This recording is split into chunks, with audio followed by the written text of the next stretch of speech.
In 1950, Xiangjiang was just beginning to stir. It was a golden age where opportunity and peril walked side by side, the old era quietly descending from the stage as a new commercial order slowly took shape. On this land teeming with chances, he relied on keen insight, decisive judgment, and extraordinary daring to seize an opportunity of his own from the surging tides of the times. From starting with nothing to weaving a business layout, from street-side petty trade to commanding a vast map of wealth, from utter obscurity to becoming a commercial titan shaping the future of Xiangjiang. Amid capital rivalries, market turbulence, and sweeping changes of the era, he would write a legend of his own in this eastern metropolis. Witness how an ordinary man grasps the opportunities of 1950s Xiangjiang, rises step by step, and forges a commercial empire that belongs solely to him. March 12, 1950, Kowloon, walled city, Hong Kong. Lin Yixuan woke up amid a piercing night. His sense of smell returned first. The damp mold reek mixed with the greasy odor from the roast meat stall next door, and the harsh ammonia stench wafting from a public latrine, all these smells invading his nostrils like tangible entities. Then came hearing the clacking of wooden clogs on stone pavement, a baby's wail, quarrels in Teochew and Hakka dialects, and the distant blast of a ship's whistle from the docks. He snapped his eyes open. The low wooden ceiling hovered less than 3 feet above his face, with yellowed newspaper pasted over the cracks, letting in a few thread-like beams of morning light. Beneath him was a hard plank bed covered with blue cotton sheets washed to a pale white. The room measured barely 6 feet square. Aside from the bed, there was only a peeling wooden chest and a 4-legged stool with one crippled leg. This was not his apartment in Shenzhen, nor was it a hospital ward. Lin Yixuan braced himself upright, his temples pounding violently.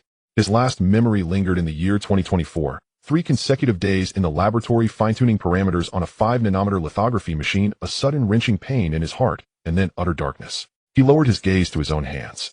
They were the hands of a young man with clear joints, yet palms thick with calluses, black grime stubbornly embedded in the nail beds. His wrists were so thin that the protruding bones were visible, his skin a waxy yellow from long-term malnutrition. Ah Xian, useless brat, still not going to work.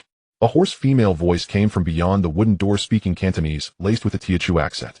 Lin Yixuan shuddered from head to toe. It was not because he understood the words. Cantonese was his mother tongue as a Guangdong native, but because that shout had triggered another stream of memory deep within his brain.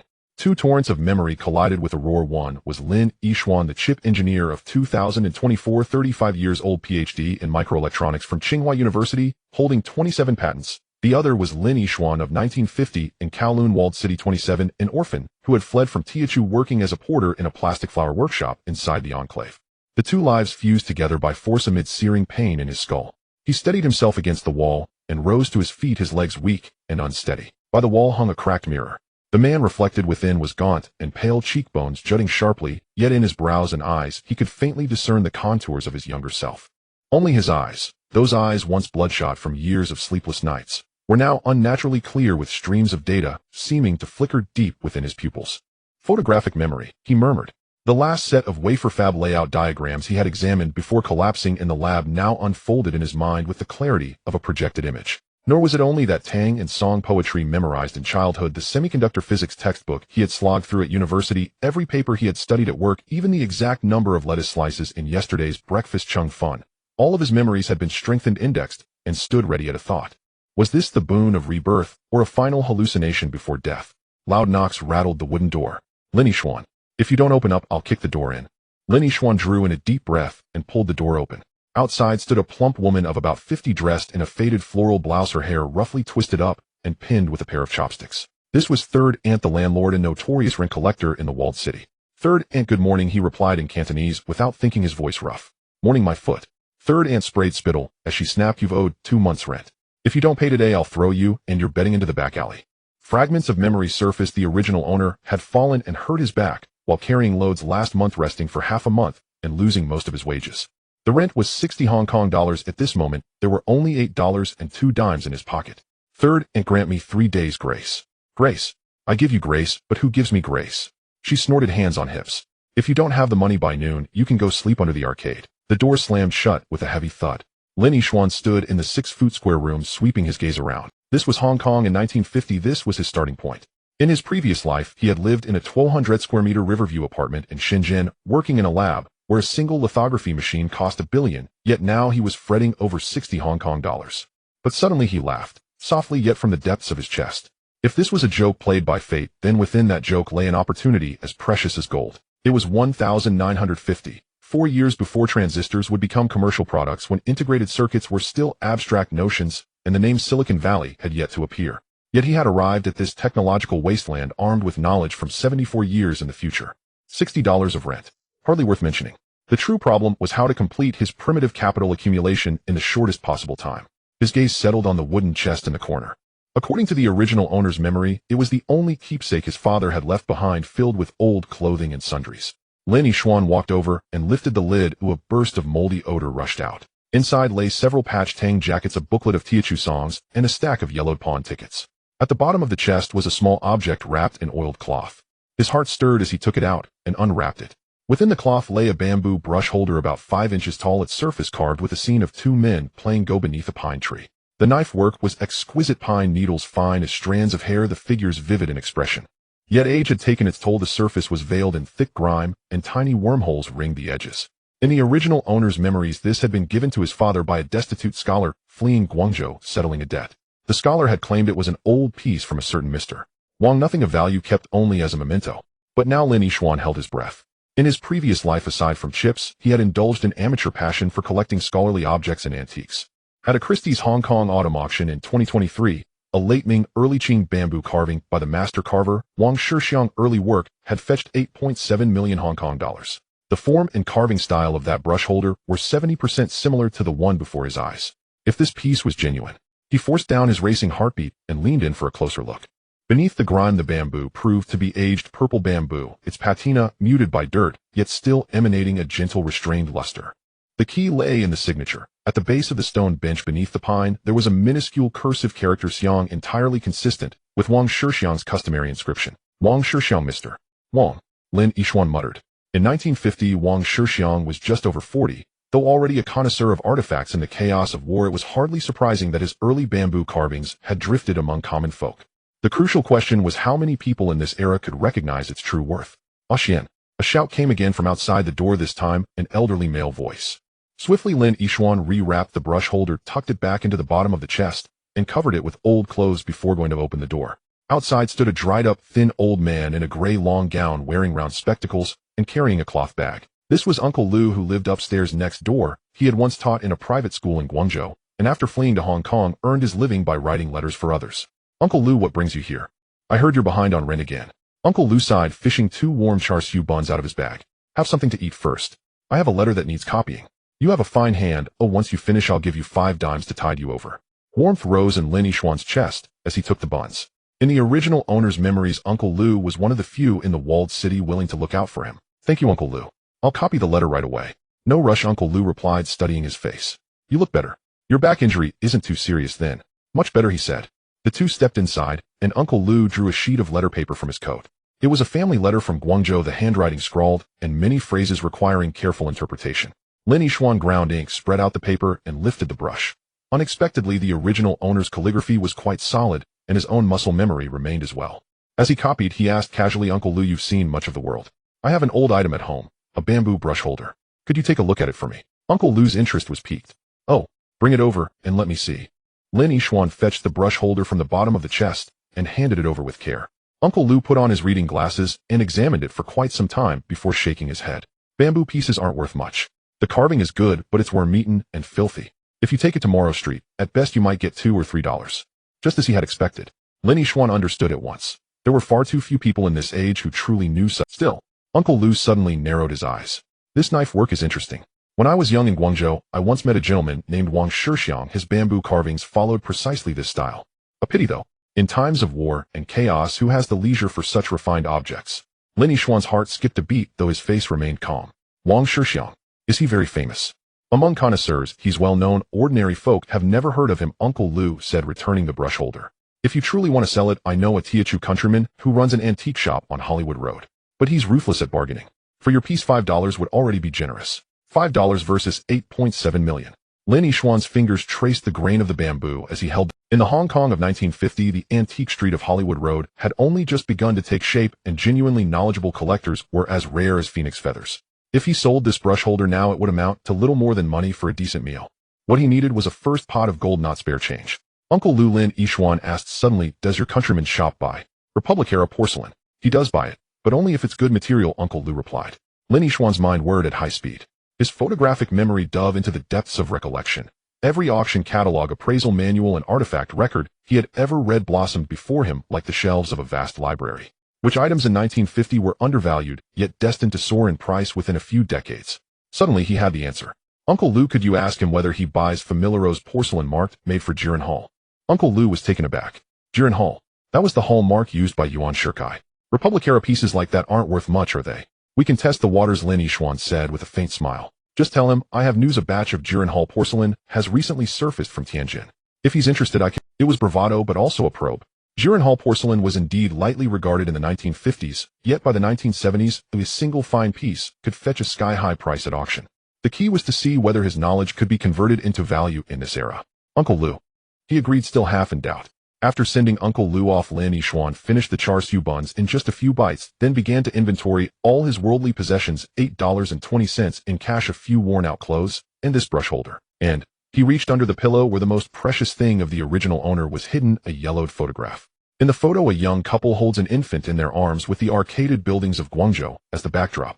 These were the parents of the original owner, the only group portrait they left behind before dying in a Japanese bombing in 1943. Lin Yishuan gazed at the photograph for a long time, then put it away with solemn care. Rest easy, he murmured softly. Since I have taken your son's body, I will live brilliantly, and I will fulfill his filial duties in his stead.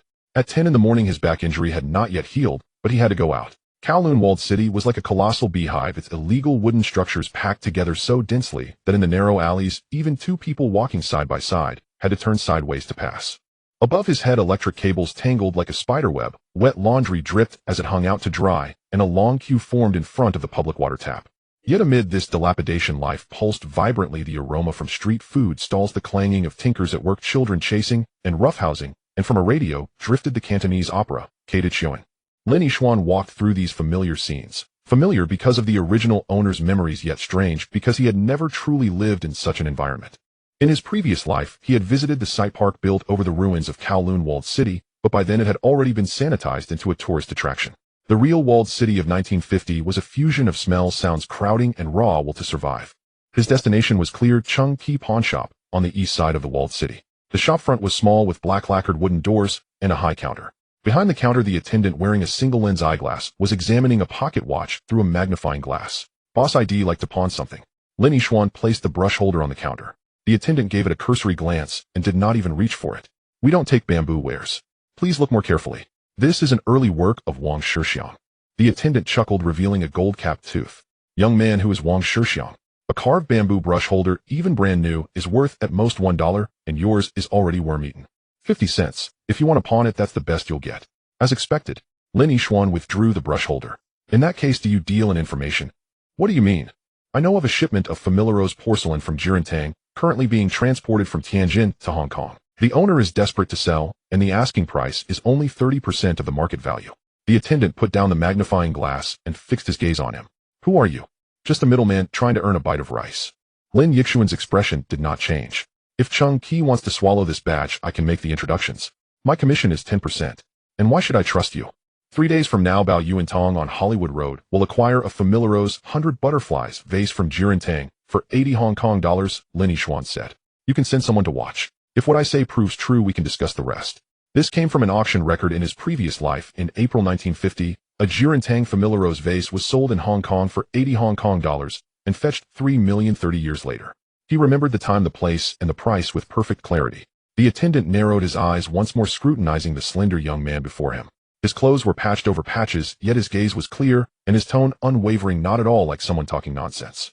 What is your name? Lin Yishuan. I live on the second floor of No. 70 West 3rd Alley inside the walled city. Very well, Mr. Lin. The attendant reached under the counter, produced $2 silver, and slid them over. This is a deposit. If things turn out as you say, in 3 days we will talk again. $2 silver, equivalent to 20 Hong Kong dollars. Lin Yishuan pocketed the money and gave a slight bow. Thank you, boss. See you in 3 days. Stepping out of the pawn shop, he squinted against the blinding sunlight. He clenched the silver dollars in his pocket. The cold hardness of the metal gave him a tangible sense of reality. It was his first pot of capital, small as it was, but it was a beginning. Yet he knew clearly that this way of exploiting information asymmetry for quick profit could not be used often. First, it would easily arouse suspicion. Second, the trade in cultural relics in the 1950s was riddled with danger, and double-crossing was commonplace. What he needed was industry, Enterprises that could take root, grow, and transform this era. Plastics. The thought suddenly sprang to mind. The original owner had worked in a plastic flower workshop and was familiar with the trade. In 1950s Hong Kong, the plastics industry was just emerging, focused mainly on simple household goods and toys. But Lin Yishuan knew that over the next 30 years plastics would change the world, from radio casings to television shells, from everyday objects to industrial components. More importantly, he remembered several key formulas for modified plastics and improvements in injection molding processes, knowledge that in 1950 would be a dimensionality-reducing blow. However, opening a factory required capital and connections. A name surfaced in his mind: Chen Shitai. In the original owner's memory, Chen Shitai was a small leader in the Teochew Fellow Townsmen's Association, just over 30, who had opened a small workshop outside the walled city, making plastic combs. He was a righteous man, yet his business had never really taken off. Most crucially, in the historical records of his previous life, the name Chen Shitai had appeared in the chronicles of early Hong Kong plastics, though only in passing. Perhaps this was the partner he was looking for. As he pondered, a commotion arose at the entrance of the alley up ahead. A few hooligans were shoving a young man, plastic hair clips scattered all over the ground. The surrounded youth wore work clothes washed almost white and was desperately shielding the cloth bag in his hands. Chen Shitai, you've delayed paying Brother Long's protection fee for half a month. If you don't pay today, well, smash your stall. Lin Yixuan's steps faltered. What a coincidence. He saw the youth called Chen Shitai with high cheekbones and a stubborn cast between his brows. Though shoved and stumbling, he refused to bow his head. I just paid last week. Brother Long says this month he's adding 30%. Where am I supposed to find the money? No money. The blonde-haired leader ground a hair clip under his heel. Then, well, take your goods instead.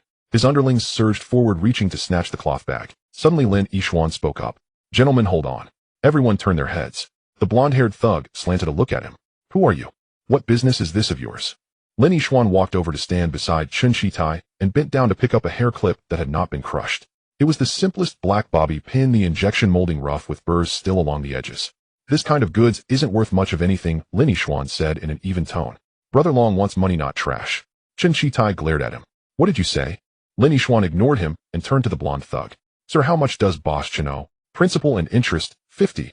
I have 28 here, Lin Yishuan said. They'll pay part for him now. The remaining 22 will be made up in 3 days. The blonde thug hesitated, then snatched the money and weighed it in his hand. Who are you? Lin Yishuan, a friend of boss Chen's. Fine, I'll give you some face. The blonde-haired man jabbed a finger at Chen Shitai. If you still can't produce 22 in 3 days, we'll burn your shop. The hooligans left, cursing as they went. Only the two of them remained in the alley. Chen Shitai glared at Lin Yishuan, chest heaving. I don't know you. Why did you help me? Because I want to work with you. Lin Yishuan crouched down to pick up the broken hair clips. These clips cost 1 dime in raw materials, and you sell them for 3. The profit is thin, and you still have to pay protection fees. Of course you can't keep going like this.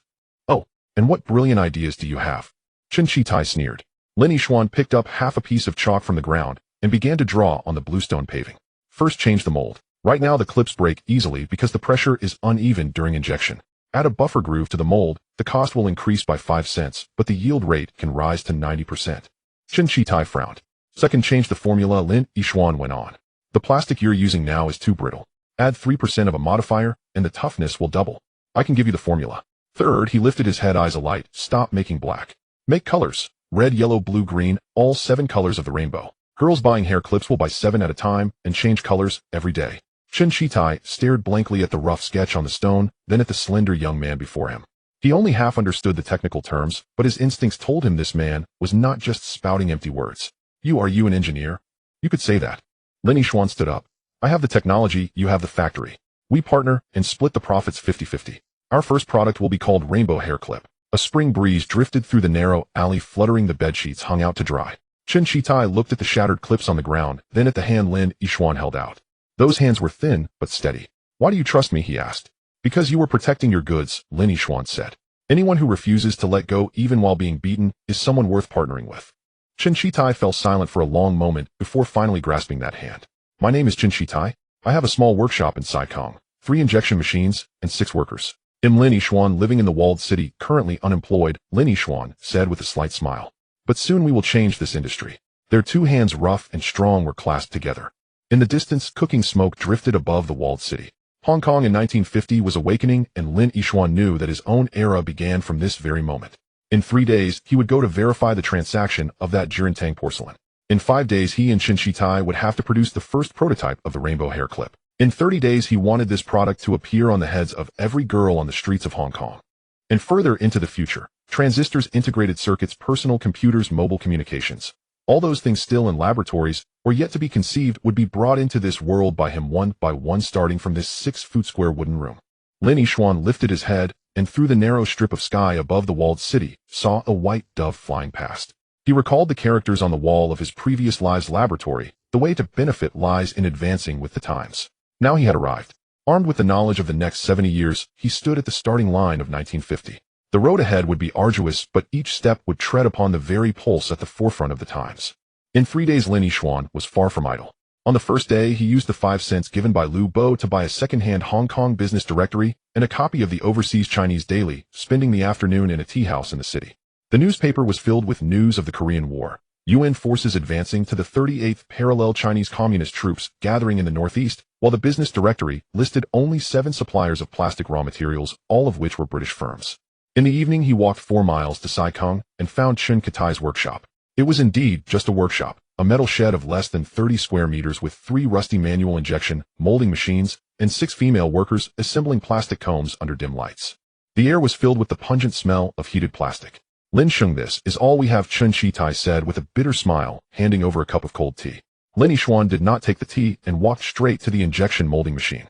He touched the still warm mold and picked up a finished comb, observing the burrs on its teeth. Not enough pressure, cooling too fast, he said. Do you have a thermometer? Chen Shitai was taken aback. A thermometer. We rely on our sense. Then let's continue losing money based on feel. Lin Yixuan turned and said, tomorrow I will buy one. Now show me the raw materials. The sacks of raw materials piled in the corner were filled with white polystyrene pellets. Lin Yixuan grabbed a handful, rubbed it in his palm, and then brought it closer to smell. Second-rate material, too many impurities. Which company supplied this? Heji Trading Company, the cheapest. Switch to Dashin Company, it's 20% more expensive, but the purity is sufficient.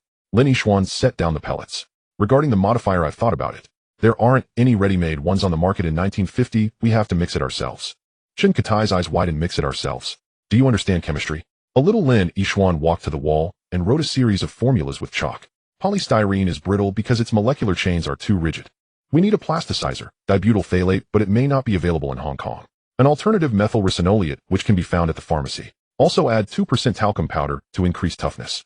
Chen Shitai looked at the unfamiliar chemical names, his throat dry. How much will these cost? First, try a small sample. Lin Yixuan said, you go find the raw materials tomorrow, and I will get a thermometer and a pressure gauge.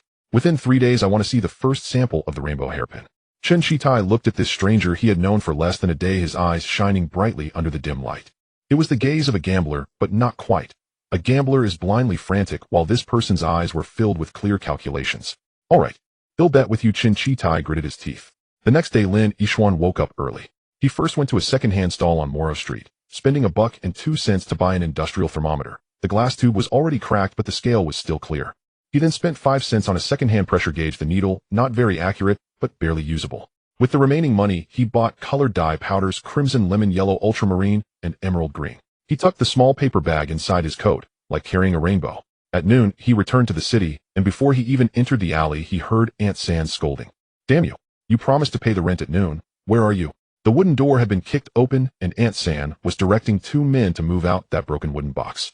Lin Yixuan rushed over. Aunt San, I said I needed 3 days. 3 days, my ass. Aunt San spat on his face. Today is already the 3rd day. Where's the money? In the evening, I will definitely pay. I want it now. Aunt San put her hands on her hips. Either pay up or get lost. The onlookers were growing in number, pointing and whispering. Lin Yixuan's face turned pale, not from fear, but from anger. In his last life, he wouldn't bat an eye staying in a 5-star hotel suite, yet now he was cornered for 60 Hong Kong dollars. Young man, how much do you owe? An old voice rang out. It was Lu Bo pushing through the crowd with a cane. 60. Oh, is Mr. Lu going to pay for him? Aunt San scoffed. Lu Bo took out a cloth bag from his pocket, layer by layer unwrapping it to reveal crumpled banknotes. He counted out 6 $10 notes and handed them to Aunt San. Here's 60, take it. Aunt San was taken aback, accepted the money, and spat at Lin Yixuan. Consider yourself lucky. She left with the men. The crowd dispersed, leaving only the 2 of them in the alley. Lin Yixuan's throat tightened. Lu Bo, this money. It's not a gift. Lu Bo waved his hand. My old friend, who runs an antique shop, wants to see you. Let's go now. Lin Yixuan's heart skipped a beat. Is it about the Jiren Tang? Yes. Lu Bo lowered his voice. The powder-painted vase you mentioned appeared at Baoyuan Tang yesterday afternoon, selling for 80, not a cent less. My old friend said he wanted to meet this prophet-like young man. Hollywood Road was quieter than Lin Yixuan had imagined. In 1950, this area had not yet become an antique street. Only a few scattered shops sold porcelain, jade, and old furniture. Lu Bo led him into a shop called Rongbaozhai. The storefront was not large, but the decor was exquisite and the redwood counter was polished to a shine. Behind the counter was a middle-aged man in his 50s dressed in a silk long gown and wearing gold-rimmed glasses, examining a blue and white bowl with a magnifying glass. "Erong, I brought him," Lu Bo said. The middle-aged man put down the magnifying glass and looked Lin Yixuan up and down, his gaze measuring him like a ruler, finally resting on Lin Yixuan's eyes. "Lin Sheng." He spoke with a Teochew accent in Cantonese. "I heard you knew 3 days ago that Baoyuan Tang would acquire a Jiren Tang powder-painted vase." "Yes," Lin Yixuan replied with calm confidence. "Where did you get the information?" "From a friend in Tianjin."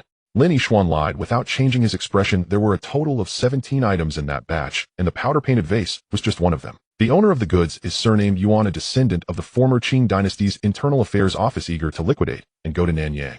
These were all details recorded in auction catalogs from his previous life, and at this moment every detail sounded true. The middle-aged man, owner Rong, narrowed his eyes. 17 items. What are they?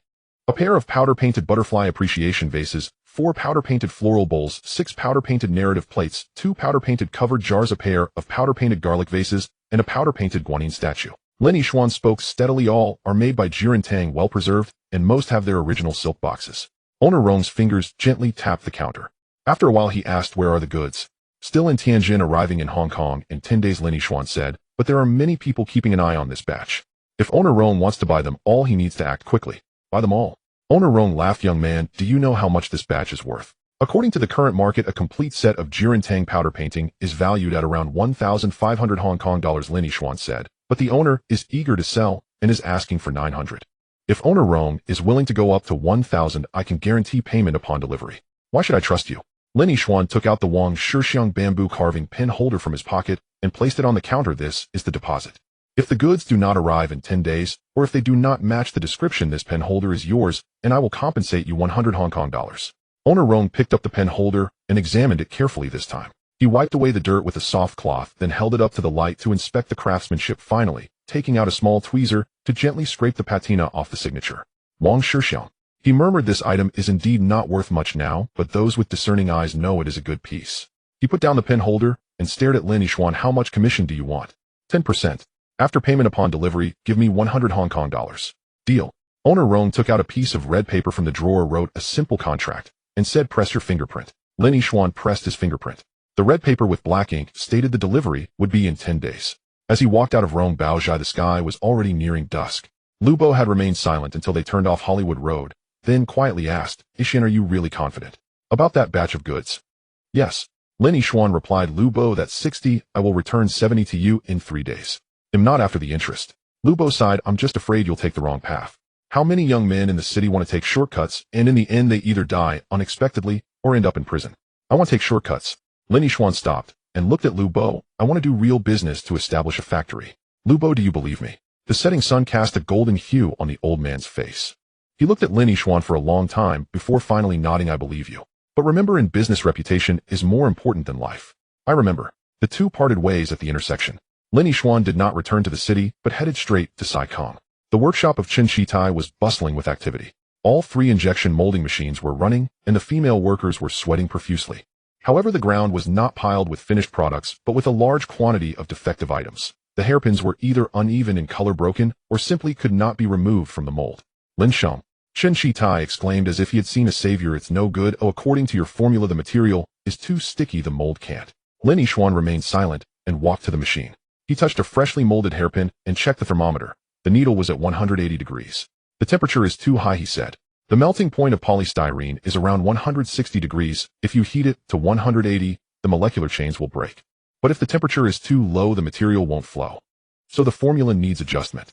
Lin Yixuan opened the container of the modifier, which was the methyl ricinoleate Chen Shitai bought from the pharmacy, a yellowish liquid. "How much did you add?" "As you said, 3%. Too much." Lin Yixuan took some. "With a dropper excess plasticizer will make the plastic soft and lose rigidity. Try reducing it to 1.5%. He grabbed a handful of talcum powder. "This also needs to be reduced. Add it to 0.5%. Chen Shitai skeptically began to adjust the materials. The female workers gathered around to watch, whispering among themselves. 20 minutes later, the new material was sent into the machine. The temperature was adjusted to 165 degrees, and the pressure was increased. With a forceful twist, the hairpin bent into a curved shape, and upon releasing it, it sprang back to its original form. "It worked." Chen Katai's voice trembled. "Lin Sheng, it worked." The female workers cheered. However, Lin Yixuan picked up the hairpin to inspect it closely, frowning slightly. The color is still not vibrant enough. The dye is unevenly distributed, giving it a grainy texture. This is already very good. Not enough, Lin Yixuan shook his head. What we aim to create is a premium product, not a street vendor's fare. The dye must first be dissolved in alcohol before being mixed with the raw materials. Also, the raw materials need to be preheated to remove moisture before injection molding. He pointed out several details. The exhaust holes of the mold need to be enlarged, the cooling time must be extended by 3 seconds, and a more refined release agent should be used. Chen Shitai took note of everything, realizing that Lin Yixuan's demeanor had changed. This was not mere understanding, it was mastery, the kind only possessed by a veteran who had spent over a decade in the factory. Lin Xing, what did you do before? I chased dreams, Lin Yixuan smiled. Now I'm dealing with reality.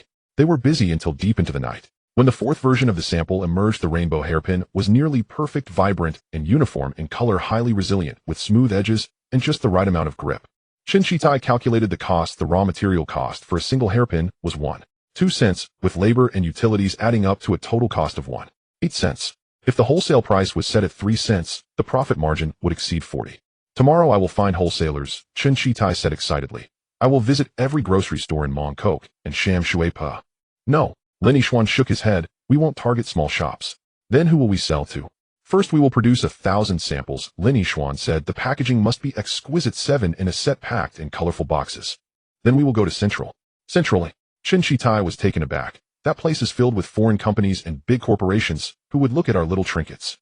Precisely because they are big corporations, they need little trinkets. Lin Yixuan's gaze deepened. Think about it, the female clerks at foreign firms, the bank tellers, the saleswomen at department stores. They meet people every day and care most about their appearance.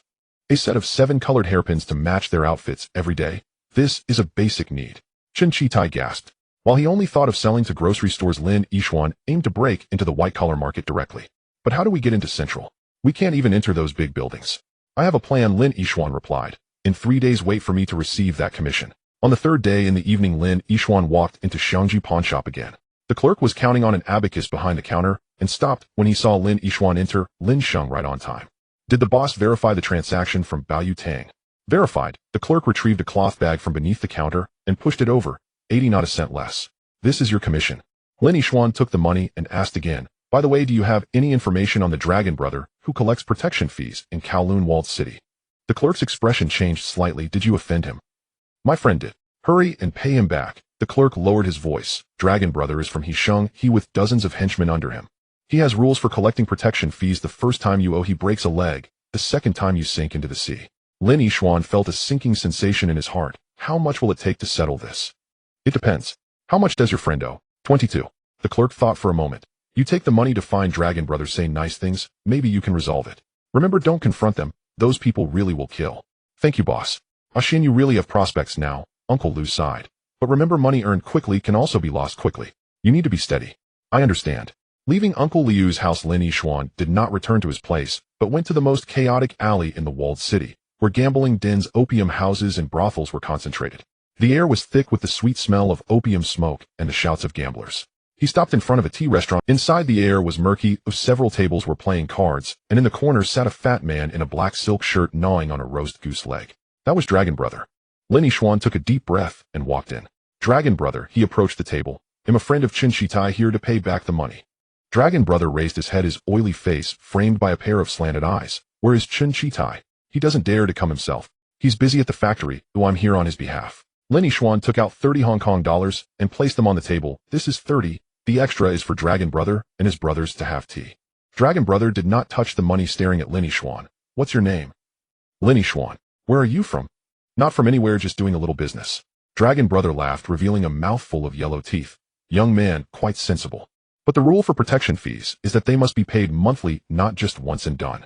Next month, Chen Shitai still has to pay 50. Lin Yixuan's heart burned with anger, but his face remained calm. Dragon Brother, Mr. Chen's business is just starting, can we? No. Dragon Brother interrupted him. Either pay up or close shop. You choose. A few henchmen gathered around, playing with their daggers. Lin Yixuan fell silent for a few seconds, then suddenly said, Dragon Brother, if I can help Mr. Chen's business grow, wouldn't your protection fee also rise with it? Dragon Brother paused. What do you mean? Right now Mr. Chen earns 100 a month and you take 50, but if I can help him earn 1,000 a month and you take 200, he still makes 800, and you also earn an extra 150. A win-win situation.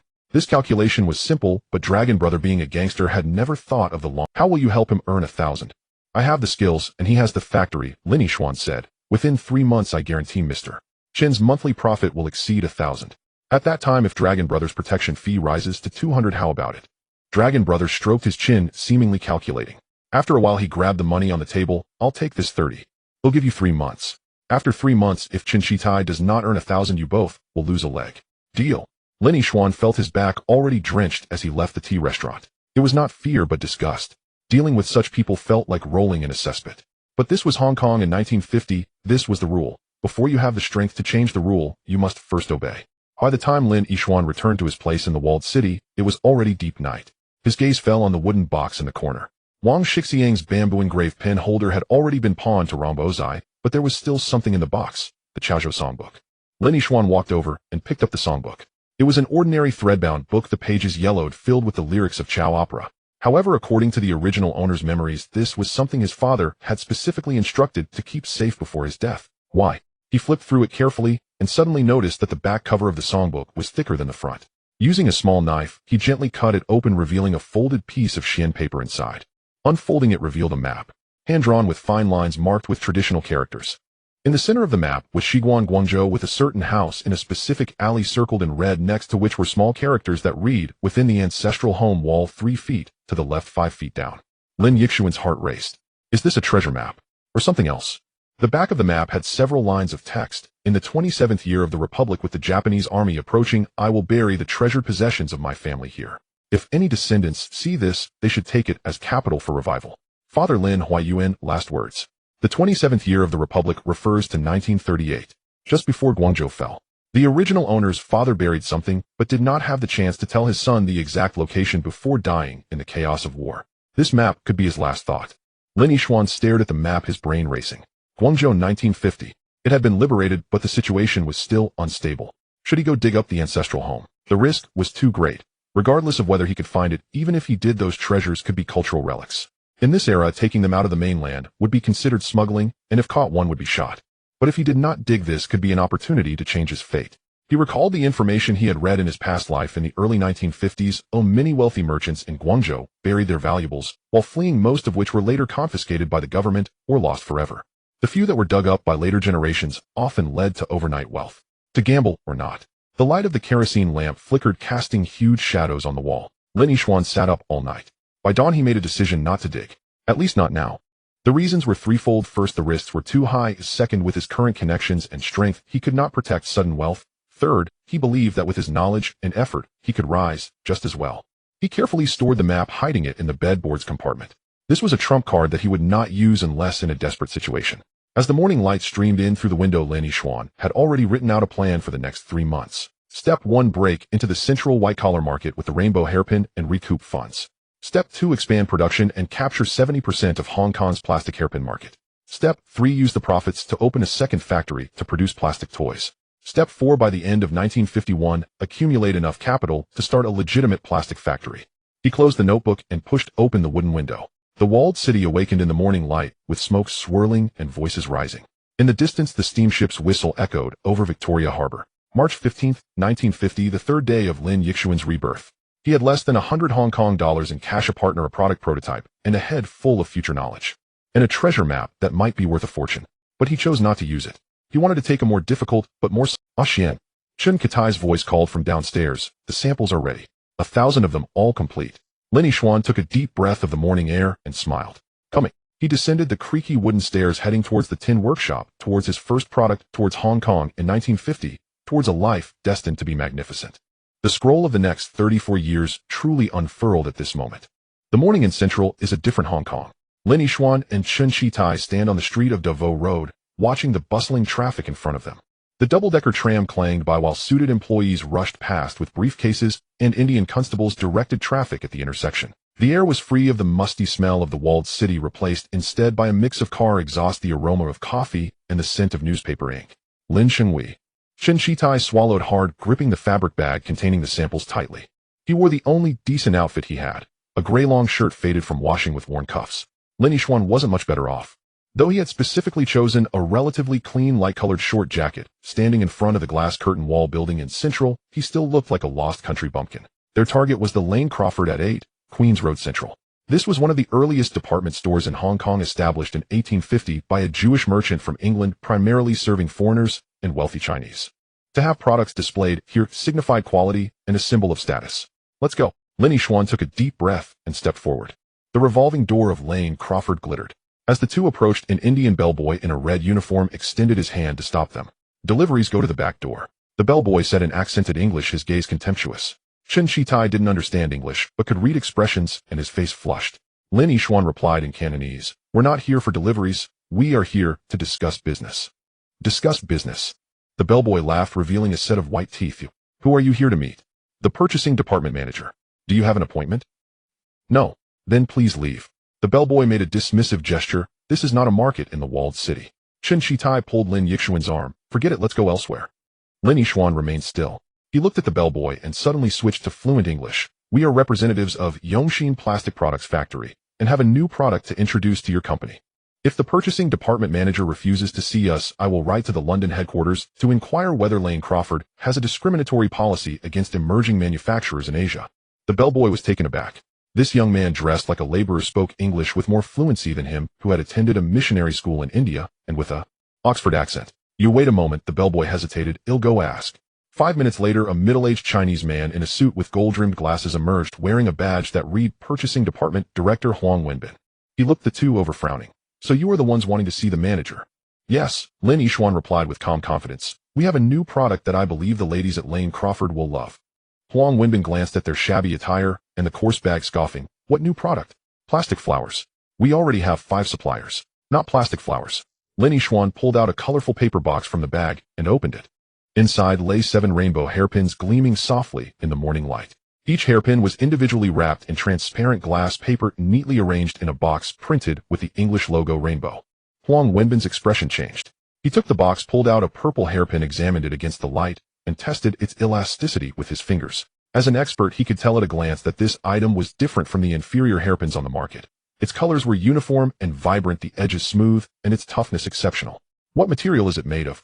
"Modified polystyrene with a special toughening agent," Lin Yixuan replied. "With normal use, it can remain unwarped and unfaded for 2 years." "What is the cost?" "The retail price can be set at $1 Hong Kong per box, and the wholesale price for Lane Crawford is 6 cents. Huang Wenbin calculated in his head. Currently, Lane Crawford's hairpin supplier is the British Beautiful Hair Accessories Factory, with a wholesale price of 7.5 cents and a retail price of $1.02, but the quality is far inferior to this. If this rainbow hairpin is introduced, the profit margin could increase by at least 30%. However, he maintained an indifferent expression. "Leave the samples with us. We will study them further." "Do you have a contact number?" "No phone," Lin Yixuan replied honestly. "But we set up a stall at Queen Statue Square every noon. You can send someone to find us." Huang Wenbin raised an eyebrow. "A stall?" "Yes, let the market test it." Lin Yixuan smiled. 3 days later, if you are still interested, you can come to the square to find us." He took back the sample box, nodded slightly, and turned to leave with Chen Shitai. After walking several dozen meters, Chen Shitai finally dared to breathe. "Lin Sheng, how could you just leave like that?" He clearly had an interest. "He has an interest, but he looks down on us," Lin Yixuan said calmly. "If we beg him now, the price will be pushed down to 5 cents, or even lower.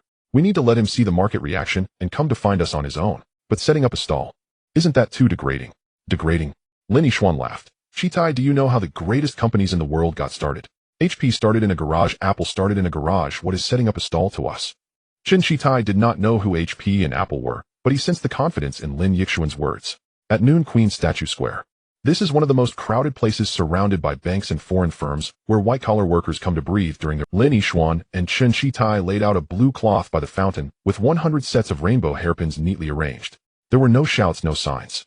Lin Yixuan simply opened a few boxes of samples, letting them shine in the sunlight. Chen Shitai was so nervous that his palms were sweaty, but Lin Yixuan remained calm, even reading an English book. The first customer was a young female employee from a foreign firm in her 20s, wearing a light blue cheapao and carrying a small handbag. She was attracted by the colors of the rainbow hairpins and squatted down to take a look. "How much?" she asked in Cantonese with a slight Shanghai accent. $1 per box, 7 pieces in a set," Lin Yixuan replied in Mandarin. The female employee was taken aback. "You can speak Mandarin?" A little. Lin Yixuan smiled. "Miss, are you from Shanghai?" "Yes, I just came to Hong Kong last year." The female employee picked up a box, reluctant to let it go. "This color is really beautiful. Can I try it on?" "Of course." The female employee took out a red hairpin and pinned it in her hair. The sunlight reflecting off the fountain made that shade of red particularly striking. I want a box, she said, pulling out money readily. The business was open. It was like knocking down the first domino. Soon the second and third customers surrounded them. All were female employees working in Central with an innate sensitivity to beauty. The rainbow hairpins not only had beautiful colors, but were also lightweight and gentle on the hair with a set of 7 that could match different colors of cheapao or business suits. I want 2 boxes, one for a colleague. Do you have single colors? I only want blue. Will you come again tomorrow? My friend also wants to buy. In less than an hour, all 100 boxes were sold out, and there were still over a dozen customers lingering, unwilling to leave. Tomorrow there will be more. Lin Yixuan promised while collecting money, still here at noon. Chen Katai's hands trembled as he counted the money. 100 boxes at $1 each totaled 100 Hong Kong dollars. The cost was only 18 Hong Kong dollars, netting 82. He couldn't make that much in a month selling plastic combs. Lin Sheng, we have made it. His voice trembled. This is just the beginning. Lin Yixuan tucked the bills away. In the afternoon, we will change locations. Where to? Wanchai, Gloucester Road. Wanchai was a different scene. There were fewer foreign firms here, but many shops and office buildings.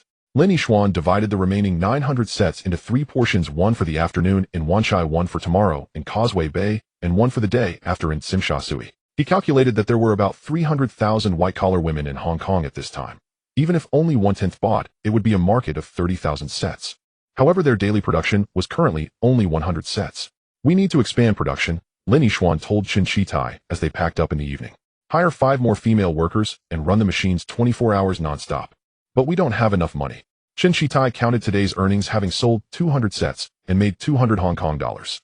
That's enough. Lin Yixuan pulled out a 100 Hong Kong dollar deposit given by Rong Baozhai from his pocket. With this we can buy 2 second-hand injection molding machines. He'll negotiate for dyes and raw materials tonight. We can press for lower prices with larger quantities. But what about Long Ge?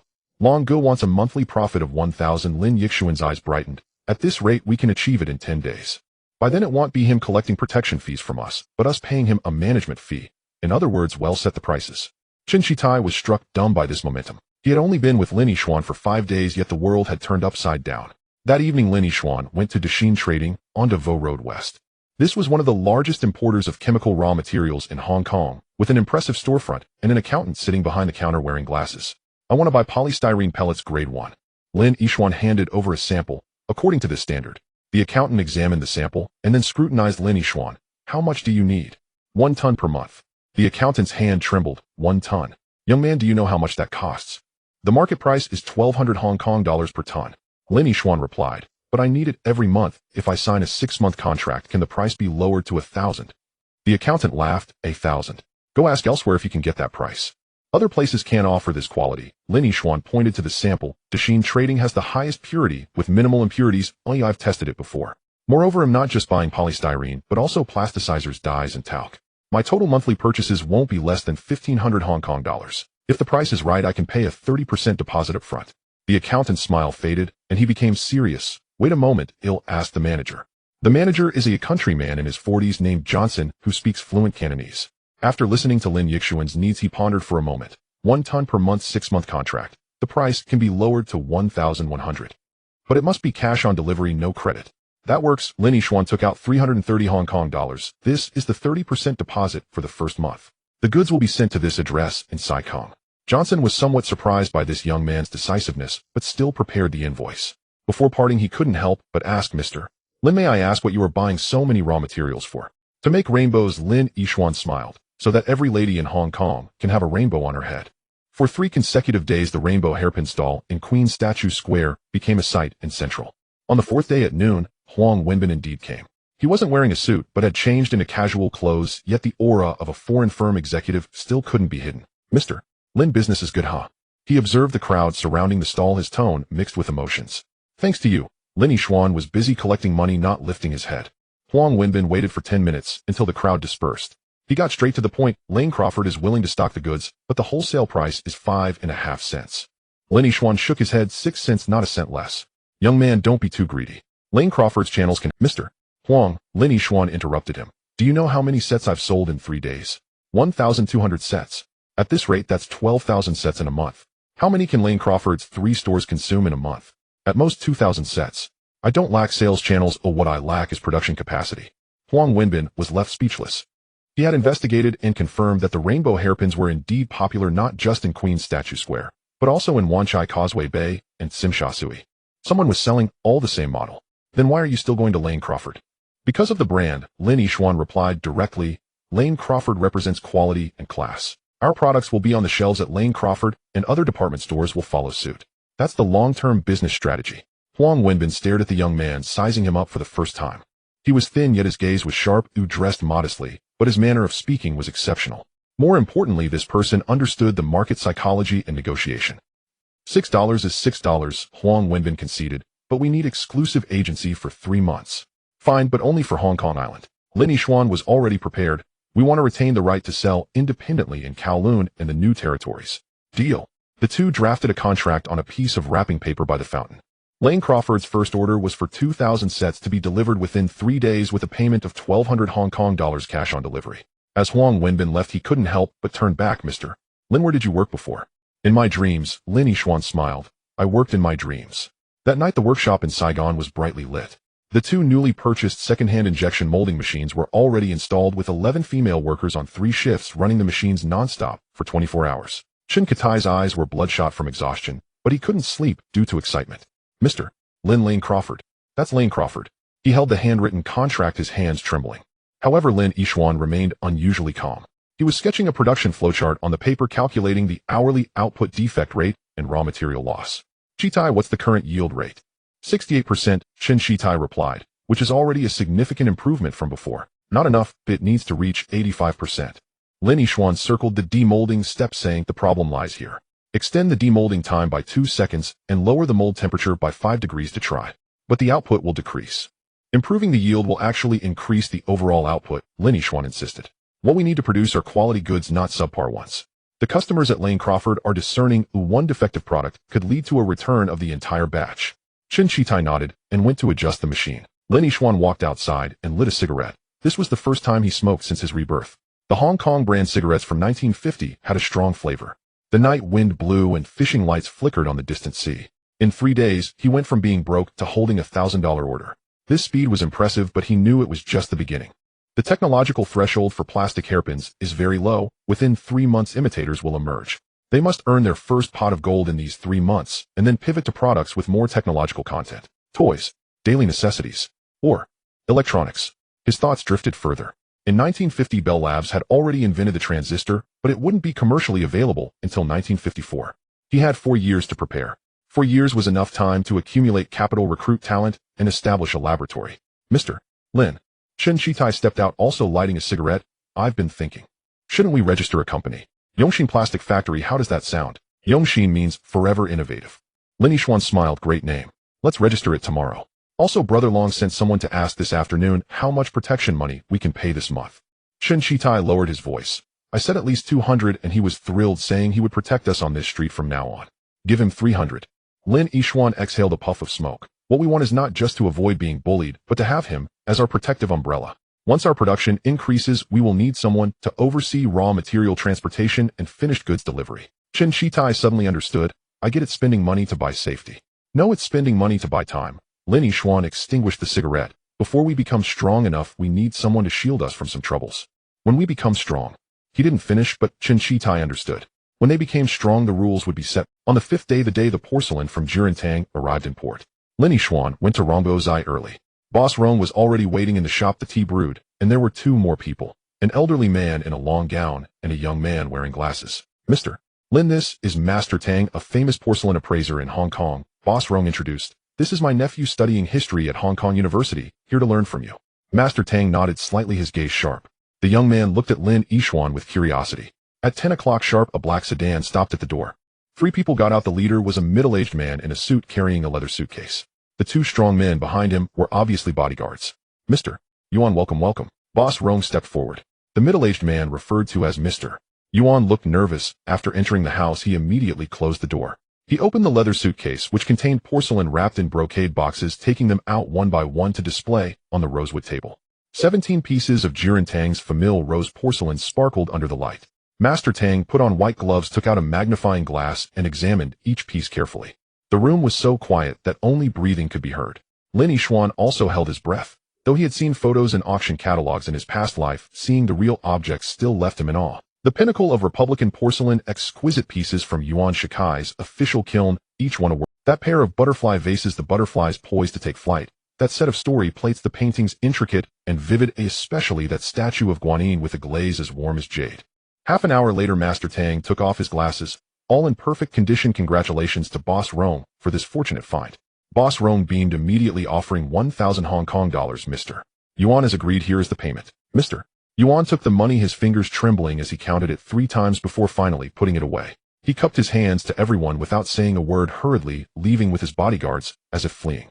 They must be in a hurry to go to Nanyang, Boss Rome whispered to Lin Yishuan. I heard that their background is not good in the mainland, and they are afraid of being reckoned with. Lin Yishuan remained silent. In 1950, there were too many people like this fleeing the mainland with family heirlooms. This was the tragedy of the times and the golden age of Hong Kong's opportunities. Mr. Lin, here is your commission. Boss Rong handed over 100 Hong Kong dollars, adding a red envelope. This extra $20 is a token of gratitude. If you come across such good goods in the future, be sure to notify me first. Lin Yishuan accepted the money definitely. As he left, Rongbo Zai, the young man from Hong Kong University, chased after him. Mr. Lin, please wait. Lin Yishuan turned back. My name is Su Jiaming. The young man adjusted his glasses. I heard my uncle say that you have a deep understanding of porcelain. How did you know about that batch from Jiren Tang in advance? A friend's tip, Lin Yishuan replied vaguely. It can't just be a friend's tip, right? Su Jiaming's gaze was sharp. Mr. Yuan's batch has already been targeted in the mainland. He smuggled it out. There are no more than 5 people who know this information. How did you? Lin Yishuan's heart tightened, but his expression remained unchanged. What does Mr. Su want to say? I mean, if you have this kind of insight, I have an elder who wants to meet you. Su Jiaming handed over a business card. Tomorrow afternoon at 3 o'clock at Repulse Bay Villa? He has a piece he collects but is unsure about and would like to ask for your opinion. On the business card was only one line, Su Yulo 17, Repulse Bay Road. Su Yulo. Lin Yishuan remembered this name. In his past life, it was known that Su Yulo was a prominent overseas Chinese leader in Hong Kong in the 1950s, starting in rubber and shipping, later becoming a patriotic businessman who donated to many schools and hospitals. I'm just someone who makes plastic. I don't know about appraisals. Lin Yishuan tried to decline. My uncle said that you could tell right away that Beiwan Tang would take that famille rose vase, perfectly timed and priced. Su Jiaming smiled. This kind of insight is not something a non-expert has. Don't worry, no matter how you evaluate it, there will be transportation fees. Lin Yishuan hesitated. Someone of Su Yula's caliber was not someone he could easily approach now. This was an opportunity but also a risk. His insight came from future knowledge, and if he were pressed for details, it would be easy to expose himself. All right, but he still took the business card. Tomorrow afternoon at 3. To seek wealth, one must take risks. Since he had been given another chance at life, he couldn't hide in the walled city forever.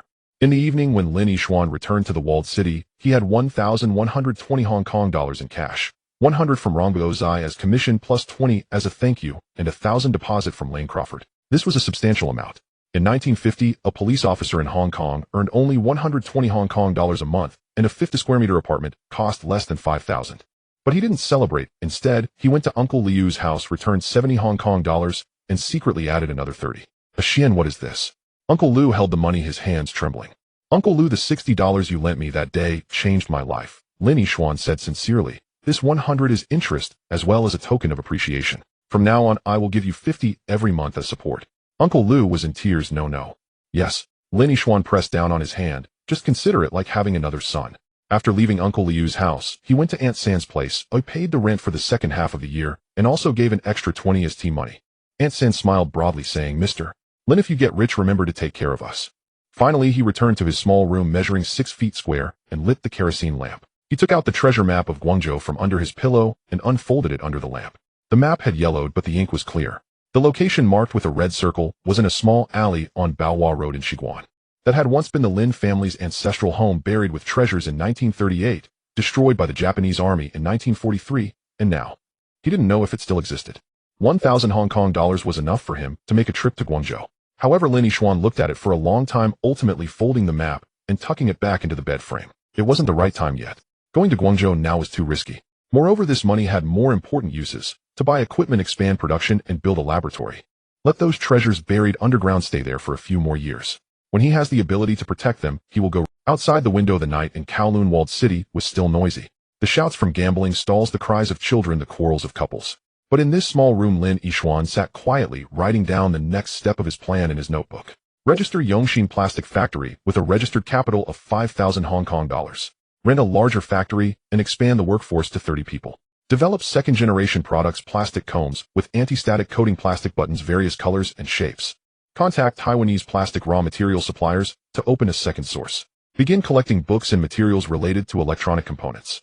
When he reached the 5th point he paused and added another line. Tomorrow afternoon at 3 o'clock Repulse Bay meet Suyulo. Objective to gain investment from the Su family. The light from the kerosene lamp flickered, casting his silhouette hunched over his desk on the wall. Thin but straight.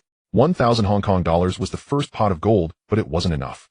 He needed larger capital to enter the electronics field more quickly, and Suyulo might be the best stepping stone. However, would that overseas Chinese leader look favorably upon a small plastic factory owner emerging from a walled city? Lin Yixuan didn't know, but he understood that tomorrow he must present himself to Suyulo not as a humble seeker of help, but as a future worth investing in. On an afternoon at Qianshui Bay, the sea breeze carried a salty and humid scent. Lin Yixuan stood outside the cast-iron gate of Villa No. 17, gazing at the white, 3-story mansion before him. The garden was filled with bougainvillea blooming vibrantly, while the water in the swimming pool shimmered blue under the... This was his first step into this social class after his rebirth, not as a visitor, but as the subject of evaluation. The door was opened by a maid in a white uniform who asked in standard Cantonese, "May I ask if you are Mr. Lin?" "Yes, I am here at Mr. Su's request. Please come in, the master is waiting for you in the study." Lin Yixuan followed the maid through the marble-floored foyer where the walls were adorned with a blend of oil paintings and Southeast Asian wood carvings, and the staircase railing was made of dark red wood. The study was on the 2nd floor with the door slightly ajar, allowing the sounds of conversation to be heard inside. "Dad, do you really believe that someone selling goods in the city can understand appraisals?" It was a young woman's voice, her Mandarin accented with a Southeast Asian tone, crisp and pleasant. Jiaming said he... A steady male voice responded, being able to predict the trading time and price of the porcelain from Jirantang 3 days in advance is not luck. The maid knocked on the door. "Master, Mr. Lin has arrived. Please come in." Lin Yixuan pushed the door open. The study was spacious with 3 walls lined with floor-to-ceiling bookshelves filled with books in both Chinese and English. In front of the floor-to-ceiling window stood a massive redwood desk, behind which sat an elderly man in his 60s dressed in a deep blue silk tang suit, with neatly combed graying hair and sharp eyes like an eagle. This was Suyulo. On his left on the sofa sat a young woman in her early 20s wearing a light green modified qipao, her hair styled in fashionable waves, scrutinizing Lin Yixuan with a discerning gaze. This must be Su Weiner, the only daughter of Suyulo mentioned by Su Jiaming. On his right stood Su Jiaming, who nodded slightly at Lin Yixuan. "Mr. Lin, please take a seat." Suyulo gestured to the chair opposite the desk. "What would you like to drink? Tea or coffee?" "Tea will be fine, thank you." The maid quickly brought in the tea set. Lin Yixuan noticed it was a set of famille rose teaware from the Yongjing period. Although it was from a folk kiln, it was in excellent condition, worth at least 500 Hong Kong dollars. This was the daily life of the Su family. Jiaming said, "You have a good eye." Suyulo stated directly, "I have something here, and several masters have differing opinions. I would like to hear your thoughts." He pulled out a Zeton wood box from the desk drawer, opened it, revealing a palm-sized jade tablet. The jade was bluish-white, carved with a dragon pattern, and had a smooth patina, but the surface displayed a few fine cracks. What was most remarkable was that the back of the jade tablet had 4 seal characters inscribed, "Shoming Yutian." Lin Yixuan's heart trembled. He had seen this item in his past life. Not the actual object, but in archival photos from the Taipei Palace Museum. This was an old collection of the Qing Palace rumored to have been worn by Emperor Yongzheng as a protective charm, which went missing after being brought to Hong Kong by a high-ranking official of the Kuomintang in 1949. "Mr. Lin, please take a look." Suyulo pushed the wooden box towards him. Lin Yixuan did not reach for it immediately. He first examined the wooden box carefully. It was made of Zeton wood with carvings typical of the mid-Qing palace style, and the interior was lined with yellow silk, which had already become brittle. This indicated that the box was indeed an antique. He then put on white gloves and gently took out the jade tablet. It felt icy to the touch. He held the jade up to the light from the window to examine its quality. Hitian jade with a delicate texture, but there were a few tiny fibrous structures, a characteristic of Hitian jade.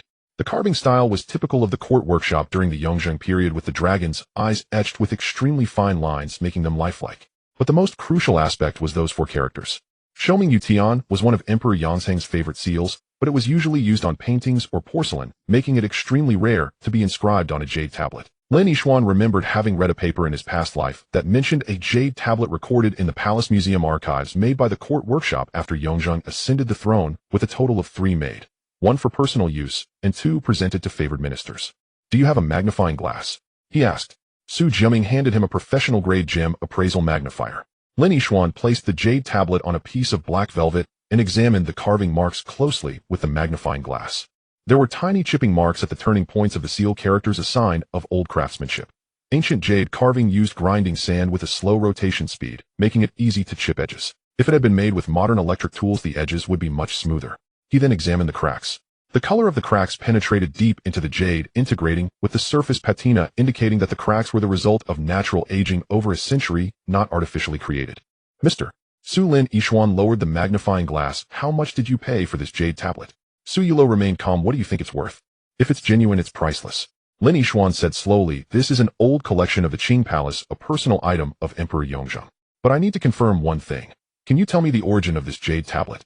The study fell silent for a few seconds. Su Weiner spoke up, her tone skeptical. Mr.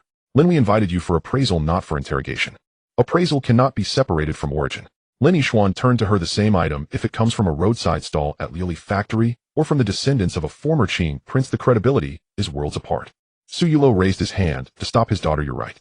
This jade tablet was passed down to me by a Mr. Jin, he said.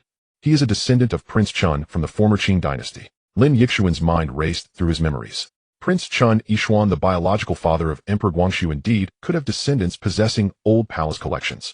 However, after 1949, most of these heirs went to Taiwan, and those who stayed in Hong Kong. Is Mr. Jin around 60 years old with a birthmark on his left hand?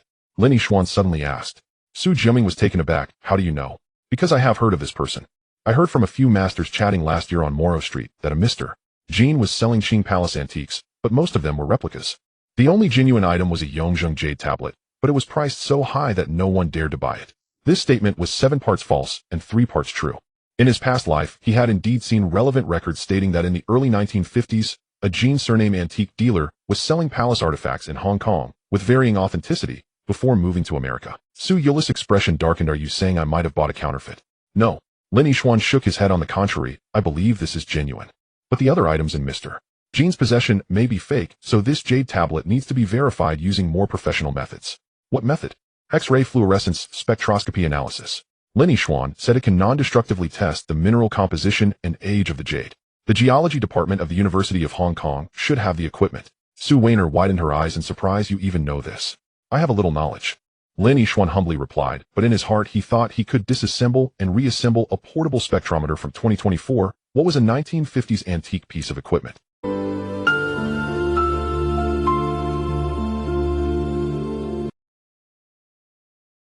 I believe the future belongs to the combination of technology and industry. Lin Yishuan seized the opportunity to steer the conversation. Just like my plastic factory, using improved formulas and processes to create better products than others. I've heard about it. The rainbow hairpin. Su Yulo took out a box from the drawer, which contained samples from Lane Crawford. Jiaming bought it back. It was indeed better than those on the market. This is just the beginning. Lin Yishuan sat up straight. Mr. Su, the plastic industry in Hong Kong is just starting, but in the next 10 years plastic will penetrate all aspects of life. From daily necessities to electrical appliance casings, from toys to automotive parts. I want to build a truly modern plastic factory, introducing injection molding machines, extrusion machines, and blow molding machines to create a complete industrial chain. How much do you need? The initial investment is 50,000 Hong Kong dollars. Lin Yishuan stated firmly, I can provide technology and management, holding 51% of the shares. The investors will provide the funds, holding 49%. Within 3 years I can triple the investment. Su Weiner scoffed. Triple? Do you know what the current industrial investment return rate in Hong Kong is? 15% is considered high. That's because they are doing low-end imitation. Lin Yishuan turned to her. Miss Su, do you know what new product DuPont introduced in America last year? Nylon stockings, which triggered a nationwide rush. Plastic is not a low-end industry, it is a technology industry. Formulations, processes, and mold design. All stages have technical barriers. He pulled out a notebook from his pocket, flipping to the plan. He wrote last night, this is my technical roadmap. The first stage is to produce modified plastics to enhance toughness and heat resistance. The second stage is to develop engineering plastics that can replace metals. The third stage. What is the third stage? Su Yulo asked. Lin Yishuan paused to produce semiconductor packaging materials. The study fell silent again. Semiconductors. Su Jiaming asked in confusion, what is that? Lin Yishuan then realized that in 1950 transistors had just been invented 2 years ago, and the term semiconductor was still too unfamiliar to the average person. But this was exactly the effect he wanted. Using advanced concepts to impress the other party. An electronic component that can replace vacuum tubes. It was invented by Bell Labs in America in 1947. All electronic devices in the future will use it. And semiconductors need special plastic packaging materials that are moisture-proof, insulated, and high-temperature resistant. This is a blue ocean market. Su Yulo lightly tapped his fingers on the table. After a long time, he spoke. 50,000 Hong Kong dollars is not a small amount. I need to see your capabilities. You've already seen them. Lin Yishuan pointed at the jade tablet. I can appraise treasures, and I can create things. Give me a chance, and I will prove my worth. All right. Su Yulo made the decision. I will give you a test. Next week, there will be a material exchange conference in Guangzhou, the predecessor of the Canton Fair. I want you to represent the Su Group to attend and accomplish 3 tasks. First, find a reliable supplier of plastic raw materials at prices 20% lower than in Hong Kong. Second, investigate the domestic market and bring back a report on the demand for plastic products. Third, he paused. Third, bring me back something. What is it? Su Yulo retrieved an envelope from the bottom drawer of the desk. Inside is a photo and an address. You will go to Shiguan in Guangzhou and find this place in the photo. Deliver this letter to them. Remember, it must be handed directly to the head of the household. He sensed that this was not merely a business trial, but rather something akin to a secret mission. What about the Su Yulo replied. If you fail, you'll have wasted your trip, and we will be even. Deal. Lin Yixuan put away the envelope. He understood the risks. Guangzhou in 1950 had just been liberated, and the situation was complex. Moreover, it was not surprising for a southern overseas Chinese leader like Su Yulo to have secret connections with the mainland. This could be an opportunity or a trap. But fortune favors the bold. Mr. Lin, Su Weiner suddenly spoke, her tone softening. When do you plan to set off? 3 days from now? I'll wait until I finish the first batch of orders from Lane Crawford. Do you need any help? Su Jiming asked. I know a few classmates from Guangzhou at Hong Kong University who can. No need, Lin Yixuan shook his head. It's more convenient for me to go alone. He got up to leave. As the maid saw him out, Su Weiner followed him. Mr. Lin, she called out to him at the door. Lin Yixuan turned around. Under the sunset, the young woman stood in the garden, her qipao swaying gently in the sea breeze. Her gaze was no longer filled with skepticism, but rather a kind of curiosity. Be careful on the road, she said. My father rarely places such importance on a person. I will be. Also, Su Weiner hesitated for a moment. About that jade pendant, if it truly is priceless, why didn't you mention the profit sharing? According to the rules, the appraiser should receive a share. Lin Yixuan smiled. Because what I want is not a one-time share, but a long-term partnership. He turned and left without looking back. Yet he could feel that gaze following him until he stepped out of the villa. On the way back to the city, Lin Yixuan opened the envelope. Inside was a black and white photograph of the entrance of a large house in Shiguan. The house number was blurry, but the words Baohua Road were clear. On the back of the photo in pen it read, to Mr. Lin Huayuan. Lin Huayuan. Lin Yixuan's hand trembled slightly. That was the name of his father's body in this life. The Shiguan house in the photo was only 2 streets away from the location marked with a red circle on the treasure map. Su Yulo wanted him to deliver the letter to Lin Huayuan, but Lin Huayuan had died in 1943. Who was this letter for? Was it meant for the descendants of the Lin family? Or? He flipped the photo over and found a line of very small text written in pen on the inner side of the envelope, the ink faint. If Mr. Lin is not present, deliver it to his wife Wang. If Wang is not present, burn this letter and leave no trace. Wang was the original owner's mother, who also died in 1943. This was a letter that would never be delivered. But did Su Yulo not know that the Lin family had become extinct, or was there another deeper meaning? Lin Yixuan carefully put away the photo and the letter, feeling conflicted. For the first time since his rebirth, he felt that this web was far larger than he had imagined. Su Yulo, the southern overseas Chinese leader, Shiguan in Guangzhou, the old collection from the Qing dynasty, and that treasure map. These clues were like scattered pearls, but he still could not see the thread that connected them. When he returned to the city, night had already fallen. As soon as he entered the alley, he saw Chun Chi-tai rushing over in a panic. Lin Sheng. Something happened. What happened? The workshop. The workshop was smashed. Lin Yixuan's heart tightened as he followed Chun Chi-tai to Sai Kong. From a distance, he saw a crowd gathered around the tin shed, pointing and talking. The door of the shed had been kicked in, all 3 injection molding machines were wrecked, and the ground was littered with shattered plastic and dye stains. Several female workers were squatting by the roadside crying. When did this happen? Lin Yixuan's voice turned cold. In the evening, we had just finished work. One of the workers sobbed. 7 or 8 people came with iron rods and smashed everything they saw. They said for us to get out of Sai Kong. Did you see their faces, eh? They were masked, but from their accent, they were locals. Lin Yixuan walked into the shed. The main shaft of the machines was bent, the molds were deformed, and even the wires had been cut. This was professional sabotage, not just the usual thugs causing trouble. What's the damage? The machines are completely ruined, they can't be repaired. Shin Chi-tai's eyes were red. The raw materials and finished products were splashed with oil and can't be used either. Altogether, at least 2,000 Hong Kong dollars. 2,000. Exactly their total profit for the past half month. Does Longa know? Lin Yixuan asked. I sent someone to report it, but there's been no reply. Just then Longu arrived with 2 lackeys. He looked at the scene and frowned. Who did this? We want to know. Lin Yixuan fixed his gaze on him. Longu avoided his eyes. I'll investigate. But Sai Kung is so big it's not certain. Longu, Lin Yixuan interrupted him. We pay 300 in protection fees every month, not so you can say it's not certain. We have 2,000 sets of orders from Lane Crawford that need to be delivered the day after tomorrow. If we can't deliver, we'll owe 1,200. How do you intend to handle this? Long Ji's face changed. I'm stating the facts, Lin Yixuan said clearly. If you take the money, you have to do the job. If you can't do the job, others can take the money too. This was made very clear. Longa stared at him for a few seconds and suddenly laughed. Young man, you've got guts. Fine, I'll give you an answer. By noon tomorrow, I'll find out who did this. But once you find out, we'll handle it ourselves, Lin Yixuan interjected. Just need the name. It's not that we want to take action. Lin Yixuan looked at the ruins, his gaze icy. Someone doesn't want us to survive. If we don't hurt them tomorrow, it will be our heads that get smashed. It's not that we want to take action. Lin Yixuan looked at the ruins, his gaze icy. Someone doesn't want us to survive. If we don't hurt them tomorrow, it will be our heads that get smashed. He squatted down and picked up a piece of the smashed mold. This was the mold for rainbow hairpins, custom made for 300 Hong Kong dollars. Now it was just a heap of scrap metal. Chitai, go rent a new place. It needs to be discreet. He got up. Let's move tonight. Pay the female workers their wages and have them come to work as usual tomorrow. But the machines. I'll figure something out for the machines. Lin Yixuan said. You go find Uncle Lu and see if he knows any repairmen. Then go to Boss Rong at Rombo Zai and borrow 500 Hong Kong dollars. Just tell him I'll pay him 600 within 10 days. Chen Chitai was stunned. Will Boss Rong lend it? Tell him if he doesn't lend it, I won't give him the quality goods from Jirantang anymore. This was a gamble, but Lin Yixuan knew that Boss Rong was a businessman and understood how to calculate. After giving instructions, Lin Yixuan did not return to the city, but went to Jiecheng Trading Company on Defu Road. This is Hong Kong's largest importer of machinery and equipment, and although it had closed for the night, he remembered that the duty staff was a fellow from Chaozhou. After knocking for 10 minutes, an old man with bleary eyes opened the door a crack. We're closed, come back tomorrow. Uncle Chun, it's me, Lin Yixuan from the city. Lin Yixuan handed him a cigarette. I have an urgent matter. Uncle Chin recognized him and opened the door. Ah, Xian. So late. I want to buy an injection molding machine, even a second-hand one. I need it tonight. Are you crazy? Who buys machines at night? Uncle Chin shook his head. And the cheapest second-hand injection molding machine costs 800 Hong Kong dollars. Do you have the money?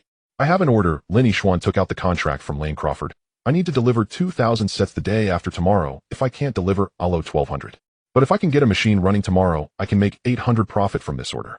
Uncle Chin, help me this time. I'll buy all my plastic factories equipment from Jiecheng in the future. Uncle Chin hesitated as he smoked. He knew Lin Yixuan's father and that the Lin family were honest people. Plus he had heard recently that this young man was making plastic hairpins and seemed to be doing well. There are 2 old machines that were returned last year in the warehouse, he finally said. They are domestic products with a few minor issues but can be repaired. 500 for 1, 900 for 2. But it has to be cash. I only have 300 as a deposit. Lin Yixuan took out the 500 borrowed from Boss Rong, plus the last 200 he had.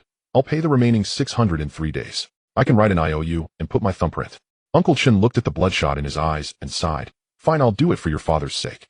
But if you don't pay in full in 3 days, I'll take the machines back. I will definitely pay. At 2 in the morning, 2 old injection molding machines were delivered to the new factory rented by Chen Chitai. A vacant warehouse in Kowloon's Takwuan with a monthly rent of 80 Hong Kong dollars. It was remote but spacious. The repairman that Uncle Lu found also arrived, a man in his 50s named Zhang, who had previously worked in a mechanical factory in Guangzhou. The motor is burned out and needs to be rewound, Master Zhang said after inspecting. The gears are also worn out and need to be replaced. The fastest we can fix one is by tomorrow afternoon. Afternoon is fine, Lin Yixuan said. Master Zhang, if you can work overnight, I'll pay you double. Young man, what are you in such a rush for? For a breath of air, Lin Yixuan said. Someone doesn't want me to stand up, but I will stand straighter than anyone else. Master Zhang looked at him for a long time and nodded. All right, I'll help you. The machines started to be disassembled. Lin Yixuan didn't idle either. He and Chen Chitai cleaned the warehouse, set up the circuitry, and prepared the materials. Several female workers also came after hearing the news, and everyone worked together until dawn. At 5 in the morning, the warehouse was brightly lit. The motor of the first machine had been removed, and Master Zhang was rewinding the coils.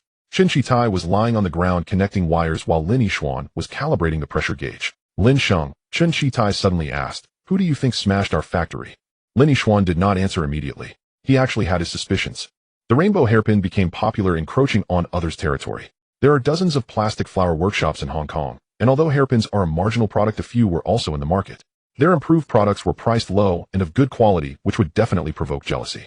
But directly smashing the factory was a way to completely cut off one's livelihood. Wait for news from Long Go, he said. If we know who it is, it will be easier to deal with. What if Long Go can't find out? Then we'll investigate ourselves. Lin Yixuan's eyes turned cold. In business, competition is allowed, but one cannot resort to underhanded tactics. Whoever breaks the rules must pay the price. Outside the window, the sky gradually brightened. A new day, a new battle. And Lin Yixuan knew that this battle had just begun. In the warehouse of Tugwawan before dawn, only the humming of machines and the clanging of metal could be heard. Master Zhang was reinstalling the rewound motor back into the injection molding machine, wiping the sweat from his forehead, saying, let's give it a try. Lin Yixuan pressed the start button. The motor let out a deep roar, and the pulley began to turn slowly, driving the crankshaft to push the mold towards the nozzle. The needle of the pressure gauge started to rise, stopping at 120 kilograms. The pressure is insufficient, Master Zhang frowned. The hydraulic system has a leak. Can it be repaired? The sealing ring needs to be replaced, but this model is not available in Hong Kong right now. Master Zhang shook his head. It has to be ordered from country R, and the fastest it would take is half a month. Lin Yixuan's heart sank. Half a month. The order from Lane Crawford is due the day after tomorrow. Breaching the contract would not only result in a penalty of 120 Hong Kong dollars, but more importantly, it would jeopardize this major client and the newly established credibility. Is there any way to temporarily patch it? Chen Shitai asked tentatively. A patch can only last a few hours. It definitely won't work for mass production. Silence fell in the warehouse. Several female workers exchanged worried glances. They had just found this good job, paying 20 more than others and providing a lunch. If the factory went under, Lin Sheng, Master Zhang, a female worker named Aing, suddenly spoke up. My husband works as a mechanic at the shipyard, and he mentioned some old parts can be modified for reuse. Should I go ask? Lin Yixuan's eyes lit up. Shipyard? Yes, at the Whampoa shipyard, they have many scrap machines. Let's go right now. When Lin Yixuan and Aing arrived at the Whampoa shipyard, the sky was just beginning to lighten. Several cargo ships were docked in the massive shipyard, and the air was thick with the smell of rust and machine oil. Aing's husband, Ah Chong, was a lean man in his 30s, busy repairing a steam engine. Brother Chong, this is our boss Lin Sheng, Aing introduced. Ah Chong glanced at Lin Yixuan and continued tightening screws. What's the matter? I need a hydraulic sealing ring for our country's Showa injection molding machine model SH7. Does the shipyard have any scrapped injection molding machines or sealing parts of similar dimensions? Ah Chong paused his work. Showa, there are not many of those machines in Hong Kong. What do you need the sealing ring for? The machine was damaged, and we have to deliver the order the day after tomorrow.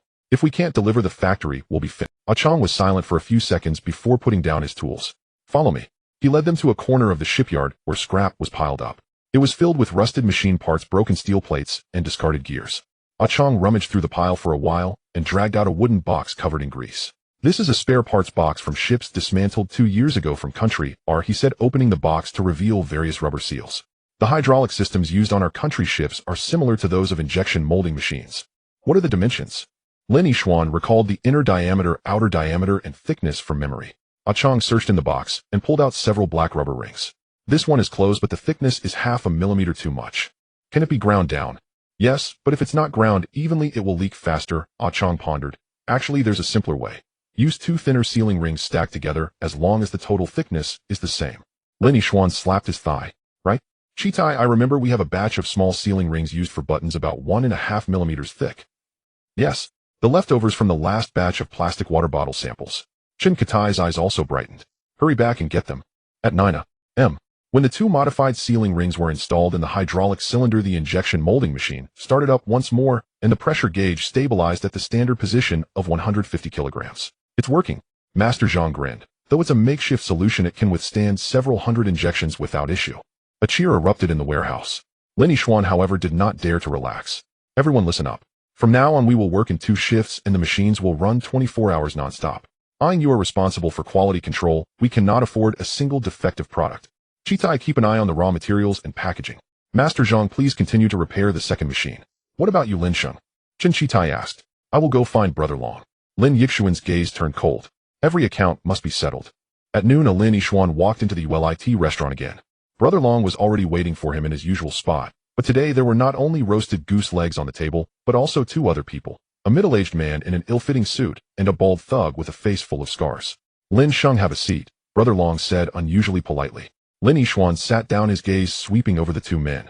The suited man had a flickering gaze, and did not dare meet his eyes. The bald thug provocatively raised his chin. Did you find out? Lin Yixuan asked. Brother Long lit a cigarette, and slowly exhaled. Yes, we found out. The one who smashed your factory is a thug from He Tang. He Tang. Lin Yixuan frowned. This was another small gang in Sai Kung that usually collected protection fees at the docks, keeping a distance from Brother Long's He Shenghe. Why did they smash my factory? Brother Long said nothing and looked at the suited man. The suited man wiped his sweat. Mr. Lin, my name is Zhou the business manager of Meili Hair Accessories Factory. Meili Hair Accessories Factory.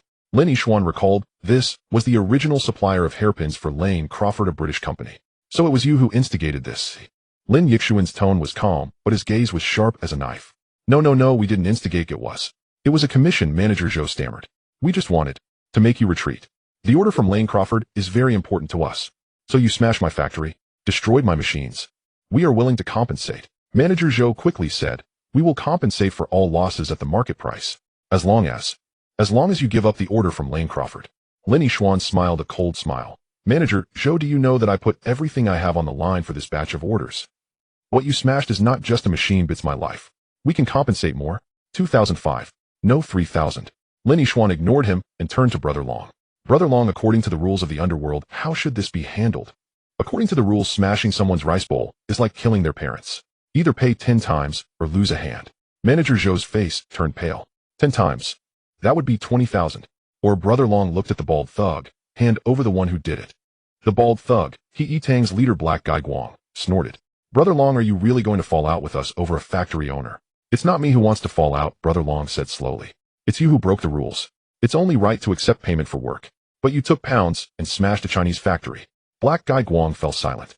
Lin Yixuan watched this scene, feeling a clarity in his heart. Brother Long was not standing up for him, but rather taking advantage of the situation, striking at a competitor while establishing authority in front of him. This is the underworld, interests always come first. Brother Long, Lin Yixuan spoke up. I don't want 10 times the compensation, nor do I need a hand cut off. Everyone turned to look at him. I want 3 things. Lin Yixuan raised 3 fingers. First, the Meili Hair Accessories Factory must publicly apologize and admit to malicious competition. Second, Manager Zhou must personally compensate 1,000 Hong Kong dollars as a soothing fee for my female workers. Third, he looked at Black Guy Guang. He Tang must withdraw from Sai Kung, and the protection fees here will belong to Brother Long from now on. The tea restaurant fell into a dead silence. Manager Zhou's mouth hung open. Black Guy Guang's face turned pale, and Brother Long narrowed his eyes. This condition was harsh. The first condition would ruin Meili Hair Accessories Factory's reputation. The second would force Manager Zhou to pay out of pocket. He definitely wouldn't dare to ask the company for reimbursement. And the third would directly expel He Tang from Sai Kung, giving all the territory to Brother Long. Lin Xing, what you were asking? Brother Long hesitated.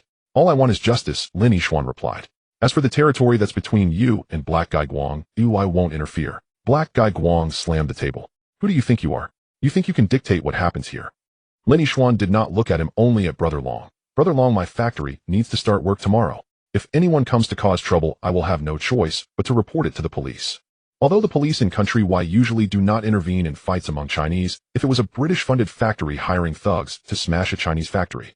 Once it made the news, even the British owner of Meili Hair Accessories Factory in Country Y would have to give the police commissioner an explanation, wouldn't he? This statement hit the nail on the head. In Hong Kong in 1950, the police were indeed biased towards British enterprises. But if the situation escalated and made the news turning into British merchants oppressing Chinese, it would become a political issue. At that time, not only Meili Hair Accessories Factory, but even the foreign firm behind Manager Zhou might be implicated. Manager Zhou was sweating profusely. Don't report it. We agree. Manager Zhou. Black Guy Guang glared at him. Shut up. Manager Zhou went all out. If it weren't for you saying it could be handled, would I come to you? Now that such a big trouble has arisen, you can deal with it yourself. They had turned against each other. Lin Yixuan sneered inside. This is the price of hiring thugs. Between employers and hired hands, there is only interest, no loyalty. All right, Brother Long finally decided. We'll do it, as Lin Sheng says. Manager Zhou, the apology letter and compensation must be delivered to me by noon tomorrow. Black Guy Guang, clear out your stall in Sai Kung tonight. Black Guy Guang gritted his teeth, but seeing Brother Long's men reaching for their waists, he ultimately did not dare to explode. Let's go. He slammed the door and left with his men. Manager Zhou also left in a dejected manner. The tea restaurant was left with only Lin Yixuan and Brother Long. Brother Long poured him a cup of tea. Lin Sheng, I will remember this favor today. I dare not. It is Brother Long who upholds justice. Lin Yixuan said humbly. Justice? Brother Long laughed. What justice exists in the underworld? Only strength. Today you have shown me that you not only have skills, but also courage and brains. Someone like you will inevitably rise to prominence. I still rely on Brother Long for more support. Fair enough. Brother Long lowered his voice. But I must remind you of one thing. Behind Meili Hair Accessories Factory is UO Trading Company. You have struck their dog today, and their master will eventually come knocking. UO. This name sent a shock through Lin Yixuan's heart. It was the largest British trading company in Hong Kong, controlling the docks real estate and trade, a true behemoth.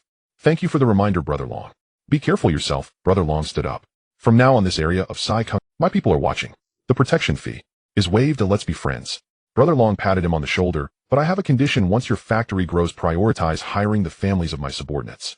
Many of them are widows struggling with children. It's not easy for them. Lin Yixuan replied earnestly. Absolutely. By the time he exited the tea restaurant, it was already afternoon. The sunlight was blinding, yet Lin Yixuan felt as though a stone weighed heavily in his heart. The Jardine Matheson Company. This opponent arrived much sooner than expected. Upon returning to the warehouse in Kowloon, the first machine had already produced 500 qualified products. The female workers were busily packaging, while Chen Qitai squatted beside the machine, his eyes glued to the pressure. Seeing him return, Chen Qitai hurriedly asked, "How did it go?" Resolved, Lin Yixuan briefly replied, "Brother Long will take care of things in Saigon from now on. The beautiful hair accessory factory will issue a public apology, and manager, Zhou, will personally compensate 1,000. Chen Qitai's mouth fell open in disbelief. Really? Indeed. Lin Yixuan glanced at the progress. At this pace, we can complete 2,000 sets by tomorrow morning. Keep a close watch, I have some matters to attend to. Where are you going? To register the company, and... Lin Yixuan pulled out an envelope given by Su Yulo in preparing to go to Guangzhou. The Kowloon Commercial Registration Office was an old British-style building.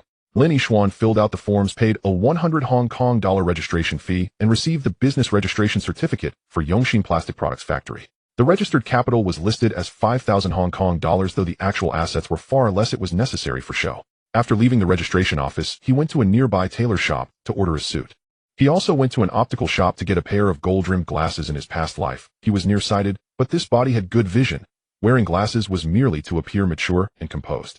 At 4 in the afternoon, when Lin Yixuan returned to the warehouse dressed in his new suit and glasses, Chen Qitai almost didn't recognize him. Lin Yixuan. What's this about? When meeting clients, one must present oneself properly, Lin Yixuan said, taking off his glasses to rub his nose. By the way, after delivering the goods to Lane Crawford tomorrow, I'll be heading to Guangzhou for a few days. The factory will be under your management. Going to Guangzhou. Chen Qitai was anxious. What about the test from Mr. Su? Lin Yixuan didn't elaborate. There are a few things you need to handle while I'm gone. First, continue producing the rainbow hair clips, but change the packaging. Use cardboard for Lane Crawford and simple plastic bags for our sales, lowering the price to 8 cents to capture the low-end market. Second, develop new products.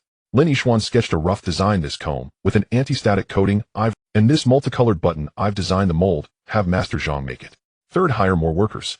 Recruit 15 more female workers, but they need training. I've written an operations manual for you to have I teach them.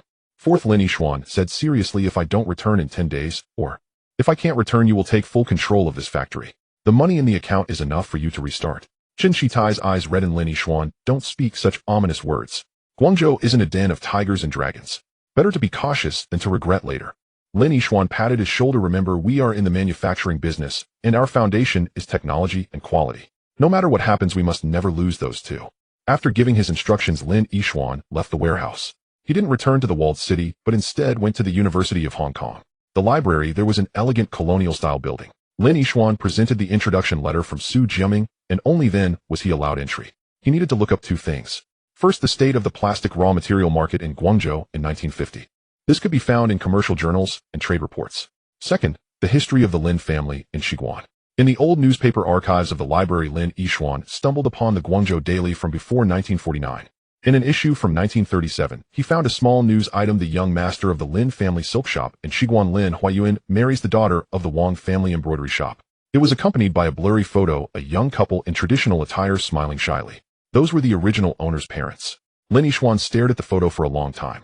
This couple died in a Japanese bombing in 1943. The original owner escaped to Hong Kong with his younger brother, who fell ill and died on the way. He was the last one left, and Su Yulo wanted him to deliver the letter to Lin Huayuan. Why? He continued to search. In the 1948 Hong Kong Overseas Chinese Daily, he saw an even more shocking piece of news. Nanyang leader Su Yulo donated to rebuild the Xiguan Primary School in Guangzhou, naming it Huayuan Building. Huayuan Building. Lin Huayuan. Lin Yixuan closed his eyes, piecing together all the clues. Su Yulo was a Nanyang leader who often donated to education in the mainland. Lin Huayuan was a silk merchant in Xiguan, Guangzhou. There was over 20 years of age difference between them, and they seemed unlikely to have intersected. Unless Lin Huayuan had helped Su Yulo or the Su family during the turmoil. Or perhaps the Lin family possessed something that Su Yulo wanted. That treasure map. Lin Yixuan's heart skipped a beat. The location marked on the treasure map was in Xiguan, and Lin Huayuan was a descendant of the Lin family in Xiguan. If what was buried in the Lin family ancestral home was not just gold and silver, but something even more significant. For instance, cultural relics, confidential documents, or some kind of technical material. He shook his head, feeling that this speculation was too fictional. But the fact that Su Yulo had him deliver a letter that would never reach its destination was strange in itself. Unless Su Yulo knew that the Lin family was now without heir, and this letter was merely a ruse. The real purpose was to have him go to Guangzhou to complete 2 other tasks: find raw material suppliers and investigate the market. And that letter might be some sort of code signal. Lin Yixuan felt a chill run down his spine. In 1950, the Cold War had already begun, and Hong Kong was a hotbed for intelligence activities. Such a Nanyang leader as Su Yulo could very well have secret ties to the mainland, if he got caught up in it. No, he couldn't think too much. He steadied himself and redirected his focus back to the business reports. The plastic raw materials in Guangzhou mainly came from Shanghai and Tianjin, with prices indeed 2 tenths lower than in Hong Kong, but the quality was uneven. The largest supplier was Huadong Chemical Company, a state-owned enterprise. Lin Yixuan noted down the address and contact information. As he left the library in the evening, he encountered Su Jiaming at the school gate. Lin Yixuan, what are you doing here? Su Jiaming was surprised. Looking up some materials. Lin Yixuan asked, what about Miss Su? Cousin is packing her luggage, but she's also going to Guangzhou. Lin Yixuan was taken aback. She's going too. Yes, Dad said to let her go along to learn. Su Jiaming lowered his voice. Actually, I know Dad is having her keep an eye on you, afraid you'll run off. Run off? With a 50,000 Hong Kong dollar investment, even though Dad is wealthy, it's not money that comes easily. Su Jiaming laughed, but Lin Yixuan, my cousin graduated from Oxford's economics program. Her insight is sharp. If you want to secure the investment, you'll have to pass her scrutiny. Lin Yixuan smiled wryly. Thanks for the reminder. There's one more thing. Su Jiaming hesitated. That Yongjing jade tablet, my cousin sent it to HKU for testing. The X-ray fluorescence analysis results. Can you guess what it showed? A genuine article. It's not just genuine. Su Jiaming's gaze was complicated. The test showed that the surface of the jade contained trace amounts of radioactive elements. Experts said it might have been that someone used radioactive materials to antique it during the Republic era, but strangely the half-life of the radioactive elements indicated that the antiquing should have occurred around 1930. 1930. Lin Yixuan frowned. The Yongjing jade tablet is over 200 years old. Why would it be antiqued in 1930? Unless... Su Jiaming's voice dropped even lower. Unless this jade tablet wasn't an ancient piece before 1930. It was antiqued into an ancient jade back then. Lin Yixuan's mind raced.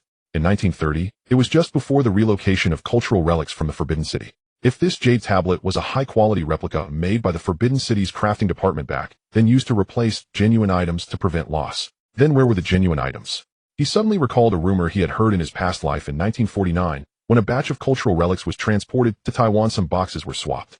The genuine articles might have ended up in Hong Kong being sold as cheap imitations. This matter, let's keep it quiet for now, Lin Yixuan said. We'll discuss it when I return from Guangzhou. I understand. Su Jiaming nodded. Lin Yixuan, be careful. Things over in Guangzhou are not very stable right now. The two parted at the school gate. By the time Lin Yixuan returned to the walled city, it was already completely dark. In his small room, the kerosene lamp was still lit. Uncle Lu was waiting for him. Ashin, you're back. Uncle Lu pointed at the bundle on the table. I've prepared some dry food for you to take on the road. Uncle Lu, what is this? I heard you were going to Guangzhou. Uncle Lu sighed. That's your parents' hometown. You should go back and take a look. Lin Yixuan felt a warmth in his heart. Thank you, Uncle Lu. And this? Uncle Lu pulled out a cloth bag from his pocket. Inside was a stack of Hong Kong dollars, $500. Take it with you. When you're out, you can't be short on money. This is too much. Take it. Uncle Lu pressed his hand down. Your father helped me back in the day, and now I'm helping his son. It's only right. Ashin, remember, Guangzhou is not like Hong Kong. It has just been liberated, and you must be careful with your words and actions. Mr. Su is a good person, but the things he has you do. If you feel something is off, come back. Money can be earned again, but life is only one. Lin Yixuan felt a warmth in his eyes. I will remember. After sending Uncle Lu off, he packed his belongings: 2 sets of clothes, a notebook, a fountain pen, and the envelope containing the photos. Finally, he took the treasure map out from the hidden compartment in the bedboard, hesitated for a moment, but still decided to take it with him. Perhaps he could take the opportunity to go see it. In the middle of the night, he lay in bed, but couldn't fall asleep. Tomorrow, the order from Lane Crawford was to be delivered. The day after, he would go to Guangzhou, with Jardine Matheson lurking behind, and the test from Su Yulo pressing on his back. And the journey to Guangzhou still held more unknowns. Yet he did not feel fear. Instead, he felt a long-lost. This was the meaning of his rebirth, not lying in the laboratory of 2024 waiting for death, but returning to this tumultuous era to create history with his own hands. Outside, the walled city gradually quieted down. Lin Yixuan closed his eyes, silently reciting in his heart, no matter what lies ahead, I will walk on, because this path is one I chose for myself. At 6 a.m, Kowloon train station. The steam locomotive puffed white smoke, and the platform was crowded with people. Merchants in long robes, travelers carrying wicker boxes, and refugees with their families. The air was mingled with coal smoke, sweat, and the aroma of freshly baked char siu bao. Lin Yixuan stood at the entrance of the third-class carriage, looking at the ticket in his hand. From Hong Kong to Guangzhou, the fare was 8 Hong Kong dollars, with a journey lasting 5 hours. He wore a gray suit made yesterday, donned gold-rimmed glasses, and carried a leather briefcase. Inside were samples, contracts, and a mysterious letter. Mr. Lin, good morning. He turned around to see Sue Wainer stepping out of a black sedan. Today she wore a light beige suit dress, her hair styled in a neat bun adorned with small pearl earrings, and carried a crocodile leather handbag. This attire was both capable and elegant, a stark contrast to her image as a wealthy young lady at the villa in Repulse Bay. "Good morning, Miss Sue. Just call me Wainer." Sue Wainer smiled. There's no need to be so formal when out and about. A middle-aged man followed her, dressed in a dark blue Zhongshan suit, carrying a large leather suitcase, his gaze sharp and movements efficient. "This is Uncle Fu, my father's old subordinate, accompanying us this time," Sue Wainer introduced. "He has many acquaintances in Guangzhou." Uncle Fu nodded at Lin Yixuan without further words. Lin Yixuan understood that he was both an assistant and a watcher. Su Yulo was still not at ease with him. The three boarded the train. The conditions in the third-class carriage were rudimentary, with hard wooden seats, and the windows could be opened but had no glass. Sue Wainer didn't mind and chose a seat by the window. Uncle Fu sat across the aisle, conveniently separating her from Lin Yixuan. The whistle blew long and loud as the train slowly began to move. Outside, the low shanties of Kowloon walled city gradually receded. In the distance, several cargo ships sailed toward the deep sea on the surface of Victoria Harbor. Hong Kong in 1950 resembled a freshly unfurled painting, with him merely a dot of ink on the edge. "Mr. Lin," Sue Wainer's voice pulled him back to reality.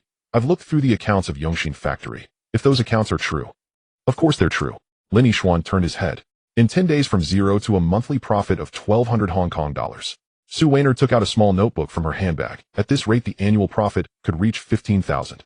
But you asked your father for a 50,000 investment, valuing it at 100,000, with a price-to-earnings ratio exceeding 6 times. Do you know what the average price-to-earnings ratio for industrial stocks in Hong Kong is now?" 3.5 times, Lin Yixuan replied without hesitation. Sue Wainer raised an eyebrow. "Have you studied the stock market?" "I know a little." Lin Yixuan adjusted his glasses. "But Yongxin is not an ordinary industrial stock. We are improving plastics, and while the technical barriers are not high, the process advantages are significant. If we maintain a lead for 3 months, we can dominate the market.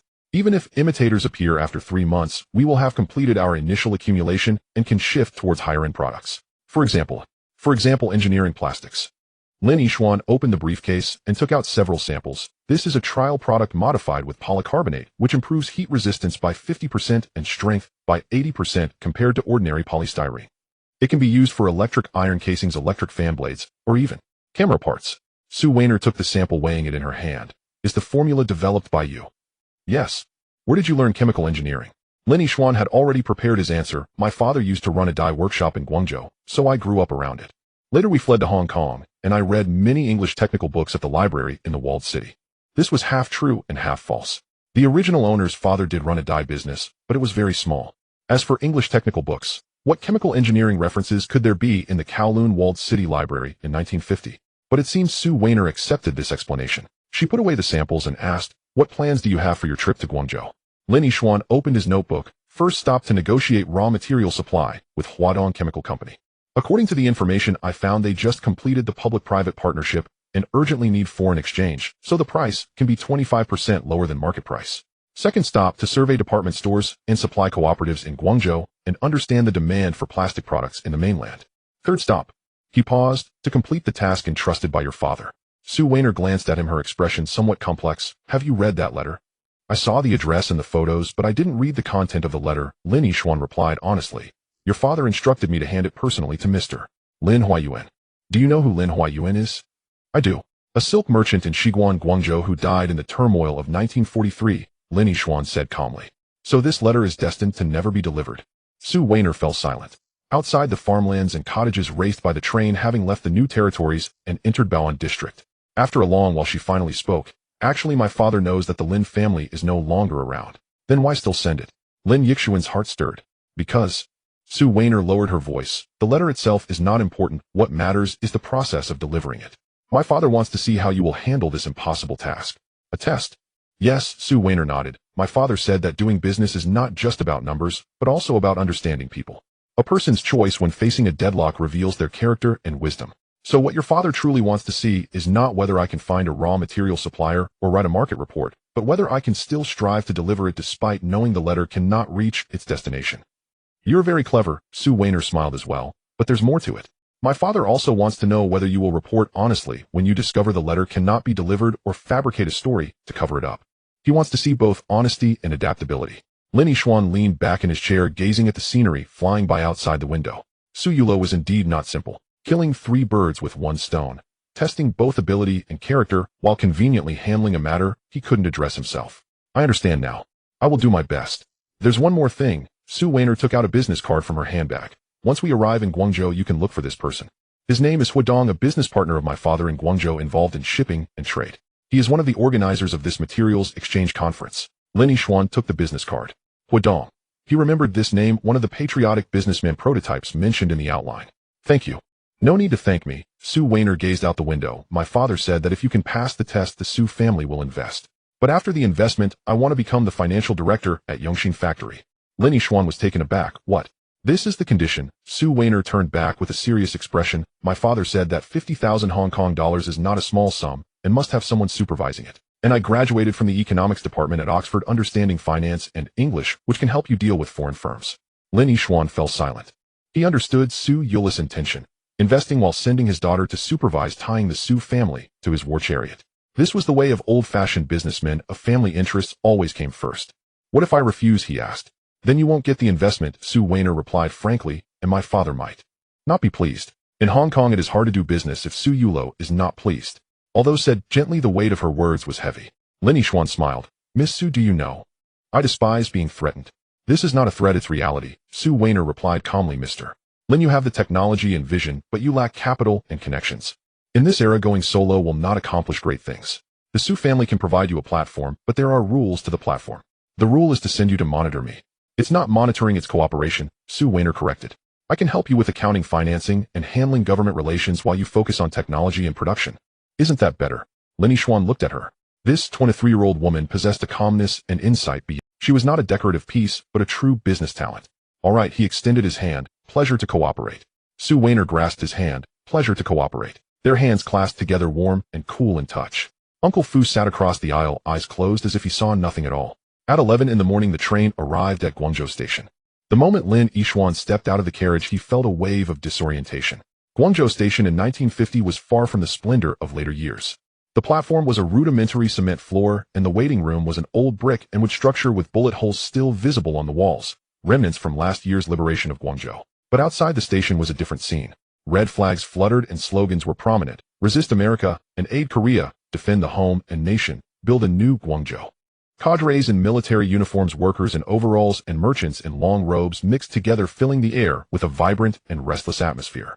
We will go to the guest house first. Uncle Fu spoke the first words. Rooms have been booked on Changde Road. Changde Road is the most prosperous commercial street in Guangzhou, built along the Pearl River with rows of South Seas-style arcades.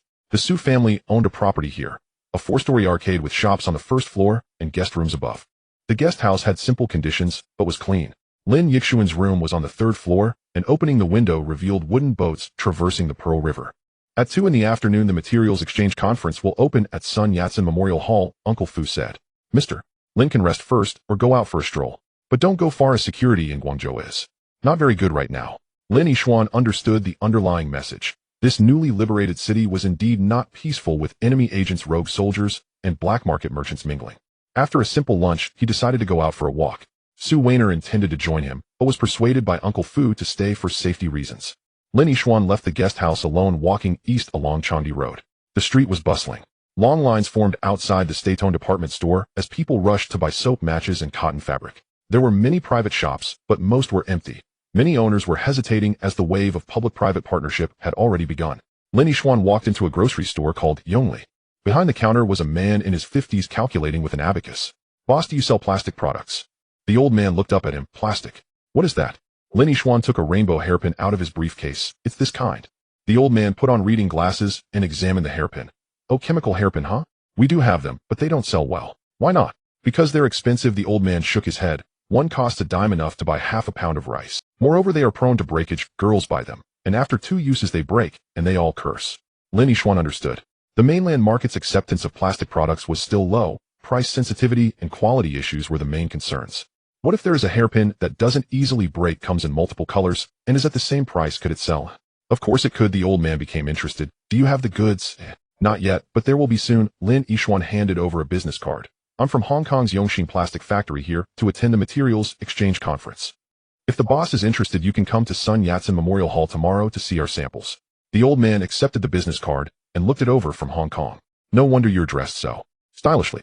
Lin Yixuan smiled, asked a few more questions, and roughly grasped the market situation for plastic products in Guangzhou, low price and low quality. This was both a challenge and an opportunity. Leaving the grocery store, he continued walking east and paused at the entrance of a bookstore.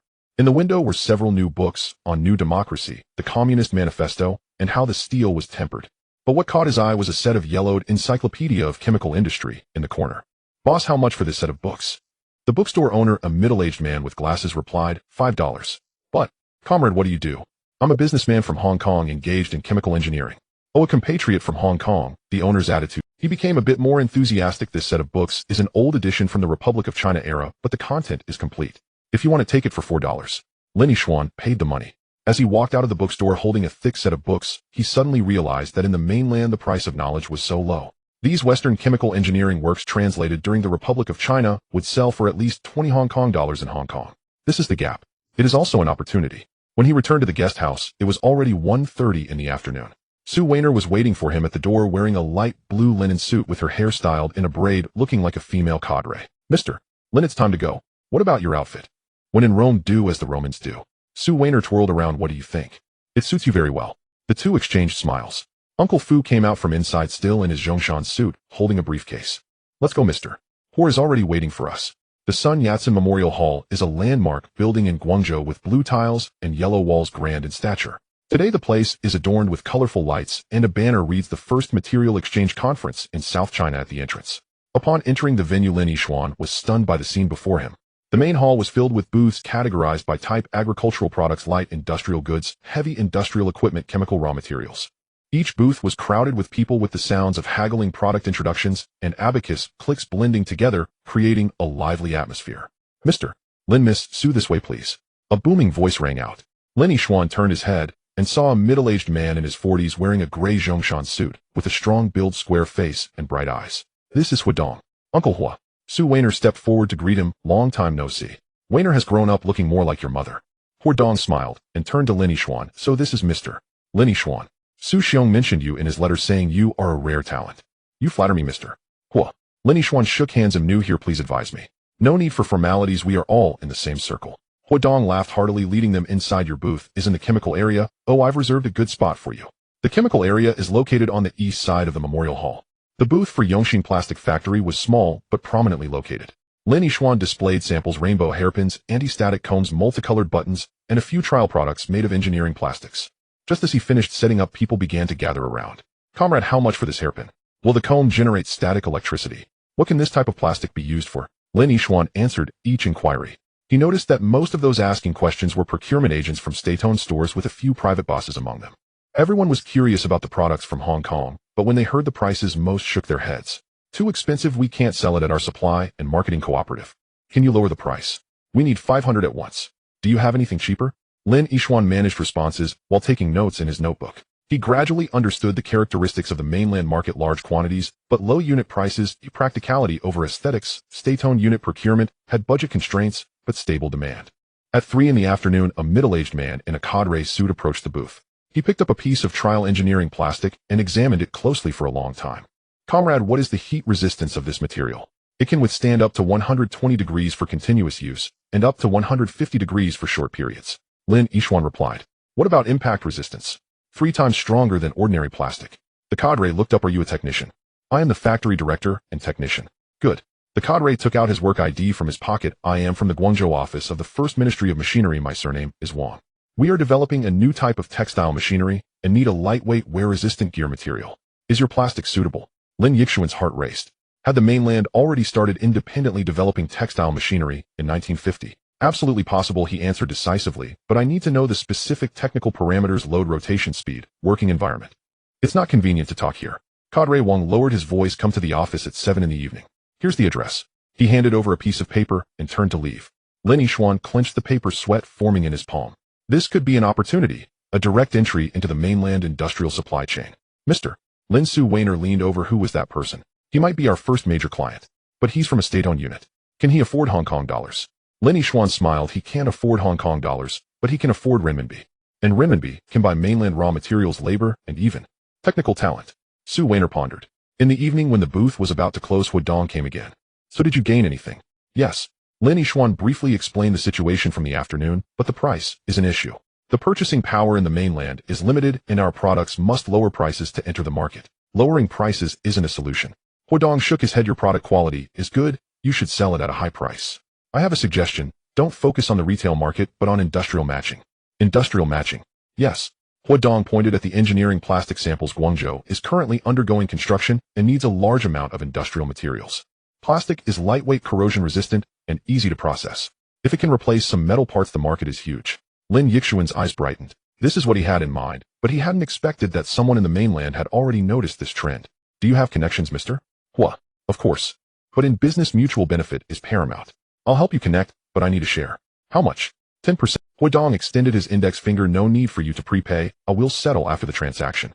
Lin Yixuan thought for a moment. Deal. Great. Huadong patted his shoulder. Tomorrow, he'll take you to meet a few people. But now, shouldn't you go deal with what Su Xiong? Lin Yixuan looked at the time. It was 5:30 in the afternoon. I should go. He returned to the guest house, changed into simple clothes, and tucked the envelope containing the letter into his pocket. Su Weiner wanted to go with him, but he refused.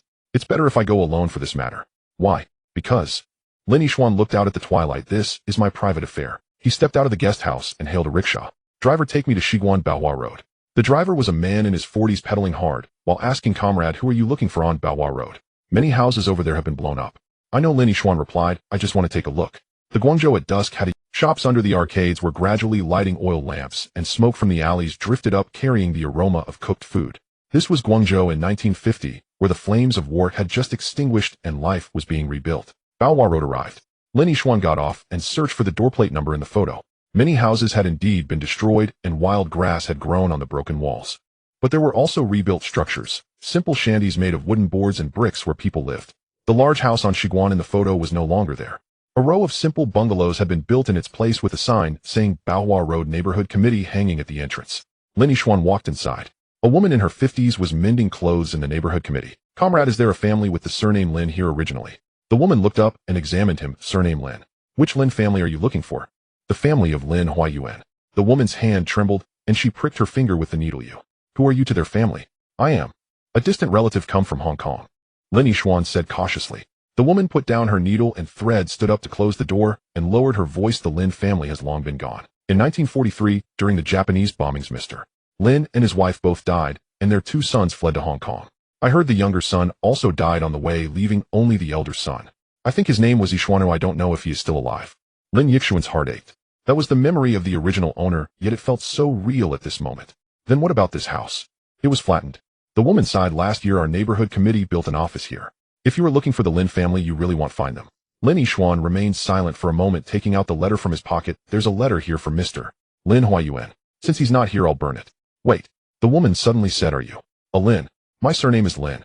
The woman stared at him for a long time, then suddenly turned around and took out an iron box from a cabinet. This was dug out from the ruins of the Lin family's house, and no one has come to claim it. Since you are a member of the Lin family, take it. The iron box was very old and rusty. Lin Yixuan opened it to find a yellowed ledger, several land deeds, and a family photo. In the photo were young Lin Huayuan and his wife holding 2 boys. The older one was about 5 or 6 years old, and the younger one was still in swaddling. On the back of the photo, it was written in pen, in the autumn of the 26th year of the Republic of China, the family gathered at the ancestral home in Shiguan. May my sons Yixuan and Ihua grow up safe and sound. Ihua was the name of the original owner's younger brother. Lin Yixuan's eyes moistened. This was the last thought left by the original owner's parents. Thank you. He carefully stored the iron box, took out $10. Please accept this little money. No need, no need.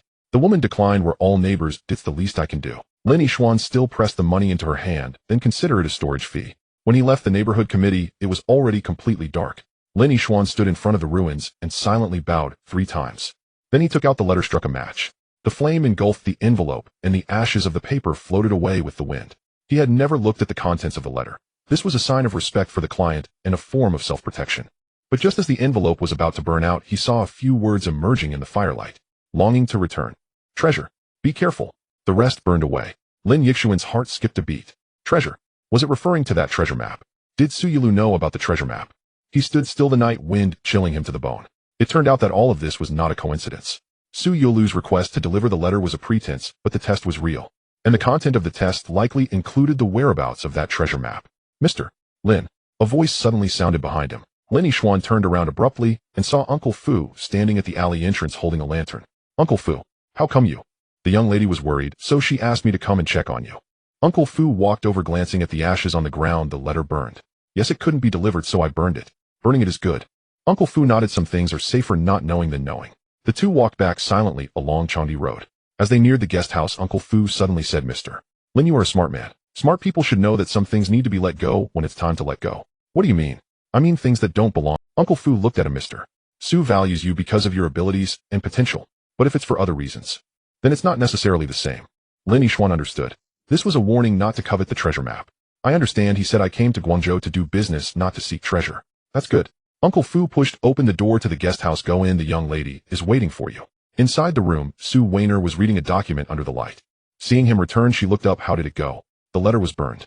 Lin Yixuan placed the iron box on the table. But I found this. Su Weiner opened the ledger and land deeds, and upon seeing the family photo, she fell silent. After a long time, she said, my father might know something. I know. Then why do you still? But I know even better what I need most right now. Lin Yixuan looked at her. Its factories, orders, and technology. No matter how good the treasure is, it requires life to spend it. And my life should be spent on more meaningful things. Su Weiner stared at him, her expression complex. Outside the window, the lights of Guangzhou began to glow. On this night, many people were sleepless. The Guangzhou office of the First Ministry of Machine Industry occupied a 3-story building in Shiguan. Its whitewashed exterior and creaking wooden staircase evoked quiet antiquity. Promptly at 7 o'clock in the evening, Lin Yixuan knocked on the door of the second-floor office. Come in. He pushed the door open to find Cadre Wang bent over his desk sketching blueprints. Beneath the amber glow of a desk lamp, a designed drawing lay spread out, its intricate mechanical structures rendered in delicate pencil strokes. Upon Lin Yixuan's entrance, Cadre Wang removed his spectacles and massaged the bridge of his nose. Comrade Lin, please sit. Cadre Wang gestured toward the chair opposite him. Would you like tea or plain water? Plain water is fine. Cadre Wang poured a glass from a thermos and slid it across the table. Then, without preamble, we didn't have time this afternoon to discuss it thoroughly. We're developing a new carding machine, and it requires a lightweight gear material. Cast iron is too heavy, steel is costly and prone to rust. Your plastic sample, well, I think it holds promise. Lin Yixuan withdrew a black engineering plastic from his briefcase and placed it on the desk. This is modified polycarbonate, officially named glass fiber reinforced polycarbonate. Its density is only 1/4 that of steel, yet its tensile strength reaches 70% of ordinary carbon steel, while remaining corrosion-resistant, non-conductive, and acoustically dampened. Glass fiber. Cadre Wang lifted the sample and held it up to the light. You mean, embedding glass filaments into plastic? Exactly. Glass fibers confer strength, polycarbonate provides toughness. The ratio must be precisely calibrated. Too little fiber yields negligible reinforcement, too much renders the composite brittle. As he spoke, Lin Yixuan sketched a simplified molecular structure diagram on paper. The crux lies in uniform fiber dispersion and interfacial adhesion, requiring specialized equipment and proprietary formulations. Cadre Wang studied the diagram for a long moment before asking abruptly, where did you learn all this? Lin Yixuan had anticipated the question. My father operated a chemical plant in Guangzhou. I grew up immersed in its workings. Later, during our family's flight to Hong Kong, I spent countless hours in the Kowloon walled city library reading English technical texts and experimenting on my own. Experimenting on your own produced this. Cadre Wang smiled, a blend of admiration and quiet scrutiny. Comrade Lin, ours is a new society, one grounded in truth and practicality. You possess valuable expertise, the nation needs it. That is commendable. But certain matters must be clarified. A chill tightened Lin Yixuan's chest. Please go ahead. Is your formulation and production equipment based in Hong Kong? Currently, yes. If we proceed with procurement, would we purchase directly from your Hong Kong factory, or would you transfer the technology for domestic production? Lin Yixuan grasped the unspoken implication immediately. By 1950, the Korean War had erupted and Western nations had imposed strict embargoes upon the People's Republic of China. Polycarbonate, a strategic industrial chemical, fell squarely within those restrictions. Though Hong Kong remained a British colony, it was in theory bound by the same embargo regime. Comrade Wang, Lin Yixuan chose his words with care. My factory is small, producing only several tons per month. But should the nation require it, I am prepared to supply full formulations and process schematics to assist mainland chemical plants in local production. You don't want foreign exchange. I do, but I value serving the nation more. Lin Yixuan spoke with quiet sincerity. Though I hold Hong Kong residency, my roots lie in Guangzhou. If this modest expertise can lend meaningful support, it would be my profound honor. Cadre Wang gazed at him for several seconds, then burst into hearty laughter. Excellent, Comrade Lin. That is precisely the kind of spirit we need. He drew a document from his drawer. Here is the procurement list for the carding machine project. For initial prototyping, we require 500 kilograms of your plastic to fabricate gears, bearing housings, and protective casings. Can you deliver? Lin Yixuan scanned the list swiftly. Technical specifications were demanding dimensional tolerances down to 0.1 millimeters coupled with high-temperature resistance and wear durability. Yes, he nodded firmly. But precision injection molding machines and custom tooling are essential, equipment unavailable in Hong Kong. We'll need to import them from Germany or our country. Funding is not an issue, Cadre Wong affirmed. Time is. Textiles are urgently needed at the front lines, and the carding machine remains the bottleneck in textile manufacturing. Should you deliver qualified prototypes within 3 months and pass ministry-level testing, subsequent orders will exceed 20 tons. 20 tons. Lin Yixuan performed a swift mental calculation at 500 Hong Kong dollars profit per ton that amounted to 10,000 HKD gross. Yet far more significant was the opportunity entry into the national industrial system. I guarantee mission completion. Very well. Cadre Wong signed the document. Tomorrow come to the office to complete formalities, including a 30% advance payment. Then lowering his voice, Comrade Lin. Besides plastic, can you procure other items? Lin Yixuan's instinct sharpened. May I ask, what specifically? Antibiotics. Cadre Wong wrote 2 English words on paper: penicillin. Streptomycin. Penicillin. Streptomycin. Lin Yixuan understood instantly. In October 1950, the Chinese People's Volunteers had already entered Korea. Beyond bullets and shrapnel, battlefield infection posed the gravest threat. These 2 antibiotics were literal lifelines. They're available in Hong Kong, but Lin Yixuan hesitated. They fall under embargo restrictions, and enforcement is stringent. Hence we require a reliable channel. Cadre Wong held his gaze steadily. Comrade Huadong recommended you. He believes you possess the means. Of course this is not compulsory. Should you accept, the nation will ensure fair recompense. Should you decline, the plastic contract proceeds unaffected. Silence settled over the room, broken only by the distant mournful blast of a river steamer's horn. Lin Yixuan's mind raced. Smuggling embargoed goods carried immense risk, imprisonment at best or extradition at worst, if apprehended by British colonial authorities. Yet the rewards extended far beyond monetary gain, political capital forged in the crucible of national necessity. To resolve such critical shortages in the founding years of the PRC, such goodwill was priceless. How much, he asked. 5,000 vials of penicillin. 3,000 of streptomycin, Cadre Wong replied. Further quantities depend on demand. Payment will be at international market rates plus 30%, settled in gold or U.S. dollars. And transportation. Comrade Huadong commands vessels, Cadre Wong said. You need only deliver the cargo to a designated wharf. The rest is handled. Lin Yixuan paused, then nodded slowly. I'll attempt it. Not attempt. It must succeed, Cadre Wong's tone hardened. Our soldiers bleed on the front lines. These medicines save lives. Comrade Lin, this is a mission, not commerce. I understand. Lin Yixuan rose. Rest assured, the organization may count on me. It was 9 o'clock when he left the office.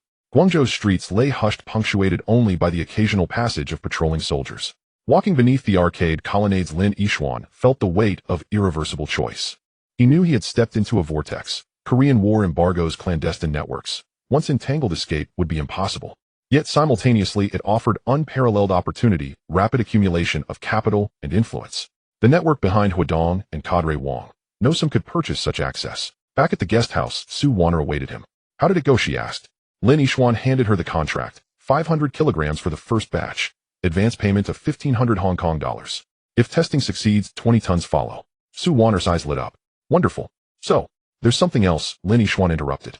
Cadre Wong has requested assistance procuring penicillin and streptomycin. Su Wanner's smile froze. She set the contract aside and stared at Lin Yixuan. You agreed? I did. Do you comprehend the gravity? Her voice dropped to a whisper. This is smuggling embargoed goods, punishable by imprisonment. I know. Then why?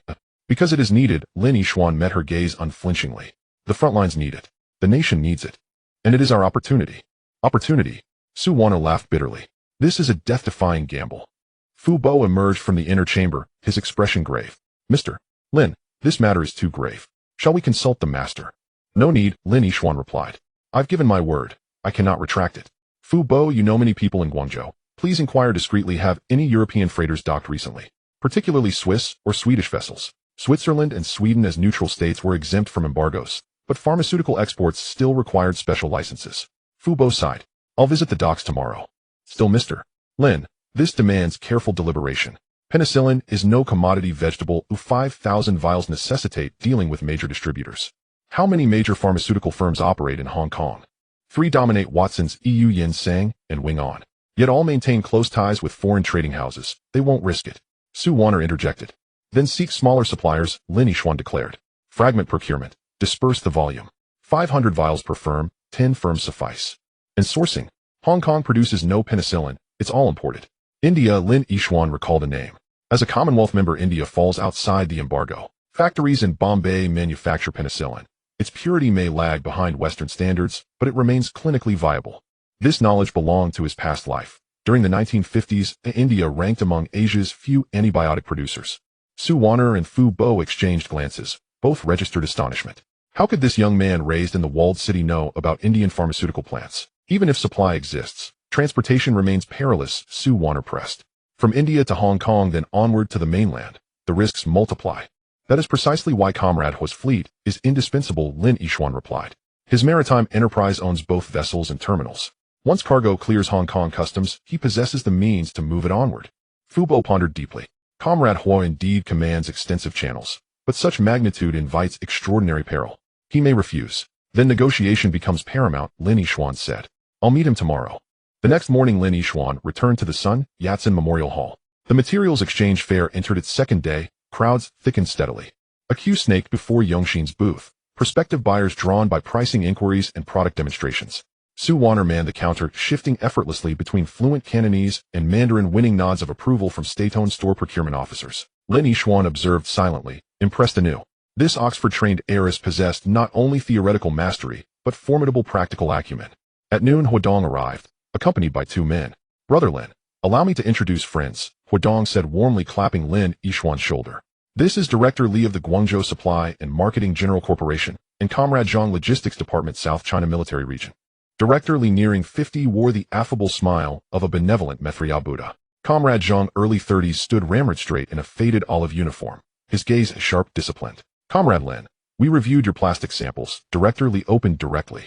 The Supply and Marketing Corporation wishes to procure plastic basins and buckets for rural distribution, but prices must be low and durability uncompromised. Procurement from India, sea transport to Hong Kong, then onward shipment to mainland China. 20 days is virtually impossible. Director Zhang, I am not shirking responsibility, it is an objective constraint. I understand the difficulties, Director Zhang interrupted him. But in wartime, one must forge conditions where Here, let me write you a note. Go to Chen's pharmacy in Hong Kong. The proprietor is surnamed Chen, a native of Chaozhou and a trusted comrade. He holds some stock, limited but sufficient to procure 1,000 units for immediate relief. As he spoke, he withdrew a small notebook from his breast pocket, tore out a page, scribbled a few characters upon it, and stamped it with his personal seal. Present this to Mr. Chen upon meeting him. Payment will be at market rates settled in gold. Lin Yishuan accepted the slip. It bore only a single line, urgent use. Act swiftly. Zhang. The seal depicted a 5-point star. Additionally, Director Zhang lowered his voice. Exercise caution during your stay in Guangzhou. Nationalist secret agents have grown unusually active lately, specifically targeting Hong Kong merchants who trade with us. Walk main thoroughfares whenever possible, and avoid venturing out alone after dark. A chill ran through Lin Yishuan's spine. Thank you for the warning. After seeing off the two guests, Huadong clapped Lin Yishuan on the shoulder. Brother, you've officially boarded the vessel. Disembarking now would prove exceedingly difficult. I never intended to disembark, Lin Yishuan replied. Mr. Hu, regarding the penicillin matter, I'll need to rely on your vessel. I possess vessels, yet the risk remains formidable. Huadong pulled out a pack of cigarettes and offered one to Lin Yishuan. The country customs enforce stringent inspections and recently intensified them further. Though my ships fly the Portuguese flag, that offers no absolute guarantee. Then what shall we do? Two options. Huadong lit his cigarette. First, route via Macau. Portuguese authorities maintain lax oversight there, but the detour adds an extra day. Second, employ small swift vessels transporting 200 to 300 units per trip in staggered batches. Yet frequent transits heighten exposure risk. Let us choose Macau, Lin Yishuan decided after brief reflection. Slower, yes, but safer. Moreover, I propose establishing a transit hub there. A transit hub? Precisely, Lin Yishuan affirmed. Large shipments arriving from India will first dock in Macau, then be disaggregated into smaller consignments and ferried by fishing boats to several minor piers across Hong Kong. Divide the whole into fragments. Move like ants carrying grain. Huadong's eyes lit up. An excellent stratagem. I have contacts in Macau. Warehouses and docks can be leased. However, rental fees are steep. I will bear the cost, Lin Yishuan declared. Mr. Hu, upon successful execution of this venture, profits shall be split. 3/7 you receive, 7 I 3. Oh. Huadong raised an eyebrow. You accept merely 30%. 30%. On one condition, Lin Yishuan fixed his gaze upon him. Henceforth all my cargo shall sail aboard your vessels. At 20% discount on freight charges. Ah, clever lad. You've been laying this trap all along. Agreed. Your terms stand. The two sealed their pact with a firm handshake. Huadong then recalled something else. By the way, what of your plastics factory?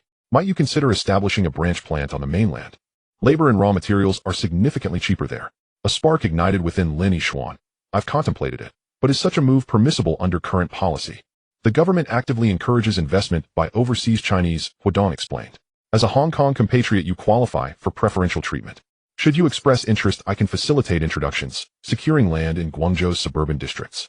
One stipulation, however, joint venture status is mandatory with mainland partners holding equity. What share? At least 51%. Lin Yixuan fell silent. Ceding controlling interest proved deeply unsettling. Yet simultaneously mainland establishment promised circumvention of embargoes and direct access to local resources and markets, offering long-term advantages outweighing short-term concessions. I require time for deliberation. Take your time, Huadong assured him. Yet opportunity waits for no man. With liberation newly achieved and reconstruction commencing, policies remain most accommodating. Within 2 years, entry may become far more arduous. Just then Su Warner approached hurriedly, her expression grave. Mr. Lin, the Hong Kong Telegraph Office has just delivered a message. Lin Yixuan accepted the telegram. It was from Chun Chitai bearing a single line. Butterfield Swire has imposed a blacklist. Elaine Crawford has rejected all goods. Return immediately. His heart sank. That very afternoon Lin Yixuan boarded the train back to Hong Kong. Su Warner had intended to accompany him, but Huadong detained her. Let Brother Lin return first to manage the crisis, while you finalize the supply and marketing cooperatives order here in Guangzhou. Aboard the train, Lin Yixuan reread the telegram repeatedly. Butterfield Swire had finally struck, and with lethal precision compelling Lane Crawford to reject all shipments. Lane Crawford represented Yongxin's largest client. Its defection would instantly rupture cash flow. Worse still, domino effects loom. News of the rejection would prompt other clients to hesitate or follow suit. Banks might accelerate loan demands, as suppliers could suspend deliveries, or workers might resign. This was the power wielded by British trading firms, controlling Hong Kong's economic lifelines, docks, banks, insurance, and commerce. A mere directive from Butterfield Swire sufficed to cripple a small factory. At 8 p.m., the train arrived at Kowloon Station. Lin Yixuan bypassed home entirely, proceeding directly to the warehouse in Tukwa. Inside, floodlights blazed, machinery hummed, but an oppressive silence hung heavy. Chen Chitai squatted in a corner, chain-smoking, while dozens of cartons containing returned hairpins lay stacked nearby. Mr. Lin, you've returned. Chen Chitai lifted his head, bloodshot eyes betrayed exhaustion. What precisely occurred? Yesterday afternoon, Mr. Huang of Lane Crawford telephoned abruptly, declaring our hairpins defective and demanding full return. Chen Chitai ground his cigarette butt into the floor. I sought him out to argue, but he refused to meet me. Later I learned Butterfield Swire exerted pressure, threatening to revoke Lane Crawford's import cosmetics agency unless they complied with the recall. Lin Yixuan opened a returned carton and inspected several hairpins, flawless, utterly free of defects. What of our other clients? Wing On Department Store called this morning announcing a re-evaluation of our account. Chen Chitai's voice grew hoarse. DXIN Trading insists on cash and delivery, no further credit extensions. Several smaller wholesalers have ceased collecting orders altogether. Surrounded on all sides, Lin Yixuan walked to the injection molding machine running steadily and placed his palm upon its warm casing. This machine, repaired only 10 days prior, had operated scarcely a week. Are the workers aware? They know, and fear next month's wages. Chen Chitai sighed. Senior staff like Ah-ing pledged wage deferral, but among newer hires too have already resigned. Those resigning, settle their wages fully and release them, Lin Yixuan commanded. For those remaining, pay this month's wages in full plus double bonuses. Chen Chitai stared stunned. Mr. Lin, we currently. Funding is my concern, Lin Yixuan cut him off. Stabilizing morale is paramount now. Inform everyone the factory stands firm, orders will continue and multiply. But Lane Crawford. Let Lane Crawford go, new clients await. Lin Yixuan declared, resolve hardening in his gaze. Hong Kong hosts more than one department store, sincere Da Sing Chunghua. Even Southeast Asian markets remain open to us. But Butterfield Swire. Even Butterfield Swire cannot sever every channel, Lin Yixuan sneered. Should they attempt suppression, we shall strike back in kind. Chen Chitai studied him, suddenly sensing an indomitable force radiating from this slender young man. Mr. Lin, direct me. I follow your lead. First, repackage the returned hairpins, replace labels, reduce price by 30%, and distribute through street stalls and neighborhood shops. Recover capital swiftly. Second, accelerate development of new products. In Guangzhou, I secured an order for textile machinery components requiring high-strength plastic. This is our pivot point. Third, Lin Yixuan paused. Do you know anyone in the press? The press. Chen Chitai frowned in confusion. I intend placing an advertisement in the newspapers. Not to promote products, but to recruit workers. Yongxin Plastics Factory seeks skilled technicians. Competitive salaries, generous benefits, background irrelevant. Recruit now, amidst this crisis. Precisely, and conspicuously Lin Yixuan's eyes sharpened. Butterfield Swire seeks to intimidate us into submission. So we shall counter with recruitment broadcasting across Hong Kong. We not only endure, we expand. This is psychological warfare. Qin Shitai grasped the intent imperfectly, but nodded anyway. I know an editor at the Waku Yat Pa. I'll visit him tomorrow. Also, Lin Yixuan retrieved the Guangzhou supply and marketing cooperative contract from his briefcase. This new order 5,000 basins, 3,000 buckets. Arrange production immediately. If raw materials run short, procure them in Macau, even at premium prices. Speed is critical. Delivery must occur within 1 month. Upon seeing the contract, light finally returned to Qin Shitai's eyes, an order from Guangzhou. Excellent. Now the workers have hope. Remember, this order must remain confidential, Lin Yixuan cautioned. Especially from Butterfield Swire. We shall quietly shift production capacity toward the mainland market. By the time they react, we'll have entrenched ourselves. Understood. Having concluded production matters, Lin Yixuan departed the warehouse and proceeded to Wing Li Street's Rongbaozhai. It was already 9 p.m. The shop was closed, but after persistent knocking, Master Rong appeared hastily clad in his robe. Mr. Lin, so late. Master Rong, a matter of urgency, Lin Yixuan stated bluntly. Have you sold the Jirantang porcelain set? Not yet. What's the matter? I wish to repurchase it, Lin Yixuan said. At your acquisition price, plus 20%. Master Rong blinked in astonishment. Mr. Lin, I bought it for 1,000, 20% brings it to 1,200. Yet you urgently needed funds. Why reverse course? It serves a purpose. Lin Yixuan offered no further explanation. Will you sell? Of course, but... Master Rong hesitated. Mr. Lin, are you encountering difficulties? Some complications, but this lot resolves them, Lin Yixuan replied. Also, I ask another favor. Do you know any foreign collectors? Preferably senior figures at Butterfield Swire. You mean to gift it? No, to conduct business, Lin Yixuan smiled. Master Rong, consider if a national purchases a porcelain set for HK120 and resells it for HK120, would he show interest? Naturally, but where does such fortune lie? I possess it, Lin Yixuan lowered his voice. A Dutch merchant holds a batch of Wanliera blue and white porcelain, desperate to sell, asking HK1500. Its true value exceeds HK3000.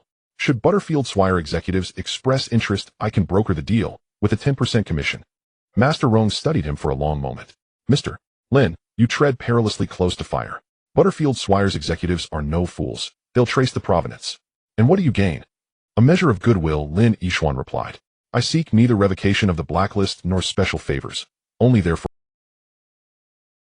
porcelain merits such courtesy.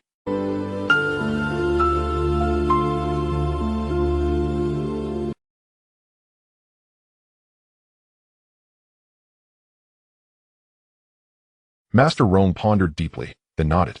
I know Butterfield Swire's comprador, Mr. Ma, a Chaozhou native passionate about such antiquities. I'll introduce you tomorrow. Many thanks, Master Rong. Departing Rongbaozhai, Lin Yixuan walked alone beneath Hong Kong's quiet night street. Neon lights had dimmed, moonlight silvered the stone-paved lanes. He tilted his head skyward. The Hong Kong night sky of 1950 still revealed stars. The road ahead was arduous, but retreat held no place. Should Butterfield Swire impose a blockade, he would seek new markets. Should British capital suppress, he would embrace the mainland. Commercial warfare, psychological warfare, diplomacy of human relations. Whatever the battlefield, he would fight. For this was his era, his arena. Returning to his modest room in the Kowloon walled city, midnight had passed. Lin Yixuan lit the kerosene lamp and opened his notebook, inscribing tomorrow's agenda. Meet Mr. Ma, Butterfield Swire's comprador, to ease tensions. Visit Chin's pharmacy, to secure penicillin. Establish Macau, transit hub. Draft designs for plastic components of textile machinery. Pausing at the fourth item, he added another line, begin gathering technical literature on vacuum tubes and semiconductors. Plastics mark only the first step. Electronics define the future. Outside, the night watchman's call echoed. It was the third watch. Lin Yixuan extinguished the lamp and lay down fully clothed. Tomorrow, another day dawned. And with each new day, fresh hope arose. The morning mist enveloped Victoria Harbor, and the Star Ferry sounded its horn over the gray sea. Lin Yixuan stood at the Tsim Sha Sui pier, gazing at the granite buildings of Central across the bay, HSBC Standard Chartered and Jardine Matheson. They loomed like silent giants overlooking the myriad lives of this city. The comprador he was to meet today was inside one of these colossal structures. Lin, are you really going? Qin Shitai followed anxiously beside him. What if the Jardine people turn hostile? If they were going to turn hostile, they wouldn't agree to meet. Lin Yixuan adjusted his suit and tie freshly pressed last night. With Boss Rong's introduction, the comprador agreed to see me for 10 minutes. 10 minutes is enough. But we only have that set of Ju Rintang porcelain. What if he isn't interested? He will Lin Yixuan pulled out a photo from his briefcase developed overnight by Boss Rong. The set of pastel porcelain shimmered under the light. The comprador is 45 this year, has worked at Jardine for 20 years, and is still a comprador. He needs a noteworthy achievement to impress the foreigners. Chen Shitai seemed to understand, yet he was still confused by the complexities. He only knew that the machines couldn't stop and the workers needed to eat. I'll leave the factory to you. Lin Yixuan patted his shoulder. Produce the textile components according to the new formula. I've drawn the molds, and Master Zhang knows how to do it. Remember, the precision must be within 0.1 millimeters, no less. I'll keep an eye on it, you can rest easy. Lin Yixuan nodded, picking up the wicker box containing the porcelain and heading towards the ferry. The wicker box was heavy, containing the 17 pieces of Ju Rin Tang pastel porcelain, carefully wrapped in cotton. He bought them for 1,200 Hong Kong dollars, and now he needed to use them to secure a way forward. The ferry docked, and the streets of Central had just begun to awaken.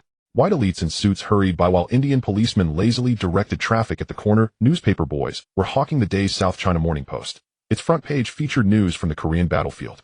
Lin Yixuan entered the Chitair house, and the lift attendant glanced at him. Which floor, sir? Jardine Matheson. The attendant pressed the button for the 7th floor.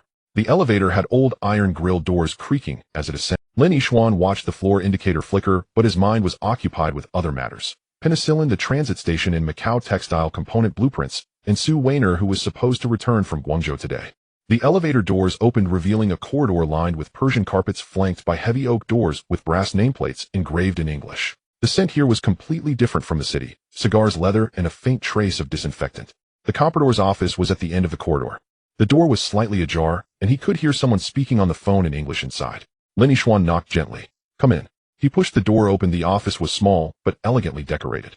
A rosewood desk, a genuine leather sofa, and walls adorned with flower and bird paintings from the Lingnan school of the late Qing dynasty. The comprador in his 40s had a slick middle-part hairstyle, wore gold-rimmed glasses, and was on the phone. Mr. Lin. He lifted his eyes to scrutinize Lin Yixuan, his gaze appraising yet tinged with a barely perceptible disdain.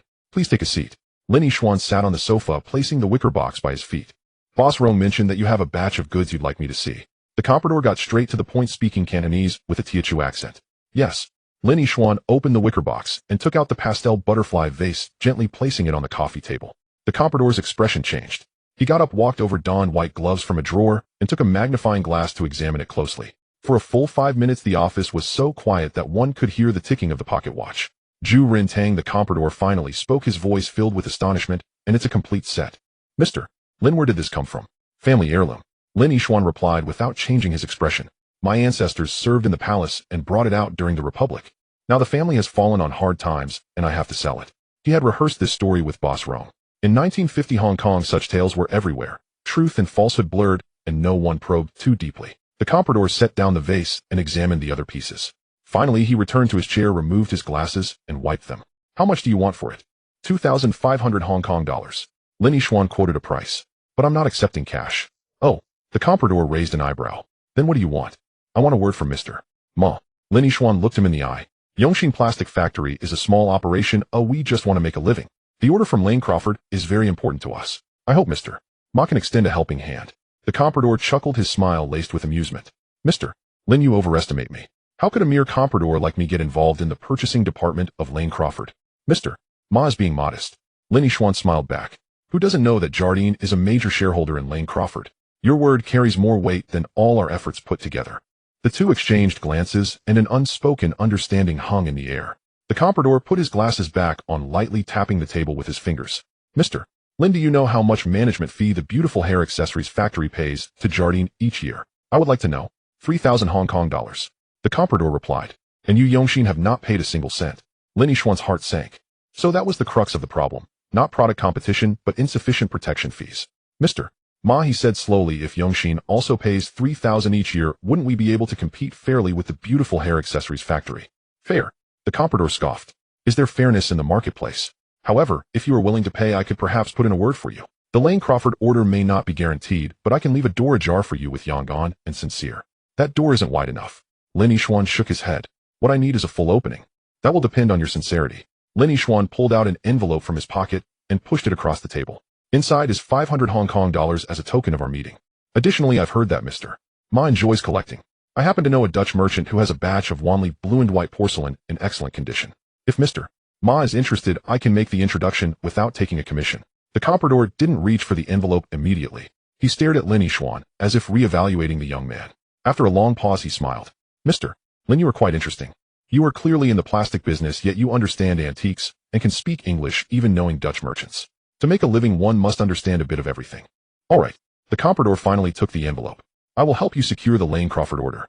But for the beautiful hair accessories factory, you'll have to give them a way out. Produce their hairpins under their label. You take 30%, they take 70%. This was blatant exploitation. Yet Lin Yixuan knew this was the best outcome he could hope for. Agreed.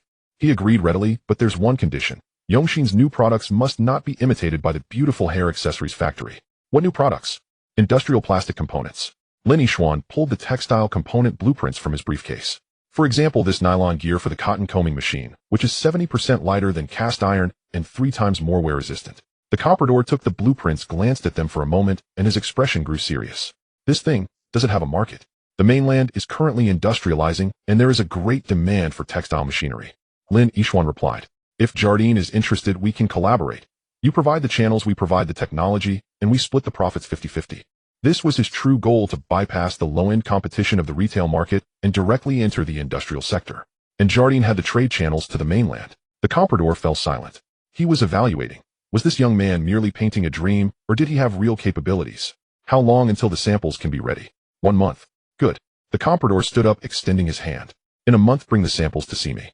If it is as you say, Jardine can invest.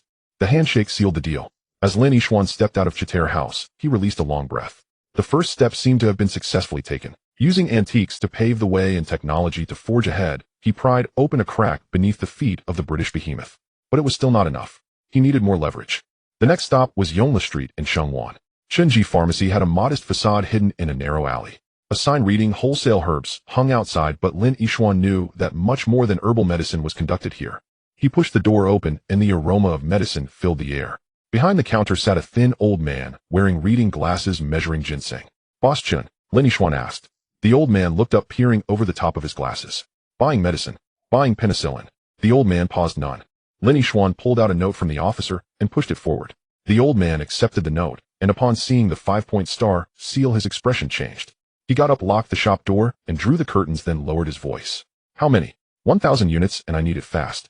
We only have 300 in stock. The rest will need to be sourced. The old man said 10 Hong Kong dollars per unit, payable in gold. That's too expensive. Lin Yixuan frowned.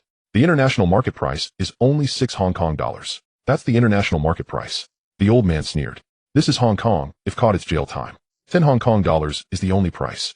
Lin Yixuan quickly calculated in his mind. 1,000 units would total 10,000 Hong Kong dollars, which was nearly all his liquid capital. I'll take 300 units. Oh, when can I pick them up?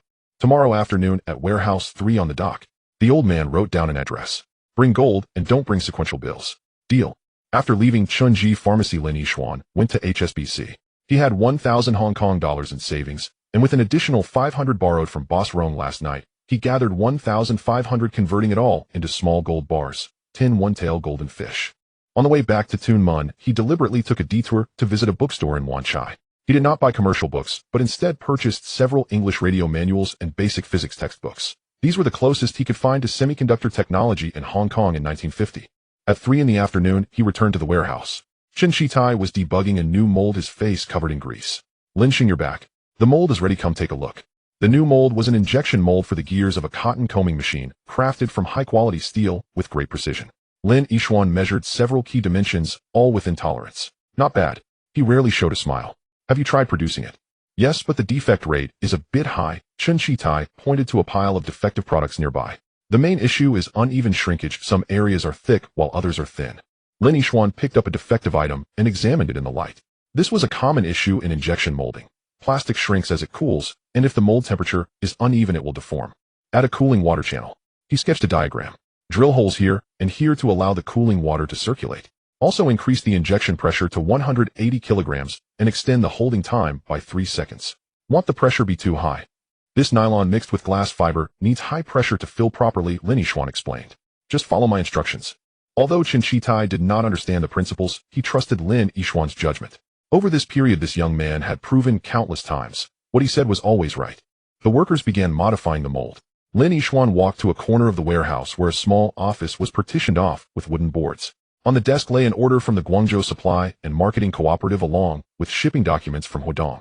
He sat down and started planning the transport route for penicillin pickup at Chenji Pharmacy, temporary storage at the dock warehouse, Huadong ship to Macau, split into small batches, smuggle to Zhuhai by fishing boat, transport by land to Guangzhou. Each step carried risks. The Hong Kong customs were strict, and although Macau was more lenient, there were still Portuguese water police patrolling. The most dangerous part was the last leg, the waters of the Pearl River estuary, where remnants of the Kuomintang pirates often roamed. While he was deep in thought, the warehouse door was pushed open, and Sue Weiner hurried in. She had changed back into Western-style dress, but her face showed weariness, though her eyes sparkled. "Mr. Lin, I'm back." She placed her briefcase on the table. "The order from Guangzhou has been confirmed, and the Supply and Marketing Cooperative has prepaid 30% of the payment, totaling 2,400 renminbi. At the black market exchange rate, that's about 1,000 Hong Kong dollars. Thank you for your hard work." Lin Yishuan poured her a glass of water. "Was the journey smooth, eh?" "It was smooth, just that the train was too crowded." Sue Weiner took a sip of water and pulled out a document from her bag. "Also, Uncle Hua asked me to convey a message. Macau's transit station has been negotiated with a monthly rent of 200 Hong Kong dollars for the dock warehouse, and it's managed by his cousin, who is reliable." "Great." Lin Yishuan took the document. "I've also sorted out the penicillin matter on my end. We'll pick it up tomorrow afternoon, 300 units. Sue Weiner's expression turned serious. "Mr. Lin, have you really thought this through? Once we start, there's no stopping. From the moment we agreed to it with Cadre Wang, we can't back out now." Lin Yishuan said calmly, "Backing out now would mean deceiving the people in the mainland. Do you still want to do business there in the future?" "But the risks." "Risks are proportional to rewards." Lin Yishuan looked into her eyes. "Miss Sue, your father sent you to be with me, not just to supervise the investment, right?" Sue Weiner was taken aback. "He knows what I'm doing and understands the risks," Lin Yishuan continued. "But he still sent you here. Why?" "Because the Sue family needs a route to the mainland, and right now only I can pave that way." "You're too conceited." Sue Weiner shook her head. "Uncle Hua can also pave the way, as can many patriotic merchants. But they lack the technology." Lin Yishuan interrupted her. "What I can offer the mainland is not just medicine, but also the industrial technology they urgently need. Plastic gears are just the beginning. There will be more in the future.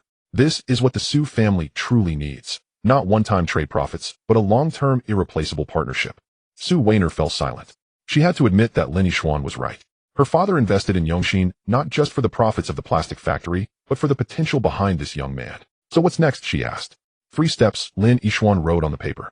"First, stabilize the foundation in Hong Kong and complete the order from Jardine. Second, establish the Macau transit station to open the channel for pharmaceuticals. Third, develop new technologies to stay ahead." "What about money?" Sue Weiner cut straight to the point. "We currently have less than 3,000 Hong Kong dollars in liquid funds, and still need to buy raw materials, pay salaries, and rent. The payment for penicillin is 10,000. Oh, where will we get that much money?" Lin Yishuan took out 10 small yellow fish from his drawer. "This is the deposit. The rest will come from the advance payment for the textile parts order. But that won't arrive until a month later. That's why we need to circulate it," Lin Yishuan said. "When will your father's promised investment of 50,000 arrive?" Sue Weiner bit her lip.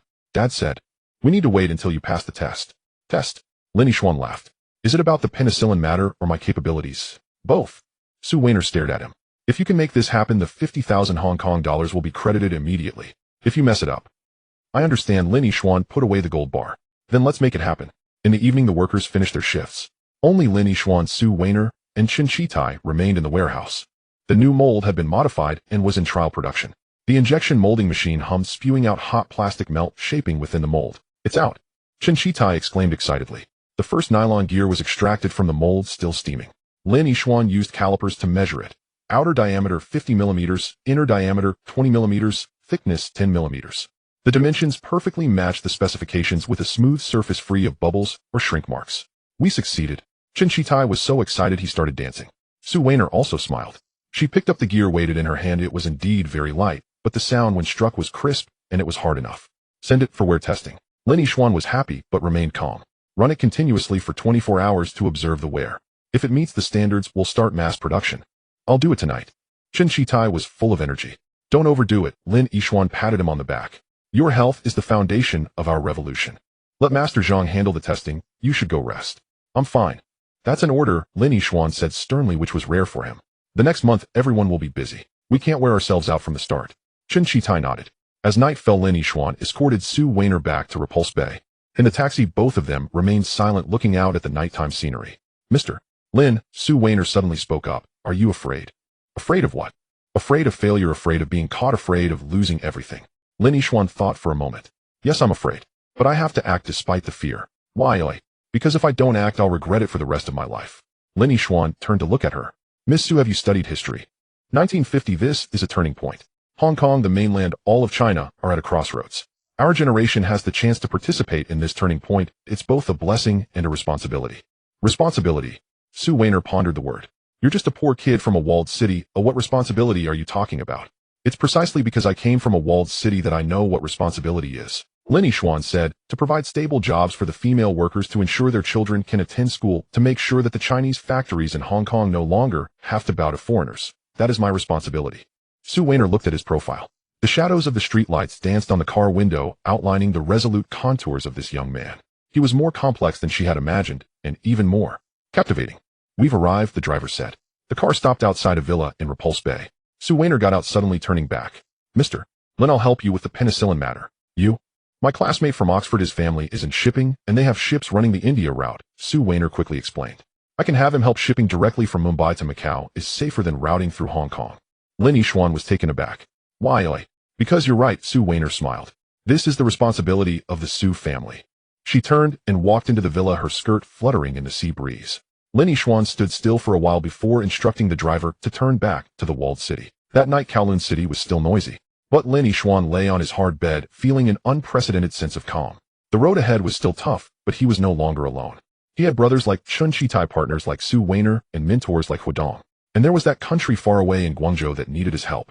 He closed his eyes, silently planning in his heart, tomorrow pick up the penicillin, the day after tomorrow go to Macau, to check the warehouse, the day after that begin mass production of textile parts. Within a week the transfer of 300 penicillin units must be completed. Within a month the textile parts need to pass testing to secure Jardine's investment. Within 3 months a stable transit channel must be established in Macau. Within a year. He fell asleep, dreaming not of treasures or antiques, but of machines running and the smiling faces of workers. This was the meaning of his rebirth. Not for wealth, but for change. To change his own fate, and to alter the course. Outside the window, Hong Kong in 1950 was ablaze with lights. Dawn was brewing just below the horizon. At 11 o'clock at night at Warehouse No. 3 of the Geelong dock. The salty sea breeze rustled the iron roof of the warehouse. Lin Yixuan stood in the shadows, glancing at his watch. There were still 10 minutes until the agreed pickup time. The small yellow fish tucked under his arm felt heavy, causing a sense of unease in his heart. Chen Chitai squatted nearby, lighting one cigarette after another, the glowing tips flickering in the darkness. Lin Sheng, I can't shake this feeling of unease. Chen Chitai lowered his voice. Is Boss Chen reliable? What if this is a trap? It's introduced by Officer Zhang. It should be trustworthy, Lin Yixuan replied, but he felt sweat pooling in his palms. In such underground dealings no one could guarantee absolute safety. Footsteps echoed in the distance. The two immediately fell silent and hid behind a pile of goods. 2 people approached wielding flashlights. Leading the way was Boss Chun from Chen's pharmacy, followed by a worker pushing a flatbed cart. Mr. Lin. Boss Chun called softly. Lin Yixuan stepped forward. It's me. The goods are here. Boss Chun gestured to his worker to open a wooden box neatly stacked. Inside were 300 small aluminum foil boxes, each labeled in English as penicillin. Each box contains 10 vials, totaling 3,000 vials. Count them. Lin Yixuan picked up a box, tore open the foil, revealing 10 glass ampoules, each labeled with the manufacturer Pfizer.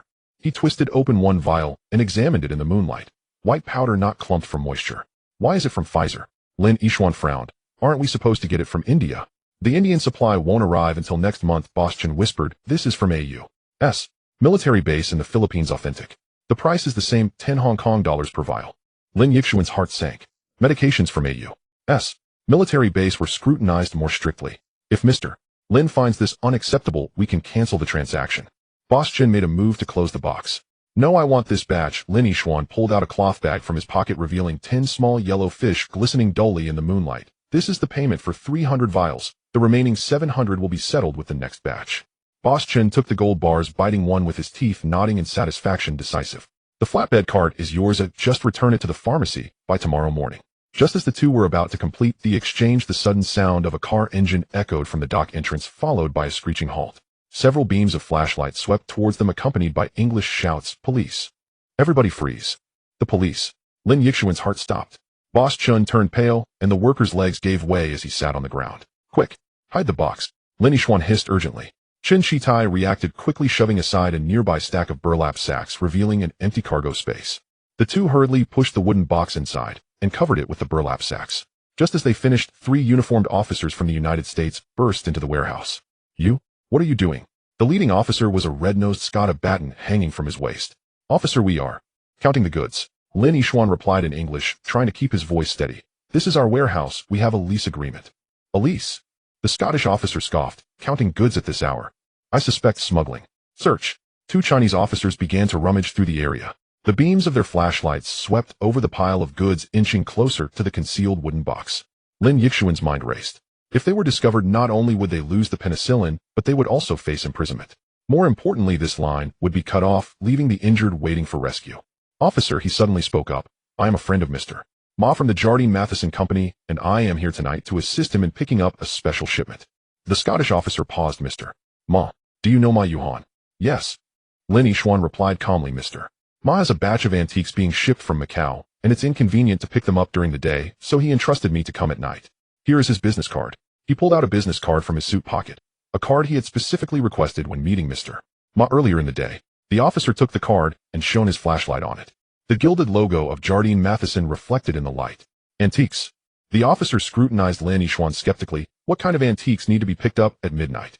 Ming Dynasty blue and white porcelain. It's because there are too many people during the day, Lin Yixuan said. Mr. Ma instructed me to handle the transport with care. If the officer didn't believe him, he could call Mr. Ma's home to verify, though he might already be asleep at this hour. This was a clever play. Making a phone call to verify a trivial matter at midnight, these lower-tier officers might not have the guts to do it. If Mr. Ma genuinely knew this young man, they would be in trouble. The Scottish officer hesitated. He looked at Lin Yixuan's attire. It wasn't high-end, but it was neat and presentable. Then he glanced at Boss Chun. He looked like a typical old-school businessman. Then there was Chen Shitai, who wore work clothes, but his expression was calm. Open it up and take a look, the officer finally said, but his tone had softened. Lin Yixuan felt a pang of despair. The wooden box contained no antiques. Opening it would mean disaster. Just at that critical moment, another car engine roared outside the warehouse. A black sedan drove in, its headlights blinding. The door opened, and a figure emerged. Dressed in a silk long gown, leaning on a civilized cane, it was Mr. Ma. What's going on? Mr. Ma frowned. Why all the commotion? The Scottish officer stood at attention immediately. Mr. Ma, we received a report that there were smuggling activities here. Smuggling? Mr. Ma laughed. These are my friends here to pick up goods. Do I need to report my small business activities to the police? I wouldn't dare. The officer was sweating. Since they are Mr. Ma's friends, then it must be a misunderstanding. We're leaving now, right away. 3 officers left in a hurry. Mr. Ma turned to Lin Yixuan, a half smile on his face. Mr. Lin, you certainly know how to leverage my name. In a moment of desperation, it was a necessary action. Lin Yixuan deeply bowed. Thank you for rescuing me, Mr. Ma. No need to thank me. Mr. Ma waved his hand. It was Miss Su who called me saying you might be in trouble. I happened to be nearby enjoying tea, so I came to check. Su Weiner. Lin Yixuan was taken aback. Where are the goods? Mr. Ma asked. Lin Yixuan gestured for Chen Shitai to move the burlap sacks, revealing the wooden box. Mr. Ma took one look and his expression changed. Penicillin, he lowered his voice. Mr. Lin, you are engaging in quite a large business here. It's a life-saving medicine, a necessity, Lin Yixuan replied candidly. Mr. Ma stared at him for a few seconds, then suddenly laughed. Good, you have guts. However, next time something like this happens, please inform me in advance. In Hong Kong, there are some matters I can handle, and I understand. Lin Yixuan retrieved a small box from the wooden crate. This batch contains 50 vials prepared for you, Mr. Ma. A small token of appreciation, please accept it. Mr. Ma took the box and weighed it in his hand. Mr. Lin knows how to conduct business. All right, let's get the goods moved quickly. The dock isn't a place to linger. My car is outside. They'll give you a ride. What about the goods? Just put them in my car and, well, unload them at a safe place. Mr. Ma turned and walked outside. Move quickly. At 1 o'clock in the morning, the black sedan left the dock, disappearing into the night. Lin Yixuan sat in the back seat, watching the streetlights flash by outside the window, still feeling a chill in his spine. If Mr. Ma had been even a minute late, or if he hadn't come at all, the consequences would have been unthinkable. Mr. Lin. Mr. Ma suddenly spoke. Miss Su seems to care about you quite a bit. She called me at midnight saying you might be in trouble. Her tone was so urgent that she almost cried. Lin Yixuan didn't know how to respond. The Su family is a prominent family from the South Seas, and Miss Su is their only daughter. Mr. Ma continued as if talking to himself. Her father, Su Yulo, has some acquaintance with me. The old man has a keen eye. There aren't many young people he would take notice of. This was both a reminder and a test. Mr. Ma. Lin Yixuan chose his words carefully. I owe Miss Su a favor, and I also owe you a favor. I will repay them in the future. You don't need to repay me. Mr. Ma waved his hand. Just ensure that batch of textile part samples is completed as soon as possible. That would be the best repayment. Jardine Matheson is currently undergoing internal adjustments, and my position is somewhat unstable. I need some achievements. Lin Yixuan understood. So that was it. Mr. Ma was helping him not just because of Sue Weiner, but also to pave the way for himself. The samples can be tested within 3 days. If they pass, we can produce them in small batches within a week. Good, mister. Ma nodded. If you need any equipment or materials, just list them out for me. Jardine can advance the funds and deduct them from the subsequent payments. This was a timely assistance. Lin Yixuan was worried about funding. The car stopped outside the warehouse in Tsingy. The three of them moved the wooden box into the warehouse and Mr. Ma's car drove away. Inside the warehouse, Sue Weiner was still there. She sat behind the desk, a pile of account books spread out in front of her, her eyes red-rimmed. Miss Suyu. I'm just glad you're okay. Sue Weiner stood up, her voice choked. I called Uncle Ma. He said there were police checks at the dock, and I knew something was wrong. Lin Yixuan felt a warmth in his heart. Thank you. No need to thank me. Sue Weiner turned her face away. I was afraid you would die and my father's investment would go to waste. Her words were blunt, but Lin Yixuan sensed the concern behind them. He smiled, not addressing it directly. The goods are here, 300 vials. Chen Shitai placed the wooden box down. What do we do next? We need to repack them, Lin Yixuan said. The original packaging is too conspicuous. Let's switch to traditional medicine boxes. Boss Chen has some ready-made ones. We'll go pick them up tomorrow. Have you contacted Macau? Sue Weiner asked. Lin Yixuan checked his watch. Mr. Hua's cousin Hua Yingming has a warehouse at the inner harbor in Macau. They'll go over tomorrow to finalize the route. They'll go with you, Sue Weiner said. No, it's too dangerous. Precisely because it's dangerous, we need another person to watch over things. Sue Weiner insisted. And I have classmates in Macau who can help. Lin Yixuan wanted to say more, but seeing Sue Weiner's determined expression, he knew he couldn't persuade her otherwise. All right, we'll set off tomorrow morning. Macau the following afternoon. Compared to Hong Kong, Macau felt more like a lazy little town. Portuguese-style buildings, narrow cobblestone streets, and the air filled with the sweet scent of egg tarts and the fishy smell of salted fish. But Lin Yixuan had no mind to appreciate it. They were heading to the inner harbor, a place bustling with all sorts of people. Hua Yingming was a lean man in his 30s with dark skin, clearly someone who had spent years at sea. His warehouse was at the deepest part of the dock with a sign reading Mingji Seafood hanging at the entrance. Mr. Lin, Miss Sue, Hua Yingming spoke with a strong Minnan accent. My cousin has instructed that the warehouse is free to use and the rent is at market price. Lin Yixuan looked around the warehouse. It wasn't large, but it was sufficient with a back door leading directly to the sea for easy transportation. Mr. Hua, how can we bring goods from Hong Kong over safely? 2 routes. Hua Yingming held up 2 fingers. One is to take a large ship flying the Portuguese flag going directly from Hong Kong to Macau. The customs checks are lax, but it's a big target and can easily attract attention. And the other, take a small boat and smuggle it at night. Hua Yingming lowered his voice. I know a few boat captains who specialize in this route. Departing at night, arriving before dawn, carrying 100 or 200 pounds at a time, completely unnoticed. Lin Yixuan thought for a moment. Let's try the first batch with the large ship to test the waters. If it goes smoothly, we can switch to the small boats for the subsequent shipments. Wise choice, Hua Yingming nodded. When will the first batch arrive? In 3 days. Lin Yixuan said. 300 vials of penicillin disguised as traditional Chinese medicine. Once it arrives, split it into 10 portions and transport it to Zhuhai by fishing boat. The person picking it up in Zhuhai. Mr. Hua will arrange it. Sue Weiner picked up the conversation. The head said, my father has acquaintances over there. Just then a commotion suddenly erupted outside the warehouse. Hua Yingming's expression changed, and he quickly walked to the door to peek through the crack. Oh no, it's the water police. He turned back and whispered urgently, quick, let's go out the back door. Lin Yixuan grabbed Sue Weiner's hand and dashed toward the back. Hua Yingming lifted a pile of fishing nets, revealing a hidden door. Go in and don't make a sound. The two squeezed through the hidden door, entering a small compartment filled with clutter. Hua Yingming closed the hidden door and covered it with fishing nets again.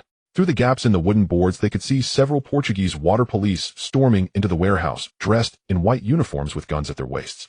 Hua Yingming, someone reported you for smuggling here, shouted the lead officer in a harsh Cantonese. Sir, Hua Yingming forced a smile. All I do is legitimate fishing business, and I have a license. Search. The water police began rummaging through everything. Lin Yixuan held his breath, feeling Sue Weiner's hand tremble slightly. He gently tightened his grip, signaling her not to be afraid. The compartment was dim, with only a few rays of light filtering through the gaps in the wooden boards. The two were very close, able to hear each other's breathing. Sue Weiner carried a faint scent of perfume mixed with the fishy smell of the warehouse, creating a strange sensation. The search outside lasted for over 10 minutes, but they found nothing. The head of the water police cursed as he left, warning Hua Yingming, be careful. If there's another report, we'll arrest you directly. The warehouse returned to quiet. Hua Yingming opened the hidden door. It's safe now, come out. Lin Yixuan and Sue Weiner emerged, both drenched in sweat. What happened? Lin Yixuan asked. Who reported us? I'm not sure. Hua Yingming's face darkened. It could be a competitor, or it might be. He didn't finish, but his eyes indicated it could be an internal betrayal. The warehouse can't be used anymore, Sue Weiner decisively said. We need to change locations. Where to? Hua Yingming smiled wryly. Macau is so small that the water police can find us anywhere we hide. Lin Yixuan pondered for a moment. Instead of changing warehouses, let's change methods. What do you mean? Since using legitimate channels will get us investigated, let's go the unconventional route. After the goods arrive, we won't linger here, but directly switch ships to transport them away. Fishing boats can come and go at night, not docking at the pier, but transferring at sea.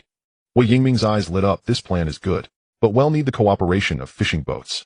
Money is not an issue, Lin Yixuan replied. I'll pay double. As long as it's safe. Okay, you'll arrange it. When they left the pier, night had fallen. Lin Yixuan and Su Weiner walked along the streets of Macau, the neon lights flickering on, and the casino entrance began to bustle. That was close today, Su Weiner said, still shaken. This is just the beginning, Lin Yixuan replied. It will get riskier from here on. Miss Su, you can still back out now. Su Weiner stopped and turned to look at him. Lin Yixuan, do you think I'm the type to back down when faced with danger? Under the moonlight, her eyes sparkled. No, Lin Yixuan smiled. If you were, you wouldn't have called Ma Maibao in the middle of the night, nor would you have come to Macau. That's good to know. Su Weiner also smiled, but her smile quickly faded. However, I must remind you of something. Hua Yingming may not be reliable. You sensed it too? So coincidental, Su Weiner said. We just arrived and the water police showed up. And although Hua Yingming seemed panicked, there was no real fear in his eyes. He's acting. Lin Yixuan nodded. I feel the same way. But right now we have no evidence, and we can't burn bridges.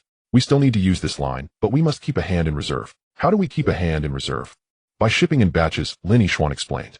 The first batch will be small, a test run. If it goes smoothly, we'll increase the amount. Additionally, I will have Chen Shitai keep an eye on things in Hong Kong to see who is in contact with Hua Yingming. Are you suspecting that there are moles in Hong Kong too? Not suspecting, but certain. Lin Yixuan's expression turned cold. The police showed up so conveniently, someone must have tipped them off. That person is likely right beside us. The two fell silent. The sea breeze blew past, carrying a chill.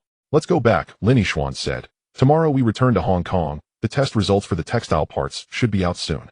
3 days later at the warehouse in Kowloon, Hong Kong. Amid the rumbling of the injection molding machine, the first batch of 500 nylon gears was produced. Master Zhang conducted a wear test overnight, running continuously for 48 hours with a wear rate only 1/3 that of cast iron gears. It worked. Chen Shitai held the test report, his hands trembling. Lin Sheng, we succeeded. The deal with Iha. I will negotiate with Iha. Lin Yixuan took the report and carefully examined the data. Each indicator exceeded expectations, even surpassing what Director Wang had requested. He immediately packed the samples and headed straight for the Chungkong Center. Ma Maibao's office was especially lively today. Several managers from country Y were in a meeting, and when they saw Lin Yixuan enter, they cast scrutinizing glances at him. Mr. Lin, did you bring the samples? Ma Maibao sat at the head of the table, his tone formal. Yes, I did. Lin Yixuan opened his briefcase, taking out the gears and the test report. This is the nylon gear produced according to your specifications, and here is the wear test data. After running continuously for 48 hours, the wear was only 0.03 millimeters, fully meeting the requirements.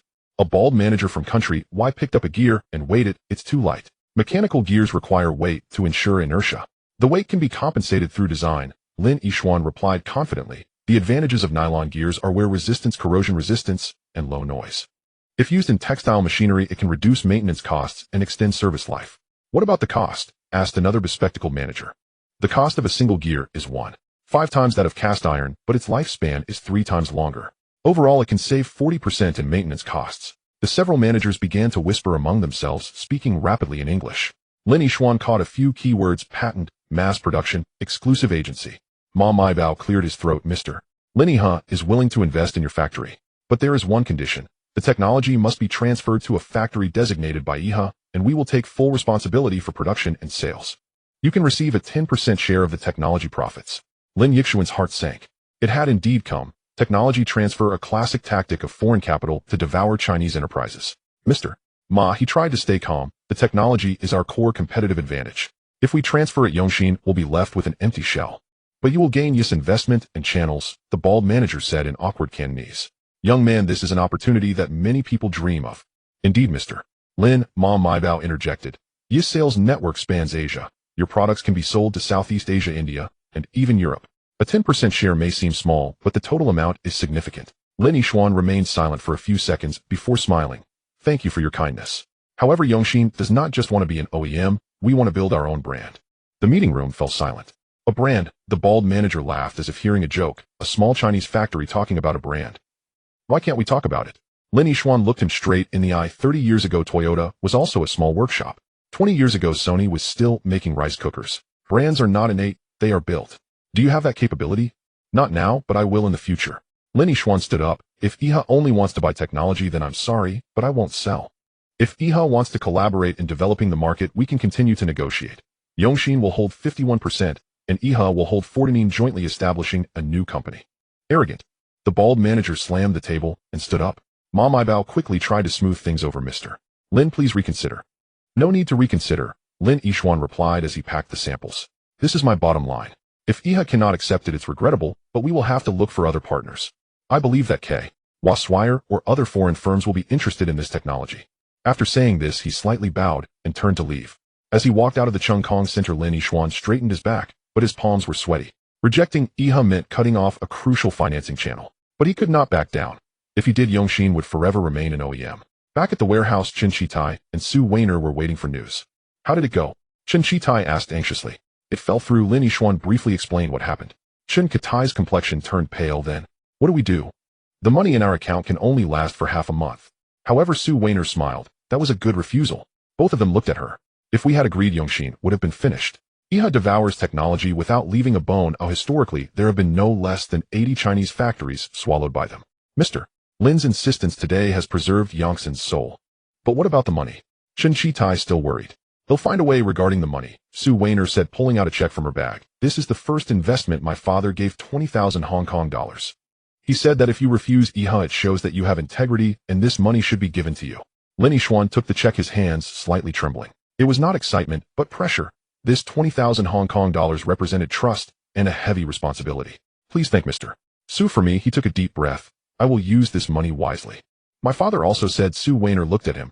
If you need it, the Su family's credit limit at HSBC can be lent to you at the lowest interest rate. Lin Yixuan shook his head. No need. Yongxin must stand on its own. Just then Master Zhang rushed in a panic. Lin Sheng, it's bad. The blueprints. The blueprints are missing. What blueprints? Lin Yixuan's heart sank. It's the mold blueprints for the nylon gears. I clearly locked them in the drawer last night, but they were gone this morning. Lin Yixuan rushed into the office. The drawer lock had been pried open, and it was completely empty. Not only were the blueprints gone, but also the drafts and calculation notes. When did you notice? Just now, Master Zhang replied, nearly in tears. I drew until midnight last night, locked the drawer before I left. I came in this morning, and... Lin Yixuan forced himself to calm down. The theft of the blueprints meant a leak of technology. If someone registered the patent first or replicated the product, all of Yongxin's efforts over the past few months would be in vain. Should we report it to the police? Chen Shitai asked. We can't report it, Su Weiner interjected. Reporting will alert the thief. Moreover, the police won't take technology theft seriously. Lin Yixuan paced the room. Suddenly he stopped. Master Zhang, was the blueprint you drew last night the final version? No, it was a modified version. The final version is in my head. Ooh, I haven't drawn it out yet. Lin Yixuan's eyes lit up. So the blueprints the thief took have errors. Yes. I marked the position of the cooling holes incorrectly. They should be on the side, but the blueprints indicated the bottom. If they make the mold according to that, the gears will overheat during operation and easily deform. Great. Lin Yixuan slapped the table. Let's turn this to our advantage. Chen Shitai, you need to register the patent immediately using the correct blueprints. Miss Su, please place an announcement in the newspaper stating that Yongxin will soon launch a revolutionary nylon gear product and is seeking partners. What is this for? Chen Shitai asked, confused. To lure the snake out of its hole, Lin Yixuan sneered. Whoever stole the blueprints will be eager to produce and launch the product. Once their problematic product is out, we will launch the genuine one. By then the thief will reveal themselves. Su Weiner's eyes sparkled. And we can take the opportunity to root out the mole. Exactly. Lin Yixuan looked out the window. I want to see who is scheming behind our backs. Outside, dark clouds loomed. A storm was approaching. Chen Shitai hung up the phone, rubbing his warm ear. All calls are inquiries about nylon gears from textile factories, machinery plants, and even 2 foreign firms. Lin Yixuan sat behind the desk with a patent application spread out in front of him. The lawyer Su Weiner had brought was reviewing the clauses one by one, occasionally glancing at him over his golden-rimmed glasses. Mr. Lin, the term revolutionary new material may not be accepted by the patent office. The lawyer adjusted his glasses. I suggest changing it to improved nylon composite material. Change it as you said. Lin Yixuan nodded. How long will the patent application take? For expedited processing, 3 months. For the regular process, it could take 6 months to a year. But I must remind you that patent protection in Hong Kong is very weak. Even if it gets approved, it takes time and effort to litigate against counterfeits.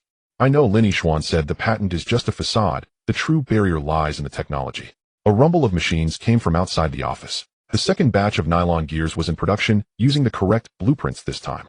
Master Zhang stood guard by the injection molding machine, measuring each finished product 3 times with calipers. Su Weiner walked in holding a telegram. We received a reply from India. The price for penicillin is 7 Hong Kong dollars each, 30% cheaper than Shen's pharmacy. But a 50% deposit is required and the goods will arrive at Mumbai port. Is it reliable? Lin Yixuan asked. Reliable? My classmate's family has been in the pharmaceutical trade in India for decades, and their reputation is excellent. However, there is a problem. There are no direct shipping routes from Mumbai to Macau. It requires a transfer in Singapore. The entire journey takes 20 days. 20 days is too long. Lin Yixuan frowned. The front lines cannot wait. There is another way. Su Weiner lowered her voice. My classmate said the Indian Air Force has transport planes flying to Hong Kong regularly delivering military supplies. If we could hitch a ride on that line. The risk is too great. Lin Yixuan immediately rejected. Military supplies are more strictly monitored, and if exposed it could turn into an international incident. Silence fell over the office. Outside, the rooftops of Kowloon walled city were stacked closely together, and clothes hung out to dry fluttered in the wind. Hong Kong in 1950 felt like a tightly drawn bow, and they stood on the bowstring. Let's put the patent matter on hold for now. Lin Yixuan stood up. Miss Su, please contact Cadre Wang in Guangzhou, and inform him that the first batch of 300 vials of penicillin will be shipped in 3 days. Shin Shitai, keep an eye on production. This batch of gears must not have a single defective piece. I need to step out. Where are you going? Both of them asked simultaneously. To find the person who stole the blueprints. The beautiful hair accessories factory was located in the Kuntong industrial area in a 3-story concrete building. Lin Yixuan stood across the street on the second floor of a tea restaurant observing through the glass window.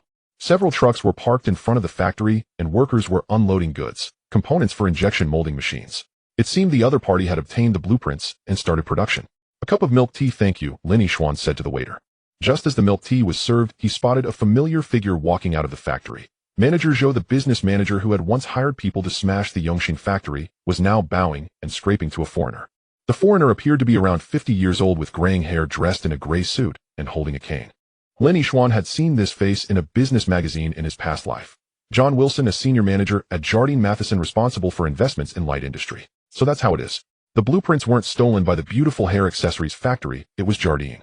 After the proposal for cooperation was rejected by the comprador Ma that day in the office, they resorted to another method, stealing. Lin Yixuan took a sip of milk tea, sweet to the point of cloying.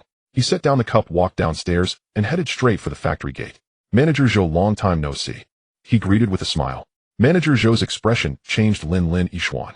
What are you doing here? I was passing by and saw your factory so lively, so I came to take a look. Lin Yixuan looked at Wilson. Who is this? I am John Wilson from Jardine Matheson. The foreigner extended his hand and spoke in an English accent. Mr. Lin, I've heard a lot about you.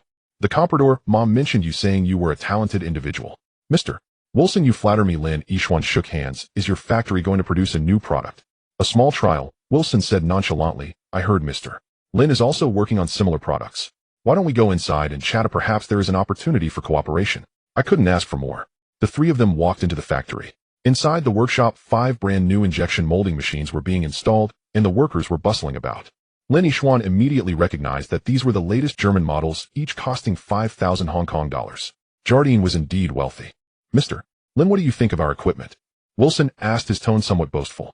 Very good, Lin Yixuan nodded. However, Mr. Wilson, there is something I'm not sure if I should mention. Please go ahead. The heat dissipation holes for the nylon gears, did you open them on the bottom? Wilson's smile froze momentarily. Manager Zhou's face turned pale as well. Why do you say that, Mr. Lin? Wilson countered. Because the correct position for the holes should be on the side. Lin Yixuan took out a document from his briefcase. This is the patent description I just registered yesterday, stating clearly. Opening holes on the bottom will cause heat accumulation, leading the gears to deform under high-speed operation, shortening their lifespan by 70%. He handed the document to Wilson. The foreigner took it and quickly flipped through it, his expression growing increasingly grim. Of course, if your side has already started production, Lin Yixuan continued, it's still possible to change the mold. But I wonder how much loss would be incurred for these 5 German machines if production stops for a day. Manager Zhou was sweating. Wilson stared at Lin Yixuan, his eyes filled with complexity. Mr. Lin, you've set a trap. I wouldn't dare. Lin Yixuan smiled. I'm just protecting my intellectual property. Mr. Wilson, if your side truly wants to cooperate, we can sit down to discuss. But if it's through this means, then that would be quite undignified. Silence ensued. Only the sound of machines being installed echoed in the workshop. After a long pause, Wilson smiled a sly fox's smile. Mr. Lin, you've won. Name your price. How much is the patent licensing fee? I don't want a licensing fee, Lin Yixuan said. I want equity. Yes. Jardine provides the equipment, Yongxin provides the technology, and we establish a joint venture company with a 50-50 shareholding, Lin Yixuan said. This company will specialize in manufacturing engineering plastic parts, and the market is not limited to Hong Kong, but also extends to the mainland and Southeast Asia. Wilson narrowed his eyes. Young man, you have a big appetite. If the appetite isn't big, how can one be full, eh? Lin Yixuan met his gaze. Mr. Wilson, you should be aware that this new material isn't just for gears. It can be used in automotive parts, electrical casings, and even military supplies. You know better than I how large the market is. Another silence fell. Manager Zhou beside them didn't dare to breathe. I need to consult with headquarters. Wilson finally said, I'll give you a reply in 3 days. Okay, I will wait for you for 3 days. Lin Yixuan handed over his business card. But let me remind you, the patent application has already been submitted and counterfeiting is illegal. If your factory continues production within 3 days, I will file a lawsuit with the Hong Kong British court. After saying this, he slightly nodded and turned to leave. As Lin Yixuan exited the factory, his back was already soaked with sweat. The confrontation just now seemed to have put him in a favorable position, but in reality, it was fraught with danger. If Wilson had been obstinate with Jardine's financial power, they could drag Yongxin to death. But Wilson didn't. Why? Lin Yixuan thought of a possibility. There might be internal factional struggles within Jardine. Wilson and Comprador Ma might not be on the same side. The idea of stealing the blueprints could have come from Comprador Ma, and Wilson's inspection today just happened to coincide with it. If so, then there was maneuvering space. He quickened his pace, wanting to see Comprador Ma before Wilson contacted in the Chung Cat building in the office of Comprador Ma. When Lin Yixuan knocked and entered, Ma was drinking tea. Seeing him, his smile was somewhat forced. Mr. Lin, what's the matter? Why did you give the blueprints to the beautiful hair accessories factory? Ma's hand trembled, spilling tea. What did you say? I mean, did you steal Yongxin's blueprints to give to the beautiful hair accessories factory or to Jardine headquarters? Lin Yixuan stared at him. Mr. Wilson looked quite displeased when I presented the patent documents at the beautiful hair accessories factory today. He thought that the blueprints you gave him had issues, didn't he? Ma fell silent. He put down his teacup, took out a handkerchief to wipe his hands, moving slowly. Mr. Lin, he finally spoke. In this world, one cannot control their own destiny. I understand. Lin Yixuan sat opposite him, but Mr. Ma, have you considered why Wilson came to the beautiful hair accessories factory in person? Ma was taken aback. Because he doesn't trust you, Lin Yixuan said, enunciating each word. When it comes to stealing blueprints, if done well, it's a credit. If messed up, it's a blame. Wilson had to confirm in person. If anything went wrong, he could shift the blame onto you. It was false information provided by Comprador Ma that led to the company's losses. Ma's face turned white. Now that there's a problem with the blueprints and the production line needs to stop for modifications, the loss will be at least tens of thousands of Hong Kong dollars. Lin Yixuan continued. Who will bear this responsibility? You or Wilson? Wilson will push it onto me. Ma bitterly smiled. He's a foreigner. I'm Chinese.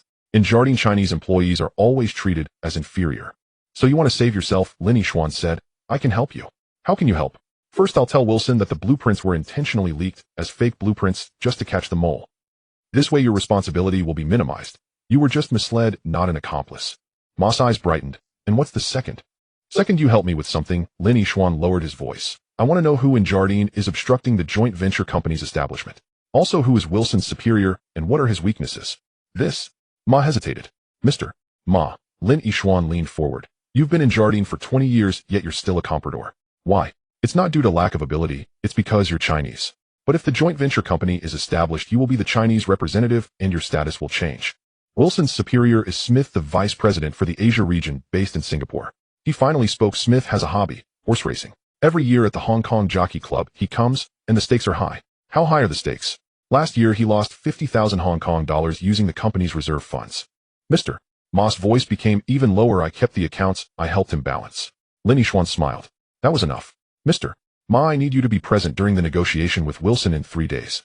He said by then you know what to do. Leaving the He building, dusk was approaching.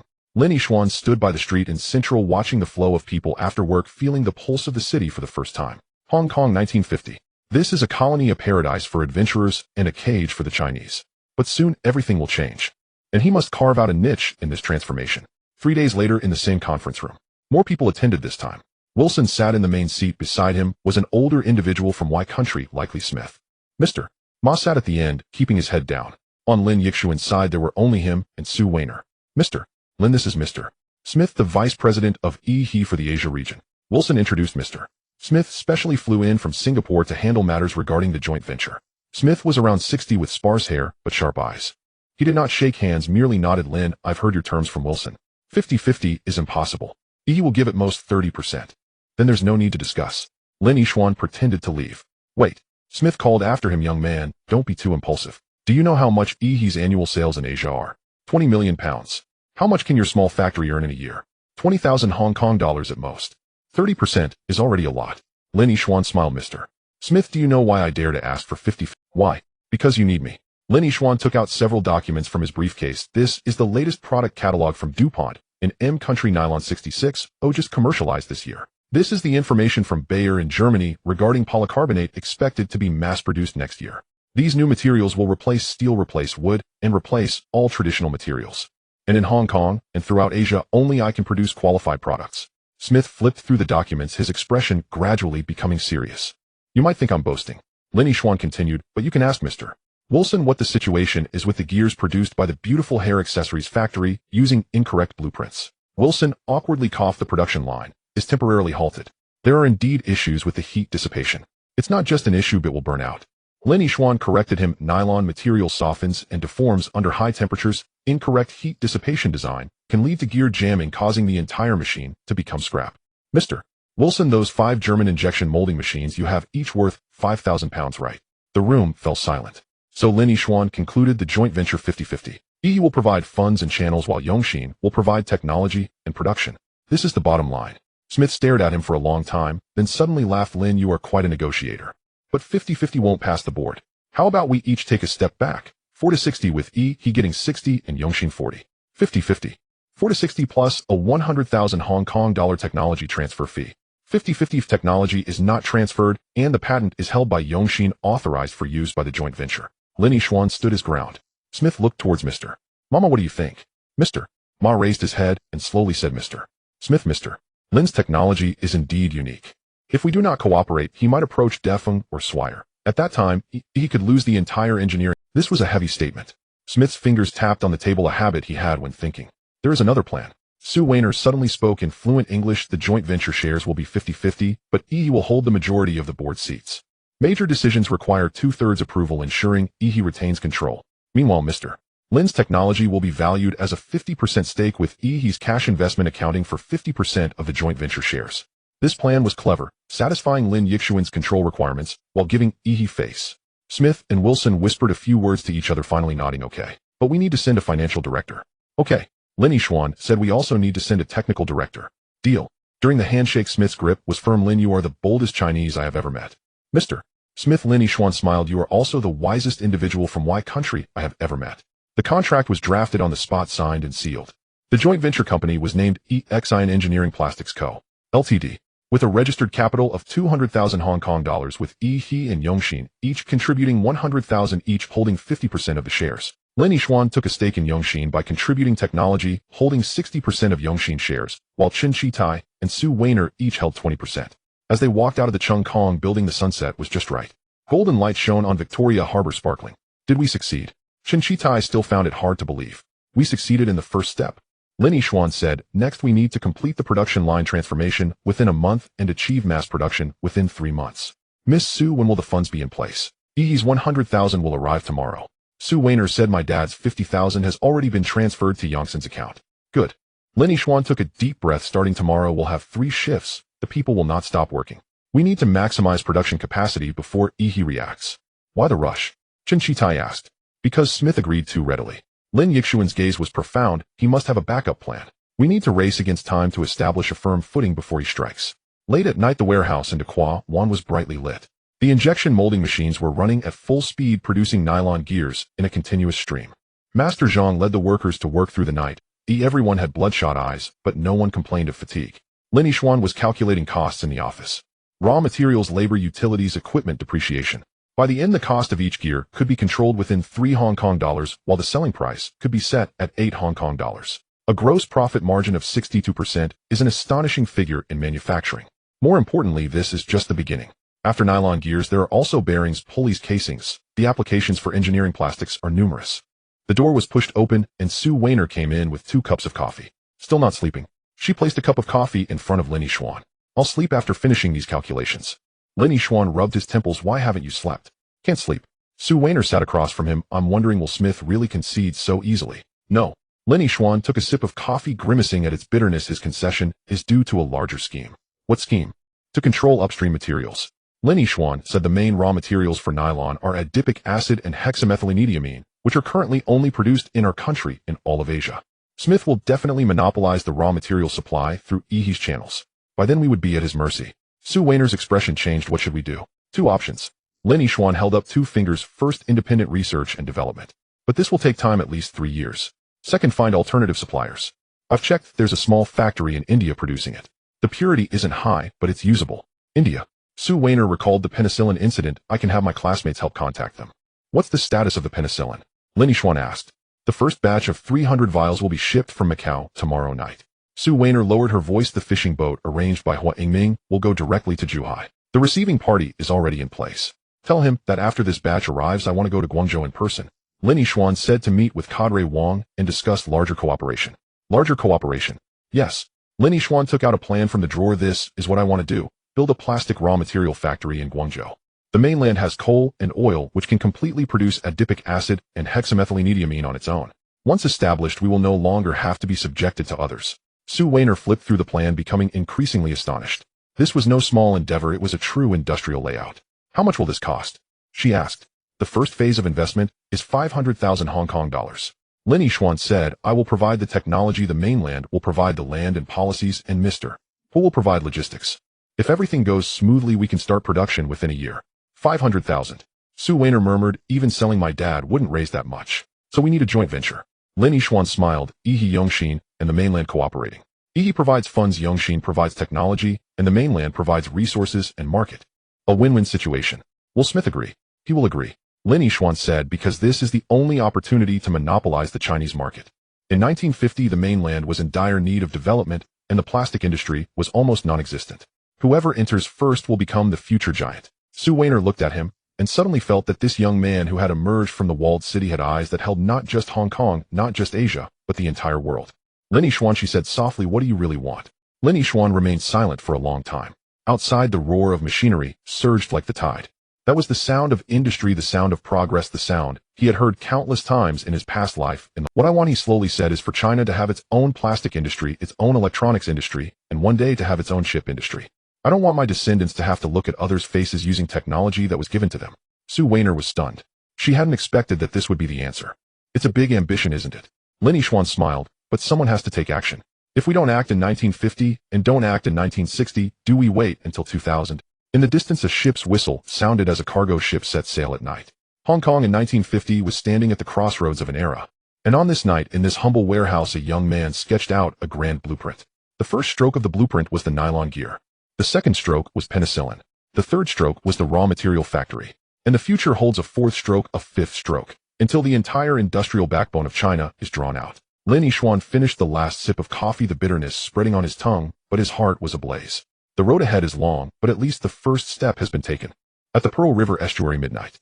3 modified fishing boats glided silently across the pitch-black sea, lights off with only the occasionally flickering flashlight covered in black cloth at the bow. This was the agreed signal.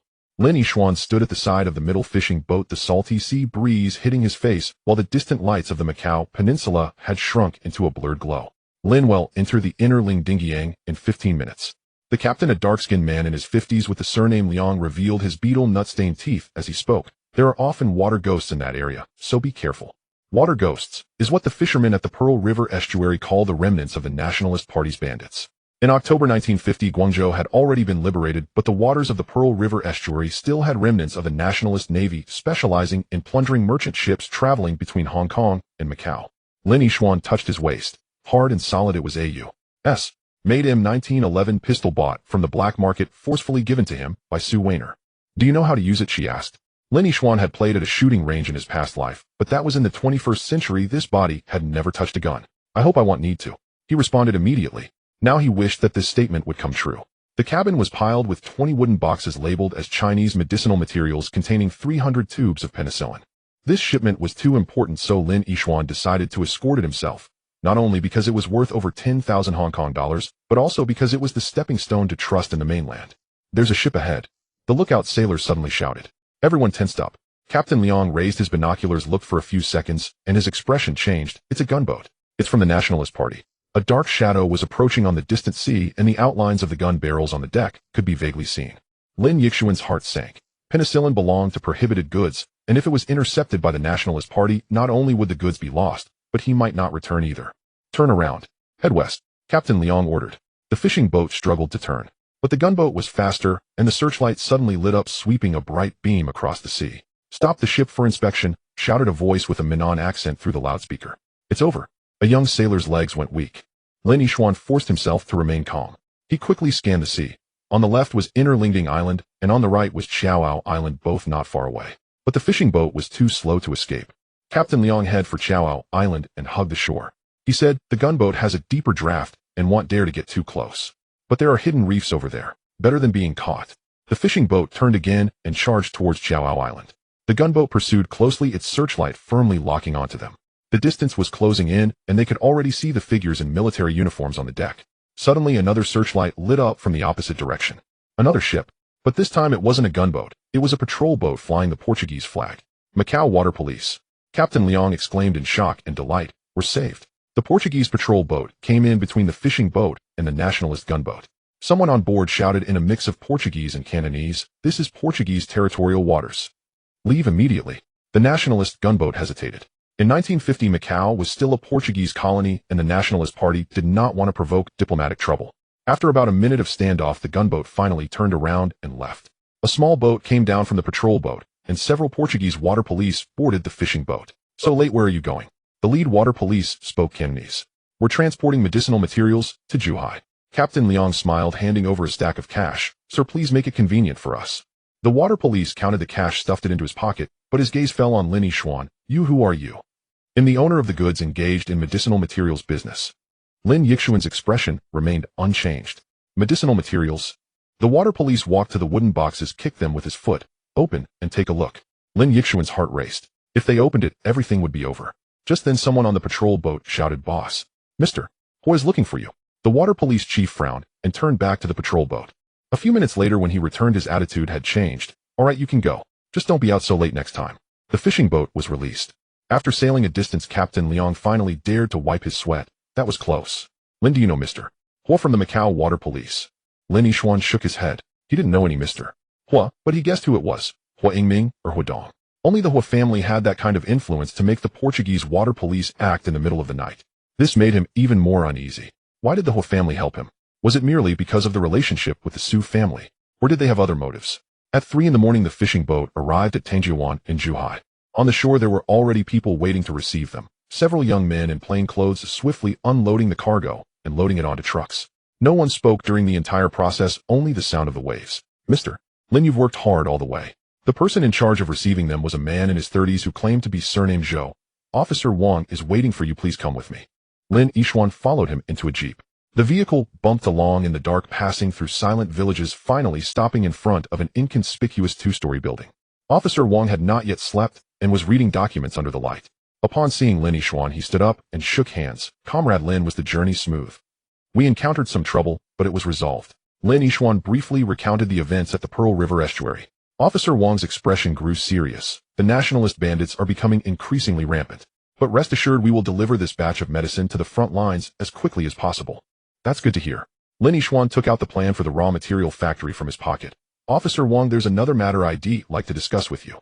Officer Wang took the plan, glanced through a few pages, and his eyes lit up. "Building a plastic raw material factory in Guangzhou." "Comrade Lin, your idea is quite bold." "It's not bold, it's necessary." Lin Yixuan said seriously, "The nylon raw materials are currently entirely dependent on imports, which not only cost a lot, but can also be easily cut off. If we could produce it ourselves, the cost could be halved, and the supply would be stable. Is it technically feasible?" Lin Yixuan spread out the blueprints. The production process for adipic acid primarily uses benzene, which can be extracted from coal tar. Guangzhou has steel mills, and coal tar is a byproduct, making it a perfect resource to utilize. I can design the equipment, and the key components can be imported from Hong Kong, while ordinary domestic factories can produce the rest. Officer Wang pondered for a long time. How much investment is needed? The first phase requires 500,000 Hong Kong dollars to build a facility with an annual output of 500 tons, Lin Yixuan said. If all goes well, we can expand to 2,000 tons the following year, which can not only meet our own needs, but also supply other factories. 500,000. Officer Wang shook his head. That's too much. The country has just been established, and there are many things to tackle. We can't spare that much foreign currency. No need for the state to fund it. Lin Yixuan said, "I will persuade Jardine Matheson to invest. They will provide the funds, we will provide the technology, and the mainland will provide the land and policies. A joint venture, a win-win for all 3 parties." Jardine Matheson, the British firm.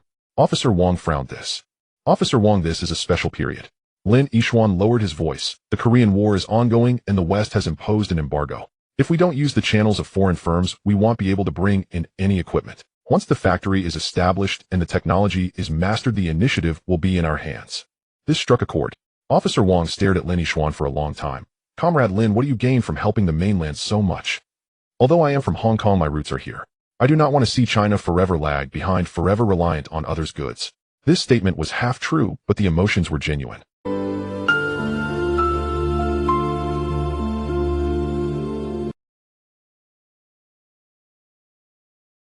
Officer Wang was clearly moved. He patted Lin Yixuan's shoulder. All right, I will report this matter to the higher-ups. But remember, when cooperating with foreign firms, you must maintain the bottom line. You cannot give away core technologies, and you must fight for management rights. I understand. The two discussed until dawn. Officer Wang promised to consult with the higher-ups as soon as possible, and Lin Yixuan pledged to provide a detailed plan within a week. When Lin Yixuan left the small building, the morning light was just breaking. On the coast of Zhuhai, fishermen had already begun to head out to sea. Lin Yixuan stood on the beach looking at the newly awakened land with a complex emotion swelling in his heart. In 1950, China impoverished and destitute, yet full of hope. What he had to do was to plant the seeds of industry in this barren land. Even if the road ahead was fraught with dangers. He returned to Hong Kong 2 days later. As soon as Lin Yixuan disembarked, Chen Qitai hurried over Lin. There's a big problem. What happened? From our country. The supply has been cut off. Chen Qitai's face was pale. Mitsubishi Chemical sent a telegram saying that the supply of nylon raw materials is tight, and starting next month, they can only provide us with 1 ton per month, with prices rising by 30%. Lin Yixuan's heart sank. It had indeed come, Smith's counterattack. What did Jardine say? Mr. Wilson said this is a market behavior, and he can't do anything about it.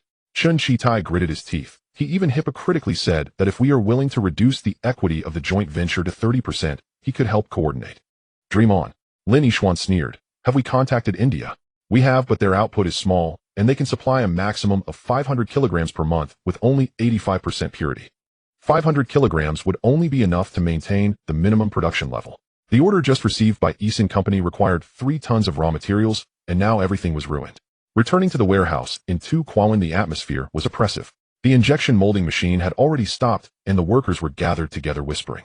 Upon seeing Lin Yixuan return, they all surrounded him. Lin, is it true that we have no raw materials? Will the factory close down? What about our wages for next month? Lin Yixuan raised his hand to silence the discussions. Everyone rest assured, I will solve the issue with the raw materials. Wages will be paid as usual, not a single day will be missed. For now, everyone will take a 3-day paid leave. In 3 days, I guarantee the machines will be running again. The workers dispersed, still doubtful. Chen Qitai lowered his voice. Lin, we only have 20,000 Hong Kong dollars left, and it won't last long. I know. Lin Yixuan walked into the office, and Sue Weiner was already waiting for him inside. The samples of the raw materials from India have arrived. She placed a small bag of white granules on the table. The purity is indeed not high. I sent it for inspection, and the impurities are mainly moisture and ash. Lin Yixuan grabbed a handful of granules and rubbed them in his hands. They can be used. With many impurities, we will just add an extra purification process. Miss Sue, please contact India immediately and order as much as you can at a good price. But purification requires equipment. We'll make it ourselves. Lin Yixuan spread out paper and started sketching. Vacuum dryer, centrifuge filter. These aren't difficult. With Master Zhang around, he understands machining. I want to see the first set of purification equipment within a week. Is that enough time?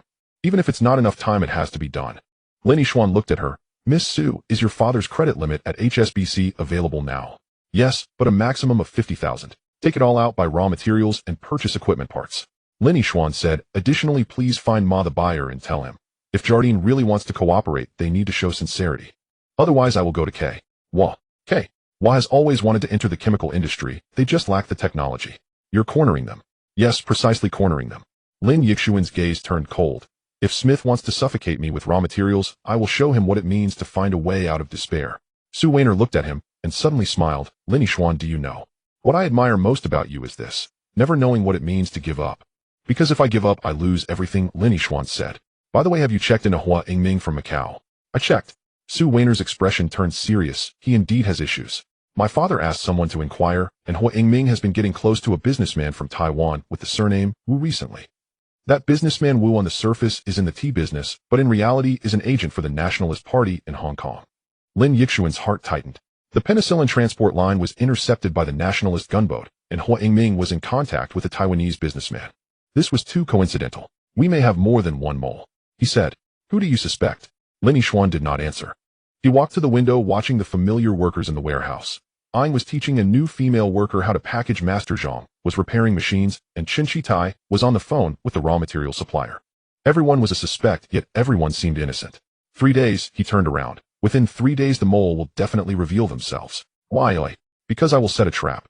Lin Yixuan took out a document from the drawer. This is the second-generation nylon formula, which performs 50% better than the current one and costs 30% less. I will accidentally leave it on the table tonight, and see who will come to take it. Su Weiner gasped, You're fishing. Yes, I am fishing. Lin Yixuan's eyes were icy. I want to see who is eating from both sides.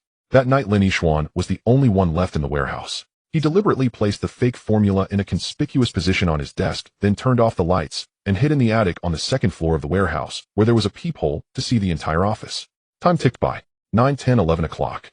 Apart from the rustling of mice, there was no movement at all. Lin Yixuan began to doubt his judgment. Was the mole not in the factory? Or had the other party already become alert? Just as he was about to give up, a slight sound came from the back door of the warehouse. Someone was prying the lock. Here they come. Lin Yixuan held his breath. A shadow slipped in, skillfully avoiding the clutter on the floor, heading straight for the office. Moonlight streamed through the window, illuminating the person's face. It was Aing. Lin Yixuan's heart felt like it had been struck hard. Aing, the earliest female worker who had followed them, whose husband worked at the shipyard and had 3 children at home. She worked diligently and was well liked. Lin Yixuan had even thought of promoting her to a team leader. How could it be her? Aing quickly rummaged through the office and soon found the fake formula. She stuffed it into her bosom and was about to leave when the office lights suddenly turned on. Lin Yixuan walked down from the attic. The two stared at each other, and the air froze. WWHYA. Lin Yixuan's voice was hoarse. Aing's face was pale, her lips trembling, but she couldn't speak. Who made you do this? Lin Yixuan approached the beautiful hair accessories factory. Or Jardine. Or the Taiwanese. Lin. Aing suddenly knelt down. I'm sorry. I had no choice. They captured my husband. Explain clearly. It's Boss Wu, the boss from Taiwan. Aing cried. He said my husband was stealing parts at the shipyard and wanted to send him to jail. Unless I help him. The first time was to sabotage the factory. I didn't dare.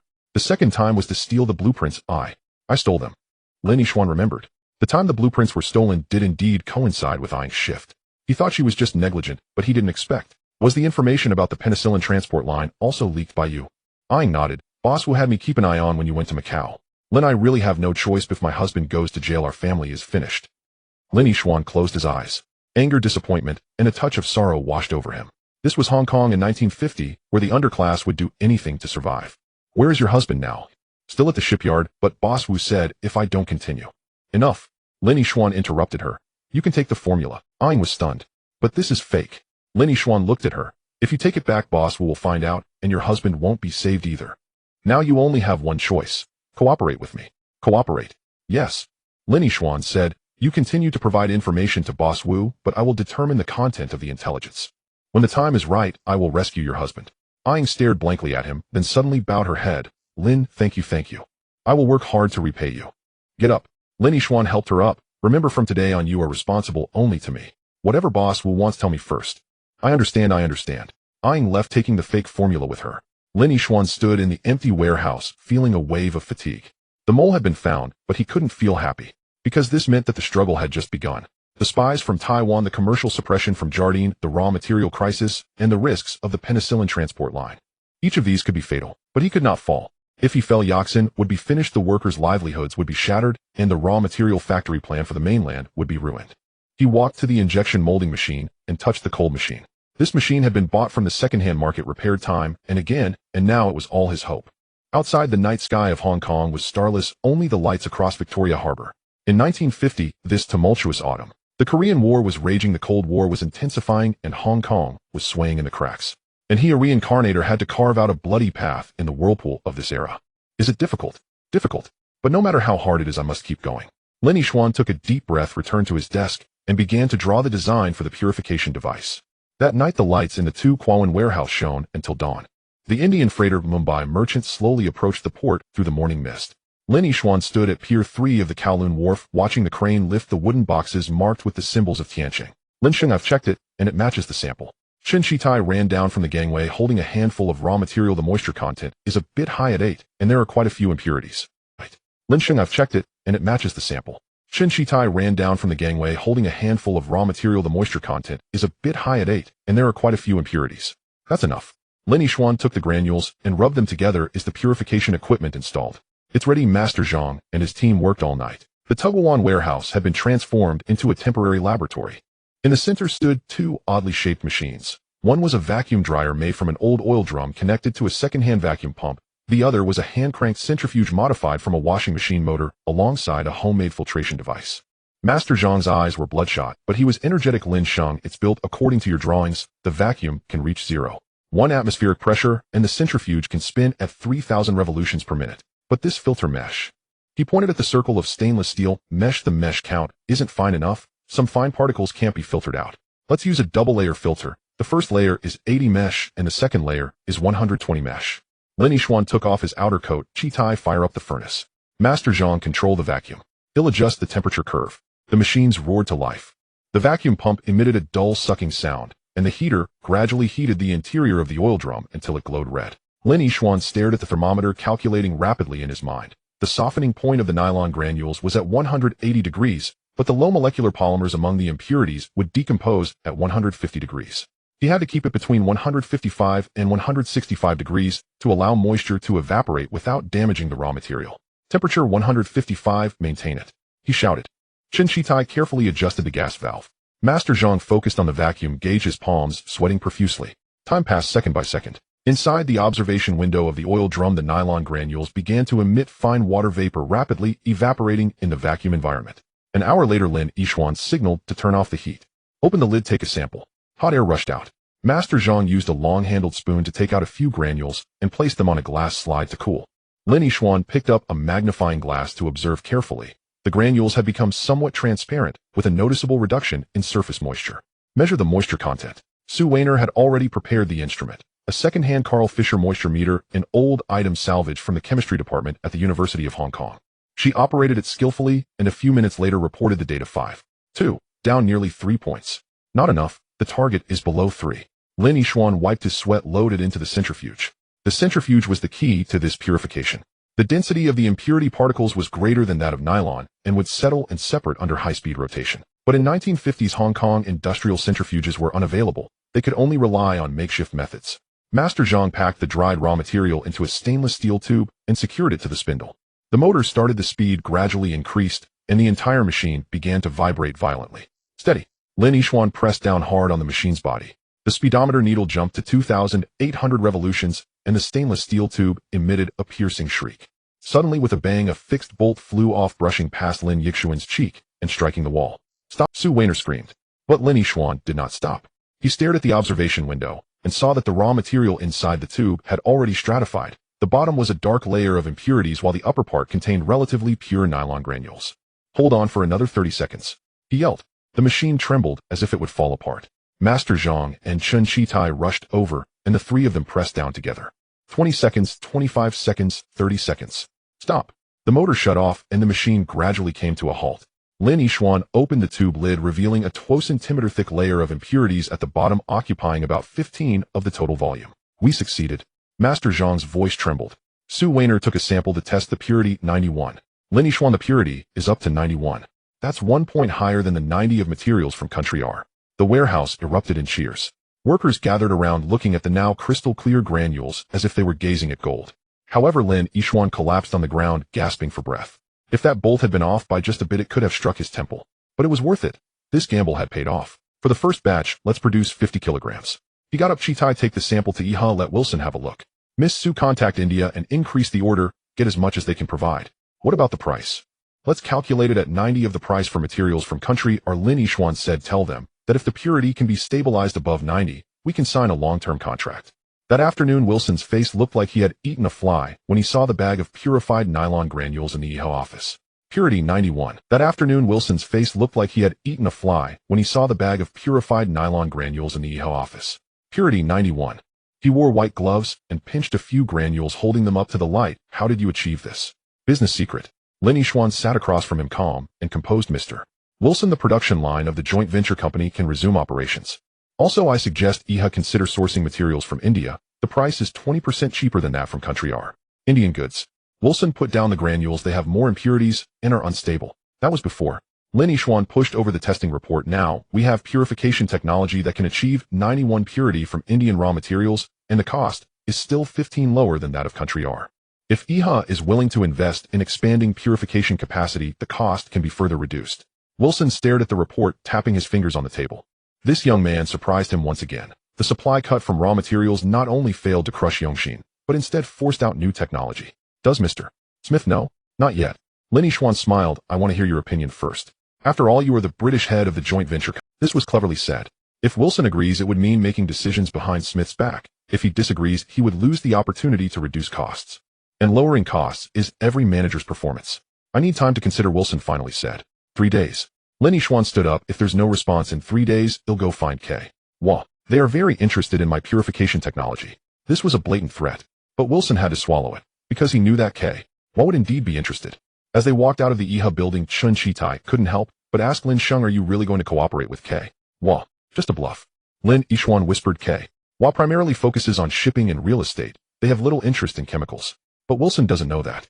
But what if he really disagrees? He will agree. Lin Yixuan looked at the gentleman from country Y passing by on the street, because for him performance is more important than loyalty. Just then a newspaper boy ran by waving a newspaper. Extra. Major quality issues reported at the beautiful hair accessories factory's new product launch. Lin Yixuan bought a copy. The front page featured a large photo. On the launch stage, a new hairpin worn by a model broke in front of everyone, drawing boos from the audience. The article stated the beautiful hair accessories factory claims to use a revolutionary new material for their hairpins, but frequent breakages during the actual demonstration raised suspicions of technical defects. Chen Shitai laughed. The fake formula is working. But Lin Yixuan frowned. The effect was too fast, too abnormal. It had been less than a week since Aang transmitted the fake formula, and the beautiful hair accessories factory had launched a new product. Unless they had already prepared the production line, and were just waiting for the formula to arrive. This indicated that stealing the formula was not a spuro-themant decision, but a premeditated act. Back to the warehouse.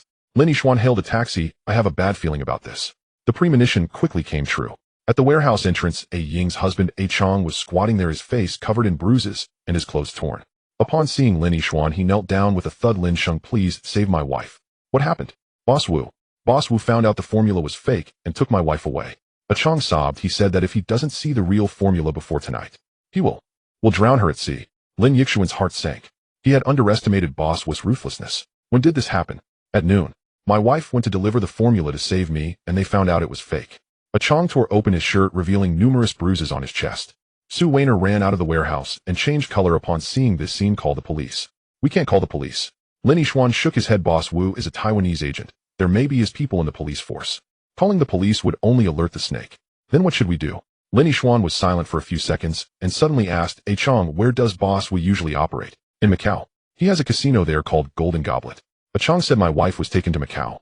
Macau Golden Goblet Casino. This was the territory of Hua Yingming. All the clues connected. Hua Yingming, Boss Wu, Taiwanese agents, and the timely appearance of the Portuguese patrol boat at the Pearl River estuary. This was no coincidence, it was a trap.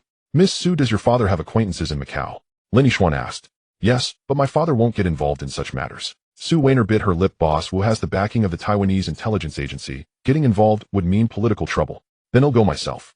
Lin Yixuan turned to leave. Are you crazy? Su Weiner grabbed him. That's a den of tigers and dragons. A Ying is in trouble because of me. Lin Yixuan looked at her. I can't stand by and do nothing. He'll go with you. Chen Shitai stepped forward. Me too. Master Zhang had also approached without anyone noticing. I used to mix in Macau when I was young and familiar with the place. Lin Yixuan looked at these people. Chen Katai's eyes were resolute. Master Zhang was cracking his knuckles, and even a Chong was struggling to stand. His heart warmed, and he nodded. But we need a solid plan. Su Weiner, seeing she couldn't stop them, had to compromise. I have a classmate in Macau. His father is a Portuguese lawyer and has some connections there. He'll ask him to help gather information about the Golden Goblet Casino. Good. Well, act separately. Miss Su, contact the lawyer. He'll go find Hua Yingming. Shitai and Master Zhang will prepare the boat and head over tonight. Find Hua Yingming. Chen Shitai was puzzled. Isn't he on the same side as Boss Wu? Exactly, because they are on the same side, we need to find him. A cold glint flashed in Lin Yixuan's eyes. I want to see where this double agent stands. In Macau, the Golden Goblet Casino was brightly lit under the night sky. It was a 3-story Western-style building with 2 burly men at the entrance searching the bodies of incoming and outgoing guests. Lin Yixuan, dressed in a rented suit and carrying only 500 Hong Kong dollars, walked inside. The casino was filled with smoke, with roulette, pai gow, and dice. All types of gambling equipment were available.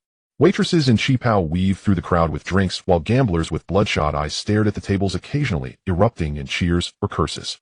Lin Yixuan exchanged chips and sat down at the roulette table. He didn't gamble, he just observed. Soon he spotted Hua Yingming talking with a middle-aged man in a long gown at the railing of the second floor. The middle-aged man had slicked back hair and wore gold-rimmed glasses, dressed like a businessman. But Lin Yixuan noticed that he was missing a pinky on his left hand. This was a common self-mutilation mark among Taiwanese agents done to avoid being captured alive when guns were unavailable. It was Boss Wu. Lin Yixuan waited for Hua Yingming to come down alone before approaching him. Mr. Hua, long time no see. Hua Yingming's pupils constricted slightly upon seeing him, but he soon put on a smile. Lin Sheng. What wind blew you to Macau? Looking for a few games. I'm here for someone, Lin Yixuan said, meeting his gaze. Ying, my factory worker. I heard she was invited here as a guest. Hua Yingming's smile stiffened. Lin, you're jesting. I run a business here, I don't invite workers as guests. No need for euphemisms, Lin Yixuan said in a low voice. If Boss Wu wants the real formula, I can give it. But she must be released first. Hua Yingming stared at him a long moment, then sighed. Lin, you shouldn't have come. This runs too deep, you cannot wade into it. I've already waded in, Lin replied. Lin Yixuan said, Mr. Hua, we are both businessmen. Whatever Boss Wu offers you will double it, so long as Ying is safe. It's not about money. Hua Yingming shook his head. You should be able to guess who's behind Boss Wu. They don't want the formula, they want you. A cold shock passed through Lin Yixuan. What you've been doing in Hong Kong has already drawn attention, Hua said more quietly. Supporting the mainland, opposing Iha, even building a raw material plant. Some people do not want to see these things. Who? Who do you think? Hua offered a bitter smile. A country, Taiwan, or all of the above. As they spoke, footsteps sounded from the second floor. Boss Wu came downstairs flanked by two henchmen with Ying. Her hair was disheveled, and a palm print modeled her face, yet her eyes remained relatively composed. Mr. Lin, I've long heard of you, Boss Wu said as he approached, speaking Mandarin with a Minnan accent. Your worker has been unruly. She gave a false formula. This places me in a dilemma. The true formula is here. Lin Yixuan produced an envelope from his breast. Release her, and the formula is yours. Boss Wu signaled, and a henchman took the envelope and inspected it, several pages dense with formulas and process parameters. How do I know this is genuine? Boss Wu asked. You can verify it on the spot, Lin said. There should be a laboratory behind the casino, right?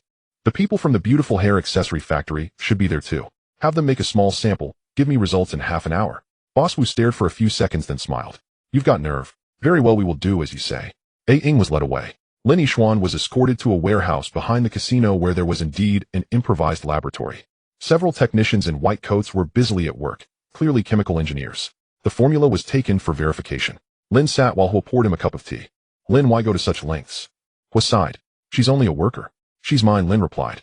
If she's mine, I must look after her. You cannot protect her, Hua said in a low tone. Boss Wu came with a strict order from above. Either they bring you over, or they eliminate you. Eliminate me? Lin scoffed. Here in Macau. On the high seas, Hua replied. They have a ship. When you return to Hong Kong, the ship will accidentally be lost. You're a Hong Kong businessman. If you die, it will be written off. No one will investigate too deeply. Lin felt a chill along his spine. He had suspected Boss Wu's malice, but not that it would be a death sentence. Why tell me this, he asked Hua.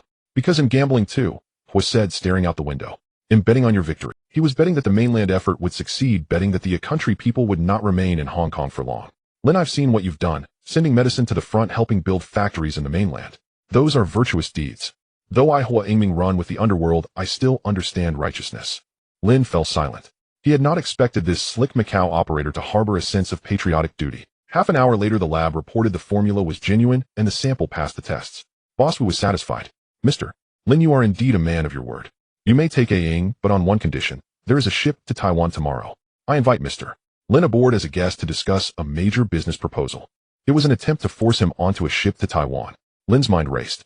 Fighting was impossible. The other side had numbers and guns. He would have to outthink them. Agreed, he said to their surprise. But I must return to Hong Kong tonight to arrange matters at the factory. Tomorrow morning at 8, he'll come back to the casino and board with you. Boss Wu narrowed his eyes. Mr. Lin, you won't play tricks, will you? What tricks could I play while in Macau? Lin spread his hands. Besides, you've already received the formula. Why risk any trick now? His reasoning was sound. Boss Wu considered briefly, then nodded. Very well, 8 tomorrow morning. Be a minute late, and your worker will be dead. Ying was released. Lin escorted her from the casino. Chun Chi-tai and Zhang Shifa's boat awaited at the pier. Lin, I'm so sorry. Ying wept all the way. I brought this trouble upon you. Don't say that, Lin interrupted. Return to Hong Kong first. As the boat left Macau, dawn blurred the sky. Lin stood at the bow watching the lights recede and began to form a plan. Chi-tai, when we return, do 2 things, he said. First, register the real formula as a patent and publish it in the newspapers. Second, contact a reporter at Ta Kung Pao and announce that Yongxin Plastics has developed a nylon purification technique and is willing to provide it to mainland factories free of charge. Chen Shitai was stunned. Free of charge. Then the technology is free, the equipment will be charged for, Lin clarified. Lin continued, moreover, that makes the copy Boss Wu holds worthless. Once public, the formula loses its commercial value. So you still go to Macau tomorrow? Yes, of course I will, Lin smiled. But I won't go alone. At 750 M. At the Golden Goblet Casino, Boss Wu waited at the door with a black sedan behind him. He was somewhat surprised to see Lin arrive as promised, but mostly pleased with himself. Mr. Lin is punctual. I always am, Lin said. But Boss Wu, before we go to the pier, there's something What is it? Lin handed over a newspaper, the day's Ta Kung Pao, whose front page headline read, Hong Kong's Yongxin Plastics publishes patent for nylon purification technique aiding the motherland's industrial development. Boss Wu's face went pale. He snatched up the paper and scanned it. His hand trembled more with every line. You tricked me. How is that trickery? Lin smiled. The formula is genuine. Oh, I merely made it public. Now all Hong Kong, no, all of China, knows of this technique. Boss Wu, the copy in your hand is worthless now. He'll kill you. Boss Wu pulled a pistol. But before he could fire, a dozen Portuguese police officers surged out and trained their guns on him. Drop your weapon. Hua Yingming stepped forward from behind the officers holding up a document. Mr. Wu, you are suspected of smuggling, kidnapping, and endangering public order in Macau. This is an arrest warrant. Hua Yingming, how dare you betray the organization? Boss Wu's eyes reddened. I never swore allegiance to your organization, Hua said calmly. I am Chinese, I am loyal only to China. The police moved in and cuffed Boss Wu. He glared at Lin. You'll regret this. Taiwan won't forgive you. The country people won't either. Let them come, Lin said. After Boss Wu was taken away, Hua approached. Lin, that was a neat maneuver. Publishing the patent saved a life and gained you renown, Hua observed. We should thank Mr. Hua for cooperating, Lin said. Without your testimony, the police wouldn't have acted so swiftly. We help each other, Hua replied, handing over a business card. If anything comes up in Macau, find me. By the way, I erased the list you had for Taiwan. But against the country people, I am powerless. The country people. Smith reported you to the Hong Kong authorities, alleging you are in league with the communists. Hua lowered his voice. The political department has opened a case. Lin, be careful once you return to Hong Kong. Lin felt his heart sink. This was the true killer blow. When commercial suppression failed, they resorted to political means. Thanks for the warning. It was already noon when they returned to Hong Kong. As Lin disembarked, he saw Sue Wainer anxiously scanning the pier. Are you all right? She asked, looking him over. I'm fine, he said simply. Lin briefly recounted the morning's events. Sue Wainer's face grew graver. There's worse news. The political department came this morning and said they need you to cooperate with an investigation. My father had someone inquire. Smith used his connections in the colonial office. This is serious, she said. How serious? At best deportation, or at worst prosecution for espionage. Sue Wainer's voice trembled. Lin Yishuan, you must leave Hong Kong, at least lie low. I cannot leave, Lin shook his head. If I go, what becomes of Yongxin? What about the raw material plant plan? But, no buts. Lin looked across Victoria Harbor at the British-style buildings. If they want to investigate, let them investigate. I neither steal nor plunder. I do business uprightly. What is there to fear? Though he spoke boldly once back at the warehouse, Lin made preparations for the worst. He made 3 copies of the technical files, one hidden at home, one entrusted to Chen Shitai, and one left with Sue Wainer. If anything happened to him, at least the technology would survive. That evening, the political department's agents did arrive, 2 suited men from a country and a Chinese interpreter. Mr. Lin Yishuan, we received a tip alleging illegal trade with the CCP. The lead countryman was blunt. Please cooperate with the investigation. I will cooperate, Lin replied calmly, but I require a lawyer to be present. Very well. The countryman signaled the interpreter to record. First question, have you ever sold penicillin to the mainland? No. Lin's face did not change. I make plastic products, I do not sell pharmaceuticals. But we have evidence that you transported drugs via Macau to Zhuhai. Where is that evidence? The countryman was at a loss. They had no conclusive proof. Only Boss Wu's statement, and Wu was now detained by Macau police, so his testimony could not be produced. Second question, did you publish the nylon purification technique for political reasons? For commercial reasons, Lin answered. Lin explained, making the technology public attracts customers. The mainland market is vast, do I want to open it up? Is that illegal? Third question, what is your relationship with the Wang cadre in Guangzhou? A business partner, Lin was prepared. He handles procurement, I handle supply. This is normal trade. Does the Hong Kong government prohibit doing business with the mainland? Faced with the barrage of questions, Lin left no opening. The 2 countrymen exchanged glances. They knew they would get nothing more today. Mr. Lin, we will continue our investigation. In the meantime, please do not leave Hong Kong. I will cooperate. After the agents left, Lin exhaled, but it was only the beginning. The phone rang. It was Cadre Wang calling from Guangzhou. Comrade Lin, we saw your patent disclosure, Cadre Wang said excitedly. Beijing attaches great importance to it, and has instructed us to fully support your factory in Guangzhou. The land has been approved, 50 acres near Huangpu Port. As for funding, they'll handle the money, Lin said, but on one condition, the factory must be wholly Chinese-controlled. I can contribute technology as equity, but will not hold decision-making power. Silence followed on the line. After a long pause, Cadre Wang hesitated. Comrade Lin, you are. I'm merely a businessman, Lin said slowly, but I know some things must be in the hands of the Chinese themselves. Outside, the sun set, and night returned to Hong Kong. Lin Yixuan knew that the real battle had only just begun. The hearing was set in a small red brick building next to the governor's office. When Lin Yixuan entered the room, 5 people were already seated behind a long table, 2 from country Y and 3 Chinese. At the forefront was a balding old man wearing spectacles with a nameplate before him that reads Senior Investigator of the Political Department William Howard. Mr. Lin, please take a seat. Howard gestured for him to sit in the chair across from him, his tone gentle, but his gaze sharp. Lin Yixuan sat down and surveyed the surroundings. The room was quite simple, with a portrait of Queen Victoria hanging on the wall, the windows tightly shut, and a musty smell in the air. He noticed that Smith was sitting in the front row of the audience, a faint smile playing at the corners of his mouth. Mr. Lin, today's hearing is informal. Howard began speaking in English with a translator beside him. We just hope to clarify some questions. Regarding your public disclosure of the nylon purification patent to the mainland, is it for commercial reasons or political motives? Commercial reasons. Lin Yixuan replied in English to save translation time. Disclosing the patent can expand technological influence and attract more clients. This is common in Europe and America. For example, Bell Labs publicly disclosed their transistor patent. Howard raised an eyebrow. You understand transistors? I know a thing or two. I studied chemistry, Lin Yixuan replied half-truthfully. So do you admit to having business dealings with Guangzhou? I admit it, Lin Yixuan said calmly. Yongxin Plastic Factory supplies plastic products to the Guangzhou Supply and Marketing Cooperative, and there are formal contracts and customs declarations. If Mr. Howard needs, I can provide copies.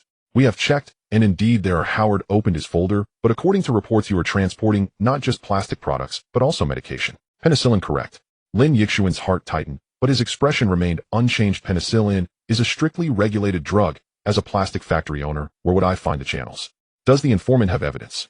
Smith coughed from the audience. Howard glanced at him and continued to ask. Witness Wu was arrested in Macau and claimed that you transported penicillin to the mainland through his channels. How do you explain that? Who is Wu? Lin Yixuan feigned confusion. I don't know him. If this person really exists, can his words be trusted? A smuggler would say anything to reduce his sentence. But the Portuguese police found your correspondence records at his residence. Forgery is easy. I do have business dealings in Macau, but it's all about purchasing plastic raw materials. If someone wants to frame me, forging a few letters is quite simple. Howard fell silent. He truly had no direct evidence. Owner was testimony was one-sided. The letters had no postmarks, and there were no transport records for penicillin. This case was like looking through a layer of mist. The outline was visible, but the substance could not be grasped. One last question. Howard closed the folder. Do you sympathize with the Communist Party? This question is quite insidious. No matter how I answer, it could be twisted. Lin Yixuan smiled. Mr. Howard, I am a businessman. A businessman's duty is to make money, not to engage in politics. If there is a market in the mainland, I will do business there. If there is a market in Taiwan, I will go there too. If there is a market in country M, I will go there as well. This has nothing to do with political stance. It is related to business acumen. His answer was watertight. Howard stared at him for a few seconds and suddenly said, Mr. Lin, you may leave. But please keep your communication open. We may still contact you. The hearing ended abruptly. As Lin Yixuan stood up, he saw Smith's face dark with anger. Stepping out of the small building, the sunlight was blinding. Sue Weiner was waiting at the door, and when she saw him come out, she breathed a sigh of relief. How did it go? For now, nothing happened. But Smith will not let it go easily. Just as he was speaking, Ma the broker hurried over, glancing around before handing Lin Yixuan an envelope. Lin Sheng, look at this when you get back. Lin Yixuan squeezed the envelope. It was thin, like it contained a photo. Back at the warehouse in Tukwuan, he opened the envelope. Inside were 3 photographs, Smith and a Chinese man in conversation at a tea house, the Chinese man entering the political department building, and another was a photocopy of a remittance slip with the recipient's name obscured, but the sender being Beautiful Hair Accessories Factory. This Chinese man is Zhou Shichong, a translator at the political department. Ma the broker called. He is Smith's inside man. The remittance slip is his bribe, 5,000 Hong Kong dollars in exchange for reporting you. Lin Yixuan stared at the photos, his mind clear. So that's how it is. Smith had bribed someone within the political department. No wonder the investigation came so quickly. Mr. Ma, these photos. They were secretly taken from Smith's safe. Ma the broker said in a low voice. Lin Sheng, I helped you this time, but after this we settle our accounts. Smith has already suspected me. I can no longer appear. The call ended. Lin Yixuan held the receiver for a long time before putting it down. Was that Ma the broker? Yes, Sue Weiner asked. He gave us a weapon for counterattack. Lin Yixuan spread the photos on the table, but it cannot. Why not? The waters in the political department are very deep. A translator accepting a bribe cannot move Smith. Lin Yixuan analyzed. We need to wait for a bigger fish to bite. But Smith won't wait. Shen Shitai said anxiously, if he doesn't take you down this time, there will surely be a next time. So we need to take the initiative. Lin Yixuan's eyes flashed with a sharp light. If he can't beat us with commercial means, then he uses political means. Then we will use them too. How do we use them?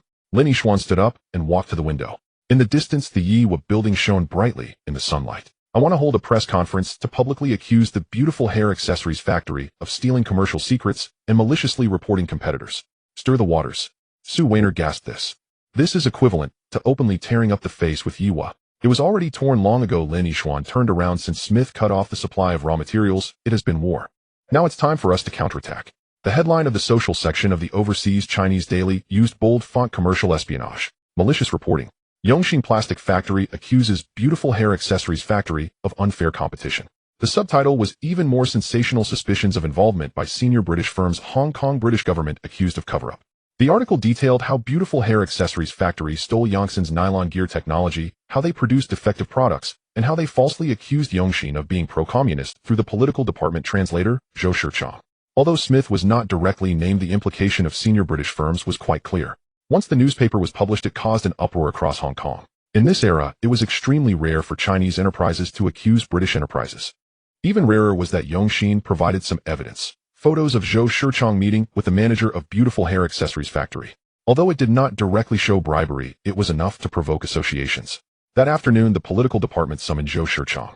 Soon after, reporters surrounded the entrance of beautiful hair accessories factory, and workers dared not go to work, causing production lines to come to a standstill. Smith could no longer sit still. He called the warehouse, his tone firm. Mr. Lin, you are digging your own grave. Mr. Smith, I am just defending my legal rights. Lin Yixuan replied calmly, if beautiful hair accessories factory feels wronged, they can sue me for defamation. I am ready to face them. Do you think you can take down Yiwa with just a few small newspapers? Smith sneered, I just need to make a call, and all the newspapers in Hong Kong will fall silent. Then you can try. Lin Yixuan hung up the phone. He gambled that Smith wouldn't dare. In 1950s Hong Kong, although British influence was strong, the Chinese community was awakening. If Yiwa blatantly suppressed a small Chinese factory, public opinion would lean towards Yongxin. Moreover, Smith's actions might not receive support from Yiwa's higher-ups. Damaging the reputation of a century-old firm for a small factory was not worth it. Sure enough, the next day a call from Yiwa headquarters reached Smith's office. No one knew what was discussed, but after that day Smith never contacted Lin Yixuan again. Instead it was Wilson. Mr. Lin, the board has decided that I will be fully responsible for the joint venture with Yongxin. Wilson's tone on the phone was respectful regarding the procurement of Indian raw materials and technology purification. I think we can talk again. Mr. Wilson, I am quite busy right now. Lin Yixuan deliberately said, several newspapers are waiting for interviews, and there are lawyers to meet. Please be sure to give me a chance. Wilson panicked. Tomorrow? No, this afternoon, I will visit you. The conditions are negotiable. Everything is negotiable. At 2 p.m., Wilson arrived personally at the Tukawan warehouse carrying a briefcase. This time he was not in a suit, but dressed casually, his attitude humble, unlike that of a representative from Country Y. Mr. Lin, the previous matter was all a misunderstanding. Wilson went straight to the point. Mr. Smith's personal behavior does not represent Yiwa. The board has already dealt with him internally. How was he dealt with? Recalled to London, no longer responsible for Asia. Wilson continued, the joint venture will be pushed forward as planned. Additionally, the board has decided to increase investment to help Yongxin expand production capacity. How much will be added? 200,000 Hong Kong dollars. Wilson said the condition is that the procurement of Indian raw materials is handled by Yiwa, and the purification technology will be used internally in the joint venture, no longer disclosed to the public. Lin Yixuan pondered. 200,000 was enough to build a small raw material factory. Moreover, handing over raw material procurement to Yiwa could save a lot of trouble. Okay, he nodded, but I have conditions too. I will serve as the general manager of the joint venture, and Yiwa will send a fine. Major decisions must be agreed upon by both parties, but daily operations and management will be decided by me. Wilson hesitated. This was equivalent to handing over control to Lin Yixuan. Mr. Wilson, Lin Yixuan added, what you want is profit. I guarantee that within 3 years the joint venture's profit will exceed that of beautiful hair accessories factory. If I fail to do so, I will automatically resign from the position of general manager. This was a gamble. Wilson was tempted.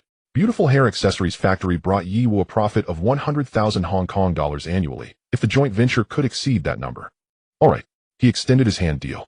The handshake signified the end of a month-long business battle with Yongxin, achieving a complete victory. After sending off Wilson, Shen Shitai couldn't help but ask Lin Sheng, can you really guarantee a profit exceeding 100,000 in 3 years? We only earn 20,000 a year now. That's the current situation. Lin Yishuan looked out at the machines with Yiwash channels and funding. We can sell products to Southeast Asia and even India. 10,000 in 3 years is a conservative estimate. Just then Master Zhang ran and excitedly Lin Sheng. We did it. The improved injection molding machine has increased efficiency by 30%. This is another front, technological innovation. During the raw material crisis, Lin Yishuan did not idle. He improved the screw design of the injection molding machine, added insulation, and optimized the cooling system. Although these were just minor adjustments, the cumulative effect significantly enhanced production efficiency. What about the quality rate? Lin Yishuan asked. It has increased from 85% to 92%. Master Zhang's face was glowing. The defect rate has dropped significantly. Su Weiner calculated nearby with a 30% increase in efficiency and a 7% improvement in quality rate. Lin Yishuan, if we produce at full capacity, our monthly profit could surpass 10,000. Breaking 10,000 Hong Kong dollars is an astonishing figure in 1950. An ordinary worker in Hong Kong earns less than that in a month. Upon reaching 100, a $10,000 household is already considered wealthy. Yet Lin Yishuan aims for something greater. Not enough, he said, these are merely small skirmishes. The true future lies in the electronics industry. He took out a manuscript from his drawer, the cover inscribed with an exploration of transistor principles and manufacturing. What is this? Su Weiner asked, taking it and flipping to the first page, stunned. Semiconductors. PN junctions. Lin Yishuan, where did you learn this? I figured it out myself. Lin Yishuan replied vaguely. In 1947, a Bell Labs in M country invented the transistor, but it hasn't been commercialized yet. If we can get ahead and produce a practical transistor radio, we can open a whole new market. But this requires a laboratory, equipment, and professionals. Shin Chitai exclaimed, we don't even have a proper factory right now. That's why we need to partner with IA. Lin Yishuan stated, with their funds we can build our laboratory. Wilson isn't a fool. Seeing the profits from nylon gears, he will surely want to see the profits from transistors. As long as we can produce a prototype, he will dare to invest. How much for the prototype? 5,000 Hong Kong dollars, Lin Yishuan replied, to buy equipment, materials, and hire people. But this 5,000 could potentially lead to 500,000 or even 5 million. Su Weiner looked at him, suddenly realizing that this young man from the city was filled with dreams of stars and the sea. They'll go raise the money, she said. My father has a few antiques that can be pawned. They'll contribute to. Chun Shitai gritted his teeth. They'll sell my house back home. No need. Lin Yishuan shook his head. I have my ways to get the money. What ways, eh? Lin Yishuan looked out the window where the dense rooftops of Kowloon walled city lay in the distance. Remember that treasure map, he said. It's time to take a look. Guangzhou, a piece of wasteland near Huangpu. Bulldozers roared as they cleared the weeds. Workers were laying the foundation. This was the first phase of the planned Guangzhou plastic raw material factory, covering 50 acres with a total investment of around 500,000 Hong Kong dollars. Cadre Wong, wearing a hard hat, walked with Lin Yishuan on the construction site. The wind blew up the yellow earth, and both men were covered in dust, yet their eyes sparkled. Comrade Lin, how do you find this location? Cadre Wong pointed to the distant Pearl River. Both waterway and land routes are convenient. Raw materials can come in and products can go out. A complete system. Very good. Lin Yishuan nodded. Cadre Wong, I have already listed the equipment needed. Most can be imported from home. But can the reaction kettle and distillation tower be manufactured domestically? Yes. Cadre Wong affirmed. Shenyang Heavy Machinery Plant can produce them, although not as precise as foreign ones. They are cheaper. An imported reaction kettle costs $50,000, while a domestic one only costs 8,000 RMB. Then well, use the domestic one, Lin Yishuan decided. The money saved can be used to build an additional laboratory. Laboratory? Cadre Wong asked in confusion. We're building a chemical factory. What do we need a laboratory for? For research and development, Lin Yishuan stated. We can't always follow foreign trends. We need to innovate ourselves. Cadre Wong, do you know what the raw materials for nylon are? Benzene. What else? Adipic acid and hexamethylenediamine. Lin Yishuan explained. Currently both of these must be imported. However, if we can develop a new synthesis route in the lab using domestic coal tar, as the raw material costs can be reduced by 70%. Cadre Wong's eyes lit up. Are you confident? 70% confidence, Lin Yishuan replied honestly. It requires time, money, and talent. They'll help you find talent. Cadre Wong was excited. A new batch of graduates just came out from Guangzhou Chemical School. They'll pick the best for you. As for the money, they'll find a way applying to the higher-ups. Just then a young man in a Zhongshan suit ran over Cadre Wong. A phone call from Beijing. Cadre Wong hurried away. Lin Yishuan stood alone on the construction site, gazing at the factory that was about to rise, feeling an unusual emotion swell within him. In his previous life, he had watched the lithography machines carve out nanometer-level circuits in a chip factory in Shenzhen. In this life, he would start from the most basic chemical factory, step by step, rebuilding China's industrial system. The road ahead was long, but he had already taken the first step. Comrade Lin. Cadre Wong returned, panting, yet smiling. Good news. The higher-ups have approved it. The raw material factory has been included as a key project in the first 5-year plan with an allocation of 800,000 RMB. 800,000 RMB roughly equivalent to 400,000 Hong Kong dollars at the black market exchange rate. Along with his 200,000 investment, it was enough. Moreover, Cadre Wang lowered his voice. The leaders asked me to inquire if besides plastics you could also venture into electronics. Lin Yixuan's heart skipped a beat. What do the leaders mean?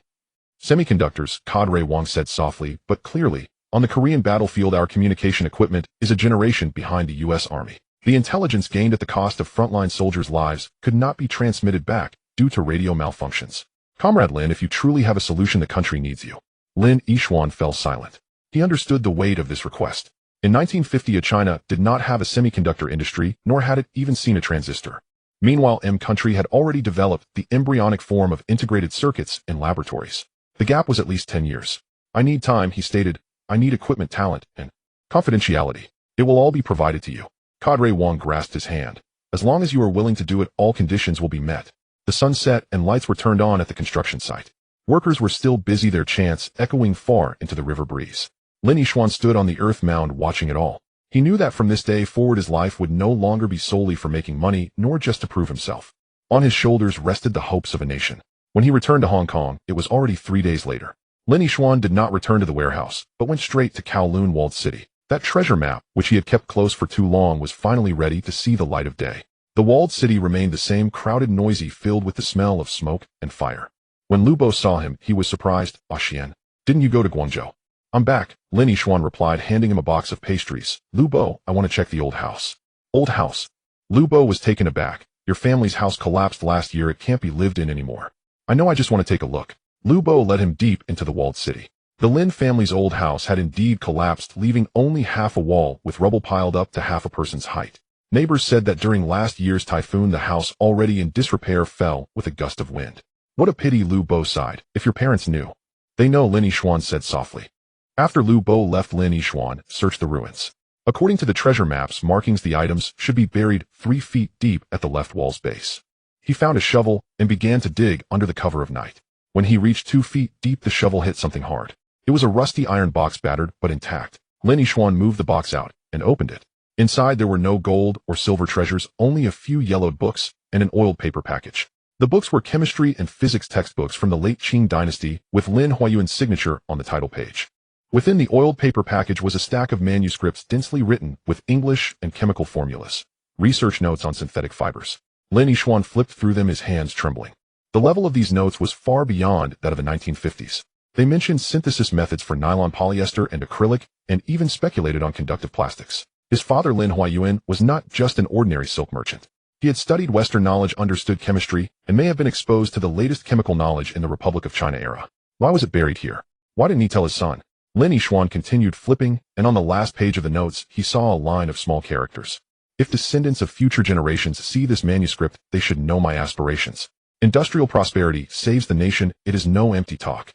However, the times are turbulent and technology has no place to be applied, so I bury it underground, waiting for a destined person. Huayuan, autumn of the 31st year of the Republic." The 31st year of the Republic was 1942. At that time, Guangzhou had already fallen, and his father, sensing the difficult situation, buried his lifelong research here, hoping that one day it would be discovered by a fated person. And that fated person was his son, who had crossed 70 years. Lin Yixuan knelt before the ruins, bowing 3 times to the north. "Father, mother, I will complete the unfinished business for you." He carefully wrapped the books and manuscripts. Just as he was about to leave, he suddenly saw a letter at the bottom of the box. The envelope read, "To Yixuan, personally opened." It was his father's handwriting. Lin Yixuan trembled as he opened the letter, which contained only 1 page, the handwriting messy. "My son Yixuan, by the time you read this letter, your father and mother may no longer be here. The manuscripts in the box are the culmination of your father's lifelong efforts, originally intended to dedicate to the nation, but unfortunately fate was not on my side. If my son enters business, he must remember 4 words. Industrial prosperity saves the nation. Technology can build a country or ruin it. It all depends on the people's hearts. Also, Mr. Su Yulo is an old friend of your father. He can be trusted. Father Huayuan." Final note. Su Yulo, a friend of his father. Lin Yixuan recalled the first time he met Su Yulo, who asked him to deliver a letter to Lin Huayuan in Guangzhou. It turned out that it was not a test. He genuinely wanted to contact an old friend. However, due to unforeseen circumstances, the letter did not reach him, but they met. Destiny can sometimes be so wonderful. When he returned to the warehouse holding the box, it was already deep into the night. Su Weiner was still waiting for him, looking at the accounts under the lamp. Did you find it? She asked. I found it. Lin Yixuan opened the box, but it's not gold or silver, it's something far more precious. Su Weiner flipped through the manuscripts, becoming increasingly astonished. This. Did your father write this? Yes. He was a genius buried by the times. No wonder you were so proficient in chemistry. It turns out it's a family legacy. Su Weiner sighed, suddenly recalling something. By the way, my father called today, asking if you would like to come to dinner at our home. He said, there are some matters he wants to discuss with you in person. Lin Yixuan's heart stirred. Could what Su Yulo wanted to say be related to his father? Okay, he'll go tomorrow. Also, Su Weiner blushed slightly. My father said, if you have time you can come often. He said, he appreciates you very much. The implication in her words was unmistakable. Lin Yixuan looked at Su Weiner, her profile soft and beautiful under the light. This young lady, a graduate of Oxford who accompanied him through the toughest times without complaint. Weiner, he called her name for the first time. Moi. When the raw material factory is completed, when the transistor is made, when I am qualified to stand before your father, Lin Yixuan said earnestly, I will formally propose. Su Weiner's face turned completely red, but she lifted her head, her eyes sparkling. I will wait for you. Outside the window, Hong Kong's night was as bustling as ever. But in this small warehouse, the hearts of the two young people drew closer for the first time. The future was still far away and the road was long. But with each other's promises, even the most difficult paths could be traversed. Lin Yixuan gripped his father's manuscripts tightly. He aimed to create China's first transistor radio, to establish Asia's largest plastic raw material factory, and to break the foreign technological monopoly. Not for any other reason, but for the phrase, industrial prosperity saves the nation, for that entrusted hope that transcends time and space, and for the woman beside him who was willing to wait. In Hong Kong in 1950, a legend was just beginning. The Su family banquet was held on the terrace of a villa in Repulse Bay. A sea breeze drifted in from the water, carrying a faint, briny scent. A long table was draped with snow-white linen, and silver cutlery shimmered softly in the candlelight. Lin Yixuan wore a charcoal gray suit, carefully chosen for him by Su Weiner, and sat across from Su Yulu, visibly tense. Yixuan, no need to be nervous. Su Yulu raised his cup filled with aged Huangjiu. This is a family gathering. No outsiders present. Lin Yixuan noticed that Su Yulu had shifted from addressing him formally as Mr. Lin to the affectionate Yixuan, a gesture of paternal familiarity. He lifted his own cup in return. Uncle Su. Good, good. Su Yulu drained his wine, set down the cup, and his gaze grew distant. Seeing you reminds me of your father. Brother Huayuan was just your age back then, full of vigor and ambition. You and my father. We were classmates at Lingnan University. Su Yulu spoke slowly. In the 18th year of the Republic, when I was 19 and Brother Huayuan 20, he majored in chemistry while I studied economics. At the time, Guangzhou was still a revolutionary center. We young men spent our days debating how to save our nation and its people. A waiter served the first course. Su Weiner placed dishes before Lin Yixuan and murmured, Father rarely speaks of those years, because those years hold too many regrets. Su Yulu sighed. Brother Huayuan was a genius. He researched synthetic fibers as an undergraduate, declaring that China would one day build its own chemical plants. But in his graduation year, the Mukden incident shattered everything. The political landscape transformed overnight. Lin Yixuan listened in silence. These were stories his father had never told. Later, I went to Southeast Asia to trade, while Brother Huayuan remained in Guangzhou. We exchanged letters regularly. In 1937, he wrote that he had devised a method for synthesizing nylon, still imperfect, yet fundamentally sound. Su Yulao's voice trembled slightly. But the following year Guangzhou fell, and I never received another letter from him. A hush settled over the table. Only the rhythmic crash of waves against the shore broke the silence. Not until 1946, Su Yulu continued, did I return to Guangzhou in search of your father, only to learn he was gone. Your mother also perished. Only you and your younger brother remained. And I heard you fled to Hong Kong. My brother died en route, Lin Yixuan said quietly. Su Yulu patted his hand. I've read some of your father's manuscripts, sent to me through intermediaries. He entrusted them to me, saying that if anything happened to him, I should ensure his knowledge lived on. But as a merchant, what could I possibly understand? So those manuscripts remained locked away, until I met you. Lin Yixuan felt a jolt in his chest. So that treasure map, and those manuscripts, were part of his father's deliberate legacy. Yixuan, by publicly patenting nylon purification and building a raw materials factory in Huangpu, you are fulfilling precisely what your father envisioned, but never completed. Su Yulu gazed at him, eyes brimming with quiet pride. Brother Huayuan, watching from beyond, must surely be proud of you. Uncle Su, I call him father. Su Weiner suddenly interjected, her cheeks flushed. After all, you'll have to change your address soon anyway. Su Yulu burst into hearty laughter. Yes. Yes. Yixuan, my daughter has been spoiled since childhood, stubborn by nature yet kind-hearted. I approve of your relationship. Lin Yixuan froze.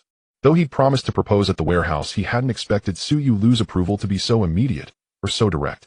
However, Su Yulu's tone shifted. This is not the time for weddings or betrothals. Yishuan, you're facing serious trouble. What trouble? Although Smith has been recalled to London, his network in Hong Kong remains intact. Su Yulu lowered his voice. I've learned he contacted several British banks before leaving, instructing them to cut off your loans. Moreover, Mei Li Hair Accessory Factory has appointed a new manager, Smith's nephew David. This man is even more ruthless than his uncle. Lin Yishuan frowned. What does he intend? A price war. Su Yulu explained, Mei Li is upgrading its production line to launch a budget version of nylon hairpins, priced 30% lower than yours. Their aim is not merely market share, they seek to bankrupt you. 30% lower. Lin Yishuan calculated swiftly. That leaves virtually no margin. Su Weiner analyzed. Then their materials must be compromised, either substandard components or inferior raw stock. Ordinary consumers won't notice the difference. They'll simply choose the cheaper option. Su Yulu nodded. Worse still, David, through his uncle's connections, has secured a supplier in India. If he imports from there too, your cost advantage vanishes entirely. Lin Yishuan pondered deeply. This was indeed a lethal strategy, flooding the market with low-cost goods while simultaneously severing supply chains. A two-pronged assault that Yongxin would struggle to withstand. Yishuan, what is your plan? Su Yulu asked. 2 paths. Lin Yishuan set down his chopsticks. First, optimize raw materials. My father's manuscripts contain a more advanced synthesis method, one that could reduce costs by another 20%. Second, rise above low-end competition and enter the premium tier. Premium products.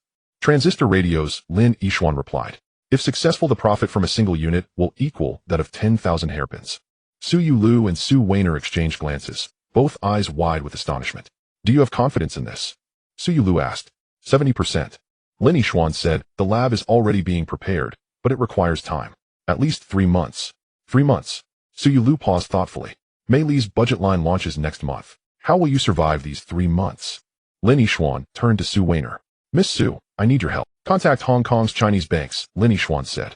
If HSBC and Standard Chartered withdraw credit, we'll turn to local institutions. Wing on Bank of East Asia Hang Seng. Surely some will support us. Collateral will be required, Su Weiner cautioned.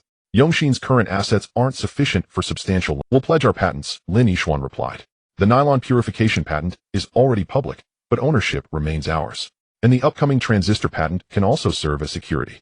But the transistor hasn't been built yet. Hence the risk, Lin Yishuan admitted calmly. Yet where is commerce without risk?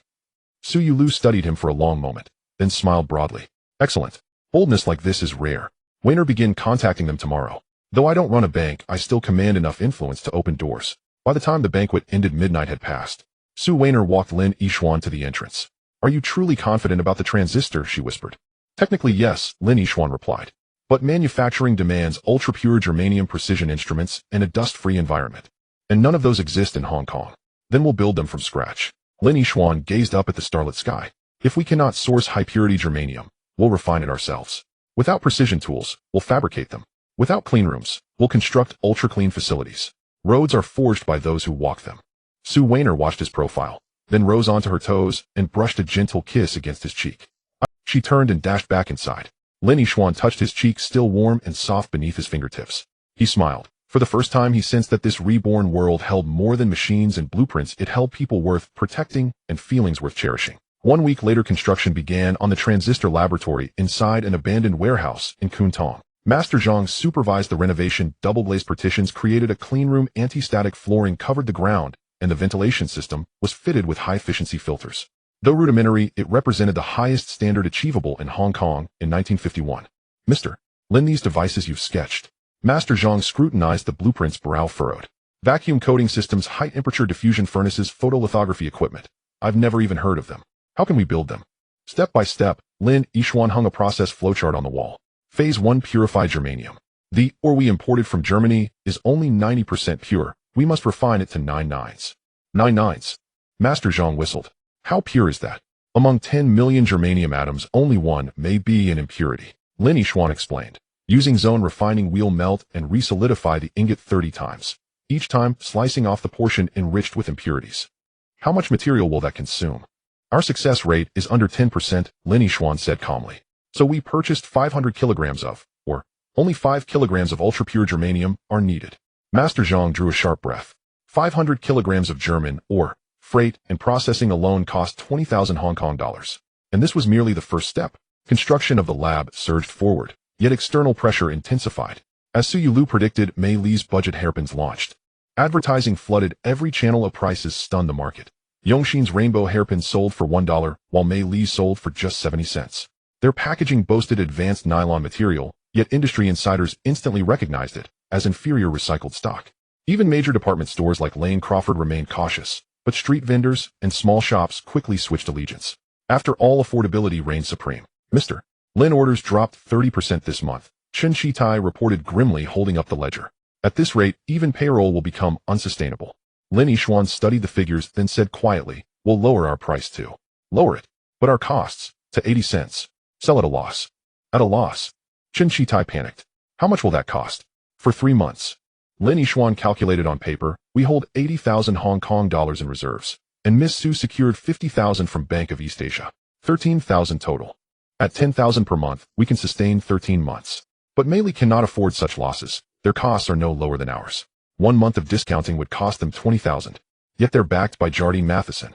Jardines won't bleed capital indefinitely," Lin Yishuan retorted coldly. "David seeks results, not charity. If no results appear within 3 months, he'll abandon the strategy." Chen Shitai hesitated, but obeyed. Yongxin's hairpins dropped to 80 cents, still 1 cent above Mei Li's, yet markedly superior in quality, resilient, vividly colored, lasting 6 months, versus Mei Li's brittle, disintegrating pins after 1 month. The market responded swiftly. Orders rebounded in the second week. Lane Crawford resumed procurement in the third. By the fourth week, Mei Li quietly raised its price to 90 cents. In the first round of the price war, Yongxin narrowly prevailed. Yet Lin Yishuan knew this was only the beginning. Late that night, the laboratory blazed with light. The zone refining furnace hummed lowly inside its chamber. A germanium ingot moved slowly through intense heat. This was the 30th refinement. If successful, purity would meet specifications. Lin Yishuan, Master Zhang, and Ming, a newly hired technician, stood vigil beside the furnace, eyes unblinking. The temperature soared to 937 C, the melting point of germanium and the critical threshold for impurity separation. Temperature stabilized at 937.2 C. Ming reported, monitoring the thermocouple. "Deviation 0.1 C. Maintain." Lin Yishuan peered through the observation window. The germanium ingot had become translucent, like dark gray crystal. Impurities clustered at the molten zone's leading edge, forming a cloudy boundary. Zone refining was conceptually simple, exploiting differences in impurity solubility between solid and liquid germanium, moving the molten zone to sweep contaminants toward one end of the ingot. Yet theory belied practice: temperature control, movement speed, and atmospheric shielding. Every detail determined success or failure. Suddenly, a flash of blue light flared within the furnace. "What happened?" Master Zhang tensed. "Impurity boilover," Lin Yishuan snapped. "Temperature too high. Cool immediately." Ming frantically adjusted heating power, but it was too late. Fine cracks spiderwebbed across the germanium's surface like fissures in frozen ice. "It's over." Master Zhang slumped into his chair. The furnace cooled gradually. Once safe, they opened the chamber and retrieved the ingot. The 30-centimeter ingot was riddled with fractures, beyond salvage. 20,000 Hong Kong dollars. Master Zhang muttered. "Gone in an instant." Lin Yishuan picked up the fractured ingot, examining it under the lamp. The cracks originated internally, proof that residual impurities remained too high, causing uneven volume contraction during solidification. "Where did impurities concentrate?" he asked. Ming ran spectroscopic analysis. Impurities clustered predominantly within the first 5 centimeters. So our previous 29 refinements removed most impurities, but the most stubborn fraction remains trapped within. Lin Yishuan reflected. "We need slower movement, giving impurities time to diffuse." "How slow?" 72 hours per refinement. 30 cycles equals 2,160 hours, 90 days. 3 months. Far too long. "And our success rate remains below 10%, Master Zhang said wryly. "Mr. Lin, we simply cannot afford that timeline." Lin Yishuan fell silent. He knew Master Zhang was right. Mei Li pressed relentlessly. Bank interest accrued, wages demanded payment. 3 months held too many variables. "There is another way," he said suddenly. "What way?" "Chemical vapor deposition, bypass zone refining." And Lin Yishuan sketched the principle on paper. Introduced germanium tetrachloride gas into a high-temperature reaction furnace, depositing a thin film of germanium onto silicon substrates. The purity of thin films is inherently high, as gas purification is far simpler than solid-state purification. "Hong Kong doesn't stock it," Lin Yishuan said. "It must be imported from the United States. It's classified as a strategic material and subject to embargo." The flicker of hope died just as quickly as it had ignited. Silence fell over the laboratory. Only the metallic creaking of the cooling furnace broke the stillness. Then abruptly the telephone rang. It was Su Weiner calling from Guangzhou. "Yishuan, Comrade Wang is urgently requesting your presence," she said, her voice alight with excitement. "Guess what? Beijing has secured a batch of germanium tetrachloride, imported via Soviet intermediaries, and they're asking if you'll take it." Lin Yishuan's heart pounded wildly. "How much?" 10 kilograms, with 5 nines purity. 5 nines 99. 999. Though still short of 9 nines, it was the highest grade material obtainable at present. Take it. I'll pay any price. Lin Yixuan nearly shouted. No cost, Su Weiner replied. Comrade Wang says you need only agree to one condition: once transistors are produced, priority supply must go to the front lines in Korea. Agreed. Hanging up, Lin Yixuan trembled with exhilaration. Heaven never seals all paths. Master Zhang, prepare the reaction furnace. He called out, aiming, design the gas delivery system. We're revising our plan. We'll adopt chemical vapor deposition. The laboratory sprang back to life. Hope reignited, forged anew in the crucible of despair. 1 month later, phase 1 of the Guangzhou Huangpu raw materials plant was completed. Lin Yixuan stood before the gleaming new factory, gazing up at the towering reaction towers and crisscrossing pipelines, a surge of pride swelling in his chest. This was China's first modern plastics raw materials plant. Modest in scale, with an annual output of merely 500 tons, yet profoundly historic. Comrade Wang, clad in workwear, beamed. Comrade Lin, it's built exactly to your blueprints. Reaction vessels from Shenyang, pumps from Shanghai. All domestically manufactured, yet exceptionally reliable. Has trial production begun? Lin Yixuan asked. Yesterday, we succeeded on the first attempt. Comrade Wang eagerly ushered him toward the control room. The adipic acid we produced achieved 98 purity, fully compliant. Inside the control room, several young technicians were recording data. At Lin Yixuan's entrance, they rose instantly, eyes filled with reverence. They knew this Hong Kong native, barely older than themselves, was the soul of the factory. Engineer Lin, here's the analytical report for the first batch, said a bespectacled technician, handing over the file. Lin Yixuan leafed through it. The specifications met, or even surpassed, expectations. Most notably, impurity levels were lower than those found in imported equivalents. Excellent, he nodded. Comrade Wang, I recommend launching Phase 2 immediately to construct a nylon polymerization facility. With raw materials secured, the next step is producing finished goods. Already approved, Comrade Wang exclaimed. The higher authorities have allocated 300,000 yuan exclusively for Phase 2. Comrade Lin, if only you could remain permanently stationed in Guangzhou. Lin Yixuan offered a wry smile. I wish I could, but obligations in Hong Kong won't permit it. Understood, fully understood. Comrade Wang lowered his voice. By the way, your germanium tetrachloride has arrived. It's concealed in the chemical plant's raw materials warehouse, absolutely secure. How much do you need? Just come and collect it anytime. I'll take 2 kilograms for experimental use. No problem. That afternoon, as Lin Yixuan left the chemical plant, 2 sealed stainless steel canisters rested inside his coat. Within them lay 10 kilograms of germanium tetrachloride, the genesis of China's semiconductor industry. Aboard the train back to Hong Kong, he watched farmland blur past the window, recalling his former days in chip fabrication plants. Back then, China had already mastered the production of 7-nanometer chips, yet in 1951, even the simplest transistor remained an unattainable luxury. What he sought to transform extended far beyond Yongxin Plastics. It was the industrial destiny of an entire nation. Upon arriving at Kowloon Station at dusk, Lin Yixuan was intercepted by Chen Shitai. Mr. Lin, something terrible has happened. Chen's face was ashen. The lab, it's been burned to the ground. Lin Yixuan's mind reeled. What? This afternoon, an electrical short sparked a fire. The entire cleanroom was reduced to ashes. Chen Shitai was near tears. Master Zhang and Aiming fought their way in and salvaged some equipment. But the losses, at least 50,000 Hong Kong dollars. 50,000, nearly his entire liquid capital. Are the people unharmed?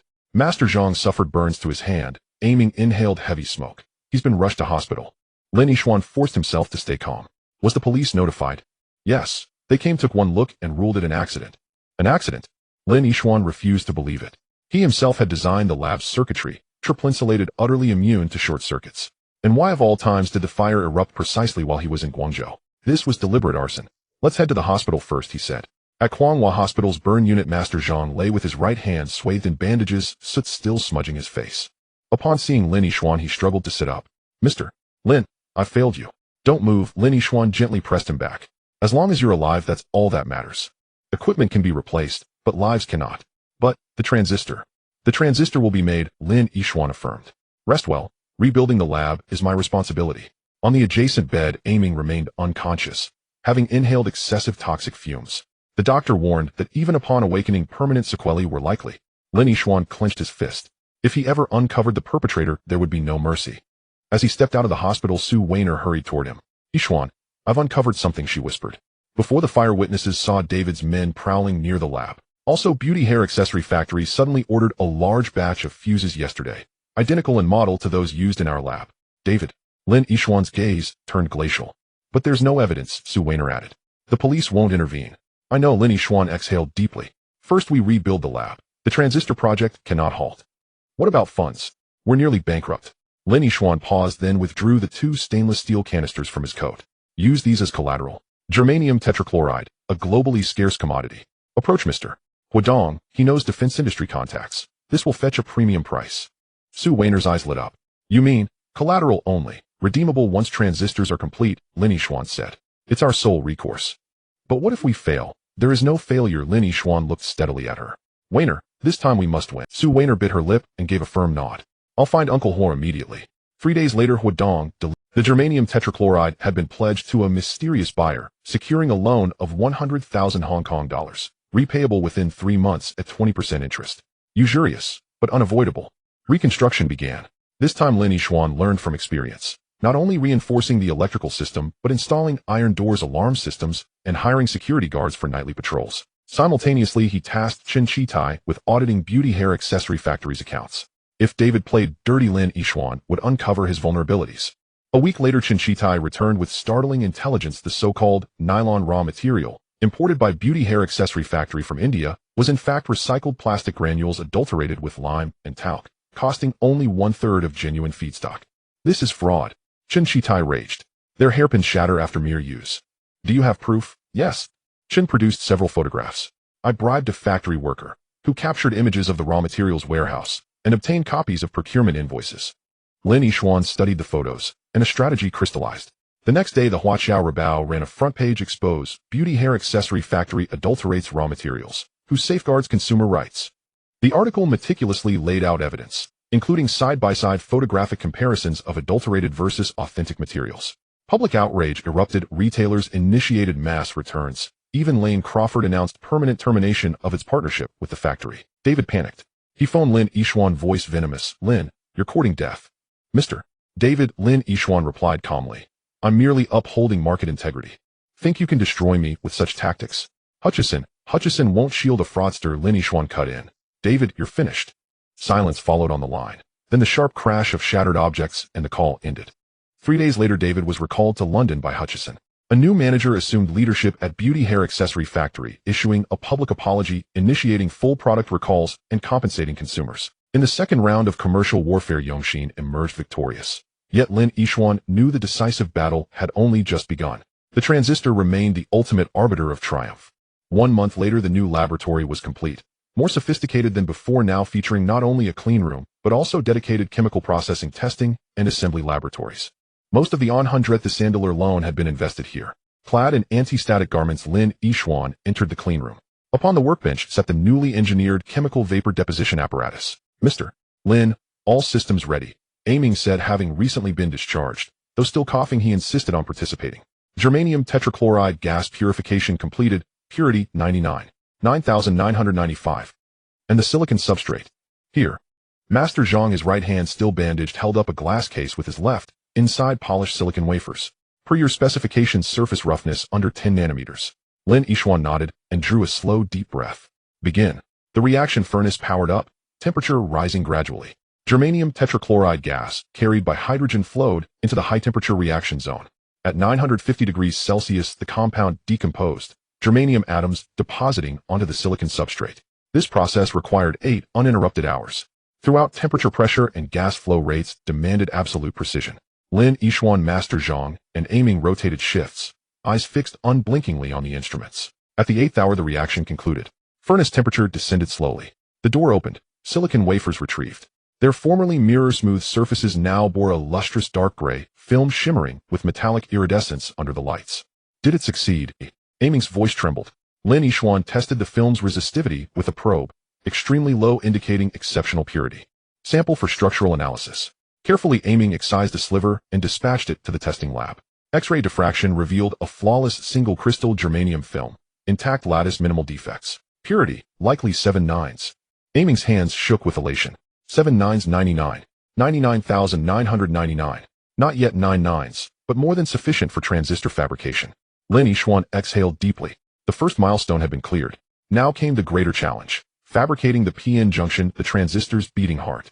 In 1951, only Bell Labs in the United States and a handful of other firms possessed PN junction technology. Lin Yixuan possessed theoretical mastery, but this was his first practical execution. He coated the germanium film with photoresist, then exposed it using a hand-cranked exposure unit and a self-drawn photomask. Its lines just 50 micrometers wide, visible only under magnification.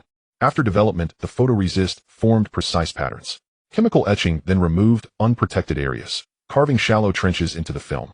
Phosphorus dopants were subsequently diffused into these trenches to form type regions, a process demanding exact temperature control within 1 degree Celsius. The first attempt failed. Uneven diffusion prevented PN junction formation. The second failed. Temperature fluctuations cracked the germanium film. Third, fourth, 7 consecutive failures. 80,000 Hong Kong dollars of the loan had vanished. A month had passed. Only 2 months remained until repayment. Mr. Lin, perhaps pause for now. Master Zhang ventured cautiously. Our funds are nearly exhausted. Lin Yixuan stared silently at the 7th failed sample for a long while. One more time, he said. The final attempt. For the 8th attempt, he adjusted the diffusion temperature from 850 C down to 830 C, extended diffusion duration from 2 to 3 hours, and enhanced the gas purification system, reducing impurities by another order of magnitude. The furnace ignited again. This time Lin Yixuan stood vigil beside it for 3 full hours, unblinking. Temperature subsided. Samples retrieved. In the testing lab, all held their breath. Lin Yixuan connected the sample to the analyzer and gradually increased voltage. The voltmeter needle stirred. The ammeter responded. Current flowed. He continued raising voltage. At 0.3 volts, current surged dramatically, exhibiting the unmistakable conduction signature of a functional PN junction. Success! Aiming cried first. Tears streamed down Master Zhang's weathered cheeks. Lin Yixuan clenched his fist, nails biting deep into his palm. China's first germanium PN junction had been born in this humble makeshift laboratory, though small, crude, and likely possessing only 1/10 the performance of American counterparts. It marked the breakthrough from nothing to something. Outside dawn broke over Hong Kong in 1951, and within this modest laboratory the first light of a new era had just dawned. The germanium PN junction, glowing faintly under the light, lasted only 17 minutes on the test bench. The voltage is unstable. Amin stared at the oscilloscope, beads of sweat forming on his forehead. It dropped from 0.3 volts to 0.28 volts. Lin Yixuan put on a magnifying glass and leaned in to observe. The semiconductor device, smaller than a grain of rice, was encased in a makeshift glass tube with 2 gold wire leads connected to the electrodes. Before his eyes, the waveform on the oscilloscope began to distort, resembling the ECG of a dying person. "What's the temperature?" he asked. "Room temperature is 25 degrees. Master Zhang replied, his right hand bandaged, awkwardly adjusting the knob of the constant temperature box with his left hand. "Raise the temperature to 30 degrees. The temperature slowly rose. The waveform became even more chaotic, violently shaking around 0.25 volts, and then, suddenly straightened out. It short-circuited. Another one ruined. Amin took off his glasses and rubbed his reddened eyes. This was the 6th sample to be scrapped today. The laboratory was dead silent. Only the low hum of the ventilation system and the distant sounds of machinery from the Kowloon industrial area could be heard. Outside the window in April 1951, Hong Kong spring brought the humidity of the sea breeze, but each person's heart in the laboratory felt like it was submerged in an ice cellar. "Lin, where is the problem?" Master Zhang broke the silence. "We followed the process steps strictly, as you wrote: cleaning, oxidation, photolithography, diffusion, encapsulation. We've checked each step 3 times. Lin Yixuan did not answer. He picked up the scrap transistor and stared at it under the light for a long time. Under the magnifying glass, he could see subtle lattice defects at the edges of the PN junction, resembling inconspicuous cracks on porcelain. It was these microscopic defects that, due to the differing thermal expansion coefficients of germanium and silicon, generated stress during temperature changes, leading to performance degradation and even failure. It's lattice mismatch. He finally spoke. The lattice constant difference between germanium and silicon is 4.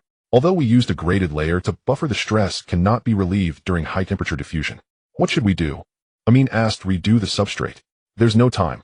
Lin Yixuan glanced at the calendar on the wall. April 15, 1951. Only 45 days remained until the loan of 100,000 Hong Kong dollars was due. Only 60 days until the delivery date promised by Wong for the front line in Korea. Let's eat first. Sue Weiner walked in with a lunchbox, and upon seeing the atmosphere in the laboratory, her smile froze on her face. Another failure. That's the 7th one. Chen Shitai squatted in the corner holding his head. Lin, why don't we stop making transistors and focus on plastics? At least plastic can make money of transistors. Transistors must be made. Lin Yixuan interrupted him, his tone calm, yet firm. Shitai, check how much a decent electronic tube radio sells for in Hong Kong. A medium 1.5 tube set, probably around 200 Hong Kong dollars. How much is the transistor radio just released in M country? I don't know. $500. Lin Yixuan said. At the black market exchange rate, it's about 2,500 Hong Kong dollars. And it's only palm-sized battery powered and doesn't require preheating. If we can make it even if we sell it for 500 Hong Kong dollars, that would still be 10 times the profit. Chen Shitai opened his mouth, but said nothing. 10 times the profit sounded tempting, but it still had to be made first. Let's eat first. Su Weiner opened the lunchboxes one by one. Braised pork, stir-fried vegetables, white rice, all steaming hot. But no one had an appetite. Lin Yixuan picked up a piece of meat and chewed mechanically, the taste bland as wax. His mind was filled with the issue of lattice mismatch. In his past life, he worked in a chip factory using germanium silicon alloy grown on silicon substrates, achieving a lattice matching degree of 99. But in 1951, there was no molecular beam epitaxy, no chemical mechanical polishing, and even high-purity argon couldn't be purchased. Amin, bring all the failed samples here. He suddenly said. 7 discarded transistors lay on the table like small tombstones. Lin Yixuan used a probe to test each one, recording the failure voltage, failure temperature, and current waveform before failure. Plot the data as a curve, he said. Amin marked 7 points on the coordinate paper and connected them into a curve, a strange parabola with a distinct inflection point around 30 degrees. Temperature. Lin Yixuan stared at the curve. All samples failed around 30 degrees. But our test temperature is 25 degrees. How could the actual operating temperature reach 30 degrees? It could be self-heating, Master Zhang said. Transistors generate heat when they work, and if the heat dissipation is poor. But during our tests, we only applied a small current. Self-heating shouldn't exceed 1 degree. Lin Yixuan paced in the laboratory unless the PN junction itself has defects generating hot spots under the electric field. He suddenly stopped and looked at the makeshift constant temperature box. Set the temperature to 20 degrees. Let's test a perfect sample. The 8th sample, also the last finished product, was connected to the testing device. At 20 degrees, the performance was stable. At 25 degrees, slight fluctuations began. At 28 degrees, the fluctuations intensified. At 5 degrees. Bang! A faint blue light flashed inside the glass tube, followed by a wisp of green smoke. It failed again. The temperature sensitivity is too high. Amin sat down dejectedly. This is completely unusable. Room temperature in summer is 30 degrees. Are we supposed to let people use radios in a refrigerator? Lin Yixuan remained silent. He stared at the wisp of green smoke, a memory from his past life flashing through his mind. In 2020, he visited the Museum of the Institute of Microelectronics at the Chinese Academy of Sciences and saw the first transistor made in China in 1956. The narrator said that the working temperature range of that transistor was only 0-40 degrees, far inferior to the 55 to 125 degrees of M country's products. Yet this delicate transistor was used in China's first transistor computer. What did the narrator say at that time? That's right, he said that Chinese engineers invented a temperature compensation circuit, using thermistors and ordinary resistors to form a network to offset the temperature drift of the transistor. I have a solution. Lin Yixuan suddenly stood up. Everyone looked at him. We want pursue a wide temperature operating range. He spoke quickly. We'll make it usable at 0-40 degrees. But we'll add compensation in the circuit, allowing it to automatically adjust the operating point during temperature changes. How do we add that? Master Zhang asked.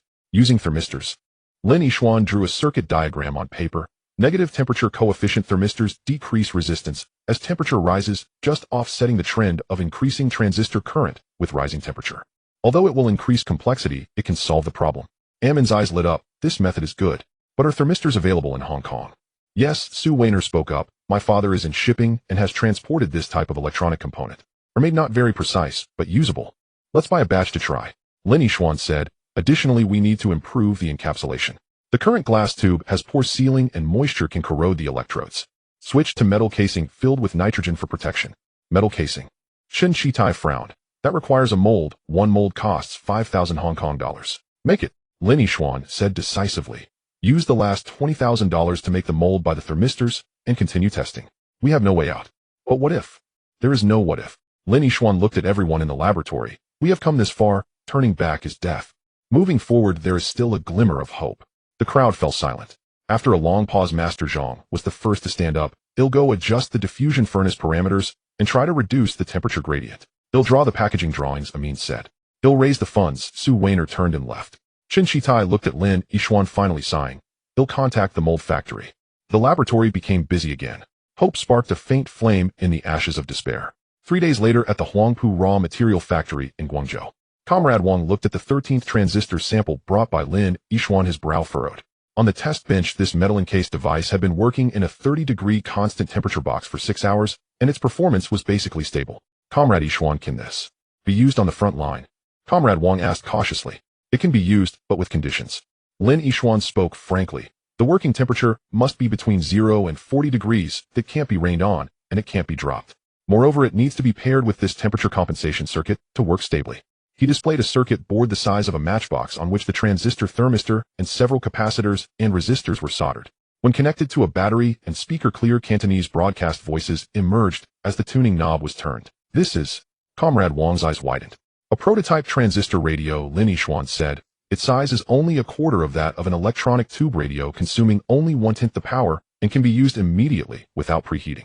But its sensitivity is not as good as the electronic tube. It can only receive strong local stations. Comrade Wang picked up the small box and examined it repeatedly, his hands trembling slightly. How long will it take to make it? If the materials and components are sufficient, we can produce 100 units in a month, Lin Yixuan said. But first, two problems must be solved. Go ahead. First, high-purity germanium. The germanium tetrachloride we are currently using is not pure enough, resulting in poor consistency in the transistors. Only 2 or 3 out of 10 are usable. I need germanium ingots with a purity of 99.99 or higher, at least 5 kilograms. This, Comrade Wang showed a difficult expression. The Soviet Union is also short on goods. I will try to find a way but cannot guarantee it. Second, precision instruments. Lin Yixuan listed the items: high-precision oscilloscopes, spectrum analyzers, LCR bridges, constant temperature, and humidity boxes. These cannot be purchased in Hong Kong and need to be imported from M country or Europe, but they are classified as embargoed materials.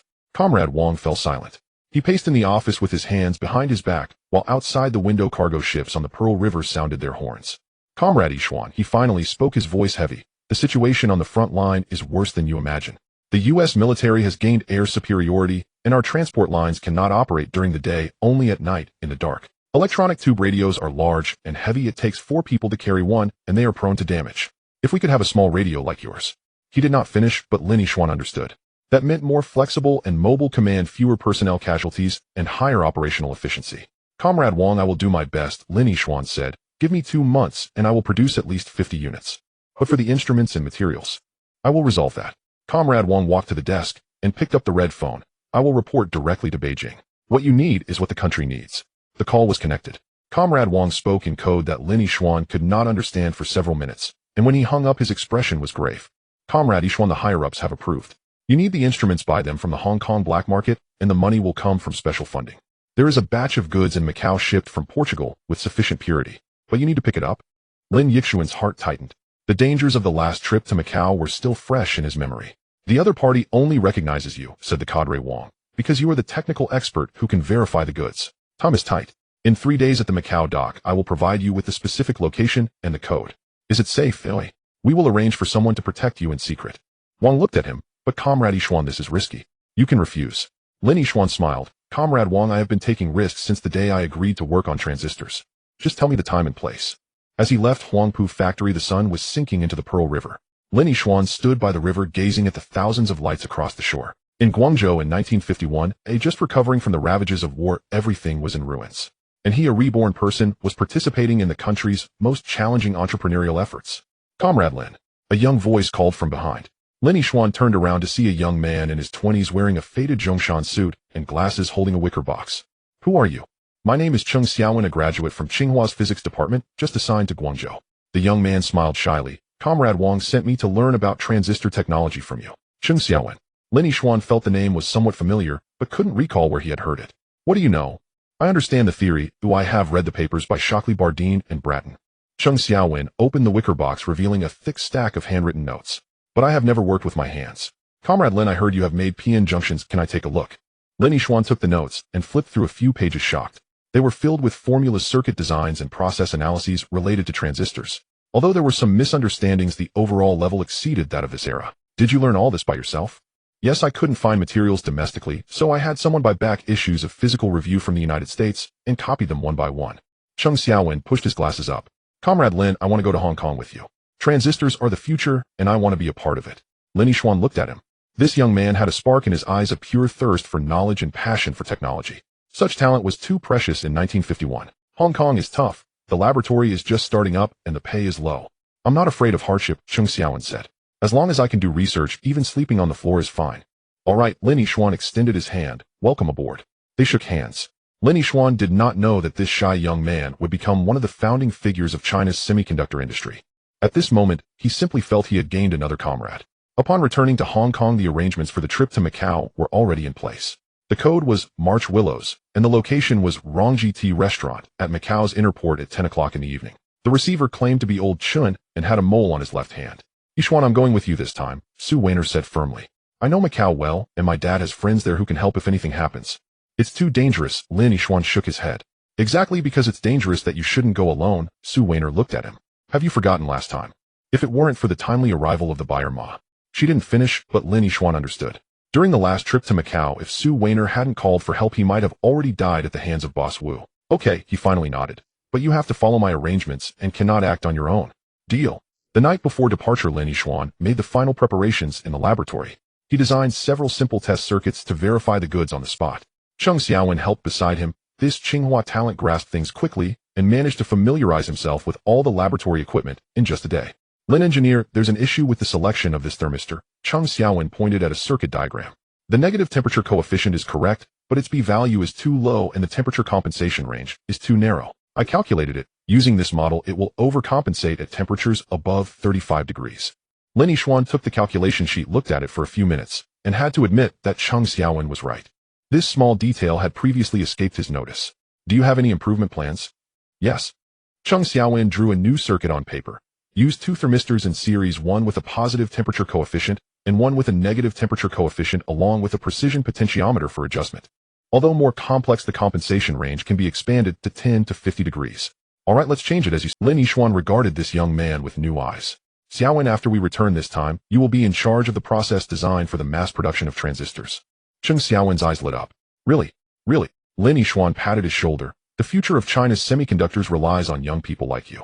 As night deepened, Lin Yishuan was the only one left in the laboratory. He checked the items he planned to bring: testing instruments, circuit boards, a multimeter, and a dagger for self-defense. Outside, the night sky in Hong Kong was unusually clear, and he could see a few stars. He remembered his past life working overtime at a chip design company in Shenzhen until dawn, standing in front of the floor-to-ceiling window, gazing at the lights of the CBD. At that time, China already had Huawei ZT and SMIC possessing world-class chip design capabilities, but was still choked in the manufacturing process.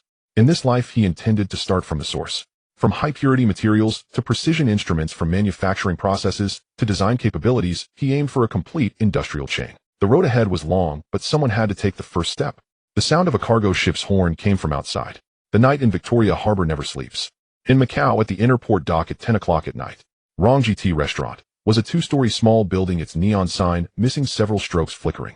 Lin Yishuan and Su Weiner walked in. There were only 2 or 3 tables of customers inside, surrounded by swirling smoke. Would you like some tea? A waiter approached. I'm looking for Old Chun, Lin Yishuan said. The waiter sized them up and pointed upstairs, second floor, box no. 3. Inside the box, a man in his 50s was brewing gongfu tea. On his left hand, there was indeed a mole. Old Chun, Lin Yishuan asked. March Willows, the other party responded with the code. Please sit. The tea was fragrant and was high-quality Tiguanyan. However, Lin Yishuan had no time to savor the tea and directly asked, where are the goods? No rush, Old Chun poured tea slowly. First, let's verify the funds. Lin Yishuan opened his briefcase, revealing 50 small goldfish glittering under the light. This was the gold allocated by Cadre Wong from special funds worth 50,000 Hong Kong dollars at black market prices. Old Chun examined the quality with a magnifying glass, nodding in satisfaction. Mr. Lin is straightforward. The goods are in the warehouse at the dock. Shall we go now? First inspect the goods, then pay. Of course. The warehouse was at the deepest part of the dock, guarded by 2 men at the entrance. Old Chun opened the iron gate, revealing stacks of wooden crates inside. He pried open one of the boxes, taking out a lead-sealed stainless steel canister. High-purity germanium ingots, purity 99.9999, from Germany, shipped from Portugal. Old Chun said, a total of 10 kilograms divided into 10 canisters. You can randomly inspect them. Lin Yishuan put on white gloves and opened one canister. Inside were silver-gray metal ingots, their surfaces as smooth as mirrors. He used a portable spectrometer to test it. Indeed, the purity met the standard, with impurities primarily at the ppm level, consisting of boron and phosphorus. I want to do a melting test, he said. That's fine, but it can only be done in the warehouse. I have prepared the tools. A small vacuum melting furnace was already set up. Lin Yishuan cut off a small sample and placed it in the furnace. He evacuated the air, heated it, and observed the surface tension, fluidity, and volatile substances in the molten state. Throughout the process, Su Weiner anxiously watched the doorway. The 2 guards had their hands in their pockets, clearly armed. 30 minutes later, the test concluded. The purity of the germanium ingots was indeed very high, and the lattice structure was intact, making it top-quality material. Deal. Lin Yishuan closed the briefcase. Old Chen smiled, and was about to take the case, when suddenly the sound of brakes came from outside the warehouse. Then came footsteps, many footsteps. Police! Open the door! Shouts in both Portuguese and Cantonese rang out simultaneously. Old Chen's face changed. Did you bring a tail? No. Lin Yixuan was also shocked. Go out the back door. Old Chen opened a hidden door. You take the goods first, the money can be paid next time. Hurry. Lin Yixuan had no time to think, picked up 2 canisters of germanium ingots, and dragged Su Weiner into the hidden door. Behind them came the sounds of a door being smashed and gunfire. The hidden door led to a narrow alley, twisting and turning before reaching the seaside. A small boat was waiting there, and on the boat was Hua Yingming. Lin, hurry on board. How did you? Don't ask, just go. The small boat sailed away from Macau, disappearing into the night. Lin Yixuan turned around and saw police lights flashing in the direction of the dock. What's going on? He asked Hua Yingming. David Hua gritted his teeth. That bastard didn't return to London. He's hiding in Macau, keeping an eye on you. He called the police intending to catch you red-handed. But the goods? The goods are with me, Hua Yingming said. Old Chun is my man. He knew there was danger today and moved the goods in advance. Those 2 canisters are samples. The real 10 kilograms are in my warehouse. Lin Yixuan let out a long breath. But then his heart sank again. David was still in Macau, still watching him. Mr. Hua, thank you very much this time, Su Weiner said. No need to thank me. Hua Yingming looked at Lin Yixuan. Lin, what you are doing is significant. Although I, Hua Yingming, am in the underworld, I understand righteousness. David is the kind of person who serves foreign interests and suppresses Chinese industries, which I cannot tolerate. When the small boat reached Hong Kong waters, dawn was breaking. Victoria Harbor awoke in the morning mist, and ferries began to shuttle. Lin, what do you plan to do next? Hua Yingming asked. Continue to work on transistors. Lin Yixuan looked at the germanium ingots in his arms. If David wants to stop us, let him try. I want to see who can halt the progress of China's industrialization. Upon returning to the laboratory, Cheng Xiaowen and Chen Shitai were both waiting. Upon seeing the germanium ingots, both were extremely excited. Is the purity sufficient? Cheng Xiaowen asked. Sufficient, and the lattice quality is excellent. Lin Yixuan set down the canisters. Xiaowen, from today on you are in charge of material purification and crystal growth. Shitai, you monitor the production line and prepare for mass production. Master Zhang, the packaging process is up to you. Miss Su, you'll handle funding and procurement. And you? Everyone asked. I will design the circuits and overall machine design, Lin Yixuan said. In 2 months, we must produce 50 transistor radios. The lights in the laboratory lit up once again. This time they had high-purity materials, professional talents, and clear. The lights in the laboratory remained on all night. Cheng Xiaowen leaned over the workbench, her eyes glued to the eyepiece of the microscope, a fine tungsten probe held delicately in her hand as she carefully adjusted the germanium crystal on the stage. To her left, an open notebook was filled with dense formulas and parameters, some crossed out, while others were circled heavily in red ink. Engineer Lin, take a look here. Cheng Xiaowen did not raise her head, her voice slightly hoarse from prolonged focus. The distribution of lattice defects shows a pattern. It's always densest near the crucible walls, while the central area is comparatively clean. Lin Yixuan leaned closer to another microscope. Under high magnification, the microscopic structure of the germanium crystal was clearly visible. As Cheng Xiaowen had described, the areas near the edge of the crystal appeared crumpled, like wrinkled silk, twisted, misaligned, and even cracked. In contrast, the central area exhibited orderly lattice arrangements resembling squares drawn with a ruler. It's thermal stress. Lin Yixuan straightened up and rubbed his sore neck. During melting, the temperature difference between the crucible walls and the center is too great, causing uneven crystal growth. During cooling, the outer layer solidifies first while the interior continues to shrink, which pulls the lattice apart. Should we improve the heating system? Cheng Xiaowen finally lifted her head, removed her glasses, and rubbed her bloodshot eyes vigorously. Using a ring heater instead of a point heater would allow for a more uniform temperature field. A ring heater. Lin Yixuan searched his memories from a previous life. That's right, in 1952, Texas Instruments in the U.S. invented the Zokralski method, which utilized a ring heater to pull single crystal silicon. But it's only May 1951 now. This method shouldn't be public yet. We can give it a try. He sketched a rough diagram on paper, but we'll need to customize the heater and modify the vacuum furnace. Time. There's not enough time. Cheng Xiaowen finished his sentence. The final deadline given by Cadre Wang is the end of June, and today is already May 20th. Only 40 days left. The laboratory fell into silence. Outside, dawn was breaking over the Kuntong industrial area, accompanied by the distant clamor of early shift workers and the sounds of machines starting up. But for the two inside the laboratory, time slipped through their fingers like sand. There's another way. Cheng Xiaowen suddenly said, her voice soft, as if talking to herself. What? We want pursue a perfect single crystal. Cheng Xiaowen put her glasses back on, her gaze sharpening. We'll use polycrystalline instead. But through the annealing process, we'll enlarge the grains and reduce the grain boundary density. Although the performance won't match that of a single crystal, it will at least be usable. Lin Yixuan's heart jolted. This idea was dangerous but audacious. In 1951, transistors were made from single crystal materials because grain boundaries act as scattering centers for charge carriers, significantly reducing mobility. Using polycrystalline for transistors would be like racing on dirt roads. How confident are you, he asked. In theory, about 30%. Chung Xiaowen spoke candidly, but I calculated that if we can get the grain size above 100 microns, the impact of grain boundaries on charge carrier mobility can be reduced to under 30%. With our previously designed temperature compensation circuit, perhaps it could work. A 30% chance was nearly equivalent to none in the military industry. But Lin Yixuan knew they had no choice. Only 5 kilograms of high-purity germanium ingots remained, and with the current process the yield was under 10%. They needed at least 200 transistors for 50 radio stations, which was simply unachievable. Let's do it, he decided firmly. Xiaowen designed the annealing process. He'll find Master Zhang to modify the heater. We'll tackle it from both ends, and whichever succeeds we'll use. All right. The laboratory buzzed with activity once more. But Lin Yixuan was unaware that while they were fretting over lattice defects, the outside world was undergoing a drastic change. At 10 in the morning, Su Weiner hurriedly pushed open the laboratory door, holding a newspaper in her hand, her face pale. Yixuan, look at this. The front page of the finance section of the Tsingtao Daily occupied half a page. The Flower of the East radio from country are lands in Hong Kong priced at only 180 Hong Kong dollars. The subtitle was even more striking. Utilizing the latest transistor technology, compact size, extremely low power consumption, performance rivaling that of products from Country M. Lin Yixuan took the newspaper and skimmed through it quickly. The article stated that this radio was produced by Tokyo Telecommunications Industry Company of Country, or later known as Sony, featuring 5 transistors, high sensitivity, good sound quality, and priced at only half that of similar products from Country M. More crucially, at the bottom of the advertisement was printed, Hong Kong General Agent, Beautiful Hair Accessories Factory, Iwa Trading Company. David. He was still colluding with the people of Country R. Did you manage to buy a sample, eh? Lin Yixuan asked. I did. Su Weiner took out a paper box from her handbag, revealing a small silver-gray radio only the size of a lunchbox with a finely crafted plastic shell. The knob turned smoothly, and the speaker grill was chrome-plated, sparkling under the light. Lin Yixuan connected the battery and turned it on.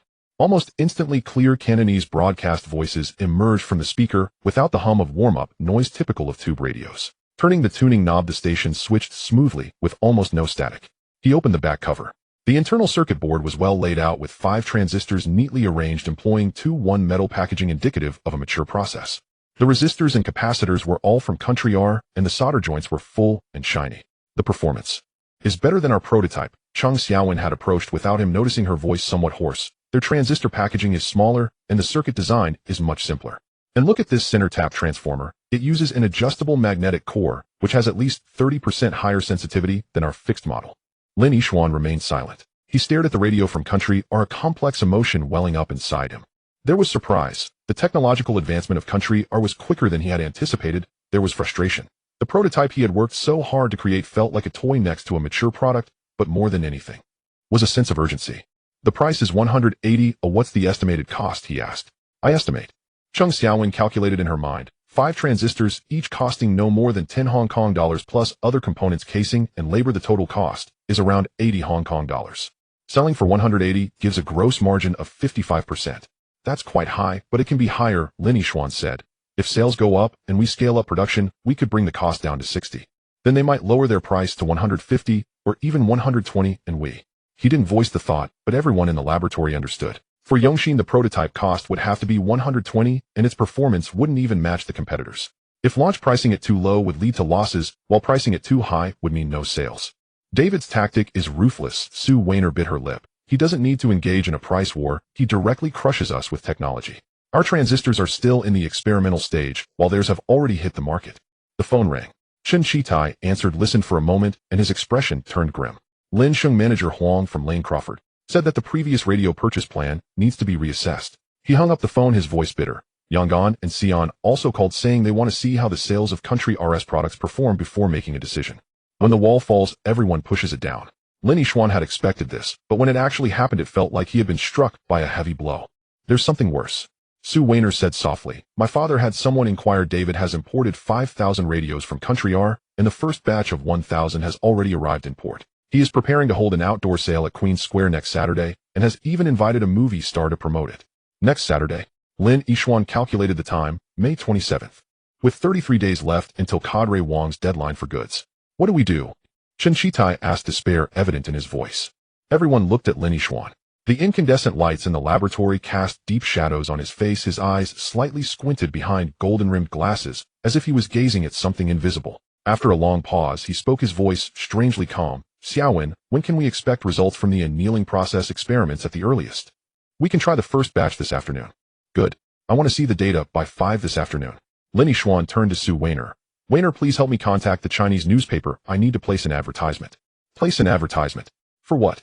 For a recruitment notice, Lin Yixuan said. Yixuan Technology Research Institute is hiring electronic engineers, materials engineers, and radio technicians at high salaries. No educational requirements, no experience needed, as long as they possess real skills and pass the assessment. Starting salary is 100 Hong Kong dollars a month. 100 Hong Kong dollars.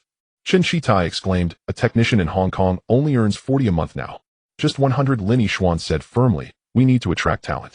If David can use technology from country, or we need to utilize talent from Hong Kong. Xiaowen. He looked at Cheng Xiaowen. You will come up with the assessment questions. They need to be tough to filter out real talent. He'll try. Cheng Xiaowen felt a bit dazed by this sudden task. Master Zhang, Lin Yixuan said to the just entered Master Zhang. Put the heater modification on hold. You take people to clear out a large room, set up workbenches, and start interviews next Monday. Interviews, eh? Master Zhang was also confused. Yes, interviews. Lin Yixuan walked to the window looking at the distant sea surface of Victoria Harbor. David wants to crush us with products from country, or he'll show him what a people's war looks like. How many amateur radio enthusiasts are there in Hong Kong? How many have worked as technicians in shipyards, power plants, or telephone companies? How many recent university graduates are struggling to find jobs? He'll recruit all of them. In 3 months, I want to train a technical team. Su Weiner's eyes lit up. You mean? To use manpower to compensate for technology. To use manpower to compensate for time. Lin Yixuan turned around, his gaze sweeping over everyone in the laboratory. We'll make the transistors, design the circuits, mold the casings, and for all the components we will produce everything we can in-house. The people of country are have an established industrial chain. We have cheap labor. They sell for 180, we'll sell for 120. They make high-end goods, we'll make affordable models. Let's see who can't hold on longer. But the quality. Chen Shitai expressed concern. The quality is indeed not as good as country RS products, but they are usable, Lin Yixuan said. And our target market isn't Hong Kong, it's the mainland. Currently a tube radio in the mainland costs 300 renminbi and requires mains electricity. Our transistor radio powered by batteries is affordable and portable, just filling a market gap. But will the mainland allow imports? Cadre Wang will find a way, Lin Yixuan replied. Currently there's a pressing need for portable radios on the Korean battlefield. It's a political task. The first batch of 50 radios we produce will definitely make it in. Once we open a door, the rest will be easier. The plan gradually became clearer. Although it remained difficult, at least they had a direction. There's one more thing, Su Weiner suddenly recalled. What about Ming? How do we handle him? Ming, the arsonist who was caught by Cheng Xiaowen and had been locked in a small room in the warehouse under Chen. In the days bustling with transistor matters, he almost slipped from their minds. Lin Yixuan paused for a moment. Bring him over. When Ming was brought into the laboratory, his face was pale, lips chapped, and his eyes were bloodshot. 3 days in confinement without being beaten or scolded, but the mental pressure was more terrifying than physical torture. Sit. Lin Yixuan pointed to a chair. Did you start the fire? Lin Yixuan asked, his tone calm. I did. Ming's voice came out like a squeeze from his throat. Why, David? David gave me 500 Hong Kong dollars, saying that if I burned down the laboratory, he would give me another 500. Ming cried, tears mixing with snot. Lin Sheng, I'm sorry.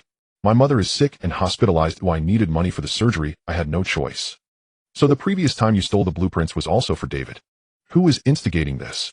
Ming nodded, crying even harder. The laboratory fell silent with only Ming's suppressed sobs echoing. Su Weiner turned her face away. Chen Shitai clenched his fists, and Cheng Xiaowen looked down at the tips of her shoes. What illness does your mother have? Lin Yixuan suddenly asked. Ming was taken aback, stammering, lung tuberculosis. The doctor said she needs surgery, and it costs 500. I can't come up with it. Is she currently hospitalized? Yes. Yes, David gave 300 for the initial payment, and I paid the... Lin Yixuan nodded, took an envelope from the drawer, and pushed it to the edge of the table. Inside is 500 Hong Kong dollars. Take it to your mother for surgery. Ming was stunned, and everyone in the laboratory was taken aback. Lin Yu. Chen Shitai tried to say something, but was silenced by Lin Yixuan's raised hand. Money is not given for free. Lin Yixuan looked at Ming. You have 2 choices. First, take the money and leave and never let me see you again. Second, you can take the money, but you have to stay. Whatever David asks you to do, report it to me. Whatever David gives you, I will give you double. Lin. Ming fell to his knees. I am willing. I am willing. I swear I will repay you in this life by being a cow or a horse. Get up.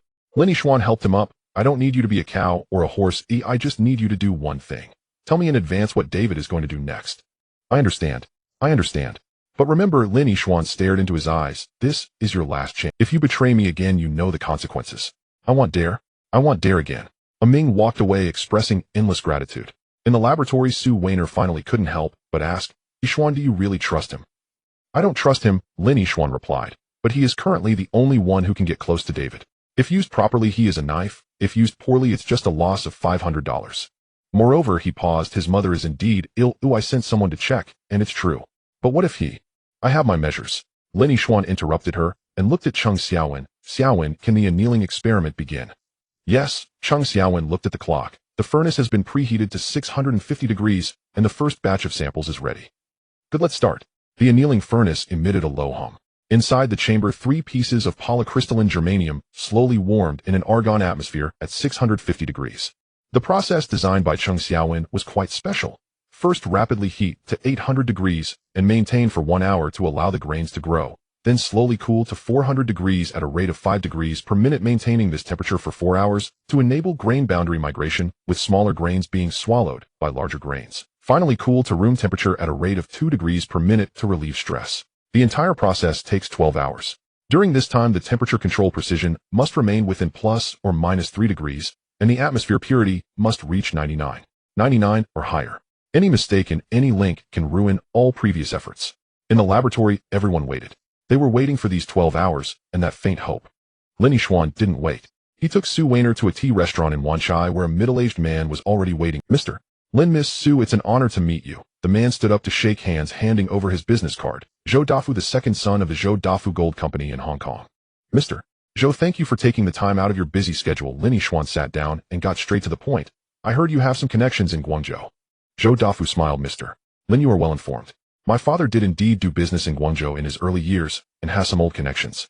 Are you looking to enter the mainland market? Yes, but not just the market. Lin Yixuan lowered his voice. I want to build a transistor assembly plant in Guangzhou.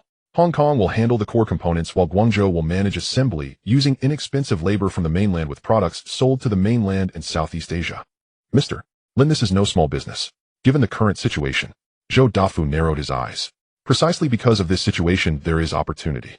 Lin Yixuan said the mainland is in dire need of radio education and policy dissemination. Our transistor radios are cheap, energy efficient, and portable, perfectly fitting the demand. If Mr. Zhou can help me with connections, we can split the profits 60-40 with you getting 4 and me 6. 60-40. Zhou Dafu pondered. Mr. Lin, it's not that I don't believe you, but I've never even heard of transistors. Can it work? I brought samples. Lin Yixuan took out a radio from our country from his briefcase. This is a product from our country selling for 180. Our performance is similar, but we can price it at 120. If produced in the mainland, costs can drop by another 20%. Zhou Dafu fiddled with the radio, his eyes revealing surprise. Such a small thing with such clear sound. Is it really a transistor? Absolutely true. Mr. Lin, this matter is too big. I need to go back and discuss it with my father. Zhou Dafu put down the radio. However, I can help you make some initial connections. The Deputy Director Li of the Guangzhou Light Industry Bureau is my uncle. He handles this matter. Next Wednesday, I will take you to meet him.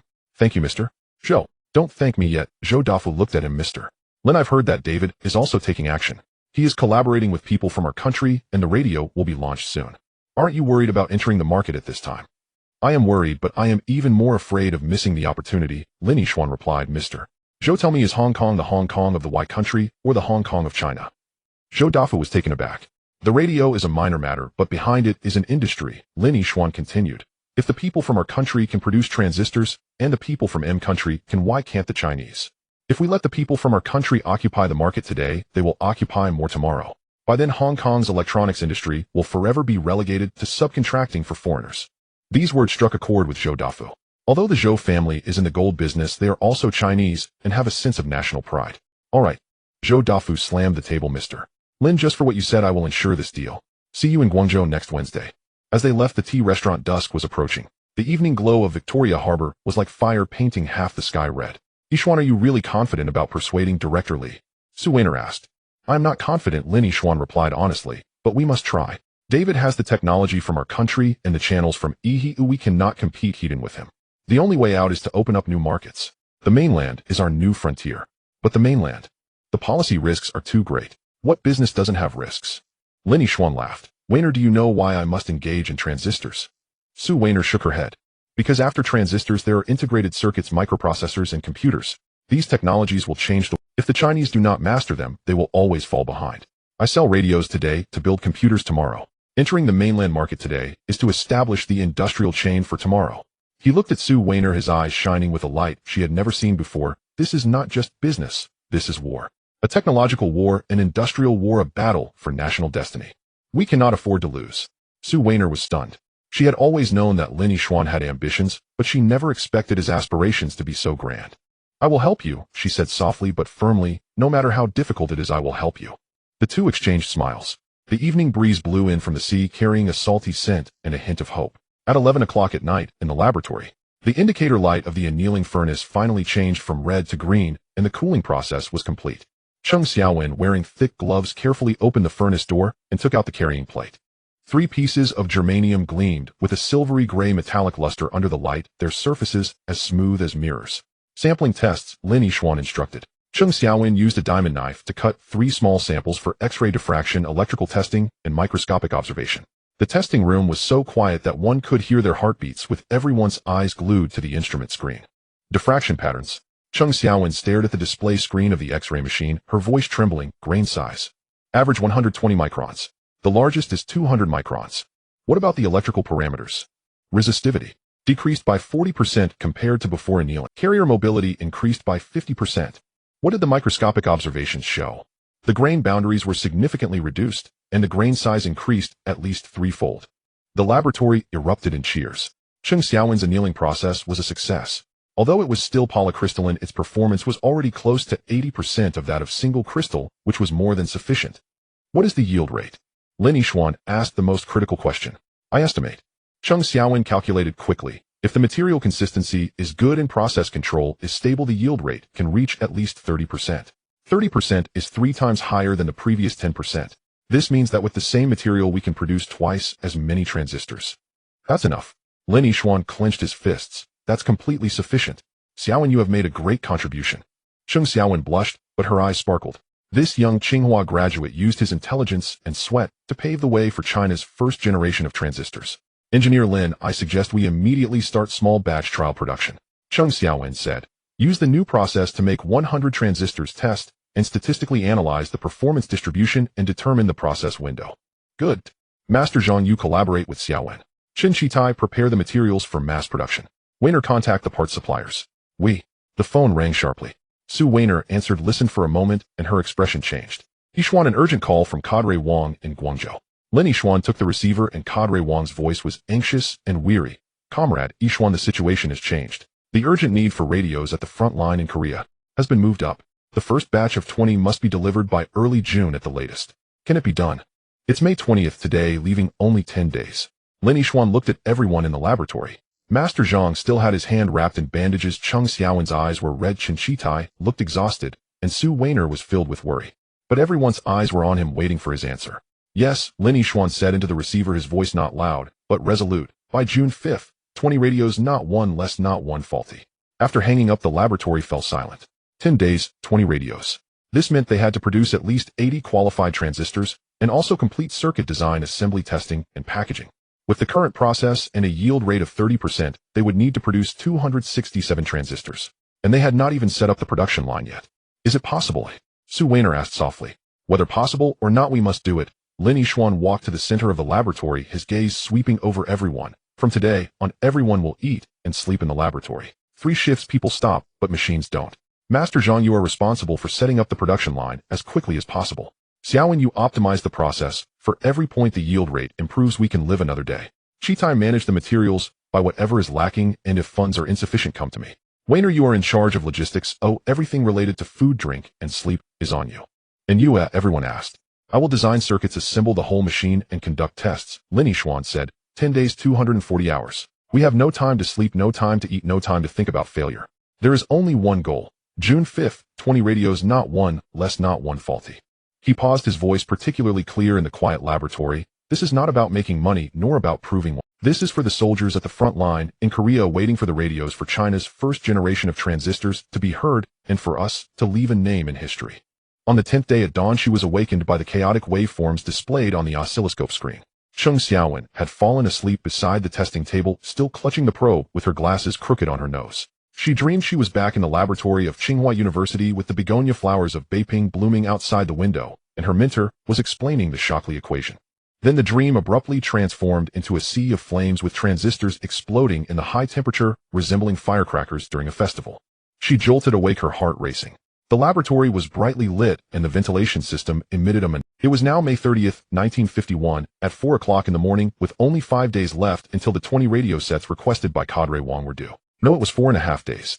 Cheng Xiaowen glanced at the clock on the wall. It was 4:07. On the testing table, the 11th batch of transistors was undergoing high-temperature aging tests. 50 germanium transistors were packaged in a crude metal shell and had been baked in an 85-degree oven for 12 hours. According to the standards set by Lin Yixuan, they had to endure 48 hours of high-temperature aging before they could be assembled. But Cheng Xiaowen had a premonition that this batch might not make it again. She stood up and walked to the oven, peering through the observation window. The surface of the metal shell was already oxidizing and darkening, with subtle cracks visible at a few solder points. This was caused by a mismatch in thermal expansion coefficients. Germanium crystal ceramic base and metal shell expanded at different rates under high temperature. After repeated cycles of heating and cooling, the solder points had fatigued and cracked. Which number is this? Lin Yixuan's voice sounded from behind, raspy, like sandpaper rubbing together. Cheng Xiaowen turned around. Lin Yixuan stood at the doorway of the laboratory, his shirt wrinkled, hair tousled, and his eyes bloodshot behind his golden-rimmed glasses, yet still sharp. He hadn't closed his eyes for 36 straight hours. The 11th batch, 50 units. Cheng Xiaowen's voice was hoarse. They have aged for 12 hours, and already 3 have open circuits, and 2 have shorted out. At this rate, if we end at 48 hours, it would be good if we could salvage 20 units. A yield of 40%. Lin Yixuan approached the oven, staring at the transistors, as if gazing at dying soldiers on a battlefield. Still not enough. We need at least 80 qualified units, which means the yield must exceed 60%. But the process has been optimized to its limits. Cheng Xiaowen picked up the work log, which recorded every adjustment to the process and the results. The annealing temperature was raised from 650 to 680, and the grain size was increased from 120 microns to 150, but the lattice defects have also increased. The diffusion time was shortened by 10 minutes, the junction depth became shallower, the frequency characteristics improved, but the current capacity is still lacking. I know. Lin Yixuan interrupted her, his tone devoid of reproach, only fatigue. Xiaowen, you need to sleep for 2 hours. At 6:30, we will hold the process review meeting. Lin, you. I'm fine. Lin Yixuan waved his hand, walked to the workbench, picked up a burnt-out transistor from yesterday, and examined it closely under the magnifying glass. You go sleep. That's an order. Cheng Xiaowen wanted to say something, but seeing Lin Yixuan's focused profile, she swallowed her words. She knew it was futile to argue. This man would keep going until he collapsed. She quietly left the laboratory and lay down on the bench in the corridor, still dressed. Closing her eyes, her mind was filled with transistors, circuit diagrams, and test data. In these 10 days, the laboratory had become an isolated island cut off from the world. Everyone, Lin Yixuan, Cheng Xiaowen, Master Zhang, Chen Qitai, Su Weiner, and the 5 newly hired technicians, lived here. Meals were boxed lunches brought in by Su Weiner. Sleeping was done in shifts on the benches for 2 hours, and bathing. That was a luxury. 10 days, 240 hours. They had completed the setup of the production line, optimized 13 processes, produced 11 batches of transistors, designed 3 circuit schemes, and assembled 15 prototypes. But the number of qualified products was only 8. 12 more were still needed. Cheng Xiaowen forced herself to count sheep 1, 2, 3. When she reached the 100th sheep, she finally sank into a brief slumber. In her dream, she returned to Guangzhou, standing in front of the brand-new building of the Huangpu Raw Material Factory. Cadre Wang shook her hand and said, "Comrade Xiaowen, the front line is waiting for your radios. The earlier they arrive, the more soldiers can be saved." Then the dream shifted again to the snowy plains of Korea, where volunteer soldiers guarded the heavy electronic tube radios in the bitter cold, their hands frozen and unable to turn the knobs. The batteries quickly drained in low temperatures, rendering the radios mute. "Xiaowen, wake up." Cheng Xiaowen jolted awake, seeing Su Weiner shaking her face pale. "What happened, David?" Su Weiner stuttered. "His exhibition is at 10 o'clock this morning at Queen's Statue Square. Amin just relayed the news that David has prepared 5,000 units of radios from our country and invited movie stars from Shaw Brothers to endorse them. Moreover, he claimed he would sign a 1,000-unit order on the spot today." Cheng Xiaowen's mind buzzed. 5,000 units in stock, movie stars endorsing, signing orders on site. This could decide everything, capturing the entire radio market in Hong Kong. Does Lin know? Yes, he didn't say anything, just kept adjusting the circuits. Su Weiner's eyes were red. "Xiaowen, do you think? Have we lost? David has our country goods, has the EHE channel, and has money to hire stars. What do we have? 8 prototypes after 10 days, and still a bunch of problems. We have technology." Cheng Xiaowen stood up, her tone surprisingly calm. "Sister Weiner, what we have is the future." "But, no buts." Cheng Xiaowen walked towards the laboratory. Let's hold the review meeting. We must break through the yield bottleneck today. At 9 in the morning, Queen Statue Square was packed with people. A temporary stage was set up with a huge banner, Flower of the East leading the future, Transistor Radio Hong Kong premiere. On either side of the stage, dozens of silver gray radios from our country were arranged in a matrix, playing Shaw Brothers' popular songs in unison. In the center of the stage, the popular actress Lin Dai, wearing a Chong Sam, softly spoke into the microphone. Dear neighbors, this radio is only the size of a palm, yet the sound is so clear. I carry it with me while filming and listen to music during breaks. It's so convenient. Below, over 1,000 spectators craned their necks, their eyes filled with longing. In these times, radios were luxury items, with a tube set costing 200 Hong Kong dollars, and it required city power. Yet this our country product, which runs on batteries, is compact, has great sound quality, and only costs 180. David stood in the shadows at the side of the stage holding a glass of champagne, a triumphant smile on his lips. Today he wore a white suit, his hair slicked back like a proud white peacock. Beside him, the new manager of the beautiful accessories factory, a foreigner named James, was nodding and reporting. Mr. David, we've already received orders for 300 units, and by noon we should break 500. The purchasing managers from Lane Crawford, Wing On, and Sincere are all down there, and it looks like they are ready to place orders. Excellent. David sipped his champagne. Tell Lin Dai to push a bit harder. If we break 1,000 orders today, I will give her a big bonus. Understood. James hesitated, lowering his voice. But Mr. David, regarding Yongxin. David scoffed. Aren't they still playing in the lab? It's been 10 days, and they can't even produce a decent prototype. Once we sign 1,000 orders today, the radio market in Hong Kong will not concern them anymore. But they have made transistors. So what? David interrupted him, a cold glint in his eyes. Making them and being able to mass produce are two different things. Making them and making money is even more different. James, remember, business is not charity, it's about who lasts longer. How much longer can Yongxin's meager resources hold out? James nodded repeatedly. Mr. David is insightful. By the way, as you instructed, I've already contacted those component suppliers. If Yongxin wants to buy resistors, capacitors, or speakers, the prices will be at least 30% higher, and payment must be made in cash. Not enough. David put down his glass. Increase it by 50%. And tell them that anyone who dares to secretly sell goods to Yongxin will no longer be able to do business with he in the future. Yes. Below the stage, a long line formed at the order counter. People waved cash, scrambling to fill out their orders. 180 Hong Kong dollars is not a small sum for an average family, but the atmosphere was too enthusiastic and the star effect was too strong, causing many to impulsively reach for their wallets. David watched this spectacle, a surge of delight swelling within him. This was the game he was familiar with. Using capital to crush, monopolizing with channels, brainwashing through marketing. What technology, what feelings, all were nonsense in the face of real money. Lin Yishuan, oh Lin Yishuan, he muttered to himself, his voice laced with mockery. Do you think being able to make transistors is something impressive? Let me tell you, in the business world, it's the ones who can make money that are kings. He was unaware that at this moment in the laboratory in Kuntong, Lin Yishuan was not even thinking about making money. Laboratory, 11 o'clock in the morning. The process review meeting had transformed into a technical breakthrough meeting. Dozens of discarded transistors lay on the workbench like fallen soldiers. Cheng Xiaowen, Master Zhang, and the 5 new technicians gathered together while Lin Yishuan stood in front of the whiteboard, which was filled with process flow charts and failure analyses. The problem lies in the packaging stage. Cheng Xiaowen pointed at the words packaging stress on the whiteboard, heavily circling them in red ink. We analyzed the composition of the cracked solder points and found that micro amounts of copper had mixed into the tin lead solder due to wear on the soldering iron tip. Copper has a high melting point and forms hard and brittle intermetallic compounds during soldering, which leads to cracking when thermal stress increases. Change the soldering iron tip, a young technician asked.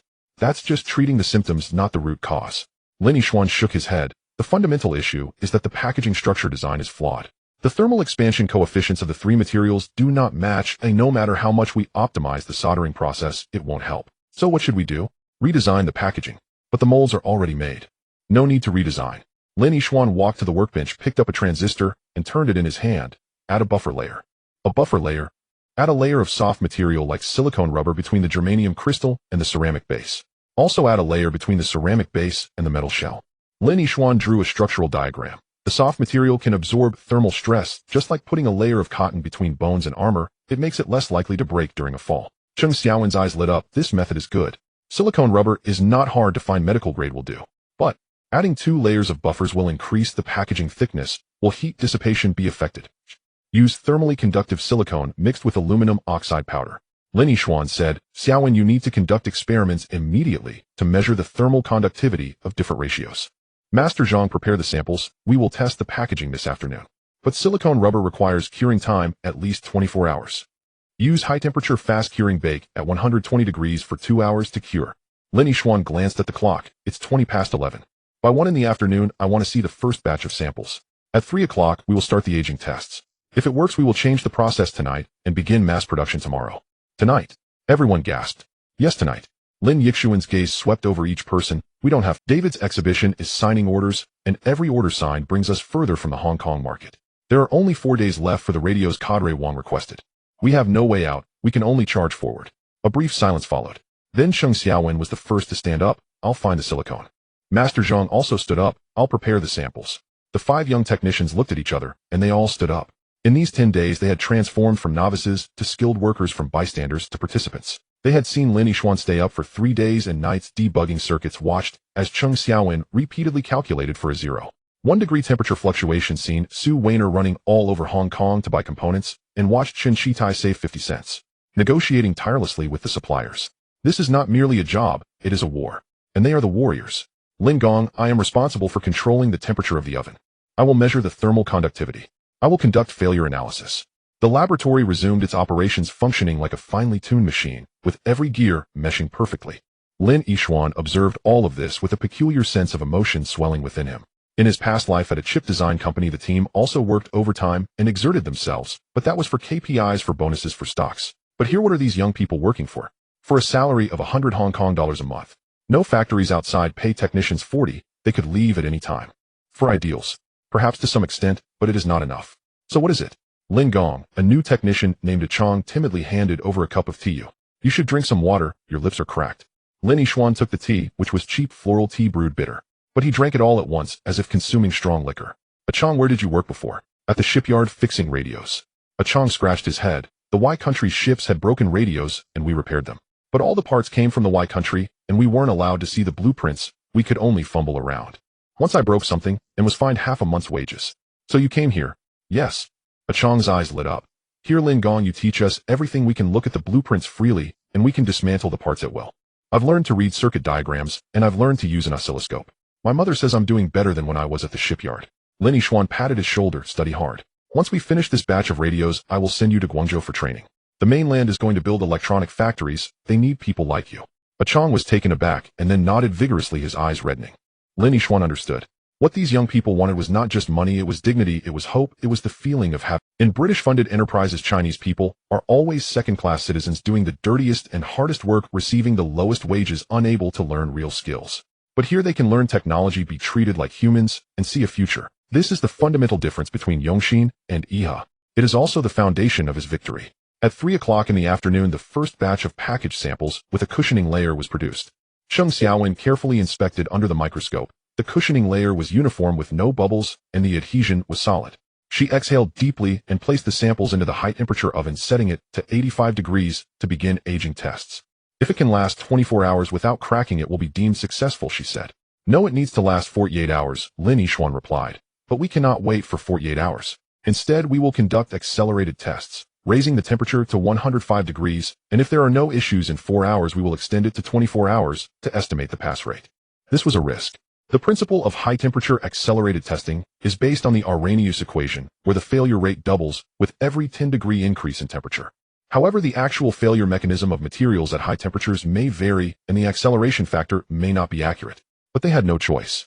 The oven temperature was raised to 105 degrees. Sheng Xiaowen recorded data every 10 minutes, while Lin Yixuan monitored the oscilloscope beside her, tracking changes in the electrical parameters of the transistors. Time passed second by second. The laboratory was quiet enough to hear the heartbeat. After 1 hour, the parameters stabilized. After 2 hours, there was a slight drift, but still within the acceptable range. After 3 hours, the drift increased, but it had not yet reached the failure threshold. 3 hours and 50 minutes. Bang! A transistor exploded and fine cracks spread across the glass observation window. The temperature was too high. The silicone rubber aged. Sheng Xiaowen's face turned pale. No, it was localized overheating. Lin Yixuan focused on the exploded sample. The cushioning layer had already carbonized and turned black. Uneven heat dissipation caused heat accumulation. Or perhaps it was due to insufficient thermal conductivity. What should we do? We've already added 30% aluminum oxide. Further increasing the thermal conductivity is not possible. Lin Yixuan fell silent. He recalled that in his past life, thermal conductive silicone grease used diamond or boron nitride powder, but those were materials of the 21st century, Where could he find them in 1951? Unless. Use silver powder, he said. Silver powder. Cheng Xiaowen was taken aback. How expensive would that be? And silver oxidizes. Use nano-silver powder. It has a large surface area and excellent thermal conductivity, so the quantity can be minimal. The oxidation issue can be resolved with an antioxidant. Lin Yixuan's mind raced. There are workshops in Hong Kong that make silver jewelry. They use ball mills to grind silver powder, so it should be usable once fine enough. But nano-sized? Let's try it first. Lin Yixuan turned to Su Weiner. Weiner, go find a silver jewelry workshop immediately. Buy the finest silver powder, whatever amount they have, get it. And also buy an antioxidant, something like benzotriazole. Go now. Yes, right away, immediately. Su Weiner grabbed her handbag and ran. Chen Shitai chased after her. I will drive you. In the laboratory, the remaining people looked at each other. Using silver powder as a thermal conductive filler. This idea was too crazy. Silver is so expensive, a gram costs several dimes. Mixed into silicone, the cost would multiply. Lin Gong, this cost. Master Zhang hesitated. No matter how high the cost, it is better than failure, Lin Yixuan said. If this batch of radios cannot be produced, Yongxin is finished. If Yongxin is finished, the skills you have learned and the hope you have seen will all be lost. This is a cost we cannot afford. No one spoke. They understood. For the past 10 days they had witnessed how Lin Yixuan persevered, how Su Weiner ran around tirelessly, and how this small laboratory struggled for survival in desperate circumstances. This was no longer just about 20 radios. It was about faith, dignity, and the first cry of the Chinese people in the electronics industry. It must not be silenced. At 8 o'clock in the evening, Su Weiner and Chen Shitai returned with 2 kilograms of silver gray powder and a small bottle of clear liquid. I ran all over Shengwan's silver shops and finally found it at an old brand. Su Weiner was exhausted, but her eyes shone. The master said this is ultra-fine silver powder used for coloring enamel with a purity of 999 and an average particle size of about 1 micron. The antioxidant was bought from a chemical shop. The purity is not high, but it can be used. 1 micron. Cheng Xiaowen took the silver powder, examining it under the light. The powder was as fine as smoke. It's fine enough. Lin Gong, what is the mixing ratio? Start with 5%, Lin Yixuan said. Silver powder has a high density. Too much will cause it to settle. We need to stir while curing. A new experiment began. Cheng Xiaowen prepared the silicone, mixed in the silver powder and antioxidant, and stirred slowly with a glass rod. The silver powder dispersed uniformly in the viscous silicone, resembling the Milky Way in the night sky. Encapsulation curing testing. At 11 o'clock at night, the first batch of samples with silver powder was produced. Under the microscope, the cushioning layer appeared a uniform silver gray, like a layer of soft armor. Placed in the oven, accelerated aging at 105 degrees. This time 4 hours passed without explosion. After 6 hours, the parameters stabilized. After 8 hours, there was slight drift, but it was much better than before. Calculating the acceleration factor at 2.5, Cheng Xiaowen computed, 8 hours is equivalent to 20 hours of standard aging. If it can last 16 hours, that would be equivalent to 40 hours, and the yield rate should be over 60%. Continue. Lin Yixuan's voice was calm, but his clenched fist revealed his tension. At 2 in the morning, the samples in the oven reached 12 hours. Cheng Xiaowen randomly checked 3. All parameters were within the acceptable range. Did we succeed? Master Zhang's voice trembled. Not yet. It needs to reach 16 hours, Cheng Xiaowen replied, but a smile had already appeared on her face. At 4 in the morning, 16 hours. The samples were intact. The laboratory erupted in suppressed cheers. Several young technicians hugged each other, crying and laughing. Master Zhang's tears flowed freely, and Cheng Xiaowen took off her glasses, vigorously wiping the corners of her eyes. Lin Yixuan let out a long sigh, swaying slightly, nearly collapsing. Su Weiner supported him, only to realize he was burning hot all over. Yixuan, you have a fever. It's fine. Lin Yixuan waved his hand, his voice weak. Xiaowen, prepare for mass production according to the new process immediately. Master Zhang, you are in charge of the packaging line. The rest prepare for assembly. We have 3 days left. But you? I said I'm fine. Lin Yixuan pushed Su Weiner aside, walked to the workbench, and picked up a transistor that had just passed the test, looking at it under the light. The silver gray cushioning layer shimmered under the light. This small device holds the efforts of countless individuals and carries the hopes of many. Let's begin, he said, the final sprint. 3 days later, on June 5, 1951, in the morning, 20 transistor radios were neatly packed. The shells were army green, printed with the words Yixuan Communication Type 1. Each unit underwent 48 hours of aging tests, with parameters qualifying and performance stable. In the laboratory, everyone surrounded the boxes, silently watching. 10 days, 240 hours sleepless. Some lost 10 pounds, some developed stomach issues, and some had burns all over their hands. But at this moment, there was light in everyone's eyes. Lin Gong, the count is complete. Cheng Xiaowen's voice was hoarse, but filled with pride. 20 units, all qualified. 40 spare transistors, 100 spare batteries, and 20 instruction manuals. They are all here. Lin Yixuan nodded, wanting to say something, but his throat tightened, and he couldn't speak. Su Weiner walked over and gently grasped his hand. Her hand was cool, but steady. The vehicle has arrived, Chun Chi-tai shouted at the door. A truck stopped outside the laboratory. The driver was someone sent from Guangzhou by Wang Ganbu, dressed in plain clothes, but standing straight with sharp eyes. Comrade Lin, my surname is Zhao. The driver saluted. I was instructed to pick up the goods. Comrade Zhao, thank you for your hard work. Lin Yishuan returned the salute, though awkwardly, but sincerely. The goods are here, please inspect. Driver Zhao opened the boxes, randomly selected 3 units, connected them to batteries and antennas, adjusted them, and listened. A clear broadcast sound echoed in the morning air. The performance is qualified. Driver Zhao nodded, his eyes showing approval. Comrade Lin, you have created a miracle. The front line will remember you. It was the right thing to do, Lin Yishuan said. Comrade Zhao, drive safely on the way. This batch of radios will definitely be delivered, Driver Zhao said solemnly. I guarantee it with my life. The boxes were loaded onto the truck, covered with tarps, and tied securely. The truck started slowly, leaving the Kuntong industrial area, disappearing into the morning mist. In front of the laboratory, everyone stood silently, watching the truck fade away. No one spoke, but complex emotions surged in each person's heart. Relief from completing the task, exhaustion from 10 days of hard work, concern for the soldiers at the front, and a tinge of reluctant sadness. It's over, Su Weiner said softly. No, Lin Yishuan looked into the distance where the morning sun was rising from the sea, casting golden light over Hong Kong. This is just the beginning. In the distance, towards the direction of Queen's Statue Square, faint sounds of commotion could be heard. David's trade fair was still ongoing, and her country radios were still hot sellers. But Lin Yishuan knew that starting today, everything would be different. The first generation of Chinese transistor radios had already embarked on the road to the front line in Korea, and he and his team would continue to fight. The road ahead is long, but with this first step, every subsequent step would be more resolute. Go back and sleep, Lin Yishuan turned to everyone and said, take 3 days off paid. When you wake up, we will make the second generation. Everyone laughed, and among the laughter some cried. It was a cry of relief, a cry of pride, a cry after realizing they had accomplished something remarkable. In the morning light, the sign of the laboratory, Yishuan Technology Research Institute, shone brightly. That was Hong Kong on June 5, 1951. An ordinary morning, an extraordinary day. The telegram arrived on the evening 3 days later. Lin Yishuan was dozing at the workbench in the laboratory, having stayed awake for 10 consecutive days. Even his young body could hardly withstand it. He dreamed he had returned to Shenzhen in 2024, working overtime in the office of a chip design company with the dazzling lights of Nanshan Technology Park outside the window. Suddenly the dream transformed into the snowy plains of North Korea, where the fierce wind whipped the snowflakes, and a military green transistor radio emitted a faint glow in the snow. Lin, Chung Xiaowen's voice pulled him out of the chaotic dream. Lin Yishuan jolted his head up to find everyone in the laboratory standing. Chung Xiaowen, tremblingly, holding a telegram, her face displaying an expression he had never seen before, part joy, part sorrow. The telegram from the front line, Chung Xiaowen said, her voice shaking as she handed it over. The telegram paper was a common yellow-brown, but the words "Headquarters of the Chinese People's Volunteer Army" were printed in red at the top. The message was brief, just 3 lines. Yishuan Communication Type 1 radio has reached the front line. It has operated continuously for 72 hours in a temperature of -30 degrees, with stable performance and clear communication. The headquarters hereby awards commendation. Sincerely salute. June 8, 1951. The laboratory fell into a deathly silence. Then someone suddenly broke down and cried, followed by everyone else. Master Zhang squatted on the ground, his shoulders shaking. Chung Xiaowen took off her glasses and wiped her eyes vigorously. The new technicians huddled together, laughing and crying. Lin Yishuan clutched the thin telegram paper, his hand trembling as well.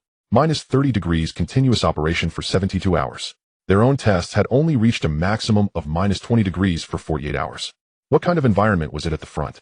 It was an icy wilderness capable of cracking vacuum tubes, destroying batteries, and freezing fingers. Yet their transistor radio had withstood it. Lin, Chung Xiaowen said, her eyes red and her voice choked. We really did it. Yes, we did it. Lin Yishuan replied softly, each word hitting the air like nails. Su Weiner rushed in, holding another telegram sent by Cadre Wang from Guangzhou. She glanced at the scene in the laboratory, momentarily stunned, then quickly understood and smiled, tears streaming down her face.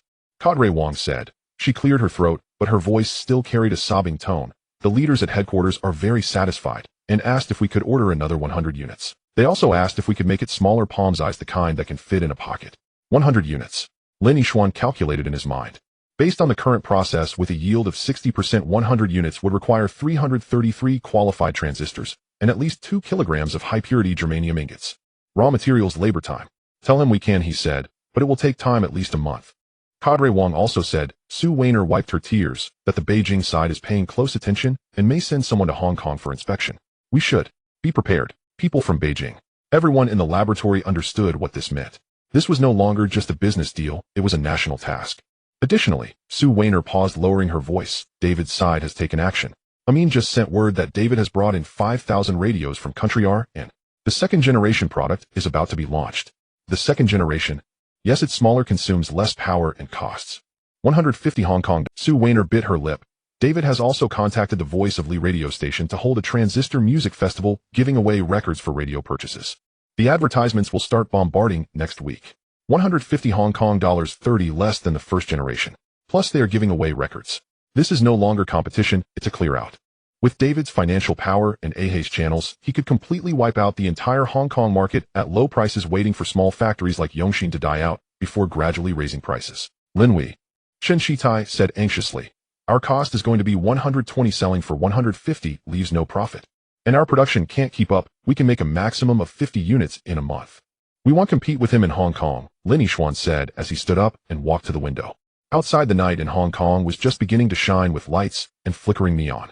But to him those lights were not prosperity, they were a battlefield. Where shall we fight, then? Guangzhou. Lin Yishuan turned around. The lines connected by Zhou Desheng should be put to use. He'll go to Guangzhou tomorrow to discuss building a factory. Research and development will be done in Hong Kong, production in Guangzhou. Utilizing cheap labor from the mainland can bring costs down to 80. Selling at 120 would give us a gross profit of 50%. But the mainland market? Cheng Xiaowen hesitated. Can it digest it? It can, Lin Yishuan replied confidently. There are 600 million people on the mainland now. Even if 1,000th of them buy a radio, that's 600,000 units. Moreover, there is no competition from Country RS goods on the mainland and no Ahe monopoly.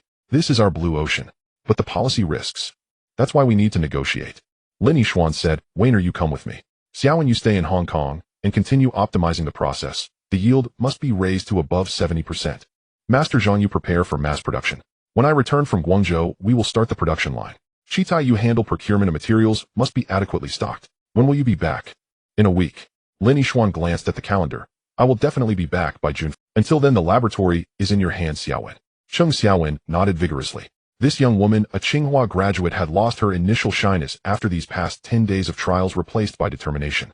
On the train to Guangzhou, Lin Yishuan kept staring out the window. In May, the fields of Lingnan were brilliantly green. Water buffaloes leisurely walked along the ridges, and faint wisps of smoke rose from distant villages. This was China in 1951, just rising from the ravages of war, poor, yet full of vitality. Yishuan, what are you thinking about? Sue Weiner asked. She had changed into a plain linen suit, her hair tied in a braid, looking like an ordinary female cadre. Thinking about my father. Lin Yishuan said, if only he could see today how wonderful it would be. Sue Weiner held his hand. The train rattled forward, packed with people, farmers, workers, cadres. Air filled with the smell of sweat, smoke, and the scent of chickens and ducks. But Lin Yishuan felt that this was more reassuring than the perfume scent of a first-class carriage in Hong Kong. Zhou Desheng said, Deputy Director Li is. Sue Weiner lowered her voice, a bit difficult to deal with. He has worked in the Light Industry Bureau for over a decade and is very particular about rules. What rules? It means everything must follow procedure. Sue Weiner carefully chose her words. Building a factory requires approval documents, which need seals. Seals require meetings, and meetings require study. Moreover, he is somewhat wary of Hong Kong businessmen. Lin Yishuan understood. This was typical bureaucratic behavior compounded by an inherent wariness of capitalists. This negotiation wouldn't be easy. By the time the train arrived at Guangzhou Station, it was already afternoon. Zhou Desheng was waiting on the platform, and when he saw them, he immediately came over. Lin, Miss Sue, you've had a tough journey. Zhou Desheng lowered his voice. There has been a bit of a change in the situation. Deputy Director Li. There's a newcomer surnamed Zheng, a secretary from the bureau transferred from the army, who speaks quite bluntly. He will also attend today's meeting. Secretary Zheng. Lin Yishuan had not heard of this person. Yes, someone from the 4th Field Army who fought in the Liaoshan campaign and has a fiery temper. Zhou Desheng smiled wryly. My cousin said to be mentally prepared. This Secretary Zheng is most intolerant of capitalist speculation. Lin Yishuan's heart sank. If this label were attached, the factory construction would be doomed. However, Zhou Desheng changed his tone. Secretary Zheng also has one merit. He recognizes genuine goods. As long as the product is good, he will acknowledge it. Lin, did you bring your radio? Yes, Lin Yishuan patted his briefcase. That's good. Remember, talk more about technology, less about profits. Talk more about contributions, less about conditions. The meeting room of the Light Industry Bureau was in a small 3-story building, its walls painted snow white with slogans like self-reliance and hard struggle plastered on them. 3 people sat behind a long table. In the middle was a bespectacled man in his 50s, Deputy Director Li. To the left was a young man in his 30s, Secretary Zheng. To the right was a female colleague, the secretary. Comrades Lin Yixuan and Su Weiner, welcome, welcome. Deputy Director Li stood up and shook hands with a very official smile. Please take a seat. This is our bureau's newly appointed Secretary Zhang, and this is Secretary Wang. Secretary Zhang did not stand up, only nodded. He wore a faded military uniform without insignia, but sat upright, his gaze sharp as a knife, sizing up Lin Yixuan from head to toe. Comrade Lin is from Hong Kong. Secretary Zhang spoke, his voice booming with a northeast accent. Yes, I am from Hong Kong Yongxing Plastic Factory, and also work with transistors. Lin Yixuan replied without arrogance or subservience. Transistor? What is that? Secretary Zhang frowned. It's a new electronic device that can replace vacuum tubes for radios and transmitters. Lin Yixuan opened his suitcase and took out the military green prototype. This is the transistor radio we made currently in use at the front. Secretary Zhang took the radio, weighing it in his hand. So small. Can it work? It can. It works for 72 hours continuously at -30 degrees without any issues. Secretary Zhang glanced at Deputy Director Li, who quickly said, Secretary Zhang, we've received a commendation telegram from the Volunteer Army headquarters, which is using this radio. Its performance is indeed quite good. Oh. Secretary Zhang's expression softened somewhat, but he remained serious. So why are you here this time? We want to build a factory in the mainland to produce this transistor radio, Lin Yixuan explained. Research and development will be done in Hong Kong, while assembly will take place in Guangzhou. The products will supply the mainland market and also support the front line. Building a factory. Secretary Zhang put down the radio and tapped his fingers on the table. Comrade Lin, do you know how difficult the situation is for the country right now?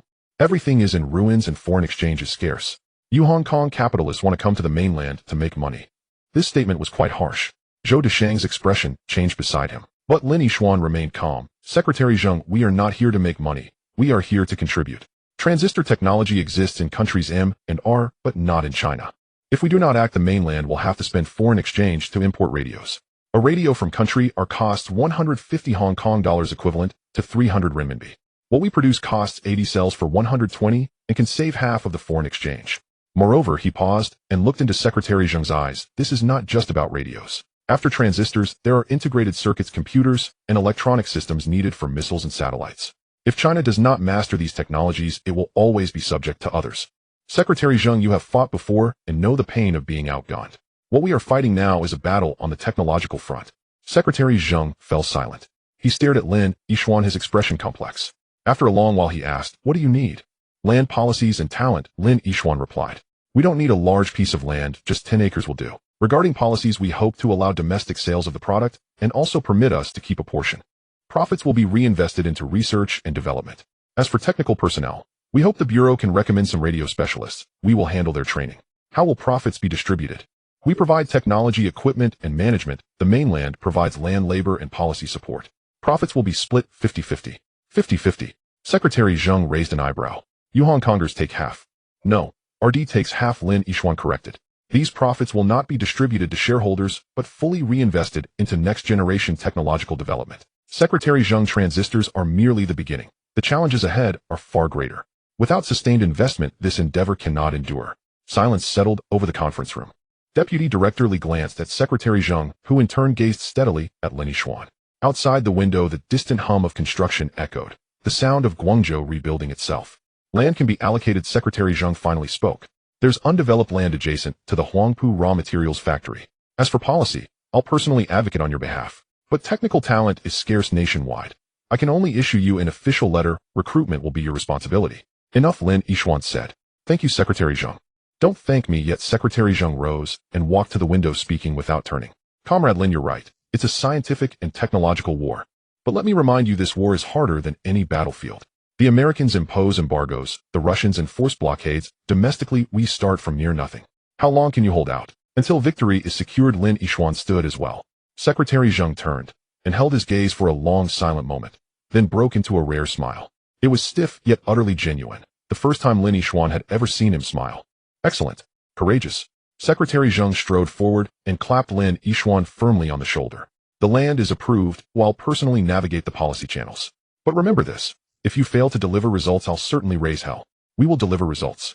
When they left the Light Industry Bureau, night had already fallen. Zhou Dafu exhaled deeply. Mr. Lin, you nearly gave me a heart attack just now. Secretary Zhang's temper. He's a man who truly gets things done, Lin Yixuan replied. Mr. Zhou, please expedite the land allocation, urgently. Rest assured it's under my care. Zhou Dafu paused, then added gently, but Mr. Lin, let me offer one caution. Building a factory is easy, manufacturing is hard. Everything is scarce inland. Components, raw materials, even screws. You'll need to source them all yourself. I know, Lin Yishuan murmured, gazing up at Guangzhou's stardust sky. That's precisely why we must build the factory, starting with screws, constructing an entire industrial chain step by deliberate step. Su Wanner stood beside him and whispered softly, Yishuan, do you think we'll succeed? Yes, Lin Yishuan clasped her hand. Because we must. 3 days later, back in Hong Kong, Cheng Xiaowen's condition in the lab was unsettling. She sat before the workbench, eyes fixed on the oscilloscope screen, but her gaze was hollow, as if sleepwalking. Scattered across the bench lay disordered test data. Xiaowen, Lin Yishuan called softly. Cheng Xiaowen, startled awake, saw Lin Yishuan, and her eyes instantly welled with tears. Engineer Lin, I may have discovered something, but I dare not confirm it. What did you discover? Look here, Cheng Xiaowen pointed to the oscilloscope screen. There a current voltage curve appeared, but at a specific voltage point the lines surged abnormally like a vortex erupting from still water. This is... Lin Yishuan leaned closer. This is the transistor's output characteristic. Cheng Xiaowen's voice trembled. Yet when I swept frequencies I found that, around 10 megahertz, the transistor's amplification factor suddenly spiked from 100 to 300, then rapidly declined. A transient phenomenon. No, it's persistent. So long as frequency remains stably near 10 megahertz, amplification sustains above 250. Cheng Xiaowen pulled up another dataset. And it's not isolated. Across 10 samples, 8 exhibited this phenomenon. Frequency points varied slightly, some at 9.8 megahertz, others at 10.2, but all clustered near 10. Lin Yishuan's heart hammered. Was this resonant tunneling? No, that belongs to nanoscale physics. It was 1951. Transistors had existed for only 4 years. Such high-frequency anomalies defied established theory. Are you certain your measurements are error-free? Were instruments calibrated? Calibrated thrice, and cross-verified with another oscilloscope? Cheng Xiaowen bit her lip. Engineer Lin, I believe we may have inadvertently created an entirely new type of transistor. Its structure, its doping profile, may coincidentally form a cavity-like resonance at a specific frequency, dramatically enhancing carrier transmission efficiency at that point. Analogous to a traveling wave tube. Lin Yishuan recalled knowledge from his past life. A TWT leveraged synchronized electron beams and electromagnetic waves to achieve high gain at high frequencies. But that required vacuum tubes. Transistors shouldn't behave this way. More extraordinary than a TWT, Cheng Xiaowen's eyes gleamed. TWTs demand high voltage and bulky enclosures. Ours is simply a standard germanium PN junction, its fabrication parameters fortuitously aligned near a singular operating point. Engineer Lin, if we decipher the underlying principle and deliberately engineer such devices, could we develop transistors optimized exclusively for high-frequency amplification? Even radar applications. Radar. The word froze the air in the lab. In 1951, China possessed no indigenous radar systems. During the war to resist U.S. aggression and aid Korea, American aircraft operated unimpeded because the Chinese People's Volunteers lacked effective early warning capabilities. A miniaturized low-power, transistor-based radar. Who else knows of this? Lin Yishuan lowered his voice. Only me, and Ah Chong, who assisted with testing. I've instructed him to maintain absolute confidentiality. Good. From this moment, this project is codenamed Rattlesnake. You alone oversee it, and report directly to me. All data must be handwritten, no digital or photographic copies permitted. Tested samples are to be sealed and stored indefinitely. But Engineer Lin, shouldn't we continue researching? This could be a breakthrough of historic significance. We will research, but in absolute secrecy, Lin Yishuan said, locking eyes with Cheng Xiaowen. Xiaowen, do you grasp what would happen if this technology leaked? Cheng Xiaowen paled. She understood. The Americans, the Russians, even the Soviets, would stop at nothing to seize it.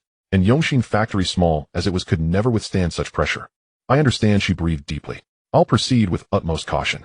Also, Lin Yishuan paused. Starting tomorrow, you'll no longer come to the lab. I've rented you an apartment in Wanchai. I'll conduct all research there. List needed equipment. I'll have Warner procure it discreetly. Publicly, you're ill and recuperating at home. And the process optimization here. I'll oversee it personally, Lin Yishuan stated. Xiaowen, this matters more than building the factory itself. If we truly develop high-frequency transistors, China's electronic warfare capability may close a decade-long gap. Cheng Xiaowen nodded vigorously, eyes bright with tears. Engineer Lin, rest assured. My university professor once said science has no borders, but scientists have homelands. I am Chinese. This technology belongs solely to China. Good. Lin Yishuan placed a reassuring hand on her shoulder. Prepare yourself. Remember, safety comes first. Cheng Xiaowen departed. Alone remained Lin Yishuan in the lab.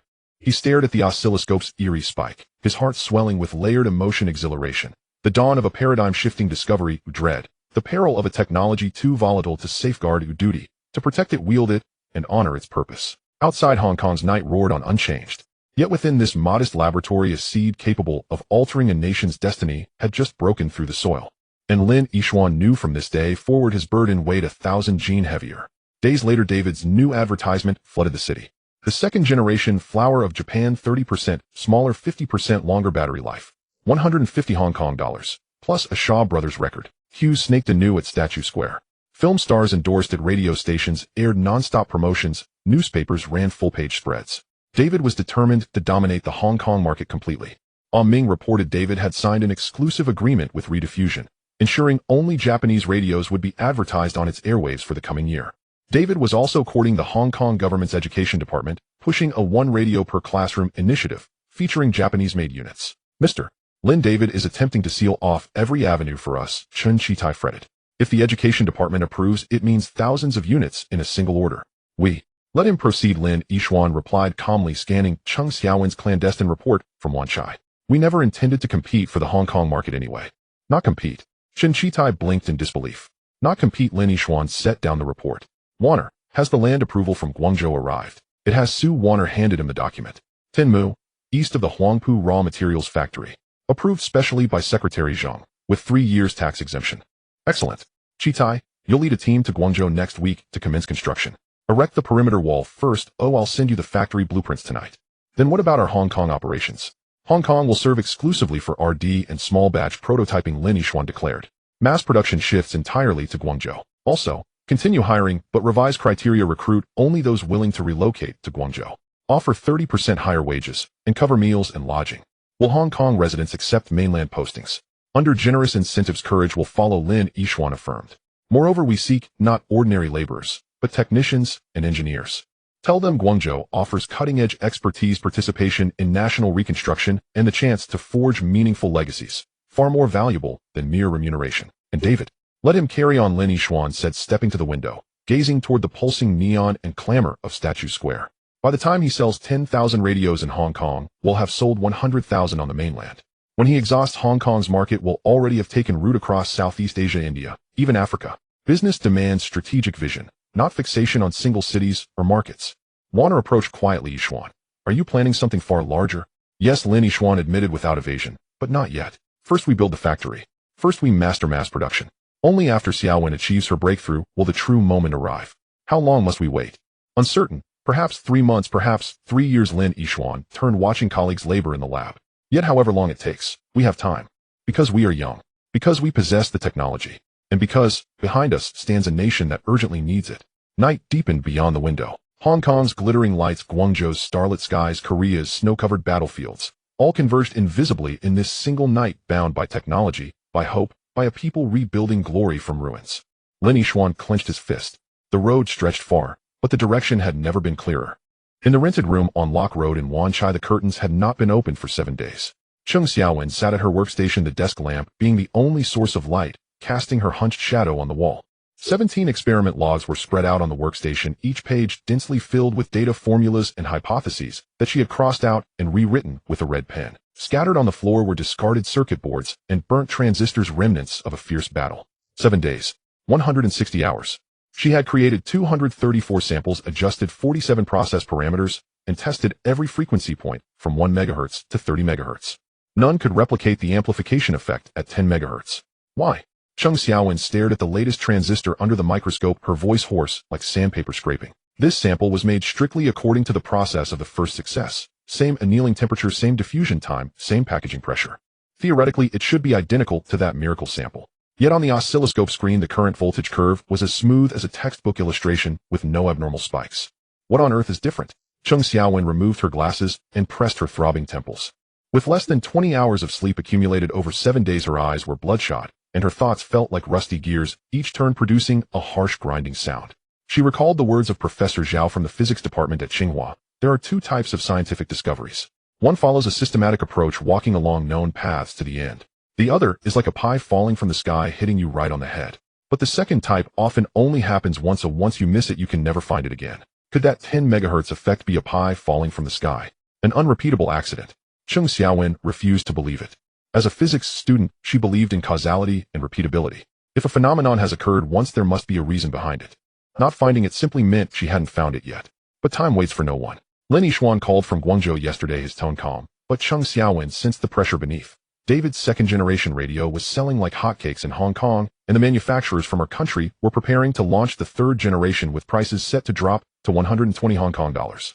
Meanwhile, Yongson's factory in Guangzhou had just started construction, and mass production would take at least 3 more months. 3 months during which David could monopolize the Hong Kong market, then storm into the mainland with funds and channels. By then, what would Yongxin have to compete with? Unless Rattlesnake could succeed. Create high-frequency transistors with performance far exceeding the our country products capable of being used in radar communications and missile guidance, using technological advantages to offset the disadvantages of scale and channels. This was the only chance, and she was the key to that chance. But she had failed. 7 consecutive days of failure. Cheng Xiaowen grabbed the sample from her first success on the workstation. It was carefully sealed in an acrylic box like a precious exhibit in a museum. She looked at the small metal shell through the glass. A strong impulse surged in her heart. She wanted to smash it open and see what was different inside, but she couldn't. This was the only evidence, the only hope. The phone rang. It was Lin Yixuan calling for Xiaowen. How's it going? Lin Yixuan's voice came through the line, slightly distorted, but still steady. Engineer Lin I. Cheng Xiaowen's throat tightened, unable to speak. After a few seconds of silence, Lin Yixuan said, no progress. Stop it. Cheng Xiaowen was taken aback. Stop. Yes, stop the experiments.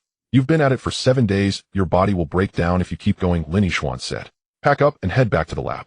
We have new mass production processes to optimize, and we need you for that. But Rattlesnake. Put Rattlesnake aside for now. Lin Yixuan's tone was resolute. Xiaowen, scientific research is sometimes like this. The more eagerly you seek results, the less likely they are to come. Let it go, do something else, and perhaps inspiration will strike one day. But time. There is still time, Lin Yixuan interrupted her. Listen, come back first. I will return to Hong Kong tomorrow, and we will meet to discuss. The call ended. Cheng Xiaowen held the receiver, sitting in a daze for a long time. Outside, the sound of a tram passing by mixed with the calls of street vendors. Daylight began in Wanchai, while she remained in the dark room, like a prisoner trapped outside of time. She slowly got up and drew back the curtains. The sunlight poured in blindingly, and she squinted at the bustling crowd on the street. A newsboy waved a newspaper with a large photo of David signing a contract with the our country manufacturers on the front page. The tram jingled past, its body plastered with advertisements for our country radios. The world was moving forward while she felt stuck. Cheng Xiaowen took a deep breath and began sorting through the experiment records. She arranged the 17 notebooks by date, preparing to box them up. As she reached the 7th notebook, a piece of paper fluttered out from the pages. It was the original record from the day she discovered the 10 megahertz effect. The paper was slightly wrinkled with hastily written testing conditions in pencil. Sample IDT 047. Annealing temperature 6,853. Diffusion time 127 minutes. Ambient temperature 28. 5. Humidity 72. Note: thunderstorm today. 3 thunderclaps during the test. Slight fluctuations in power supply. Thunderstorm. Power supply fluctuations. Cheng Xiaowen's fingers paused on that line. She remembered that day. It indeed was a thunderstorm. The laboratory lights flickered several times, and the oscilloscope waveforms jumped accordingly. She had even complained about the instability of Hong Kong's power grid. Could it be related to this? She abruptly grabbed the phone and dialed the laboratory number. Is this a Chong? This is Cheng Xiaowen. Can you check the weather records for May 23rd? Yes, the day I discovered the anomaly. And also, were there any abnormal records for the power supply that day? The wait of a few minutes felt like centuries. Finally, A. Chong replied. Engineer Cheng, I found it. From 2 p.m. to 4 p.m. on May 23rd, there was a thunderstorm in Hong Kong, and the observatory recorded 3 lightning strikes, all in the Kowloon area. The power supply records from the laboratory found it. At 3:17 p.m., there was a voltage drop from 220 volts to 190 volts, lasting about 0.5 seconds. A 0.5 second voltage drop. In transistor manufacturing, this is fatal interference. The temperature control of the diffusion furnace, gas flow, and vacuum would all be affected. Yet this interference might have inadvertently created some special process conditions that could never be replicated in a strictly controlled environment. Cheng Xiaowen put down the phone, feeling a chill all over. If this were true, then Rattlesnake was not a controllable technological breakthrough, but an unrepeatable accident. Just like Professor Zhao said, a pie falling from the sky, once eaten, it's gone. What then was the meaning of her 7 days of effort? Cheng Xiaowen slumped in her chair, looking at the myriad experimental devices in the room, and for the first time felt despair. Guangzhou Huangpu. The roar of bulldozers startled a flock of egrets by the riverside. Chen Shitai, wearing a hard hat, stood on the freshly leveled slope, surveying the 10 acres of wasteland before him. In the distance lay the Pearl River with cargo ships passing, nearby newly stacked bricks and cement, with dozens of workers bustling under the scorching sun. Chen Sheng were short on bricks. Foreman Lao Lu rushed over, drenched in sweat. According to the blueprints, we need to finish the foundation of the east wall today, but we're still short 3,000 bricks. Didn't 5,000 bricks arrive yesterday? The quality is poor, they break upon contact. The brick factory introduced by Secretary Zheng is passing off substandard goods, Lao Lu whispered. I heard that the owner of that brick factory is a distant relative of Secretary Zheng. Chen Katai's expression darkened. He was no stranger to such matters, they were common in Hong Kong. But this was the mainland, an important project entrusted to him by Lin Yixuan, and there could be no mistakes. Stop using the bricks. I'll go find Secretary Zheng. But the timeline. No matter how tight the timeline is, we cannot use inferior materials. Chen Shitai turned and left. You take people to dig the drainage ditch first, he'll handle the bricks. In the office of the Light Industry Bureau, Secretary Zheng was reading documents. When he saw Chen Shitai enter, he put down the documents and pointed to the chair opposite him. Sit. How's the progress on the factory? Secretary Zheng, there's a problem with the bricks. Let's get straight to the point. The strength is insufficient and the water absorption rate is above standard. If we use these bricks to build the walls, they will collapse by next year's rainy season. Secretary Zheng's expression changed. Which brick factory? The one you introduced, Hongqi Brick Factory. Silence. Secretary Zheng's fingers tapped on the table, then he picked up the phone. Get me Hongqi Brick Factory, asked for factory directorly. The call connected. Secretary Zheng's tone was icy as he spoke into the receiver. Li Hongqi, did you send substandard bricks to the Huangpu Electronics Factory? I don't care what your reasons are, by the end of today send qualified bricks over and take away the substandard ones. If there's even one missing, you can forget about being factory director. After hanging up, Secretary Zheng looked at Chen Shitai. The problem is resolved. Is there anything else troubling you? Chen Shitai hadn't expected Secretary Zheng to be so straightforward. He hesitated before saying there are. Some local villagers have objections. They say our factory construction has disrupted the dragon vein and ruined the feng shui. A few people came to the construction site yesterday to cause a scene, trying to stop the work. Nonsense. Secretary Zheng banged the table. What era are we in to still be talking about feng shui? This matter will handle. You are a comrade from Hong Kong and don't understand the situation. In rural areas of the mainland, some old beliefs can't be changed overnight. You need patience and the right approach. Then, this afternoon I'll accompany you to the village for a mass meeting. Secretary Zheng stood up. Constructing the factory is important and we cannot stop it because of a few idle words. But remember, for mass work, just pressuring won't work. You need to persuade them and show them the benefits. In the afternoon, the open space in front of the Huangpu Village Ancestral Hall was filled with people. Elders with their smoking pipes, women holding children, and young men squatting by the wall all stared at Secretary Zheng and Chen Shitai on the stage. Fellow villagers, Secretary Zheng began in Cantonese with a northeast accent, his voice booming. Building the electronics factory is for the country's development and also for the benefit of our village. Once the factory is established, we will be hiring workers. The first batch will hire 50 people with a monthly salary of 25 yuan, including meals and lodging. You can calculate 25 yuan. How much rice can that buy? How much cloth can that purchase? The crowd stirred.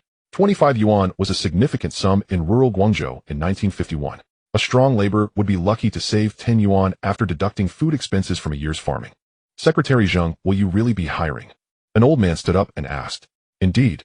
Secretary Zheng replied. But there are requirements, must know how to read, be young, and willing to learn. The factory will teach skills, and once learned the salary can increase. What about? Will there be positions for women? A woman timidly asked. Yes. We have gender equality. As long as they meet the requirements, we will hire both. The atmosphere in the audience shifted. From resistance to curiosity, and then to excitement. People whispered to each other, calculating what life could be like with 25 yuan, wondering if their own children had a chance. Chen Shitai watched from the side, feeling emotional. This is what Lin Yixuan meant by seeing the benefits. In Hong Kong, capitalists opened factories and workers were tools costs. Here the factory is hope, a way out.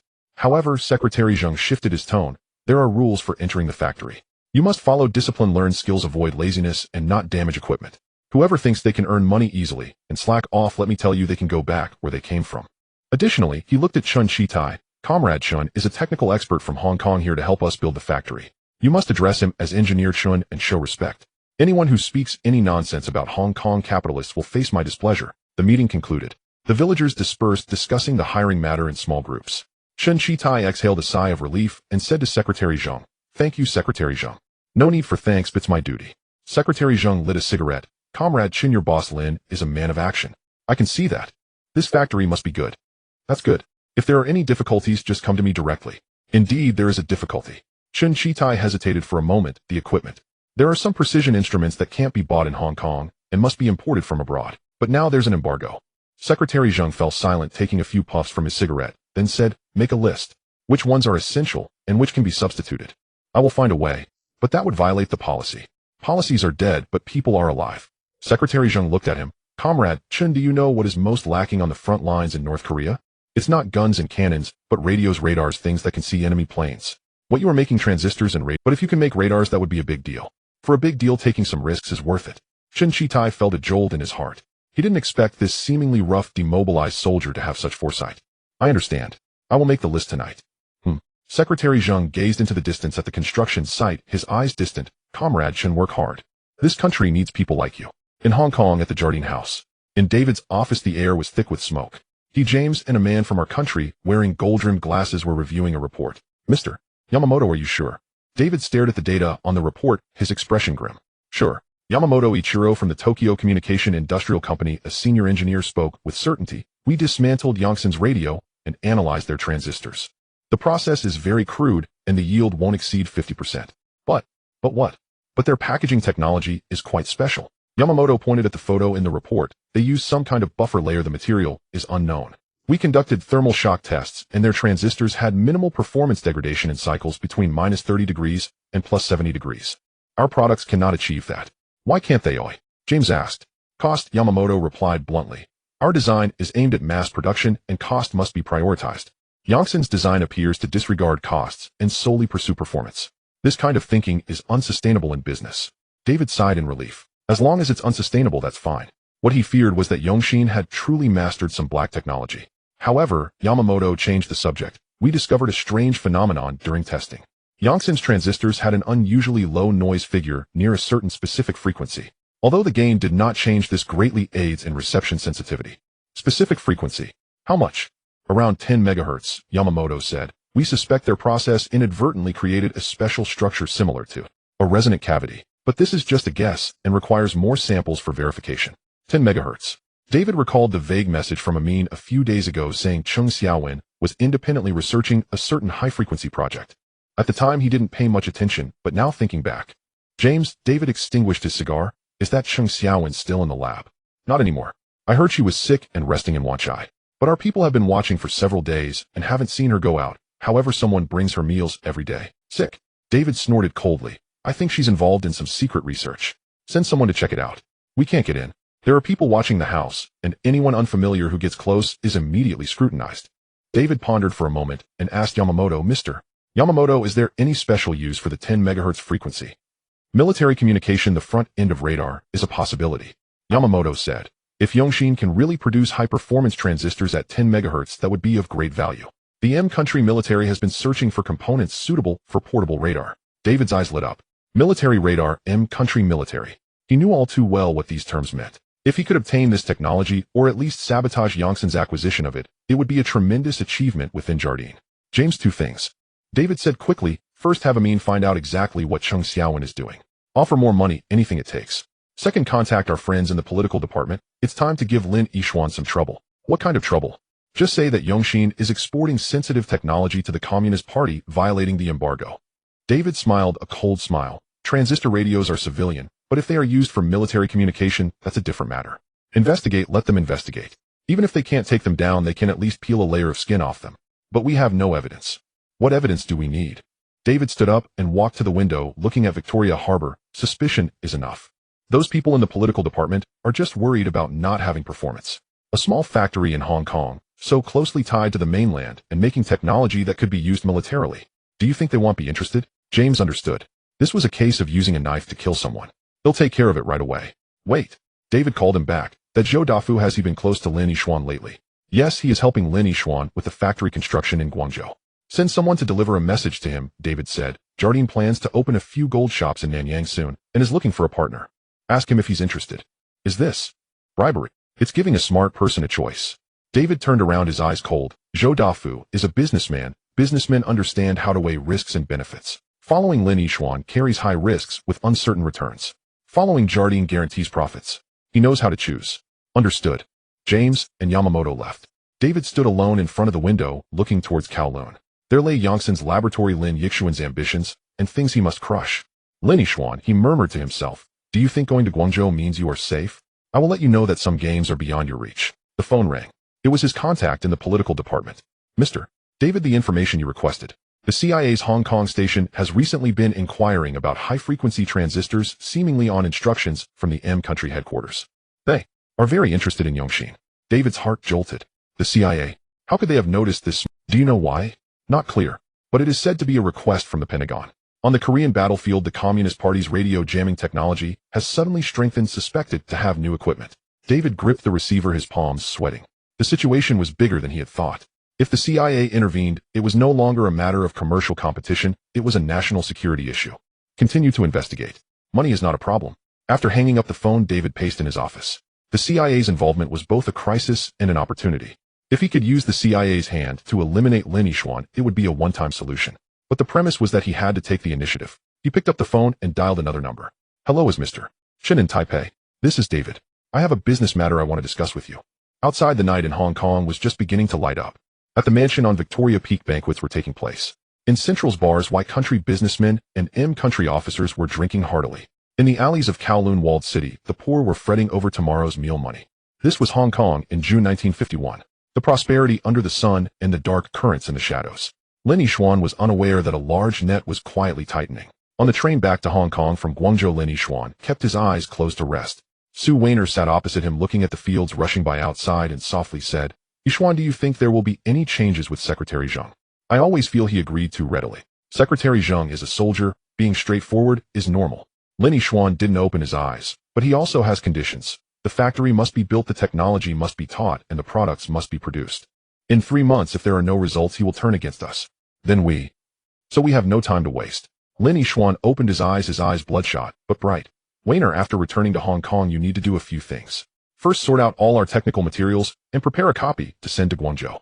Second, contact Mr. Hua and ask if he can help bring in some equipment from Macau. Third, regarding Cheng Xiaowen. I'm a bit worried. What's wrong with Xiaowen? She's too strong-willed, Lin Yixuan said. The Viper project has hit a snag, and it's a big blow to her. I should. But before that, I need to meet someone. Lin Yixuan took a business card from his briefcase, which only had a name and phone number. I should. But before that, I need to meet someone. Lin Yixuan took a business card from his briefcase, which only had a name and phone number. Zhou Dafu. When the train arrived at Kowloon Station, it was already dark. Lin Yixuan let Su Weiner return to the lab first while he headed to a tea house in Central. Zhou Dafu was already waiting for him in a private room. Upon seeing Lin Yixuan, he stood up to shake hands, his smile somewhat forced. Lin Sheng, thank you for your hard work on the way here.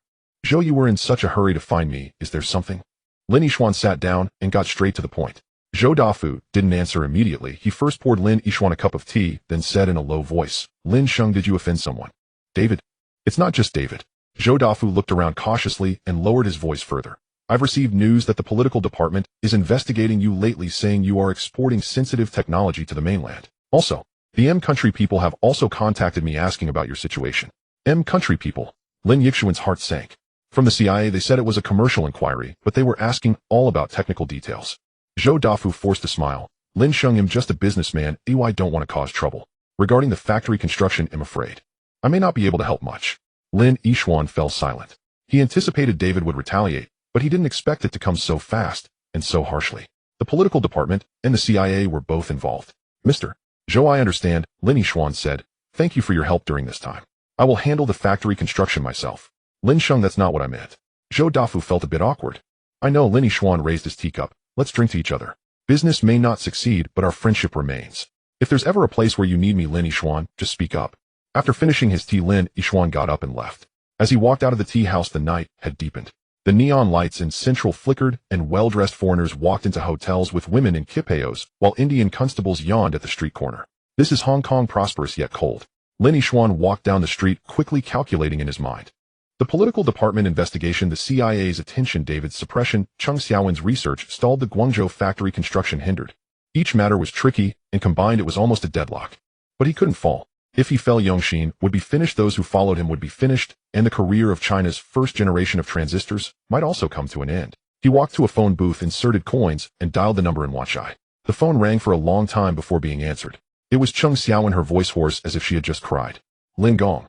Xiaowen, listen to me. Lin Yixuan interrupted her. The Viper project is to be halted. Seal all materials and destroy all samples. You need to return to the lab immediately, as there is a new task. Why? Why? Don't ask why. Execute the order. Lin Yixuan's tone turned severe. I want to see you in the lab within an hour. Also, before you come back, get rid of the house in Wanchai and erase all traces. Lin Gong, what is going on? Someone is investigating you. Lin Yixuan lowered his voice. It could be the political department or the M country people. You are in danger right now, understand? The other end of the line fell silent. After a long pause, Cheng Xiaowen said, I understand. I will be there within an hour. After hanging up the phone, Lin Yixuan leaned against the glass of the phone booth and exhaled deeply. The night wind blew, carrying the scent of the sea. He knew that from tonight on the game had escalated. It was no longer commercial competition, it was a war for survival.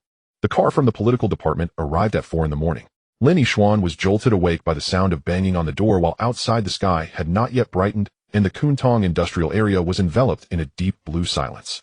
He had barely fallen asleep for 2 hours. After Cheng Xiaowen returned to the lab with that astonishing discovery, they had discussed it through the night until 2 in the morning. Open the door. Police. It was in English with a thick Scottish accent. Lin Yixuan's heart sank as he quickly got dressed. He glanced at his watch. 4:07 a.m. on June 12th. This timing was calculated to catch people at their most fatigued and least alert. When he opened the door, 3 men in suits stood outside. 2 were from Country Y, and 1 was a Chinese translator. The lead man from Country Y was in his 50s with sparse hair and eyes as sharp as a surgical knife. He displayed his credentials, Political Department William Harris. Mr. Lin, we need to search your laboratory. Where's the search warrant? Lin Yixuan stood at the door, refusing to step aside. Harris pulled a piece of paper from his briefcase and unfolded it in front of him. It was an official search warrant signed by a judge stating the reason as suspected violation of strategic materials embargo regulations. I need to contact a lawyer, Lin Yixuan said. You can but let us in now. Harris pushed past him, leading his team directly inside the lab. Cheng Xiaowen, Master Zhang, and Qin Shitai were all startled awake. Su Weiner came out from the inner room, her hair still disheveled, and upon seeing the scene her face instantly turned pale. Everyone stand over there, and don't move, Harris signaled to the translator. We need to inspect all equipment documents. Please cooperate. Cooperate is fine, Lin Yixuan said, but I need to know the specific charges. What we do is legal business with proper customs declarations, and whether it is legal or not can only be determined by investigation. Harris interrupted him, signaling his subordinates to begin the search. The 2 men from Country Y started rummaging through everything. The instruments on the workbench were moved aside, drawers were pulled open, and documents were flipped through page by page. The Chinese translator stood by taking notes, his eyes flickering, not daring to meet Lin Yixuan's gaze. Lin I. Cheng Xiaowen whispered, her voice trembling. She glanced at a metal cabinet in the corner. Inside were locked all the original data and samples of the Viper project, including the miracle transistor that after being shattered exhibited enhanced performance. Lin Yixuan gently shook his head, signaling her to remain silent. Harris walked to the workbench, picked up a transistor undergoing tests, and examined it under the light. What is this? It's a transistor used for radios. Lin Yixuan calmly replied. Can it be used in military communications? In theory, yes, but our product is for civilian use, designed according to radio specifications. But you supply goods to the mainland. Harris stared at him. As we understand, the mainland is currently at war in Korea. These radios could potentially be used for military communications. This violates Clause 7C of the embargo regulations, prohibiting the export of electronic devices that can be used for military purposes. Our radios are civilian products with commercial contracts priced at market value, and whether it has military value or not is not for you to decide. Harris placed the transistor back on the workbench and walked toward the metal cabinet. The key. Lin Yixuan remained still. I said the key, Harris emphasized. The air in the lab grew tense. Cheng Xiaowen's hands trembled. Su Weiner clenched her fists, and beads of sweat formed on Chun Katai's forehead. If Harris were to open that cabinet and see the data from Viper or the strange transistor, the situation would escalate. This was no longer a question of potential military use. It involved a genuine high-frequency amplification device, the core component of radar and missile guidance systems. Once confirmed, it wouldn't be a simple matter of fines, imprisonment, or even extradition could follow. Mr. Lin, I will ask one last time the key. Harris' hand was pressed against his holstered gun. Lin Yixuan took a deep breath, pulled out a keychain from his pocket, found the small brass key, and handed it over. Just as Harris took the key, the door to the laboratory was pushed open. A middle-aged man in a long gown walked in, followed by a young man in a lawyer's robe. The middle-aged man was in his 50s with a thin face, round glasses, and carrying a briefcase. Mr. Harris, so early. The middle-aged man spoke in perfect Oxford-accented English. Harris turned, and his expression changed. Lawyer Shun. How did you? My client, Mr. Lin Yixuan, contacted me an hour ago. Lawyer Shun. Shunned by one of Hong Kong's most renowned Chinese lawyers known for handling sensitive political cases, said leisurely, according to Article 15 of the emergency regulations, without conclusive evidence the political department has no right to search private premises outside of work hours. Your search warrant, he glanced at the document in Harris' hand, was issued yesterday at 3 p.m. and should have been executed within 24 hours. You delayed it until this morning to avoid the media, didn't you? Harris' face darkened. Lawyer Shun, we are performing our duties. I understand, Shunbai nodded. But the procedure must be legal. Mr. Lin is my client, and he has the right to undergo the investigation in the presence of a lawyer. Moreover, he looked at the metal cabinet. Before opening any storage cabinets that may involve commercial secrets, an independent third party must be present to witness and secure the samples. This was a precedent established by the High Court in the Chunji pharmacy case last year. You should know that. Harris' lips pressed into a thin line. Every point Shunbai made was well-founded, and this Chinese lawyer had deep connections in the Hong Kong judicial community, making him not one to provoke. Fine. Harris threw the key back on the workbench. The metal cabinet will not be searched for now, but we will take other items. You can take copies, but the originals must remain. Shunbai stood his ground, Mr. Lin's factory is in production and research and development cannot be interrupted. If there are any losses because of this, the political department will be responsible. The two men exchanged glances, sparks flying in the air. In the end, Harris compromised. He had his subordinates take photos of all documents, take away samples, but leave the equipment and originals. The search continued until 7 in the morning, and the sun had risen. As they were leaving, Harris said to Lin Yixuan, Mr. Lin, we will continue the investigation. During this period, you cannot leave Hong Kong, and the laboratory must not be shut down. If any violations are discovered, you will be in big trouble. I will cooperate with the investigation. Lin Yixuan replied. The people from the political department left. The laboratory was in disarray, as if a hurricane had swept through. Lawyer Shin, thank you. Lin Yixuan shook Shinbei's hand. No need to thank me, it's a paid service. Shinbai was blunt, but Mr. Lin, I must remind you, Harris will not let this go. He has his eye on you for a reason. Did you offend someone? David from Jardine. That makes sense. Shinbai nodded. David's father is a director at Jardine and has deep connections in the political realm. Harris wants a promotion and he needs results. Cases like yours suspected of communist connections are the easiest to produce results. Then what should I do? 2 options, Shinbai said. First, completely sever business ties with the mainland and publicly declare that we only operate in the Hong Kong market. This way the political department won't find any handle to grasp. Second, make the technology public, allowing everyone to use it, and you'll lose any strategic value. Neither of those options are feasible. Lin Yixuan shook his head. Cutting ties with the mainland would ruin the factory. Making the technology public would waste all our years of hard work. Then there's only a third option left. Shunbai looked at him. Find Harris' weakness and counteract him. But this path is very risky. It could lead to mutual destruction. I know my limits, Lin Yixuan said. Lawyer Shin, for today's matter, I will have Weiner transfer the payment to you. No rush. Shinbai picked up his briefcase. Mr. Lin, I admire your spirit. In Hong Kong, there are few Chinese people who dare to go toe-to-toe with Jardine. But remember, spirit alone won't put food on the table. Only by staying alive can you accomplish anything. After seeing Shunbai off, only his own people remained in the lab. Chung Xiaowen could no longer hold back and rushed to the metal cabinet, opening it. The items inside were still there, 17 lab records, the acrylic box, and dozens of sealed samples. They didn't take anything. Chung Xiaowen let out a long sigh of relief. Because they didn't know what was inside, Lin Yixuan said, but next time we won't be so lucky. Xiaowen, all data must be transferred immediately. Samples. Except for the broken one, all must be destroyed. All of them. Chung Xiaowen felt pained. We worked for 2 months. It must be destroyed, Lin Yixuan said firmly. Not a single piece of evidence can remain. Xiaowen, take a chong and handle it right now. Remember, be thorough. Not even a speck of dust can be left. Chung Xiaowen bit her lip and nodded heavily. She picked up the box of samples called a chong and headed to the chemical processing room at the back.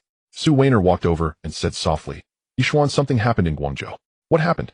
The factory was splashed with red paint last night, and slogans were written on the walls down with Hong Kong capitalists, destroy feng shui, and cut off descendants. Secretary Zheng called this morning very angry, saying it has a bad impact. Lin Yixuan closed his eyes. Just as one wave settled, another rose. David was intent on pushing him to his limits. Where's Chen Chi-tai? He is calming the workers. But a few are scared and say they won't work anymore. Increase their salary, Lin Yixuan said. Raise it by 50% and cover all medical expenses for the injured. Tell everyone that the factory will not stop. Ooh, I want to see the roof completed by the end of the month. But our funds. They'll figure it out. Lin Yixuan opened his eyes bloodshot but determined. Weiner, contact Mr. Hua and ask him when that batch of equipment can arrive in Macau. Also have a Ming inquire about who David is currently in contact with, especially M country people. M country people. Harris came today, and it wasn't just David's doing. I suspect the CIA has intervened. Su Weiner's expression changed. The CIA was a far more terrifying entity than the political department. Then what should we do? Fight fire with fire, Lin Yixuan said. Go on, I need some quiet. In the laboratory, he was left alone. Morning light streamed through the window, casting slanted beams across the chaotic scene. Lin Yixuan walked to the workbench, looking at the transistor that Harris had handled, turning it over in his hand. This small device was the crystallization of silicon and germanium, the dance of electrons, and holds the beginning of humanity's control over the microscopic world.